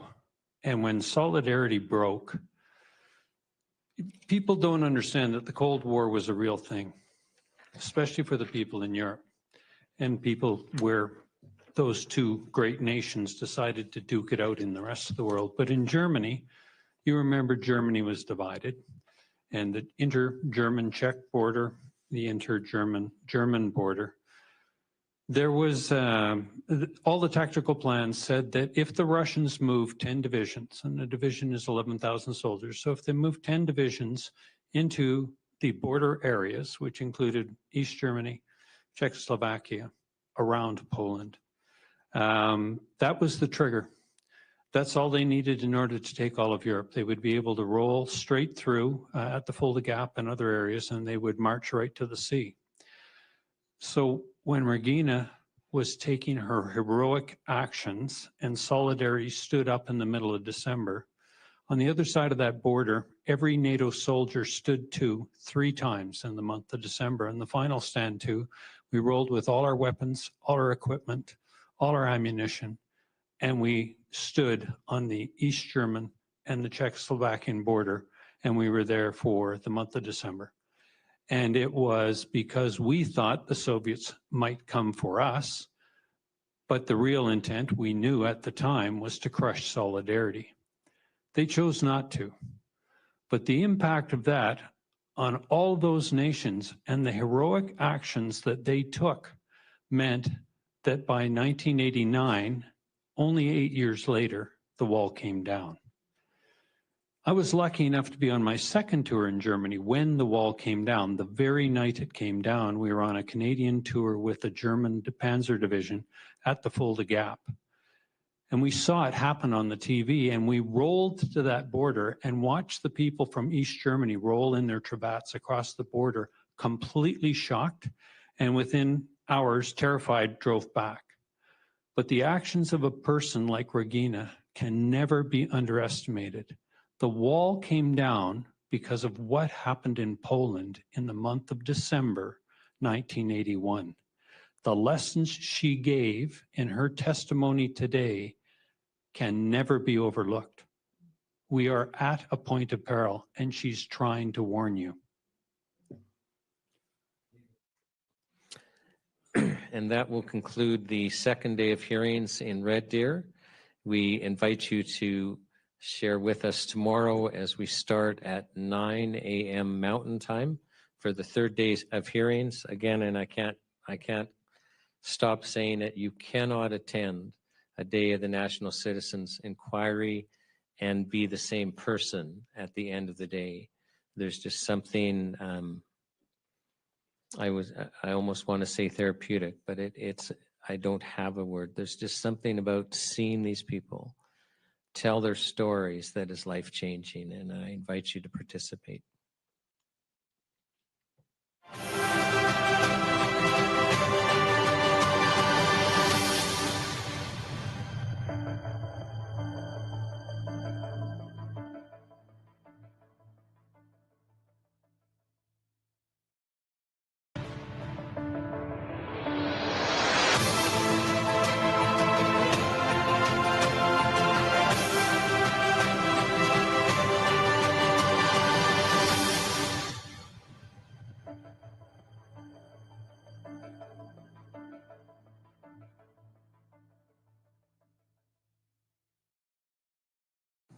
Afternoon.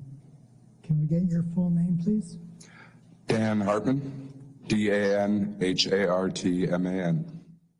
And do you swear that the evidence you will be giving will be the truth, the whole truth, and nothing but the truth, so help you God? I can't hear you very well. Do you swear that the evidence you'll be giving will be the truth, the whole truth, and nothing but the truth, so help you God? Yes. So tell us a little bit about yourself. My son Sean played hockey his whole life. It was his love. It was his passion. It was his favorite thing in the world. And to continue to play hockey in 2021, he had to be vaccinated. Sean's biggest fear in the world was needles. He was terrified of them. It was his biggest fear. But he wanted to play the game he loved, so he took the vaccine. 4 days after that, he went to the hospital to emergency. He had brown circles around his eyes. He was vomiting. He had a rash and an extremely sore shoulder opposite to his injection shoulder. The doctor failed to do any blood work. He didn't do a D-dimer. He didn't do a troponin test. He gave him Advil and sent him home. On September 26, 2021, Sean went to play hockey that night, and everything seemed okay. He came home and went to bed. And on the morning of September 27th, Sean was found dead on the floor beside his bed. How old was he? He was 17. Tell us a little bit about your son. The most beautiful boy I ever met, not just because he was my son. He was very polite. He was very respectable. He never backtalked me once. I never heard him swear once. He never had a drop of alcohol in his life, never had a cigarette. He loved watching movies. He loved music. He used to love wrestling so much when he was a little kid. He was just such a great kid, almost like an angel. That's how special he was. Did he have some idea as to what he wanted to do? Well, he wanted to make the NHL, hopefully someday, but he also knew that's a long shot. So he actually considered being an NHL referee, just so he could be around the game. So what happened after he passed away? I had to wait 3 long months for autopsy results. They did a complete autopsy with genetic testing and toxicology. And the cause of death is unascertained. They can't tell me why he died. They have no explanation why he died. And what did you do next? Sorry? What did you do next after that in that regard? What did I do next? Yeah, so far as that conclusion was concerned. I started a Twitter page to get support because I was completely lost and didn't know where to turn. And I've met some of the nicest people I've ever met in my life who support me and help me get through this. And it's really hard, though. Every day is so hard. The hardest part for me is sleeping. I wake up every hour. I cry multiple times a day. I'm a truck driver, and so I'm alone with my thoughts all day, and I think about Sean so much. I can't listen to songs on the radio anymore. There's a whole list of songs I can't hear. And I'm taking antidepressants, and I'm in grief counseling now with other parents who have lost their children. I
Welcome back to the National Citizens Inquiry as we continue with day 2 of the Edmonton hearings.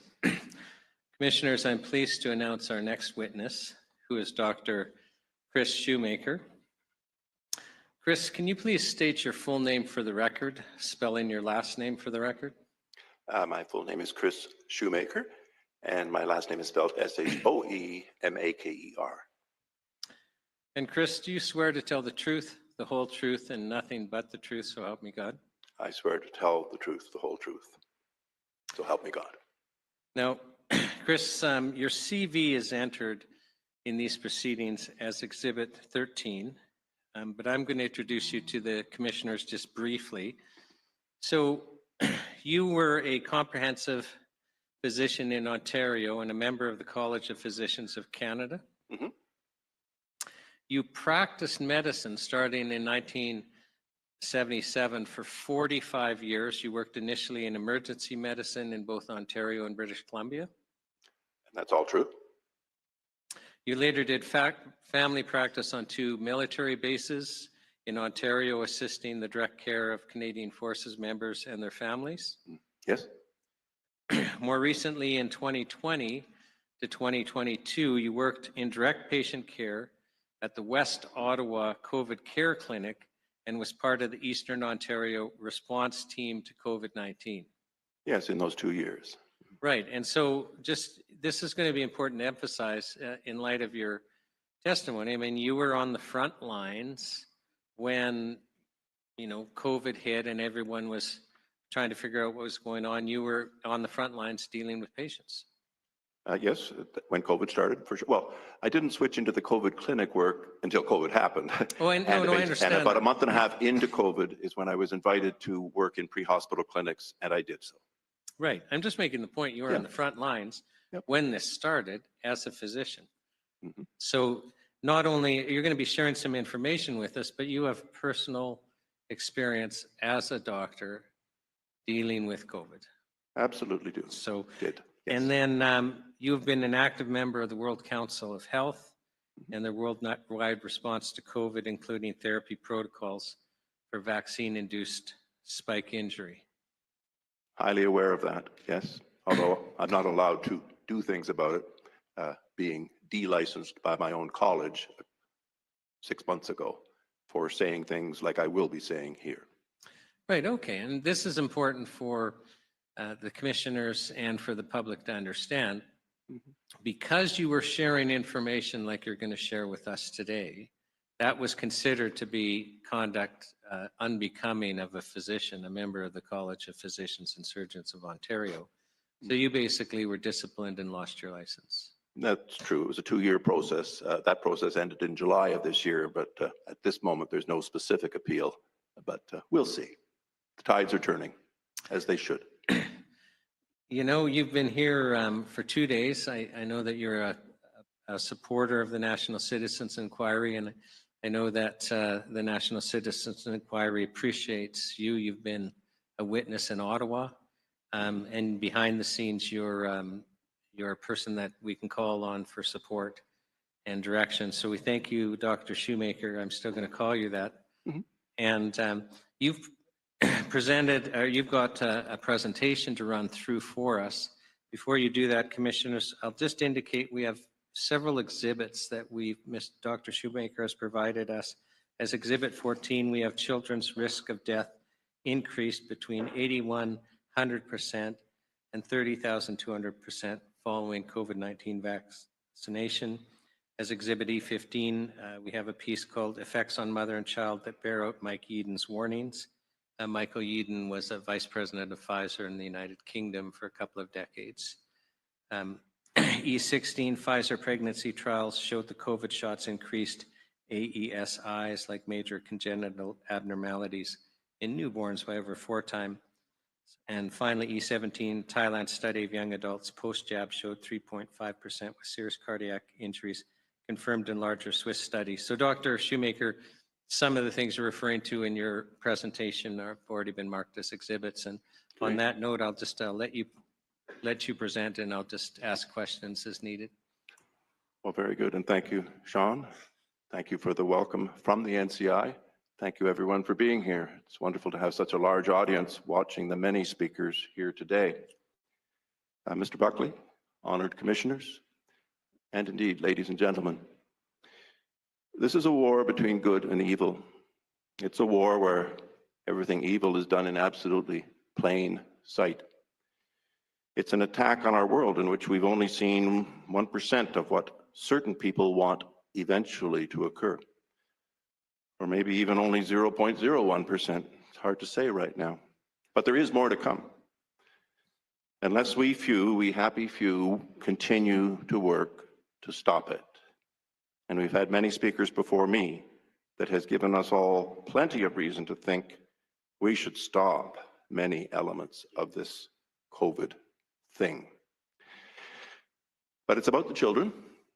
The title of today's presentation or series of presentations was going to be on that subject.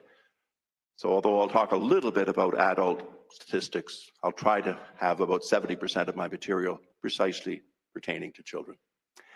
And that certainly is in the first topic of presentation. I will present in the next 5 minutes some numeric truths that have been hidden by Western governments for 36 months now, 3 full years. The facts were known in March of 2022, those 3 years ago, from Great Britain, from the United Kingdom, that there was hidden tragedy and proof of the tragedy, but they didn't pass it out as an official comment by the UK government, and they certainly didn't give it to the mainstream media. But I have proof from 10 to 14-year-old children who gave us the evidence in England, Scotland, and Wales that the jabs were consistently toxic to children. So let's take a look at those proofs. If I could have what is the first slide in my series, thank you. And there we have the title of the study. It occurred between September of 2021 and March, April of 2022. So it was stretched over about a year and a bit. And keywords there is double blind. It was a double blind, random controlled study. The kind of study where the parent doesn't know what the child is getting, the child doesn't know what the child is getting, the injectors don't know what the patient's getting, and even the reviewers of the data don't really know. Everything's double blinded, very, very legit, as the studiers of what would happen to children over 6 months of getting first double, then eventually triple vaxxed. In the entire year, they had an retrospective, double-blind study. How much illness was happening to a certain group versus how much illness was happening to the second group. But it was truly double-blinded. There was no chance of cheating, and we have the numbers. If we could move now to the second slide. The results of it, once the envelope was opened, and I'm sure the ONS thought they'd have a nice 10% benefit for getting the jabs.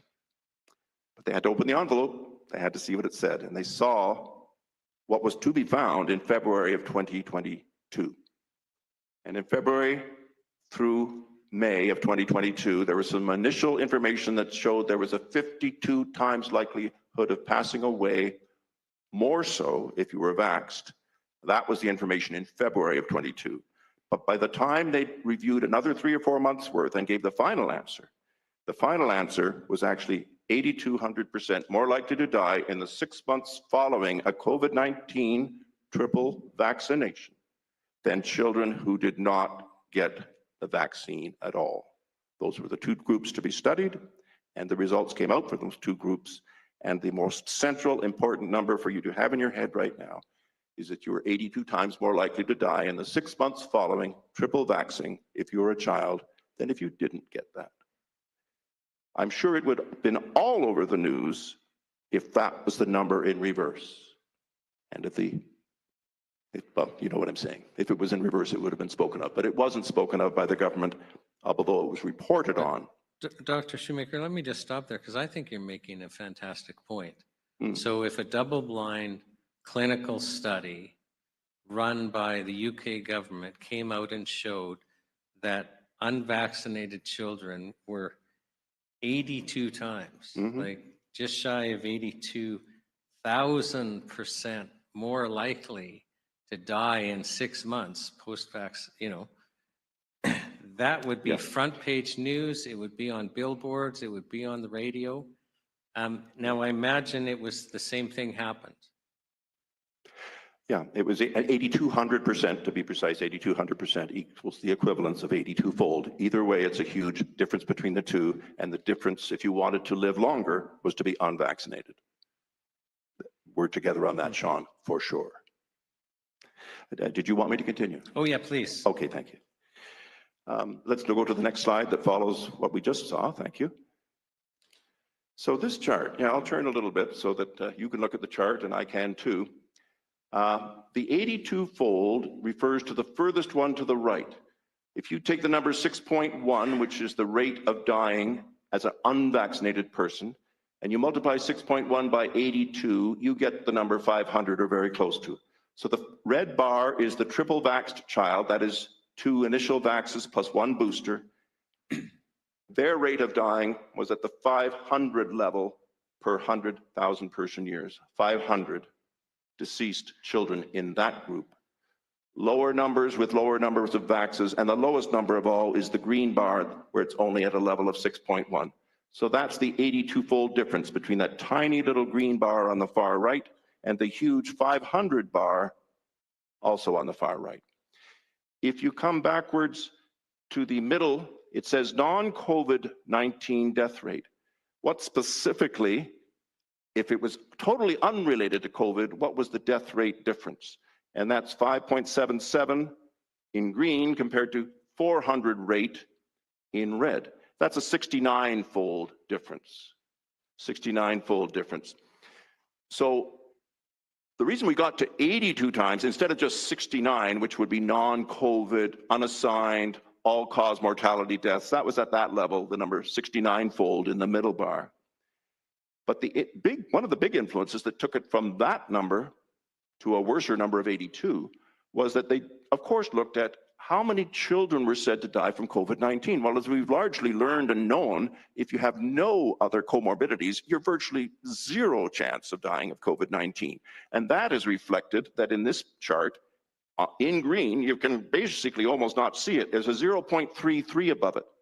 So there was only 1/3 of a child would have died per 100,000 person years. I mean, that's negligible, it's non-existent virtually, it's so low. The number of 100 means 100 children died of COVID-19 if they were triple vaxxed. So their chance of dying was 302 times higher, like way worse than the 82 times. Your chance of dying of COVID-19 itself was made 300-fold more likely if you took 3 jabs. And these are the numbers from the British Office of National Statistics. I think we've looked at that slide well enough to understand what one leads to the other and adds to the other. They were all based on double-blind, random controlled study. We'll go to the chart after that, if I may. It's really a repetition, but with respect to Dr. Trozy, my colleague who has worked on this with me so many times, I wanted his name to be in front of you. And thanks. Dr. Trozy worked on this 1.5 years before I got involved, and people of his ilk have helped us so much. On to the next chart. So, summarizing what I've just said is that vaccinated children aged 10 to 14 on the far left graph, they were 303 times more likely to die of COVID-19 than unvaccinated children of the same age during the same 6-month period of the study. Moving to the next slide. Vaccinated children were within 6 months, which was the middle grouping of graphs. They were 69 times more likely to die of any cause other than COVID-19 than unvaccinated children. You know, suddenly dying of myocarditis, for example, wasn't happening in the unvaccinated, and clearly it was happening to help create a 69-fold elevation in all-cause mortality in the vaccinated.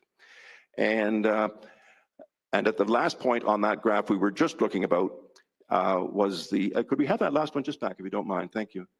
Oh yeah, because this is the overall, and which was the third to the right of the groupings of bar graphs. There was a grouping at the right, and that was showing the overall. Overall, vaccinated children within 6 months were 82 times more likely to die of any and all causes. That's the important thing, any and all causes. COVID-19 was still not much of the death consequence for children.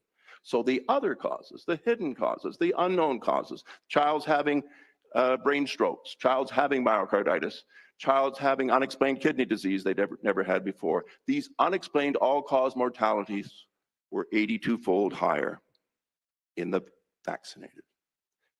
March, April, and May of 2022 is when these answers were out fully. We'll carry on with the slides just before I finish up. I think this is just repeating things, so we won't need to repeat it. And one more slide if we could. So we're moving at this point on to the next section. So just leave it back on the slide you were on if you don't mind. And perhaps we'll just, and then change the camera so it's kind of just me talking for a moment.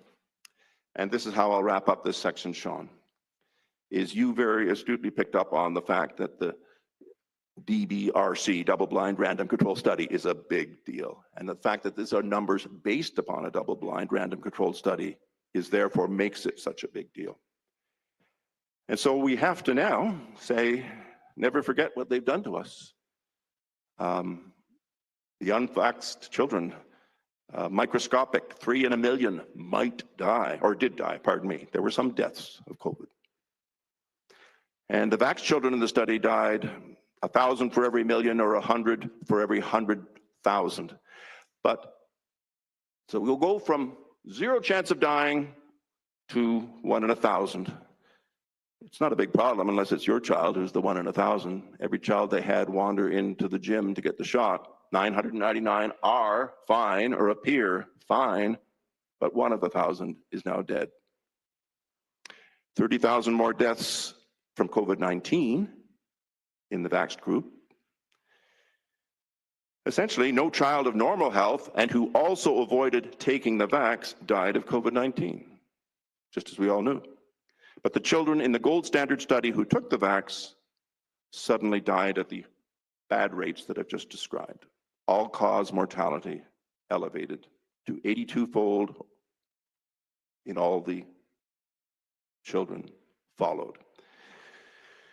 So, proven in the UK in April 22, and they hid it from us. That concludes me talking about that section, and I welcome any questions at the moment that you would have of me, Sean. I think you've been clear, Dr. Shoemaker. Okay, thank you. That basically we have a government trial that is just showing that the vaccination at this point should be fully stopped. Yes. Because it's proving itself to be, the cure is worse than the illness by far. Much worse. It requires a mind that splits itself from the right and left and doesn't even want to pay attention to some scientific facts. The mental choices made by governments with numbers like that staring them in the face is just unforgivable, if I may use that word. I think it's unforgivable. Well, would you agree that it shows an intention not to protect children, but some other intention? These children were the ultimate canary in the mine shaft. They were volunteering. Their dear parents were allowing them to have the shots when other children couldn't get it. This study started in January of 2021. And they had all of 2021 to do this study quietly, while up till September, children weren't getting it. But September 2021, certain factors in certain parties and certain unions and certain fears, all the fear was taking. And so without waiting for results of a study like this, the decision was made. Let's give the vaccines in September of 21. And that's when they started. They didn't, in fairness, they didn't get the results of this study till 8 months after that, 8 months after they'd already given it to children. But in April of 2022, when you now see, then you do something, right? You stop doing a bad thing. It was plenty of information to let governments know they were doing a bad thing, especially for children.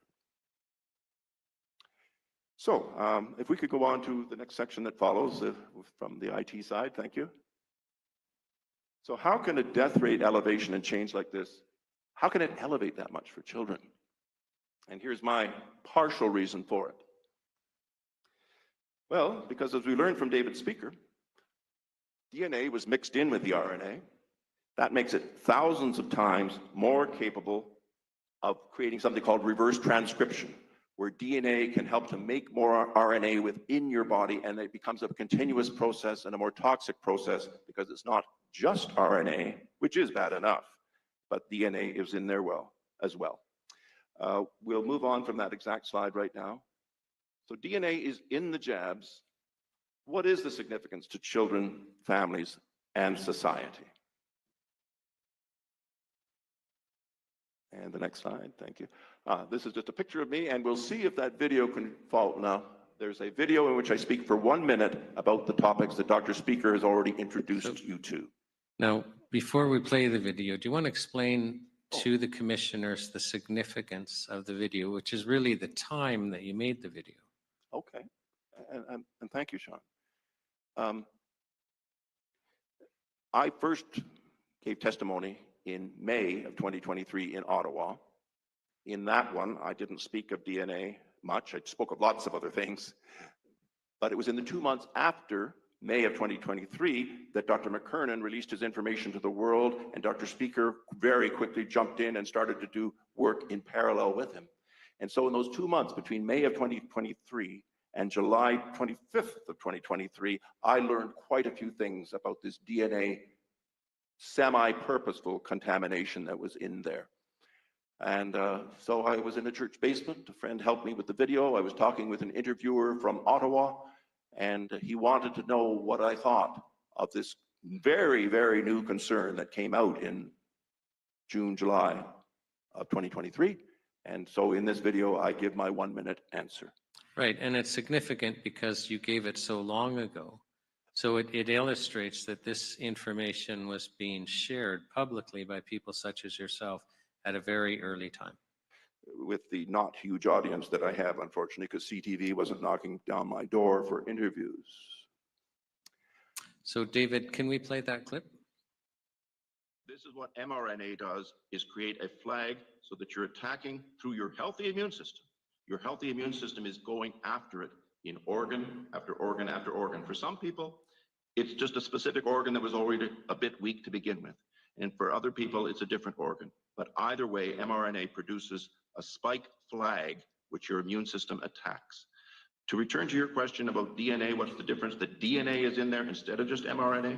The difference is that the DNA can, for years, not just 8 to 12 months, the DNA functionally, once in the nucleus, can influence the nucleus, can produce mRNA near the nucleus and have that mRNA migrate out into the cytoplasm of the cell.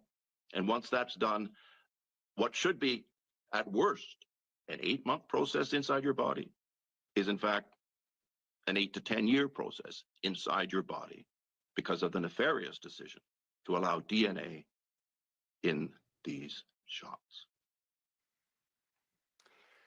Yes, indeed. So I will carry forward. So I'll just ask, will you adopt that as true? Do I? We just played that video and you're under oath. Do you adopt that? I what you attest said that is those true? words and scientific observations were true to my mind, and I speak truthfully that that is what was true in my learning circumstance in that moment.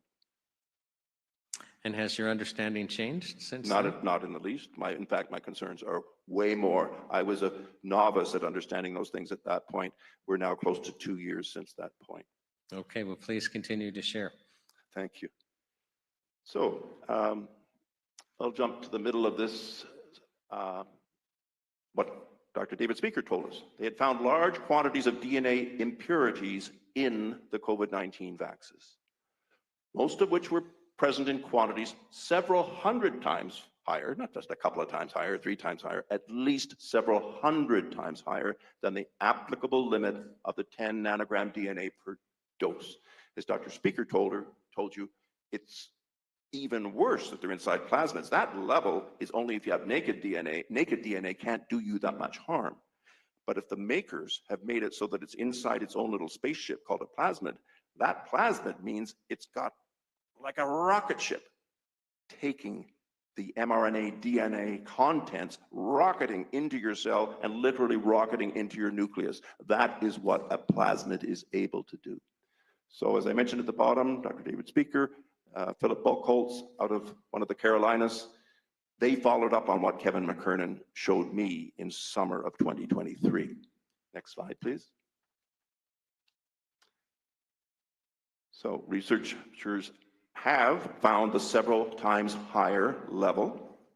They are integrated into the lipid plasmid envelopes, and that is what allows it to be carried straight into the cells. With that having occurred, they have the very real possibility of mutating genes.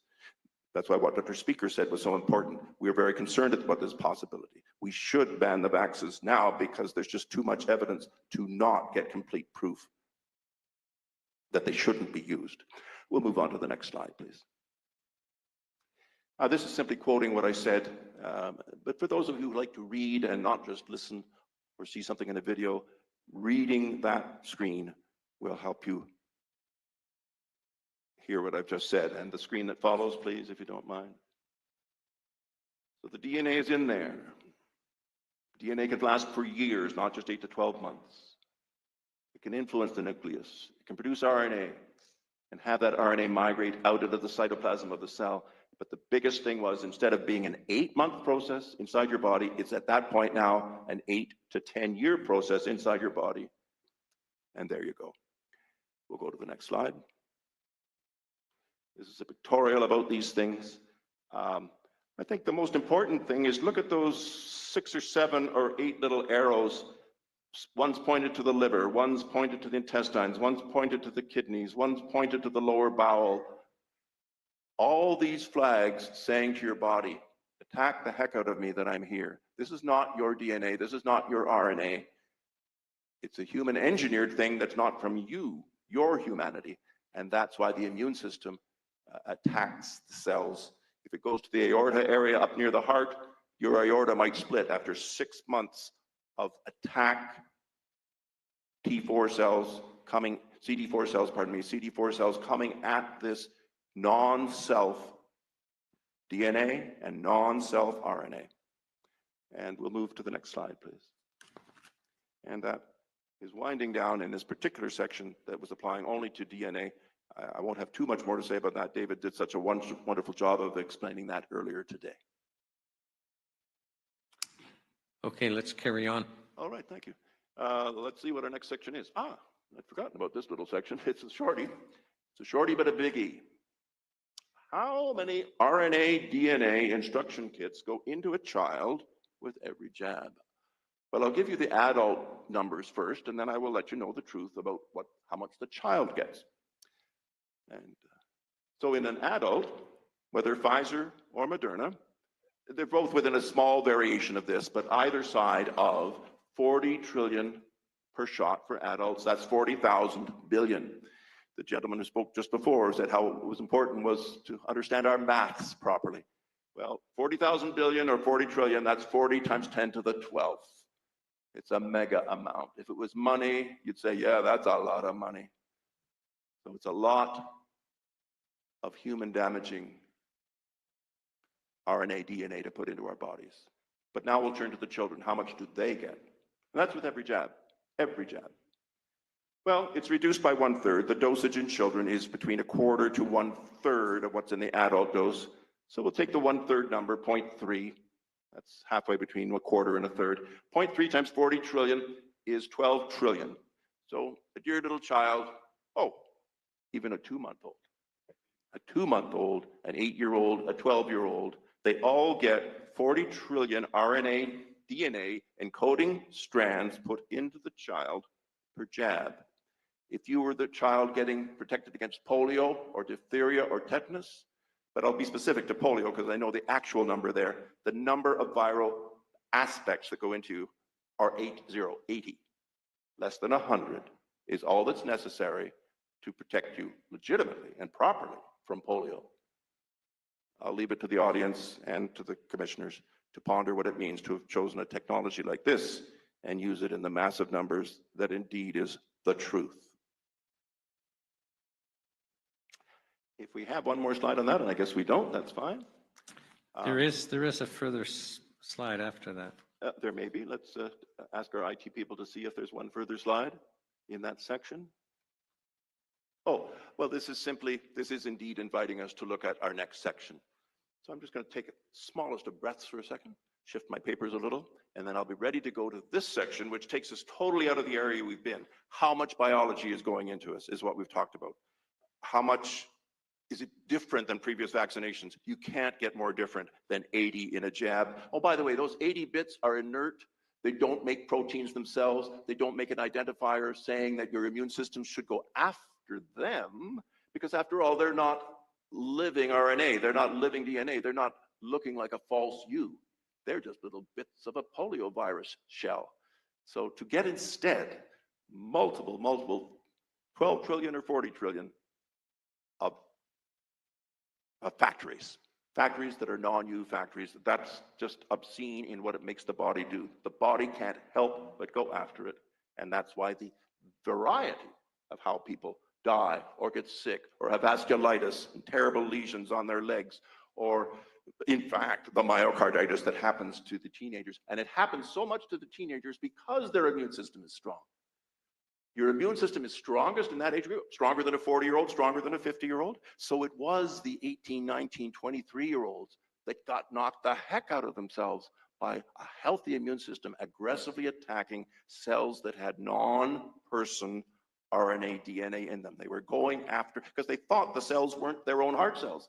It was like a host versus transplant reaction, where if you're getting a new heart, they have to knock down your immune system so your own body doesn't attack that heart. Well, the same thing happened here, except it just made it seem like it wasn't your heart. It made it seem like it was a transplanted heart to your immune system, and that's why your immune system attacks. And it wasn't an infectious myocarditis. The infectious myocarditis is extremely rare. Normal myocarditis in the world is only 1 in a million per year. Like that rare, crazy rare. I'll be telling you later how the numbers have accelerated massively thanks to the jab. But the process is all about the immune system attacking what they view is non-self. But we're moving away from that now. We're going to be talking about a colleague, Dr. James Thorpe. He's participated wonderfully in the NCI. I'm simply going to give some information because it's about children, and the youngest children of all, the fetuses, the young potential babies within moms. How have they been served, or indeed not served, by this process? Dr. Thorpe recently did a study in which he asked, are COVID-19 vaccines in pregnancy as safe and effective as claimed? And the references to that are things that I will send this next week, Mr. Buckley, that will allow you to have the commissioners see it. His general summary of his assessment of safety, and it was based on additional Pfizer disclosures. He'd already done an original one, and now he did a secondary comment because of new information coming out from the Pfizer infos. And he said, the spoke of the pregnancy complications are of great concern. The catastrophic effects of the COVID-19 vaccines in pregnancy are associated with nearly every obstetrical neonatal complication imaginable. Placental abnormations also exhibited a substantial elevation in danger signals. They include placental insufficiency, calcification, thrombosis, and massive fetal growth restrictions.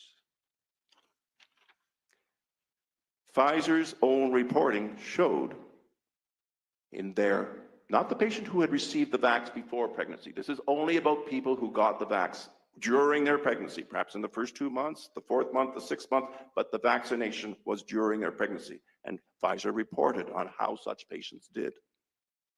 There was a miscarriage rate of 81%. 81% of otherwise normal, viable, normal pregnancies were lost in the first 3 months. In terms of later pregnancy losses, there was a 5-fold increase in stillbirth rates within the vaccinated group, as assessed by Pfizer. And there was an 8-fold increase in death rate in the first 5 days of life. A child that was born, but unfortunately was so unwell in a certain fashion that they died way too early, before day 5. And to be 8-fold increased in that area is another terrible, terrible thing.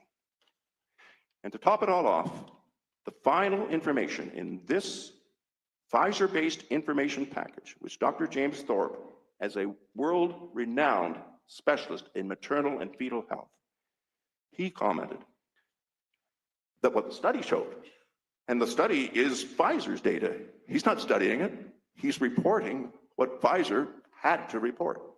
And that major adverse events of pregnancy, adverse events of pregnancy means things like malformed heart, absence of a limb, 4 times higher than in the non-vaxxed, 4 times higher than in non-vaxxed pregnant moms. It wasn't that every baby turned out that way, but to be made 4 times more likely to get major fetal malformations, that's pretty bad. Dr. Thorpe saw it. The other area that was equally bad, also 4.2 times worse in Pfizer's own data, developmental delay in the first 6 months, really serious presentation of absent milestones or absent reflexes in the child, things that are massive indication of, sadly, a lowered IQ. All of these, what are called major developmental delay markers, they also went up 4.2-fold. So absent limbs, heart contractions or difficulties, or developmental delay, all 4.2 times higher in the vax. Pfizer's own data as analyzed by James Thorpe. If you just put the logo up at the moment and not this, just to have the logo up would be great. And as I'll continue to talk for a moment, like I'm going to pause for a second. I'm a little bit out of breath having to talk to things that are this big and that are this true. And to think of my wonderful colleague, Dr. Thorpe, who lost many of his licensable circumstances because of him speaking in this manner. Many of his specializations have been removed from him because he's just willing to repeat the truth to people out of concern for the pregnant population and out of concern for the fetuses born with major abnormalities. And he just knows it's wrong and unfair for you to be made 4 times more likely to have these because your dear mother, thinking she was doing the best for you and the best for society, took the jab at the wrong time in her life. And the further reflection I'll have, just as I think about that, and Mr. Buckley knows this, I think I might have used it the last time I was with you, Sean. I talked about the golden rule of pregnancy. And the golden rule of pregnancy in the 1970s and 1980s, when I was actively involved in some elements of pregnancy care and delivery, because I was doing more general practice and some hospital-based practice then, you never vaccinate in pregnancy, and you never give a new or unknown drug in pregnancy. You can do anything else you want. You can do drugs that have been around forever and they show a long, strong safety profile and vitamins. You're welcome to do that in pregnancy. Maybe even a little herbal tea won't do you too much harm. But the one thing you for sure would never do in the 70s or 80s would give any vaccine to the mom. If mom needed a vaccine for something, she would wait till the baby was delivered. But they purposely broke the golden rule of pregnancy. Oh, there was a structural and a purposeful reason that they broke the golden rule of pregnancy.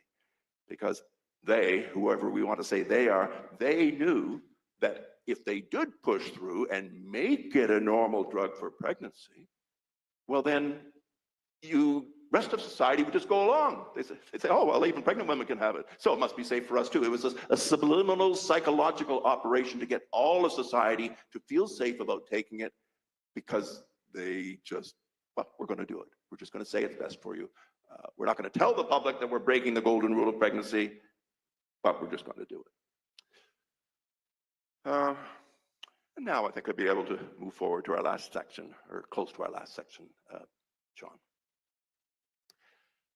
All right, well, I've got 3 studies up here in a pictorial sense.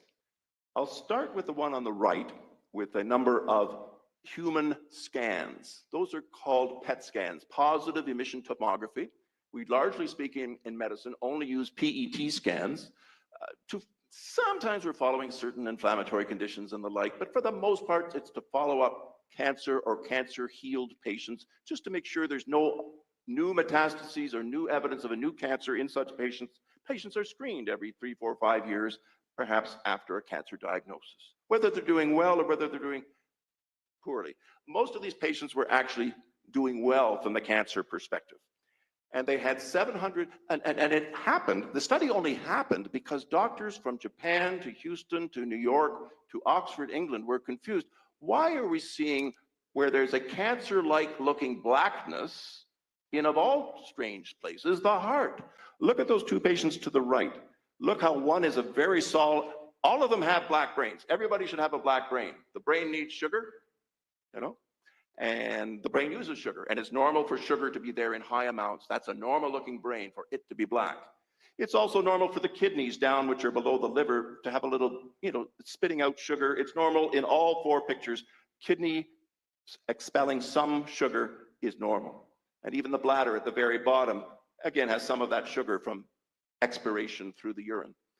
But the one area where everything should just be gray with not much blackness is the liver and the heart. The livers are fine in all four patients. They don't have metastatic cancer in their liver. They don't have black spots in their liver. If they did have metastatic cancer in the liver, and by the way, that's what the doctors were looking for, that's why the test was ordered, there is no cancer in any of these patients. But the two patients on the right are part of the 700 individuals, and they're simply representative. There's 1,000 patients analyzed retrospectively. 300 who were unvaccinated. The two pictures on the left are representative of those 300 where the heart is pale gray. You can barely see it. That's the amount of sugar metabolism that hearts should do. Hearts don't metabolize sugar. They use fatty acids and other fuels. That's what normal hearts do. So what this is telling us on the right, that the 100 patients that were vaccinated, all 300 vaxxed patients had this metabolic aberration. All 300 had anywhere from a 45% elevation in sugar uptake and use to 100%. The one on the far right is a heart that has about a 45% degree of blackness. The one third over that looks like a, and you can come down from it. Come down and look at the horseshoe effect. When you look at the heart in a different direction, look how different that horseshoe of blackness is in that third patient. And look to the left of that patient and look how unvaccinated patients have what they always have. No extra sugar metabolism in their heart. So this is unassailable evidence out of Nakahara in 2023, out of Japan. He was the lead scientist, but there were other studies, other co-scientists out of Houston, Texas, New York City, the Mount Sinai Hospital, and Oxford University, and the major hospital in Tokyo. Is this a small potato study? Is this something someone would have faked? Not a chance. And that's the first point I want to tell everyone here, is that everyone who's been jabbed has a metabolic dysfunction of their heart that had lasted at least 8 months, because they found that these changes were present up to 8 months following the vax. When they went back and said, well, was it 4 months, 3 months, 6 months, 8 months? They had probably 80% of the people were about 6 to 8 months since vax. And they all had hearts that looked like what you saw there, blackened out hearts with inappropriate sugar metabolism, telling us that their mitochondria have totally been compromised. Their normal metabolism has been totally compromised. And that's in 100% of patients. Dr. Shoemaker, can I just clarify, because you're saying the study showed that they had this increased sugar metabolism in their heart up to 8 months. Did the study end after 8 months, or did it go longer? I think it was roughly, I think there was an admission that the degree of blackness dropped away and got better looking after 6 to 8 months. But given that politicians and others and public health officers were suggesting, do get these shots every 6 months, folks. So that's basically inviting your heart to be metabolically ill for your whole life, as long as you continue getting one of these jabs every 6 to 8 months. Thank you, Mr. Buckley. The connection to the other two studies is this. The other two studies relate to myocarditis, relate to that terrible illness that happens so easily in the strongly immune young men and young women. And what was the degree of myocarditis? Of course it wasn't 100%. It's not 100%. I'm not going to be sitting down giving any number like that. But the number I do give you will still be horrible, okay?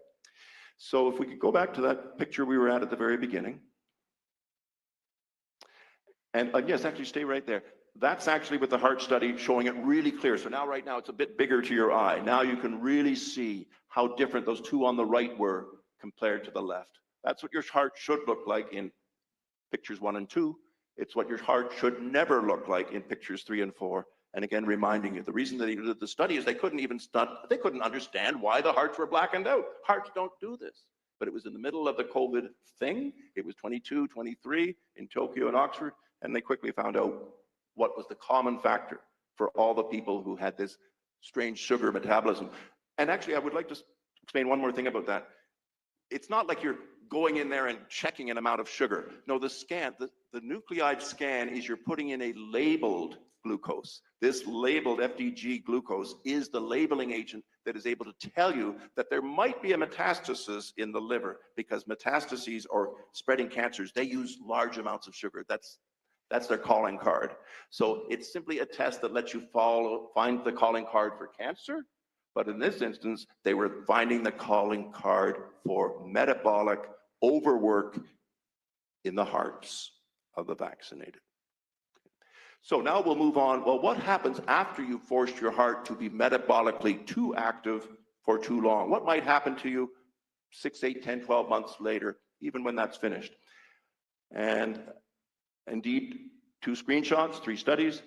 They tell the story of how and why the children aged 10 to 19 and the youngest of adults, 20 to 29, got myocarditis.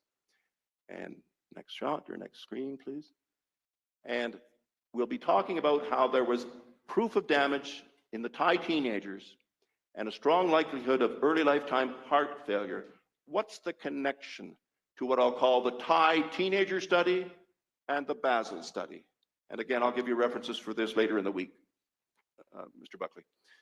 But, so we'll go to the next slide. Think Thai teenager, think Basel. Go one more slide and see if we're at the true end. Oh, well, that's me when I still had an active license. Got my license in 1976.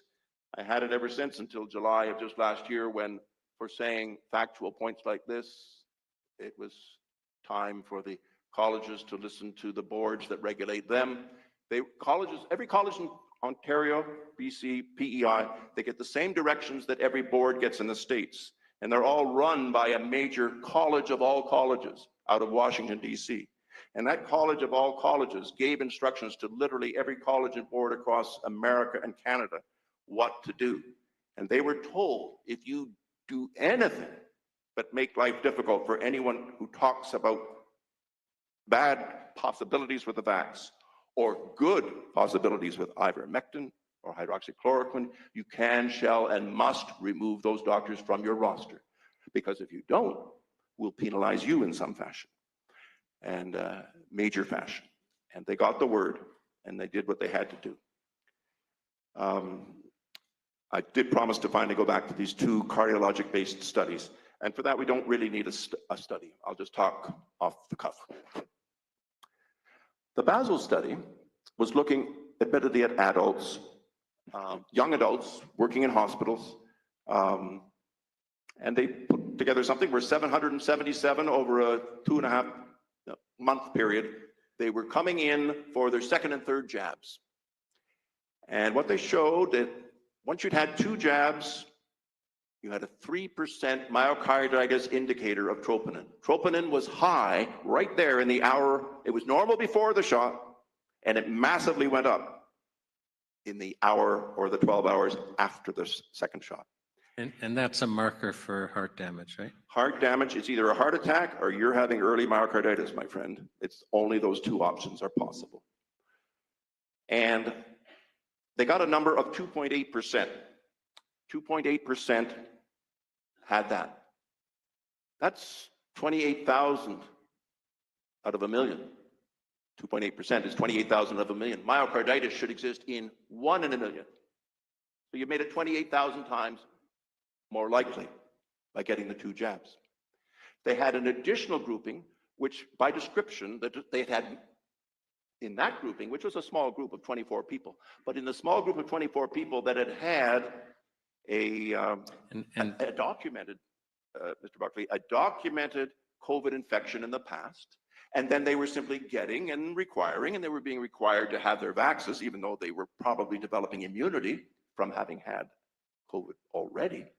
But if you'd had COVID already, plus which had sensitized you and made you want to react to anything else that was kind of like COVID if it came at you again, and then this jab and double jab comes at you, those people with COVID in the past, plus 2 jabs, their troponin myocarditis marker rate was 9.2%. Almost 10% of people who would be just doing what normal people would have been doing around Europe and Canada, getting a double vax after having had COVID previously. The myocarditis indicator was that high in that group. That pretty well winds down talking about what I would call the Basel study, hospital-based adults. The last study to speak of was a good look at what the Thai children were doing. And they did a careful, again, troponin marker, plus actually a cardiogram marker where they looked whether the PR interval was changed or not. And also even a gadolinium scan. This gadolinium scan is a marker of early myocarditis. And they did it in the Thai children. And there were hundreds and hundreds. I can't remember the exact number, but let's say it was at least 300 to 500 high school students getting the jabs. Once again, they got troponin in high numbers. Once they also had cardiogram changes, and they also had this additional sign of early myocarditis. And the total there was 20%. 20% had one of those 3 markers positive. They did not have all of them, but 20% had at least one of those 3 markers that were indicative of myocarditic change in the patient. And so, whether it's 3.5% in the real or 9.2% in the real, which were the numbers out of Basel, or the equally difficult numbers out of the Thai children, remember again, what was leading to it in all of them was the 100% wrecking of everyone's cardiac metabolism proved out of the Nakahara study. I think I'm done with my general commentary. I'll be, of course, glad to answer further questions. Well, Dr. Shoemaker, I'll turn you over to the commissioners. Okay, and I thank you. Dr. Shoemaker, thank you. Fascinating stuff. Do you know if the UK randomized trial in the children, the data that comes from the ONS, was actually published in the peer-reviewed literature? I know that. I just want to be certain and proper in my answer. I know that it was published by the ONS. I know that they published that these were their numbers. I wouldn't be able to describe whether it was published secondarily by anyone else, but I don't think there was a need. I mean, this is the ONS saying what their numbers were. But as to whether peer review, I don't know of what peer-reviewed commentary occurred or did not occur. I certainly invite the commissioners to look into that, and I'll be glad to help you with that. But one thing's for sure, it was published by the Office of National Statistics. Right, the numbers were, but it's almost always the inevitable result of a randomized controlled double-blind clinical trial that it's published in the peer-reviewed literature. Well, actually, there are lots of things that happen in the peer-reviewed literature that don't have those features. Most do, but not all. Yeah. And I think it's a comfortable knowledge that a reputable agency whose only job is accuracy of statistics, and if they said that the study was double-blind and random controlled and that these were the results, that's the same as if it was done at the Mayo Clinic in the same fashion, in my personal opinion. And the Mayo Clinic would publish it because the whole point of the peer-reviewed literature is that it allows your professional peers to review the trial, the methodology, the results, and what deficiencies there might have been in the trial methodology. So, I mean, I've seen these data before, but I've never been able to find out why they aren't published in the peer-reviewed literature. It may be because the peer-reviewed literature has a bias against these sort of results, but I still find it rather strange. And I certainly find that elements of peer-reviewed literature and major academic institutions across the States and Canada aren't particularly interested in doing double-blind random control studies of this nature. I think they just wanted to let it slip under the rug, not talk about it. Yeah. That's the what I believe. The second thing is every pack of medicine you either buy over the counter or get prescribed has a little flimsy piece of paper in it with very small writing, which is an abbreviated product monograph. Yep. And if you're a Billy No-Mates like me, you tend to read them. And when the mRNA vaccines were first released, the product monographs for Pfizer and Moderna said that the drug is designed to reduce your risk of catching COVID. That subtly changed. Currently, the product monograph says it may reduce your risk of catching COVID. The other interesting thing is that the current product monographs for both the main mRNA viruses say quite clearly that the safety of this product has not been established in pregnant and lactating women. However, every single medical office, provincial and federal medical officer, tells us quite clearly and quite often that these drugs are perfectly safe in pregnant and lactating women. Well, they're saying it, but they have no business saying it. They're saying it because it's the mantra to say, but it was wrong to say it.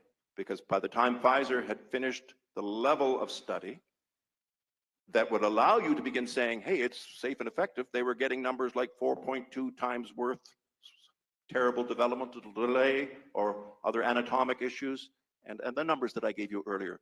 So there never has been evidence, peer-reviewed or otherwise, of safety of this particular product in pregnancy, and the outcomes have been so terrible. Thank you. Commissioner, may I just comment, because it may be that there's some confusion because everyone believes that Health Canada, you know, we're using Pfizer as an example, that it was proven to be safe and effective, but all of the COVID-19 vaccines were approved under an interim order where the manufacturers didn't even have to submit their safety data because there was no it wasn't a requirement to prove they were safe, and it wasn't a requirement to prove they were effective. And you can review my evidence at the National Citizens Inquiry in Montreal on that point. So of course the package insert will have a statement like that because they were approved without safety and efficacy being shown. It was really, well, the exact test is the minister has sufficient evidence to support the conclusion. So now we're in a subjective test because if you had to prove it, what follows to the minister, it should say the minister has sufficient evidence to conclude. But it says the minister has sufficient evidence to support the conclusion, not the minister's conclusion. So now Pfizer's just arguing, and the rest is that the benefits of the drug outweigh the risk, having regard to the uncertainties concerning the benefits and risks and the urgent public health emergency presented by COVID-19. So you could get Windex passed under that test because you don't have to prove safety, you don't have to prove efficacy. You just have to be able to make an argument that the benefits outweigh the risk, with Health Canada taking legal notice that we don't know the benefits and risks. And it was a mandatory test. So Health Canada, the minister must approve if. So it was truly a political test. There's a difference between approve and prove. And the Alberta Minister of Health, at the time the vaccines were being rolled out, stood up in the House and said quite blatantly, we recommend the vaccination of pregnant and lactating women because the vaccines are safe and effective and there's no evidence of any risk. That was actually stated in the House. Well, and Health Canada has a separate web page on their site for every single vaccine that's approved. And for all the COVID vaccines, there's a line in bold at the top saying all vaccines approved of by Health Canada have been proven to be safe, effective, and the highest quality. Now, that may not be a lie because they may not be considering these as vaccines, but because it's on that page, it's misleading. And my contribution slightly, if you don't mind, on this topic is that that same information sheet that you described that has so little to say about safety and effectiveness, where it really had very little to say was on the back side of that sheet where all of the ingredients were supposed to be there, and all of the potential side effects are supposed to be typed up so the person can read those side effects. And if the side effects had been on the insert, they would have completely filled a screen like this. So that's why they left it blank, because there was in fact so many known side effects, known to Pfizer, known to Moderna, known to everyone in the business like Mike Eden and others. So, and that was left purposefully blank. And by the way, you only get to say something medically is safe and effective if it's actually proven that it's not ineffective and proven that there's no danger. And usually you only get to say that after 10 years. Lots of proof and proof and proof that there's clearly no danger with Benadryl most of the time. But they used that word because they knew that's the final word that people need to hear and want to hear, even though the proper proofs weren't there. Even the Pfizer executive who spoke in Brussels, when asked, did you ever test, let alone prove, did you ever test if there was effectiveness against COVID-19 and transmission? Well, that specific point, that's what a vaccine is supposed to do. It's prevent transmission and prevent you from getting the disease, no transmission. No, we never tested it if it would influence transmission. So the words were applied, but they weren't adequately proven. Dr. Shoemaker, I'm a mother. Yes. And I cannot imagine to take my child and have my child registered in an experiment. So do we have background on the children that are taken to experiments? Are there the children we take in foster homes? Or I don't know, where do they come from, those children?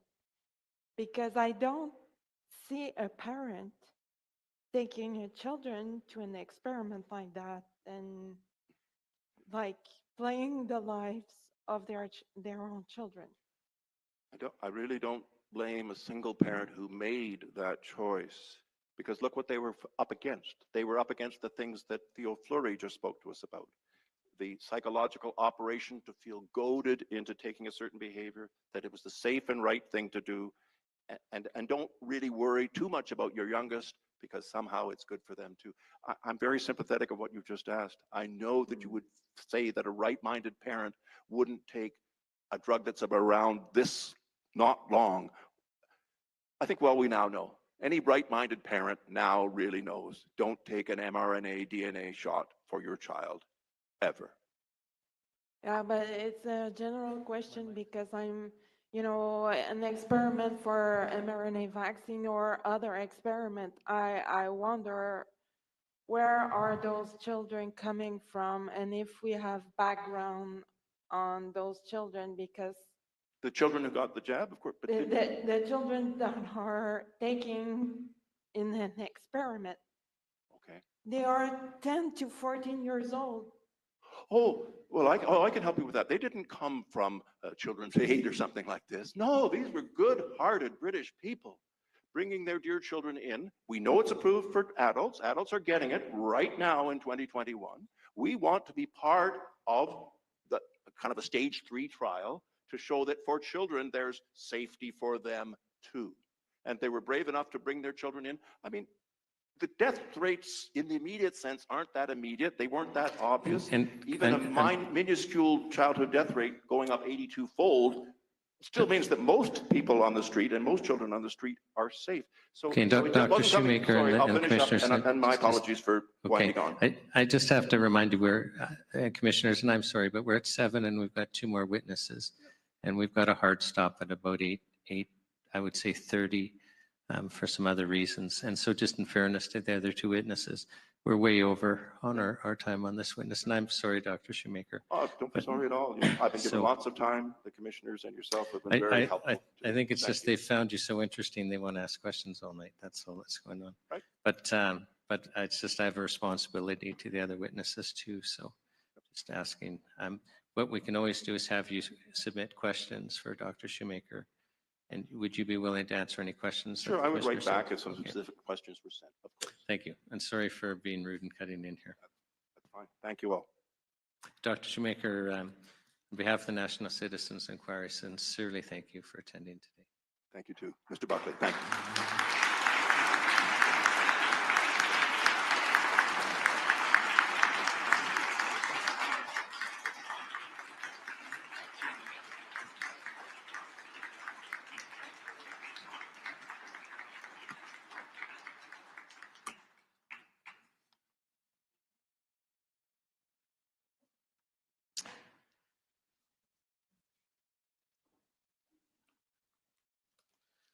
Commissioners, our next witness is Cher Ellis.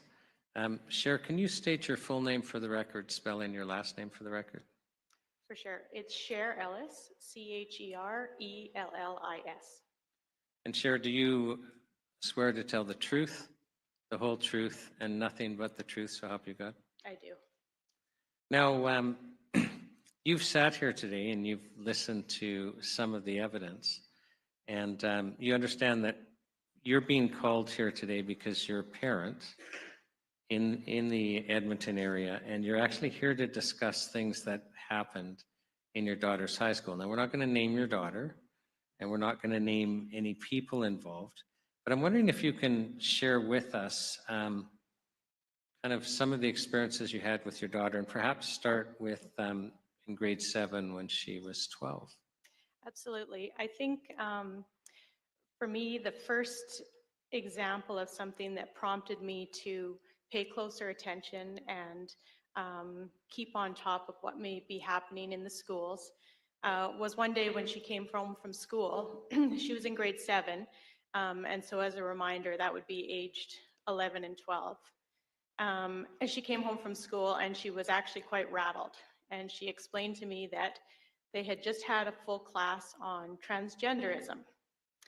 And I knew nothing about this.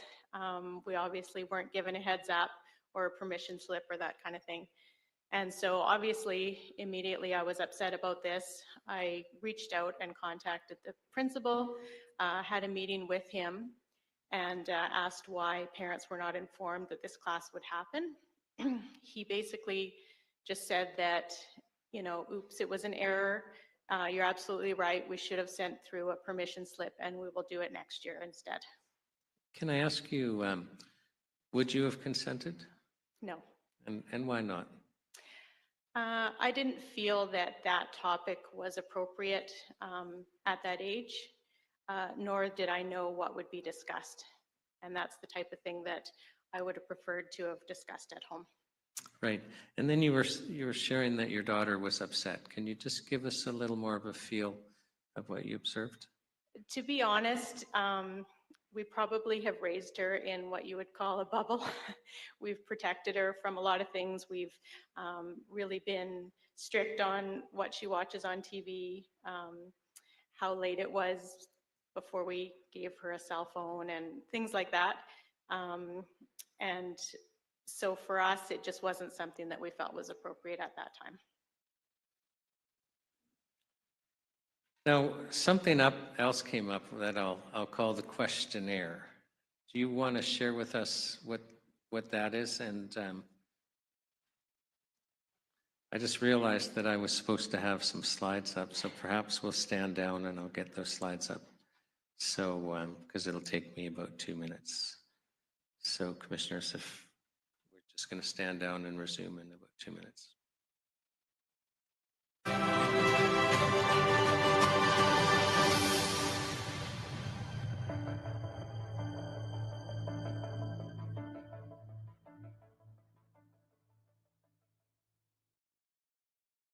Well, the commissioners are looking at their notes, and in all fairness, they didn't know I was going to bring David back at this particular juncture.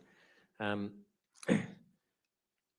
going to invite everyone to come back who are watching online and present here tomorrow. I've often said that you can't watch a day of the National Citizens Inquiry and not be changed. And I just think of, Drew Taylor, who was a power yoga instructor, and just the suffering that, remember she moved her camera briefly and we saw her walker that she can use in her home, but to go to a store, she has to be in a wheelchair.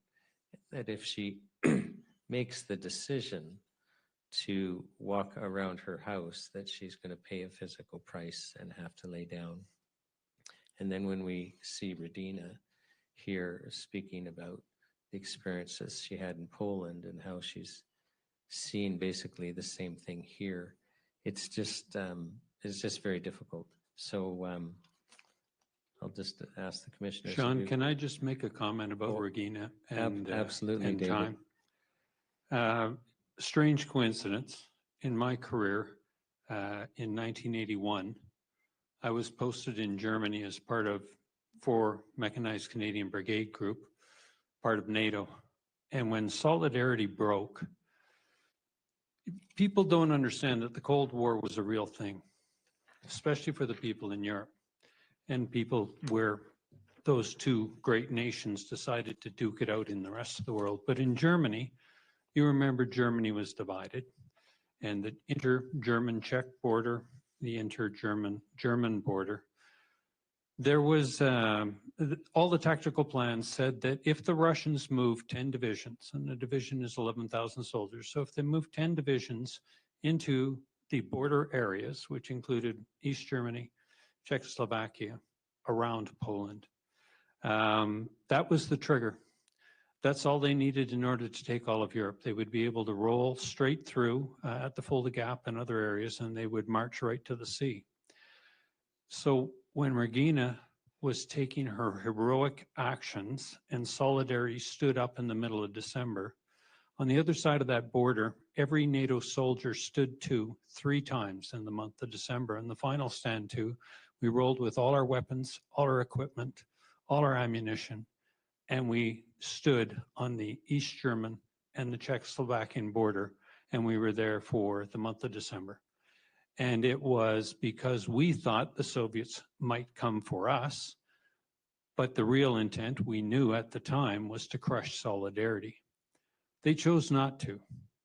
But the impact of that on all those nations and the heroic actions that they took meant that by 1989, only 8 years later, the wall came down.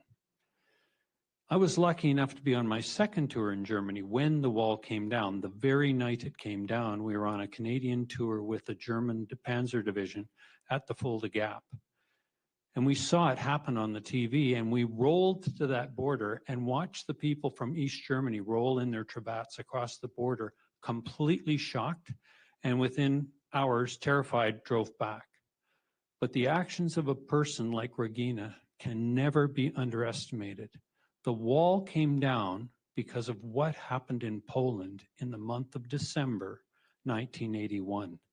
The lessons she gave in her testimony today can never be overlooked.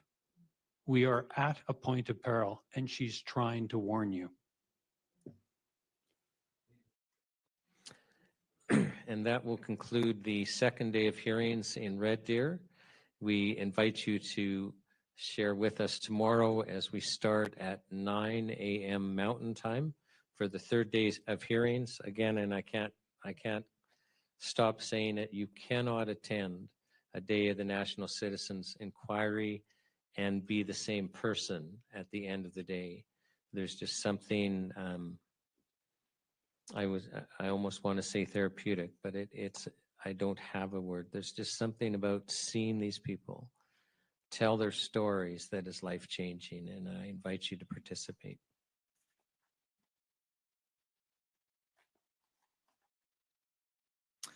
Thank you. Welcome back, Chair and Commissioners. I apologize for that. I carry my exhibits for witnesses on a jump drive, and they were in a knapsack that I left because we have to pick somebody up later on today and needed the room in the car. So, but David, I'll ask if you can put up the questionnaire now.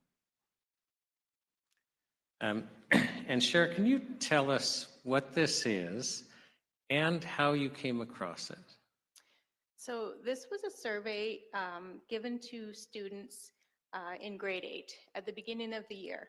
And the theme obviously is getting to know you. But as you can see from the questions there, a lot of them, in my opinion, are very inappropriate, and it's promoting secrecy and a relationship between the student and the teacher that she'll keep in a secretive manner. So as disturbing as the questions were to me, what bothered me even more was that this isn't a survey that was given in paper form. It wasn't sent home in backpacks. It was sent through online in the students' schoolwork portals. So if you were not a nosy parent like I am that checks in and, you know, asks your daughter to log in so I can see what she's working on and where she's at, as a parent, you would never have seen this. So I found that to be as disturbing as the questions that were being asked. So after I came across this, I again contacted the principal. But before we get on to what you did, can we just kind of walk through some of these questions? Because I think it's important for everyone to understand what's going on. I mean, number one, name you'd prefer to be called in class. Now that's already interesting. It's not what's your name, it's name you'd prefer to be called in class. And then number two, may I use this name in front of other students or when I contact caregivers with other teachers, including subs? Now, caregivers is parents. So what do you think about, like, basically it's asking the child if it's okay to share something with the parent. So it's giving the child the right for the teacher to keep a secret from the parent. And I'm hoping you can comment with us on that. Absolutely. It's, you know, obviously trying to create a relationship that is separate from parents and allowing the child to feel like they have a safe space away from their parents. We'll just carry on with David, if you can put that back up for me. So the third question is preferred pronouns. And that in itself is interesting. Again, this is not being shown to parents. It's being sent to the kids on their own kind of private network. What do you think about that question, your daughter being asked that question? Well, you know, what I had said to the principal, which alludes to this, is I said, as her parent, when I enrolled her in this school, I gave you all the information you need. So you don't now need to ask my child if it differs from what I gave you when I enrolled her. Right. And then question number 5, may I use these pronouns with parents or other teachers? And what do you think about that question? I think it's really dangerous because, you know, as a teacher, you're typically only with the students for a short period of time, you know, even if it's a school year. You know, so to establish this type of a relationship, what happens when the school year is done? You know, these are the questions that I asked, and I didn't get a lot of answers about that. Well, and when you say that type of relationship, the teacher is again signaling to your daughter, I will keep this secret from your parent if you tell me to. What are your thoughts on that? I think that it also can tend to put doubts in children's minds that perhaps, you know, the teacher is the safe space and the parent isn't.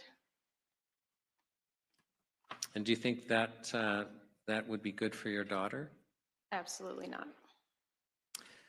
Now, the next thing that happened was driver's education. Can you share with the commissioners what happened with driver's education? So in my daughter's junior high school, they have options classes that you can choose and enroll in. And the one particular one that she decided to take was called driver's education. And it quite literally was an in-class course that taught the fundamentals of driving, because many of these kids would qualify to apply for their learner's license within the year. So she signed up for that class. What we didn't know was the particular class she was in a classroom that was taught by the designated SOGI teacher for our school. So just to paint a little bit of a picture of the classroom, which again, driver's education is being taught in. Out of the 4 walls, the one entire wall is plastered with paper and turned into what appears to be a pride flag, and has numerous posters all over. It's up on the wall there. There we go, yeah. So that shows you a little bit. This particular picture was posted on Instagram on somebody's public site. The middle person there is the teacher, and every day he wears clothing that has pride flags or slogans, that kind of thing, that talk about pride. So as you can see, the classroom is covered. He announces to the students that he is the pride teacher, or the SOGI teacher for the school. And so basically, when you walk in, it's not a neutral classroom by any stretch. Right. And then what happened while she was in there? So she actually just came home one day and was talking about the class. I obviously asked her about her classes and what she's learning and what they're working on and that type of thing. And she kind of just offhandedly mentioned how she thought it was so strange that while they would be doing work in regards to the driver's education, the teacher would often play a slideshow on a big screen kind of in the front of the classroom. But she said, Mom, it has weird things on it. Like, it's just, I don't understand what it has to do with driver's education. And I, of course, asked her, you know, well, can you tell me specifics? Like, what are you talking about? And she says, well, I don't know. Just one specific one I can remember is it just had a question that said, are you a boy or a girl? And the answer was no. And that was just the slide. And then the other ones moved on. And she said there were pictures of his family, like family photos. He often talked about his transgender daughter. And there would be pictures of her on the slides and that type of thing. Did you have any concern about that? Like a slide of questions saying, are you a boy or a girl? Answer no? Absolutely. Absolutely. I mean, my first concern was, what does this have to do with the fundamentals of driving a car? Like, so that made no sense to me.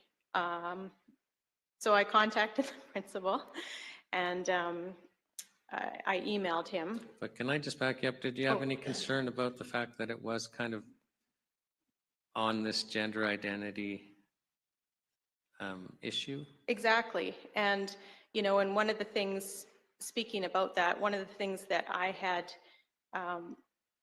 brought to the attention of the principal in my concern was, I said, you know, there are many children that are opted out each year from the learning segments during Pride Week. And that's something that parents have to give permission for. So I'm definitely concerned that we might be sneaking through some things that she has not been given permission to learn. And did you get anywhere with your concerns? I emailed the teacher directly as well as the principal. I didn't hear back from the teacher at all. The principal did respond on his behalf, and he just advised me that he had reviewed the slides and that they were completely appropriate and not to be concerned. Okay, so your daughter saw the slides, the principal saw the slides. Did you ever see the slides? No, so what I did was you know, I appreciated that he was giving me that validation. However, I said I would like to see them myself, just to know what types of things were being shown to my daughter in that class. And it was at that time that he said, I will absolutely not be showing you those slides because they are run from the teacher's computer and he has personal things on the computer that he doesn't want to be seen. But you just want to see the slides that he showed in class to your daughter? Yes, all I wanted to see was what was shown to my daughter, and I was denied.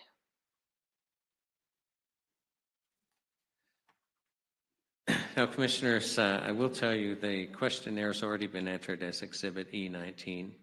The email exchange that Mrs. Ellis has had with the principal, and then you escalated to the superintendent. What happened there? I did. I escalated it then when the principal had said, you know, there's nothing more, I won't be showing you those slides, I escalated my concern to the superintendent in our district. And the deputy superintendent called me in for a meeting. We had a face-to-face meeting for about an hour. It was a really productive meeting, or what I thought it was.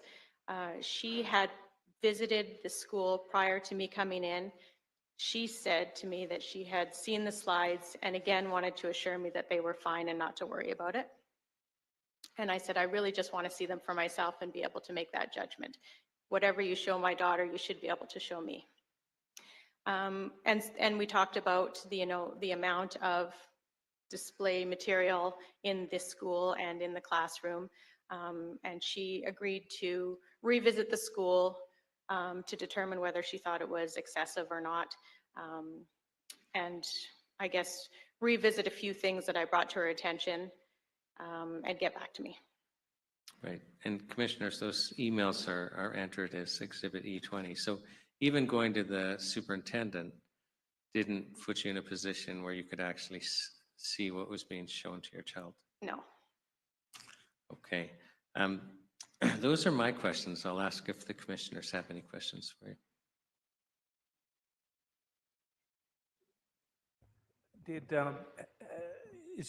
I don't know when this was. How long ago was these interactions with both the vice principal and the superintendent? It was last year at this time. Just last year. So over the last year then, has there been any improvement? Have your wishes with respect to the materials shown to your daughter and other such concerns been taken seriously at all? Well, what we decided to do after my meeting with the superintendent, she committed to following up with me over a few issues, told me that she would get back to me the next week. I didn't hear back. I followed up 12 days later and have yet to receive a response. So that was in April of 2024. At the time, my husband and I decided that it probably would just be best to cut ties, and we ended up moving my daughter to another school within the same district. What we discovered throughout, which was really interesting, was that the school that she now attends is very, very different in its environment.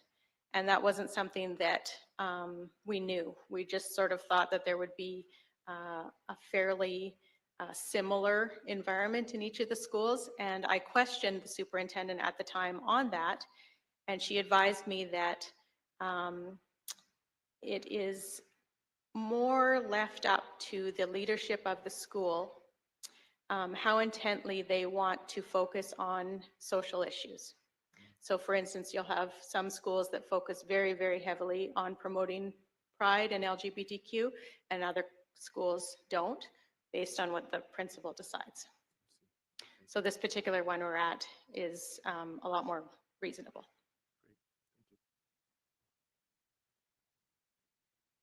Thank you. The commissioners have no further questions. Shara, thank you for coming, because you're a parent that's involved with your daughter, and you've been interacting with this, and you actually your voice is heard by the fact that you changed schools, that you were concerned, and it's very important for us to hear from people, mums on the ground, so to speak. So on behalf of the National Citizens Inquiry, I sincerely thank you for coming and testifying today. Thank you for inviting me.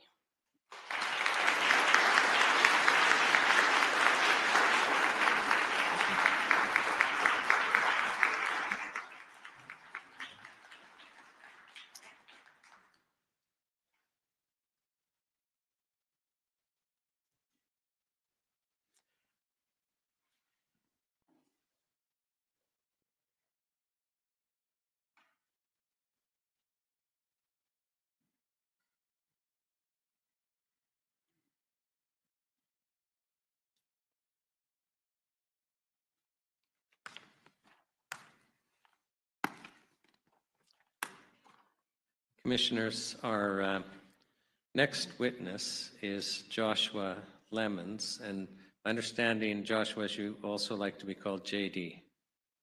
Okay, so can you state your full name for the record, spelling your last name? Do you want my full name, full name?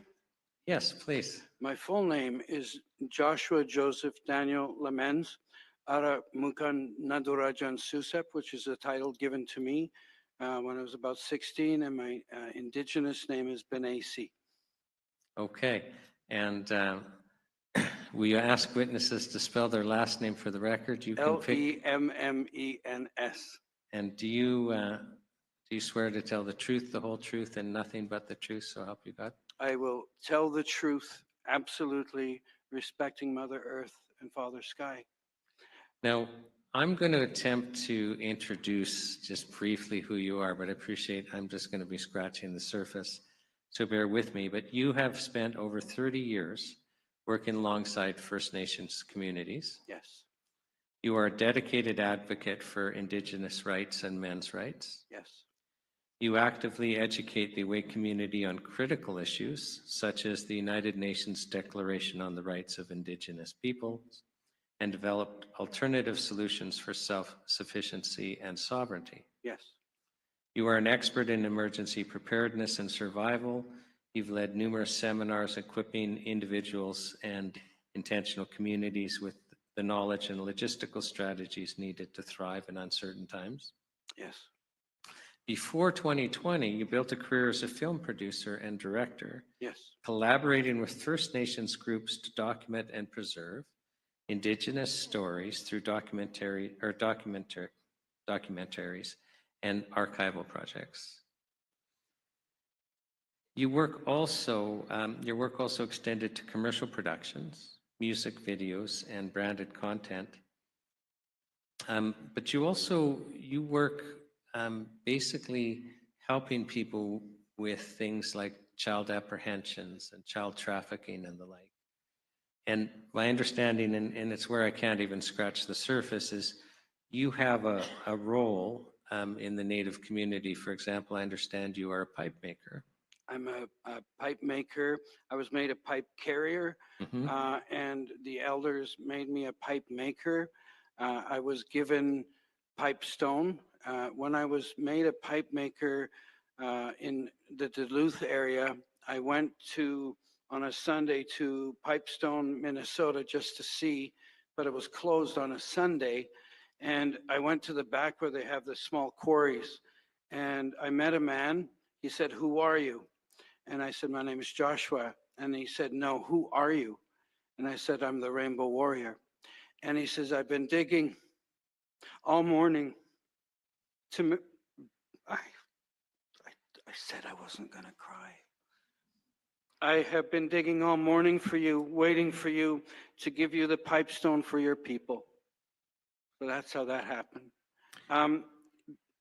Before we continue, I understand. We need to acknowledge. Go ahead. I just wanted to introduce you before you do the acknowledgement. So I'll pass it to you now. Thank you. I want to share some of my culture with you, from all the way from the Iroquois Confederacy to the Western Salish people. When we do circles like this, we usually have an inner circle of the chief and council.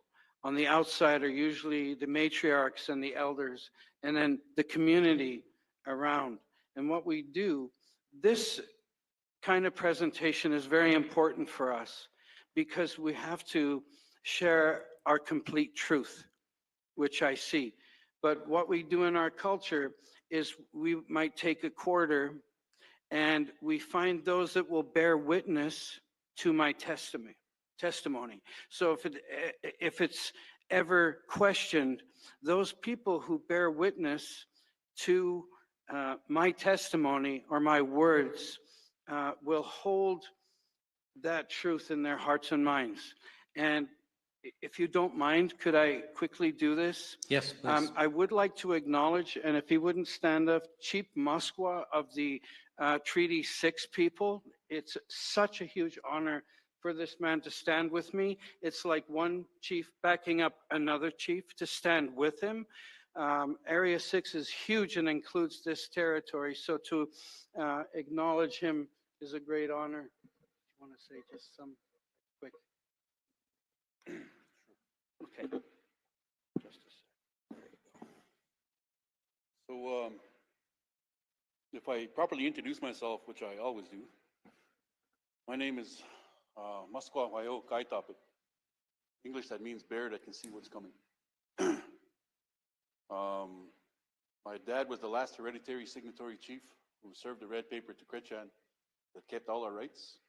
He also made it an international treaty when he brought it to the United Nations. His father was Lindsay Jackson. He was a headman for Pugon, the Pugon land that you're on now. And then his father was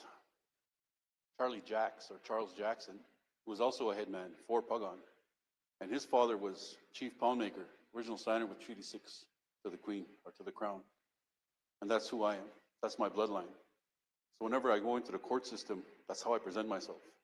Because they don't have any judgment to be putting anything on me, because I'm directly related to their boss. So I put them on the stand. Who are you to judge me? That's who I am. Chief Muskwa, we thank you for coming and welcome you.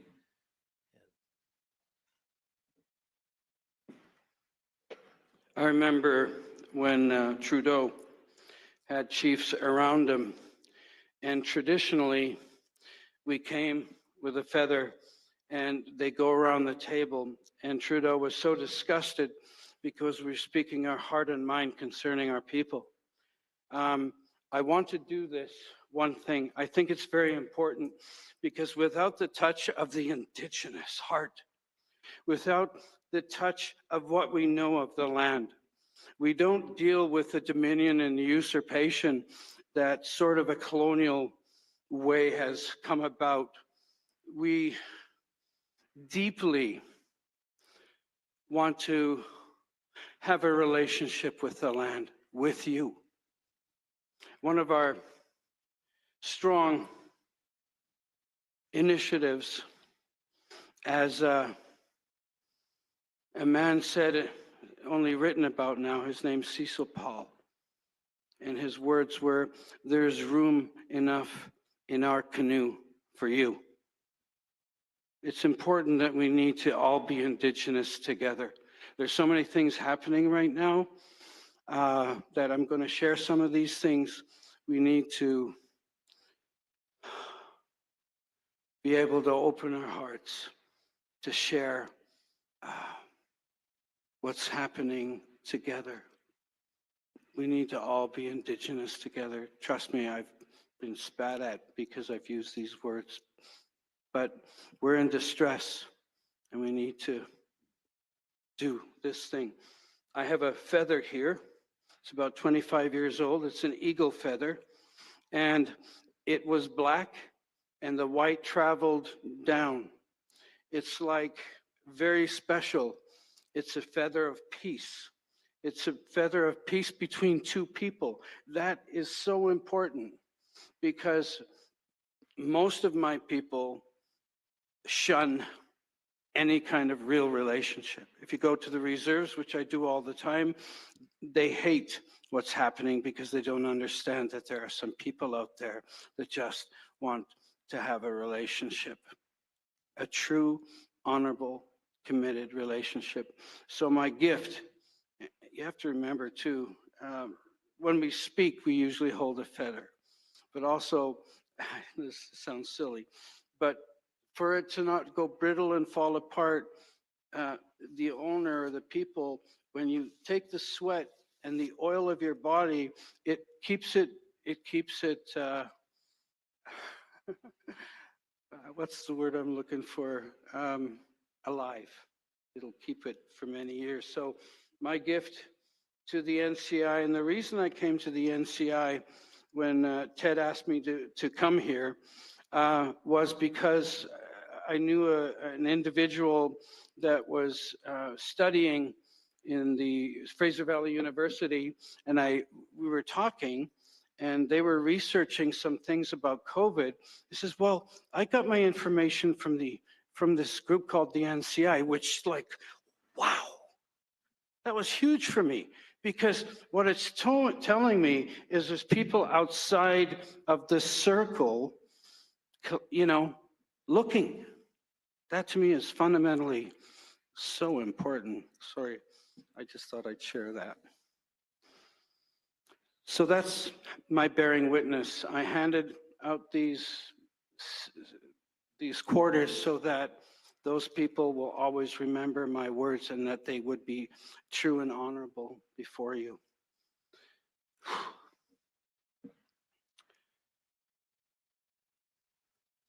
Oh, you want me to come over there?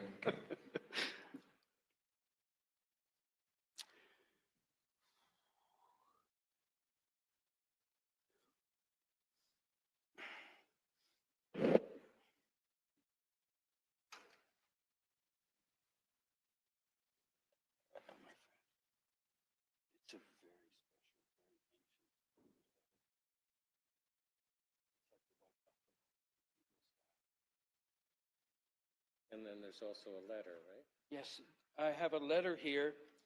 The reason being, many years ago, they would say, well, the whites cannot own an eagle feather or any part of an eagle. So I have a letter here stating that myself, Chief Joshua Lamens, shaman, pipe carrier, has authorized that this feather be used by the NCI for timing, or if somebody holds it to speak, that they're permitted to do so. My signature's on it, and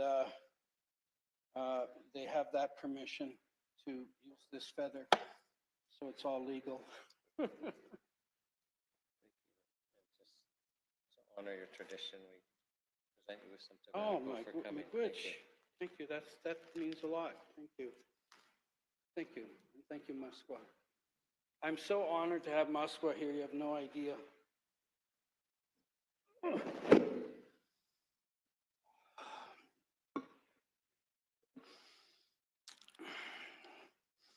In January 2021, and I'm going to be talking about children. I'm going to be talking about the devastation that's befallen our tribes. And the reason why I bring a traditional and hereditary elder is because the First Nations communities are federally funded, owned, and operated. When you spoke to the Chilcotin elder the other day, in 1964, their tribe was run in a beautiful way, where there was the chief and council, there was their people that ran their, actually, and their territory is vast, and that was taken away from them. The Unistoten and Wet'suwet'en people who were dealing with problems just a few years ago were a tribal nation that the Canadian government had never spoken to. And then they created the First Nations Chief and Council, and there was quite a few clashes with our CMP and the military. I'm sharing these things because our people have been destroyed. We're crushed. We're broken to such a degree that it's hard for me to share. Many of my friends are dead. Many of my elders, we were going to have a matriarch for our tribe, and she didn't jab, but all her children did. And she started getting bruises on her arms and her legs. In a few days, she was gone. We have so many problems. In January 2021, Melinda and Bill Gates said that the first people that should be vaccinated are the blacks and the indigenous. And they did. I mentioned January 2021 is that because that's when they started inoculating our children, where it wasn't even talked about in mainstream. Up north of Dene, that there are so many dead. So can I just break in? Are you saying in January of 2021, yes, they were inoculating your children for COVID-19? Yes. And what's interesting is I don't think it was until March of 2023 that Health Canada approved the first vaccine for children. Yeah, and I know this because I have elders that have passed this information down to me when I was talking about issues about what was happening well before. Let me explain to you how it happens in the First Nations community. Several years before the COVID shots, there was funding given to every reserve. You now have a medical health worker. So they hired and put an office together for the health nurses, and they would give the medicines, they would get the medicines for the elders, they would, cut their nails, do their bunions. And what happens in our culture is we build a relationship of trust. So we trusted these individuals because they did so much for our community. And when the mandate started, they locked us down. These nurses and people who are directly linked to the Bonnie Henry's office, or let's say where I lived, it was Fraser Health. We have what's called the First Nations Indigenous Health. So their offices coordinated, and they shut down all the reserves. Like I'd still go visit because my job was to, work with the community. I would have to go through a security blockade where they would okay me to go and visit and then come back. They said, you wear a mask. I'd say, I'm not wearing a mask, but they let me through anyway because they knew who I was. So when the lockdowns came, they shut her down, and it was those nurses, those health workers that convinced the elders and the chief and council, and they worked in unison to shut down the community. And so much fear came through our people that many of them vaccinated. There are those who never do, but it was rampant, and it created a lot of grief in the end. I was recently asked to go to the Squamish where 20 people had perished, but it has nothing to do with COVID. They're so wonderfully brainwashed that it's impossible to, help them. We have traded our elders' wisdom for money and bonuses. There's the pipelines. During Christmas time, they get a bunch of chunk of money. And then I get called by a friend who owns one of the liquor stores, almost in tears, saying, can you do something? All the natives are here buying alcohol. Like, the lockdown created people who didn't drink much because of the depression and the depravity of what happened through the pandemic. Our reserves are in shambles. I visited a friend, and his woman was saying to the kids, so what's it gonna be? Mac and cheese, hot dogs, these burgers, and that's what they feed their children, running around in dirty diapers. And I can say this because I'm their people. If you say this, it's like, you're racist, but it's the truth. There are ways that they're taking money. There are ways that they are gifting the Indigenous to keep them sick. The amount of fentanyl in our youth and the mixes of fent with other drugs like speed is killing them very quickly. They're walking zombies. They have no will to live. And I can speak directly concerning at least 6, 7 of the reserves that I am personally involved with.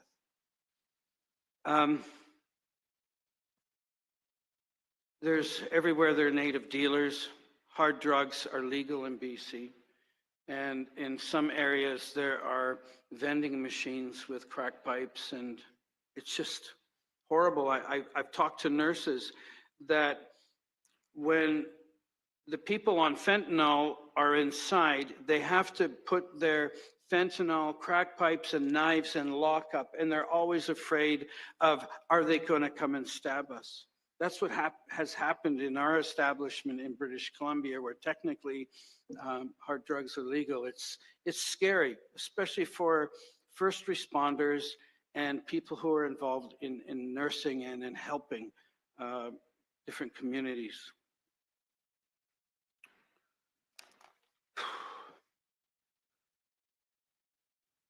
There's a very new thing happening within our community. I spoke to one of the women who has worked with Ovid Mercury that's been in high-end positions, and she's got a few grandchildren. A couple times they were taken away and then returned. And a lovely woman who loves her children and family. And I said, what would you do with the white people that did harm to you when you went through residential schooling or harmed your children? And she looked at me, and now I understand what's happening in South Africa.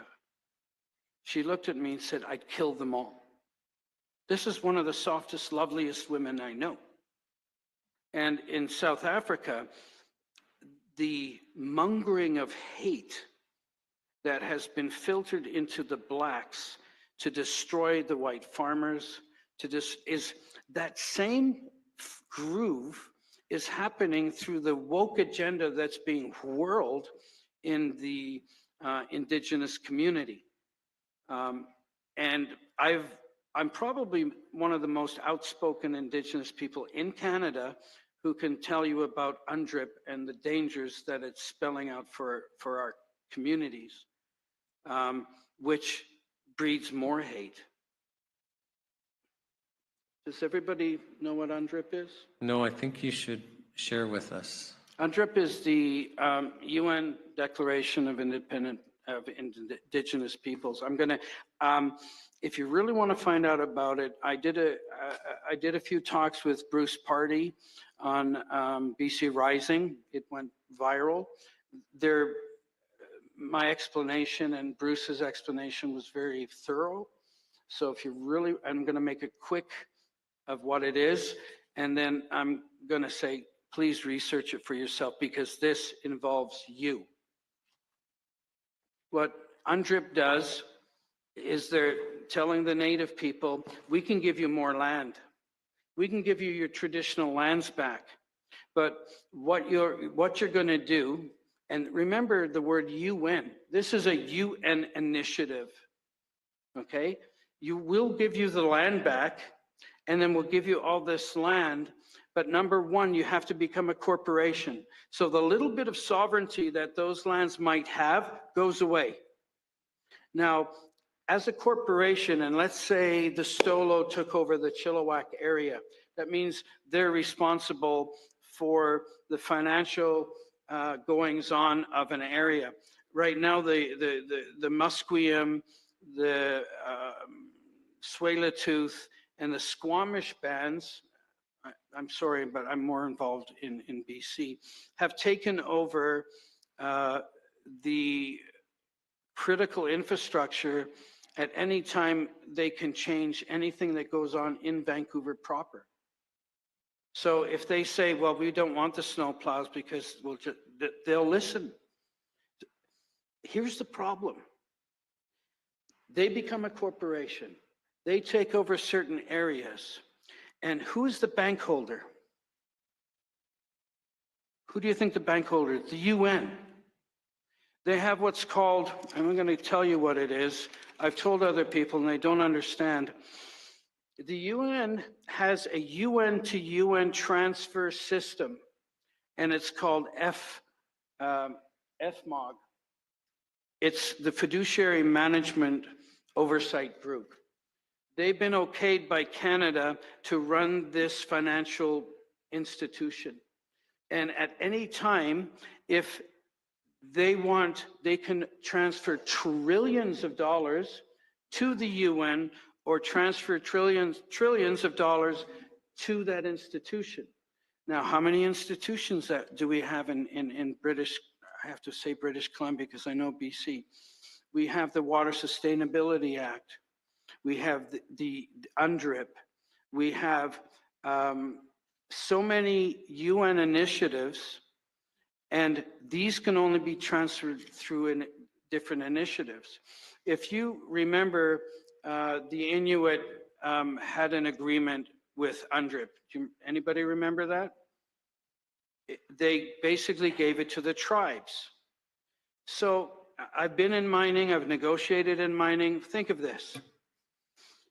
The Inuit are only 44,000 people, but they have so much gold. They have many resources, mining resources.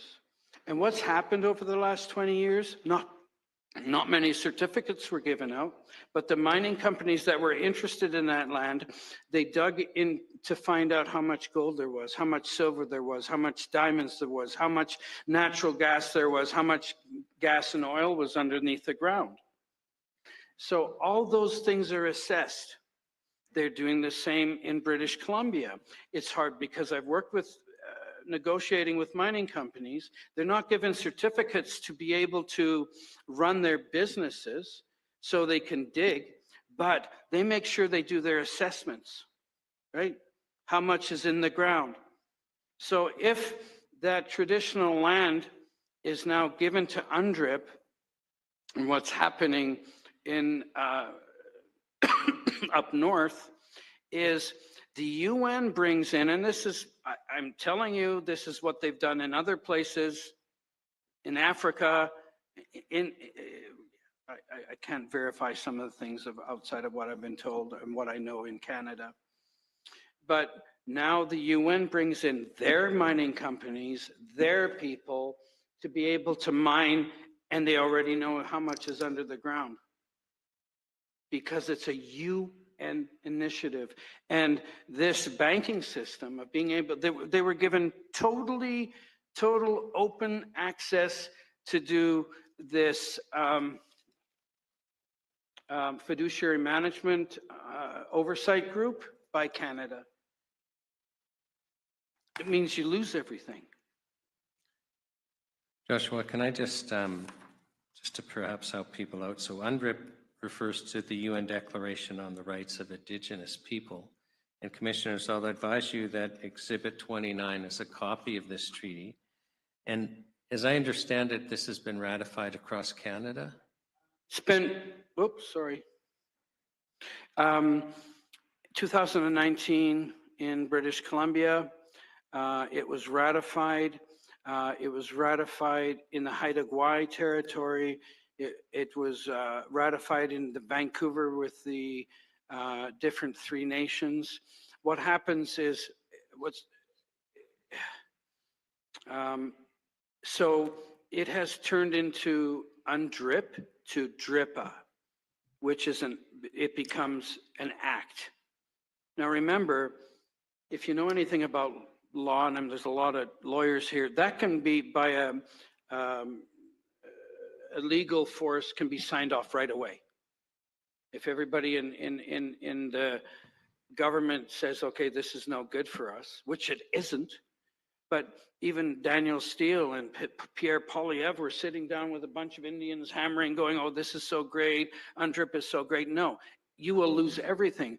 A couple of lawyers that I talked to, one was a professor in British Columbia, was saying, well, do we, you know, what about the people that own land there and have farms? You know, do they lose everything? It goes into the name of the jurisdiction of the nation. Let me read Article 28 of UNDRIP.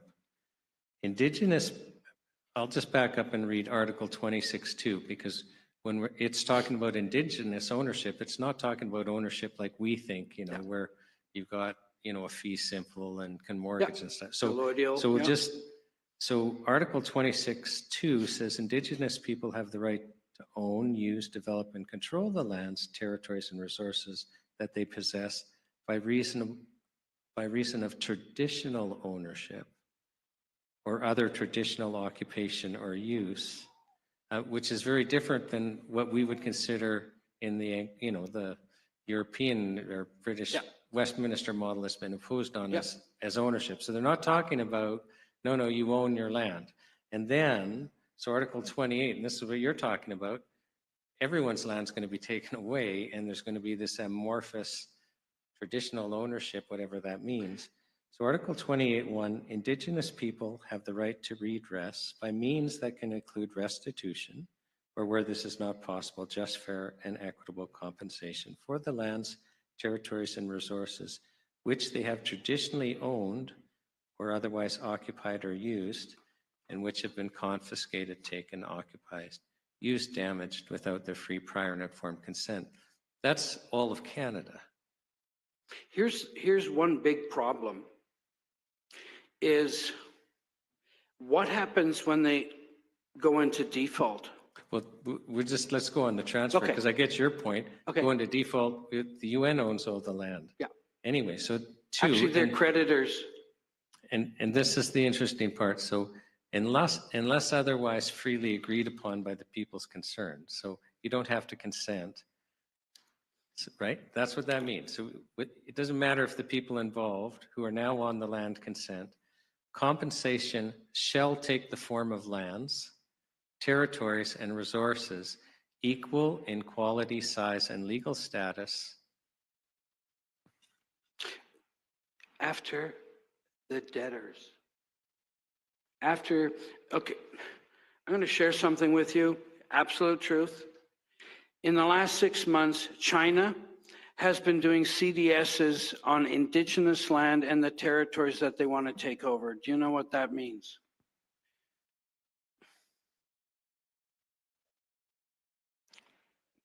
Ever heard of a credit default swap? Do you know what it is? Do you know what mortgage default swaps is? Well, you need to research it because I'm not going to explain it to you. But what it does is China is spending not millions, but billions of dollars just recently taking and doing credit default swaps. And if you remember anything about 2008, where all these companies were taken over, mortgages, homes, this is what they're doing right now to properties in I can only speak for British Columbia. But if they go into default, it is China who is gaining the upper hand. It's the research I've done with others, the amount and the absolute imprint China has in Canada, because of my research when I started to go down the line concerning UNDRIP, is unimaginable. Trudeau with his happy, let's have China affair, you have no idea. You have no idea how bad it is. I have a friend, of course I'm not going to tell her name. A year ago she phoned me up. She's one of the, and over 30 years you garner friends that give you information. Whether or not it's true is to be discussed. She told me, Joshua, under no circumstances, don't ever, she used these very words, don't ever storm the Bastille. And I said, what do you mean by that? Don't ever storm with your awake people or your Indigenous people by trying to take over Parliament or anything of that nature when you get really, really angry. And I says, why? Because we have a standing order that the internet and the power will go down in Canada, and the UN forces that will come to stabilize the country will all be Chinese. Think of all the training. Comox, Chilliwack, all over Canada. Chinese have been training here for years. And let me explain to you one thing that I know is very resourceful for you to understand. We have an oath, the RCMP in the military. I was in the military. And the oath for the RCMP states this: you honor God, and whatever God, I don't know who they serve. You have the crown, that's the second thing. And the third thing in the oath is secrecy. Now, if you want to go and look in DRCMP oath, that's exactly what it'll say. So anytime that the military are told they're training here, you need to create this secrecy, they will not spill the beans because it means their job. So I'm telling you that when she told me that, it sent shivers through my spine because I was doing all this research about, let me go on. And remember, this is for me, I am sharing about what's going to come for our children for the next 7 generations. Our job as Indigenous people, my brother here and his tribe, are to grow, to do things, to build communities so that we can survive. Let's ask ourselves, what does Trump want? The first thing he would want is border security. He wants safety. And we're dealing with, things like the free flow of fentanyl. I knew right away that that was going to be one of his main deals. Also, it's one thing I'm going to share with in a few minutes, is the free flow of human trafficking. And I am coming out of the closet to share with you the work I've been doing in the last 2 years.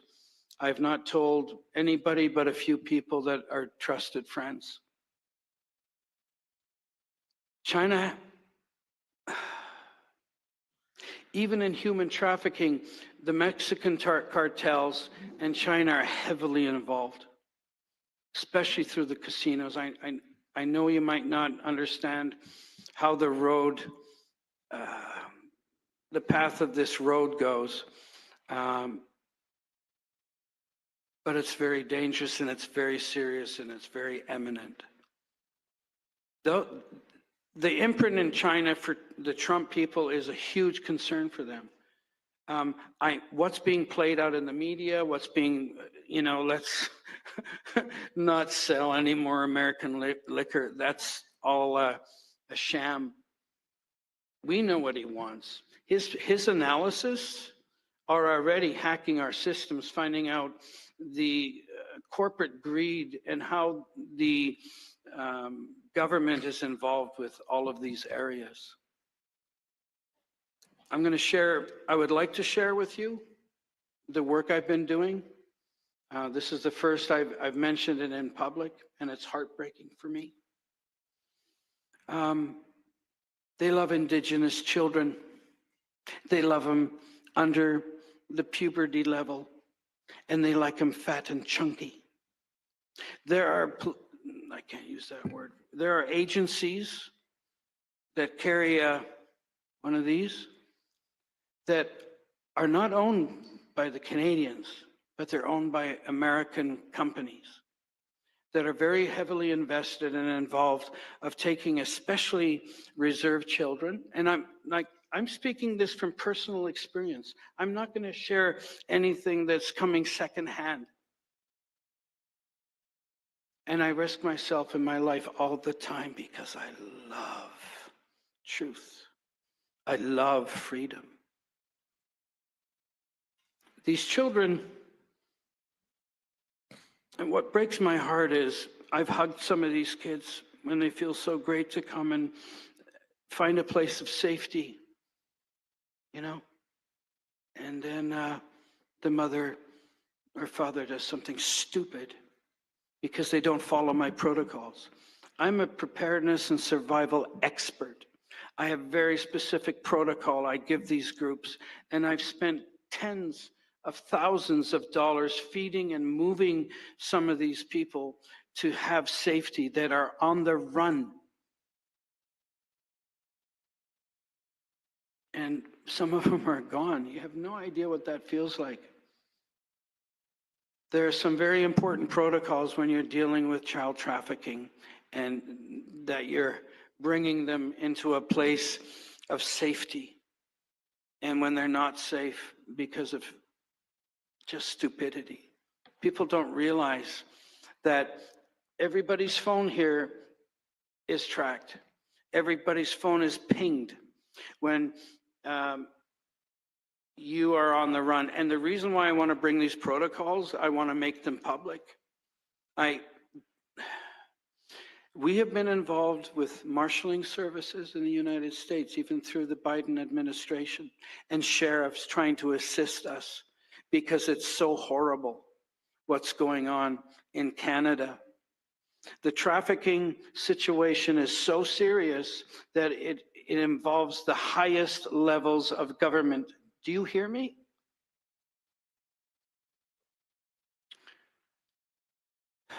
Here's some basic protocols. If you need to go on the run, you get rid of your phone, because if you don't, you'll be pinged. If you go to a safe house, you can't use their Wi-Fi, you can't use a burner phone, because what the higher agencies do is they hire hacking companies. And those hacking companies what they do is they go on your Facebook, they find out all your friends. And when you go on a burner phone or on a Wi-Fi and you connect with them, and you go to that URL and you log in, it pings you immediately. It finds out what the phone you're using, and then they'll know within 2 meters around. I'm sorry, I know I'm getting a little emotional. They'll be pinged. This very thing happened in a town in Ontario where we were holding people. And it was just by the fate of God that they said, I don't know, I feel we need to move to another house. Well, 5 minutes after they left, because the mother used the Wi-Fi to find out, to DM secretly one of her friends, and it linked directly to that phone, and she was pinged with it. They left, and there was a helicopter, there were 5 SWAT vehicles, and a SWAT team crashing down the doors for children. We found out recently what they do is they pre-buy children. CPS works, in British Columbia it's called MCFD, but CPS, it's weird that they would use Child Protective Services, eh? CPS be working with one of those groups, and they would come in, and the reason why they're so very interested in making sure that those children are taken is because they've already been purchased. If you're on the run and they're really adamant, it's because they're already been sold. I know families here that I've spoken to that have lost their child. I have hugged children that we know they'll never see again. Protocols are so important. Safe house protocols are also important. And I've been speaking to a few groups, and they say, well, we have them there for a month. No, the max you can keep people at a safe house, unless they're on a outside farm or a specially enclosed area, I say 3 weeks. Some of our children were on the island, and one guy said, look, I can't, these kids are here almost 3 weeks, they need to move. And the guy said, oh, I'll find somebody. So he went on to Facebook and said, we've got a family that needs to secure a home. Boom. I spent thousands of dollars, get them in a vehicle, bring them to the ferry, but go up and over and down. Go the way that you wouldn't normally go, and we secured them into another farm. The children, beautiful children, but chunky and fat. One of the boys started to go a little crazy because they were already abused. They were already in the system. And he destroyed an entire bathroom. He was only 12 years old, but he couldn't handle it. So the homes that we send them to, they don't have the emotional wherewithal to be able to deal with these children. It's severe, a severe abuse. And the mothers sometimes turn out to be fairly narcissistic. Oh, I need to talk to so-and-so. No, you can't. Protocols are very important. And we've lost children. And it's only getting worse. It's only getting worse. And I'm only sharing things I've been personally involved with. It's getting bad, folks. And I don't know what to say. I know one thing. One thing, I have hope. Outside the door today, I'll finish with this, and you can ask away. There's a man here that threw a whole bunch of, I don't know, I think he's crazy, but I think he's smarter than all of us sometimes. He threw a whole bunch of, what's amethyst outside the first morning, and they were strewn everywhere. People were walking on them. Nobody could see what the heck they were. And I went and I picked out 5 stones that I liked the most. And I put them together and I closed them and said, Creator, what are you telling me? And Joshua, you're going to smite the giant. That's our jobs. Our jobs are not to deal with perception. Perception is what we hear here. You know, lots of information. It's really important. It's really good. But that's all it is. It's a circle. Keeps going round and round. But on this side, we have perspective. Perspective is knowing something and what are we going to do about it? What defined purpose are we going to create where we can be the warriors to save these children, that we can be the warriors to grow food so that we can survive, that we, the warriors, can join. Like, folks, this is your family now. You need to know that. You need to get together and create a plan for the safety of children. Because let me tell you, when you look at history, they're going to start coming for you and yours. And I'm not kidding. Some of these people are totally awake, and they're disrupting the system. So how does it always start? Oh, we've had a complaint. We're going to have to take your kids. I was personally involved with one case. They called me right away. The police were at the grocery store coming outside, and there's a whole bunch of police cars and CPS. So I ripped over there, and she had an autistic son, Chunky, and they took the child. She was the most devoted mother I have ever seen. When her child would be walking down, she'd stop and allow him to play because of her love for this son was so great. And what was the reason why they took the child? Is because she was not capable to drive or take a taxi or a bus to go to one of the meetings that she was told to go to in Chilliwack at Yothmeath and make the meeting. So they took her child. She couldn't see the child in her schools as she was going through her program. 4 months later, they adopted the child out, and they have no idea where that child went. And talking about reserves, I'll finish in a second. Sorry. We have the native name, we have Yothmeath in British Columbia. We have MCFD, and the reserves have to choose which one they're going to pick. So every chief has to sign on the dotted line to choose, and they give them a big whack of money. Because within the Indigenous law, they will give you money to build a building that you take care of your own children, that you can create your own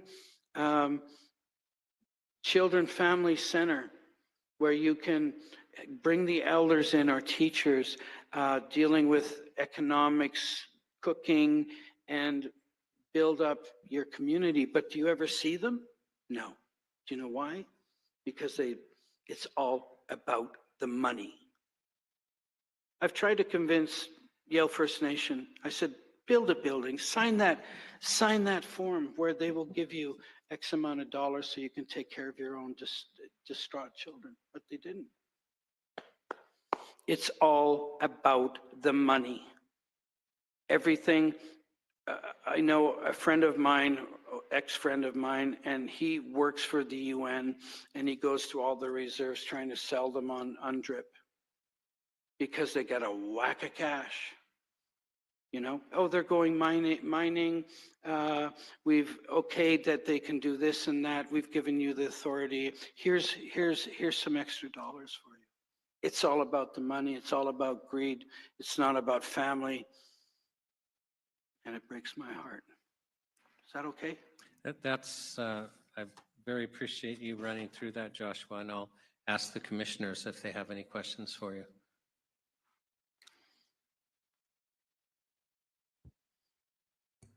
Well, thank you so much. I've got too many questions to even ask one, but I'll just offer an observation. Maybe you want to comment.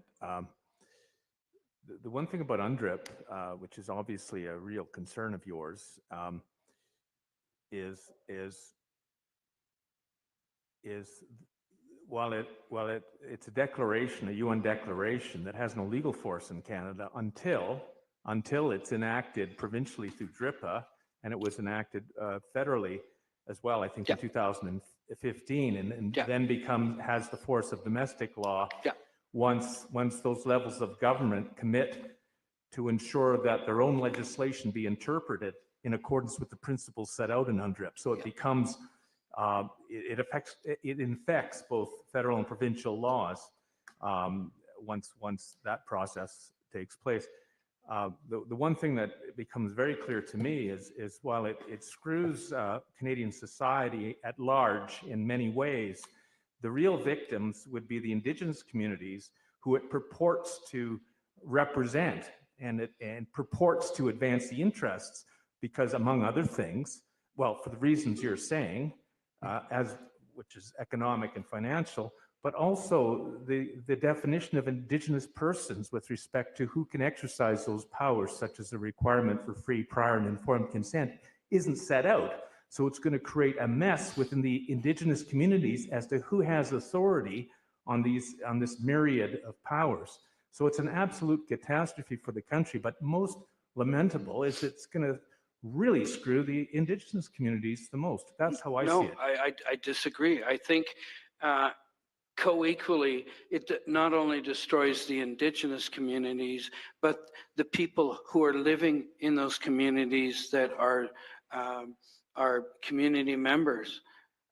You're very right in saying that the UN does not have a definition of the word Indigenous, which we have used in our nation and Switexel Nation, because we are purporting that you can become a member of our nation as an Indigenous individual, which gives you all the rights and powers of any Indigenous individual. But the problem with UNDRIP is that, in a sense, when you go into default, literally everybody loses.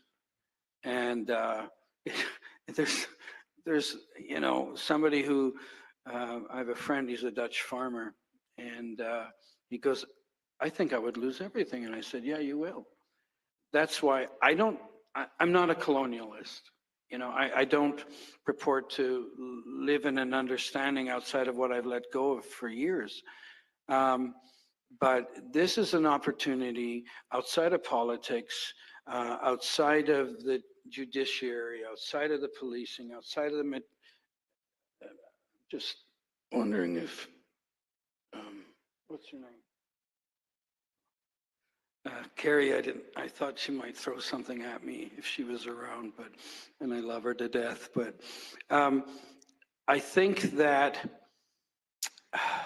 the only solution I've seen is do what Israel did, and they gave the land back to the Creator, and we lived as,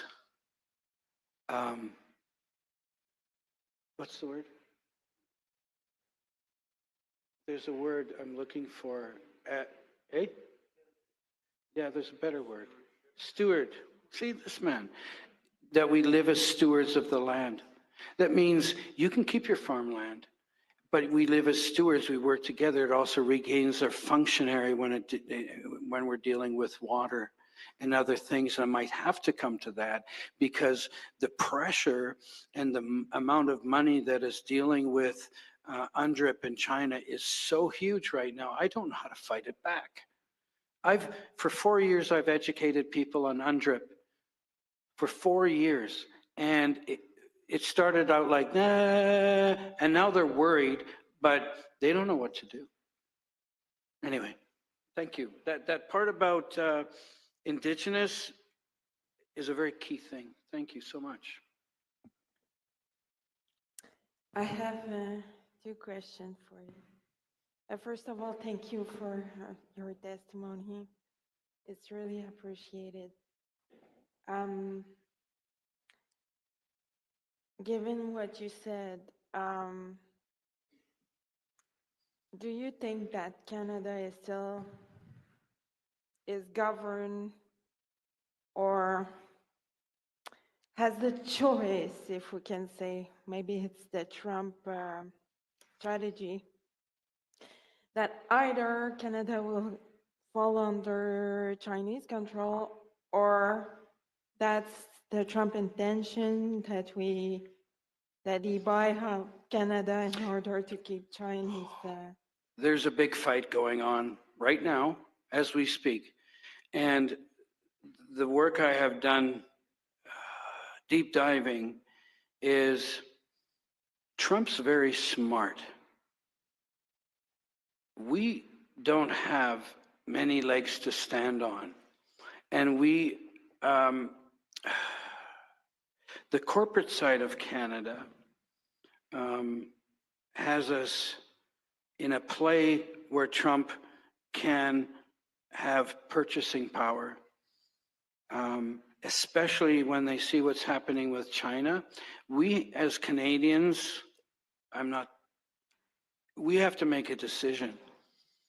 And that decision, to me, can only come from we the people, which is very unorganized. But there are corporate plays here that Trump well knows. When he became the president of the United States, he automatically sent his assets and his intelligence through our networks. They well know who owns, who operates what. So their game is to find very specific individuals who are we the people that they can negotiate with. And it isn't the politicians. But there are, when I was working with the child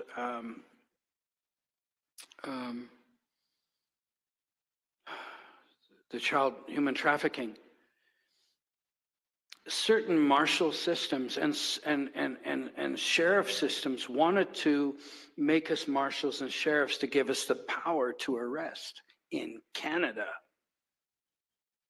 So there's things going on, I think, that are well beyond our means. I do know some of the stories, but I can't verify them, so I'm not going to share them.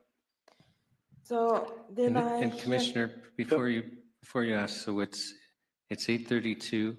We are going to have a hard stop at 8:45. So whether we're done or not, and Okay. it's just we have that tonight, a hard stop at 8:45. Okay. So Can I ask my Go ahead. oh yeah, go ahead. Yeah. Okay. Did you talk about the U.S. Marshals? Yes. So can you describe what are the U.S. Marshals? What power they have? Yeah. In their mind, and I'm not going to give my opinion, in their mind, the corporation of the United States oversees and supersedes the corporation of Canada, that they have certain inalienable rights to be able to put Canadians in service under the laws of the United States corporate structure. We were there's a woman in Oklahoma that we were connected with that we were going to meet up with these marshals and these sheriffs to give us arrest powers over and above the RCMP. When I was involved with Gustafson Lake and helping the Indigenous, it was back in 1995, the FBI were heavily involved with the Gustafson Lake affair. And many times they took over control of the military and policing aspects of Gustafson Lake. That's when I started to realize there's something going on here. It's not just a friendly. So there's things at play. And they apparently do have the power to do so, and we'll see. It's like a police, they are like a paramilitary organization? No, it's the marshals have the highest authority in the land in the United States concerning most policing. That includes CIA, FBI, sheriffs. When they have a mandate given by the president or by the marshaling service, they will take care of that. We have so much trafficking going on in Canada and through the Mexican cartels that bring these children up, plus the fentanyl, which they deal with. And then that goes to dealing with the money that is given that gets washed through the Chinese laundering system with our casinos. And this is fact. If people are interested, I would, there's a book that almost matches my conclusions. The man's name, I wrote it down here, is Sam. It's called Willful Blindness by Sam Cooper. If you want to find out what's really going on, then read that. And I don't know if I'm bringing things that are so fresh and new, but I know them to be true. And have risked my life to save children, save people, and save our land, because like these 4 stones, I truly believe that I want to smite Goliath, which will save you, which will save me, and that we can live in harmony in our sovereign territories. I believe this. And any more? Did I rattle your cage? Well, actually, Joshua, I expect the commissioners would spend all day with you if they could, and I'm sadly having to shut us down. I'd like Mr. Ted Kuntz to be able to give us some closing, but we need to have a hard stop tonight at 8:45. Okay. So I do have to say, on behalf of the National Citizens Inquiry, we sincerely thank you for coming and sharing with us. It has been my honor. We sincerely thank Chief Muskwa for coming and share, being with us and honoring us with coming. So thank you both on behalf of the National Citizens Inquiry. Thank you.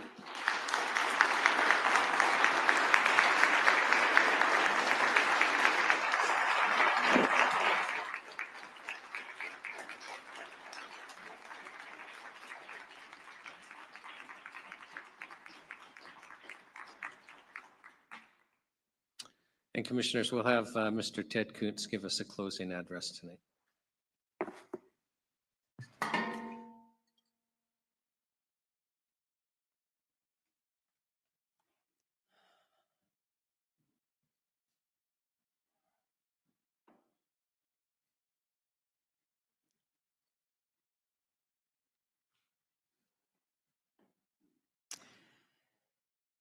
Commissioners, for the record, my name is Kuntz.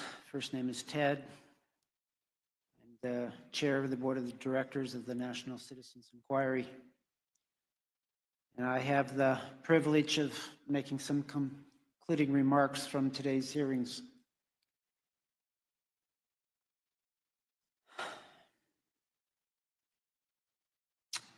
We've heard a lot of disturbing information today. What JD just shared with us was, this is a man with a good heart that has seen some pretty dark things. We had Dr. David Speaker explained to us, as did Dr. Jessica Rose, the real threat that we face in terms of the DNA contamination, the COVID injections. We've heard from people within the education system how our children are being groomed. And it would be easy for us to go into a place of despair and fear. And I would suggest that those emotions are valid. But I also want to suggest that those emotions are not going to serve us.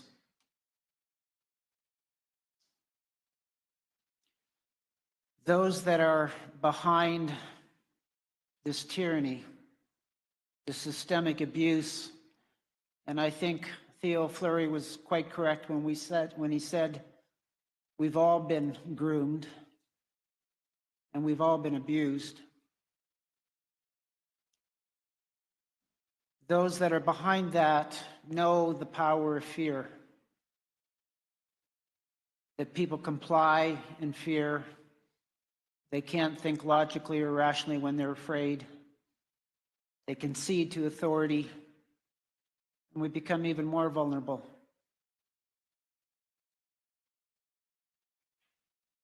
I think we were blessed with the presence of Theo Fleury today. I think Theo offers us a way out. He offers us a solution.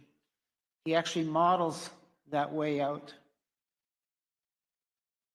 Here's a man who experienced significant abuse and trauma, was many times close to taking his own life. And what did he do? He got on his knees and he surrendered. And he asked God to assist him through this time. Mr. Buckley, in his opening comments on day one, he said, what's happening here is bigger than all of us.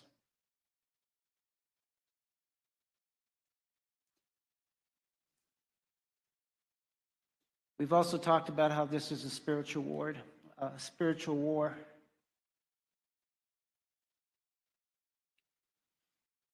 Grant Abraham was in the audience today. Some of you may know him. He's the author of a book called The Battle for the Soul of Canada. And he suggests that we are in a battle for the soul of Canada.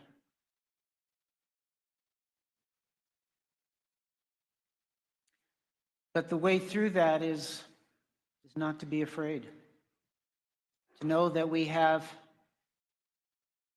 forces that are with us. If we open up to that guidance, that assistance. Theo Fleury, in his comments, made reference to a book by David Hawkins, Power versus Force. And what Mr. Hawkins explains in his book is that there's a difference between power and force.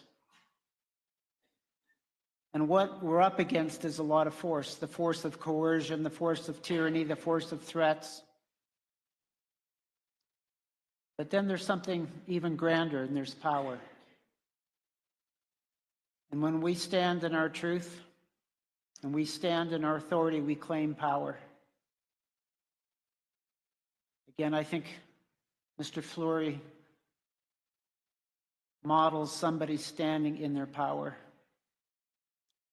And the kind of service, the kind of change that he is bringing to his community is admirable. And we can all stand in that power. Mr. Hawkins, in that book, Power versus Force, he has, and Theo Fleury referred to this, what's called a map of consciousness. And it's a belief that everything in the universe is a vibration. Our thoughts are a vibration, our energy is vibrations, our feelings are a vibration. And Mr. Hawkins has mapped out vibrations on a scale between 0 and 1,000. And he says that anything over 200 is constructive, and anything under 200 is destructive. And Hawking suggests that the human condition, this was a few years ago, is vibrating at 150. It's vibrating at a destructive level. Fear is around 100. So when you're in a place of fear, you're even lower than that. The lowest vibration on his map of consciousness is shame.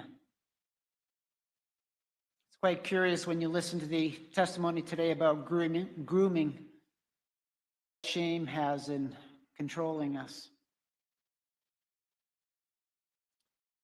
What's interesting when you look at the map of consciousness is that when you look above 200, you get to place like acceptance, forgiveness, compassion, love.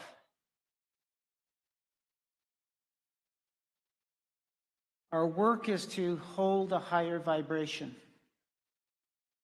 I would suggest to you that what happened during the truckers' convoy in Ottawa was a very high vibration initiative. And that's what scared the hell out of Justin Trudeau. And I know that all of us felt it because it was a vibration that went from coast to coast. And I would suggest that our focus, when we try to figure out what do we do now, that maybe a more important question is, how do we do it? What's the vibration that we're holding?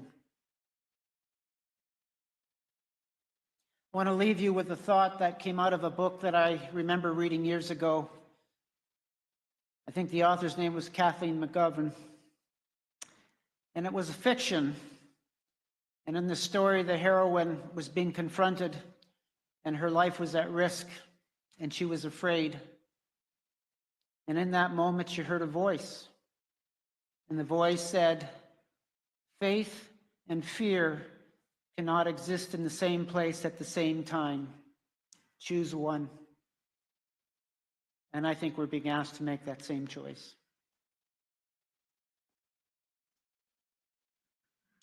In my comments at the NCI in Vancouver in the fall, I made this comment. I said that there are people who want to know the truth and those who don't.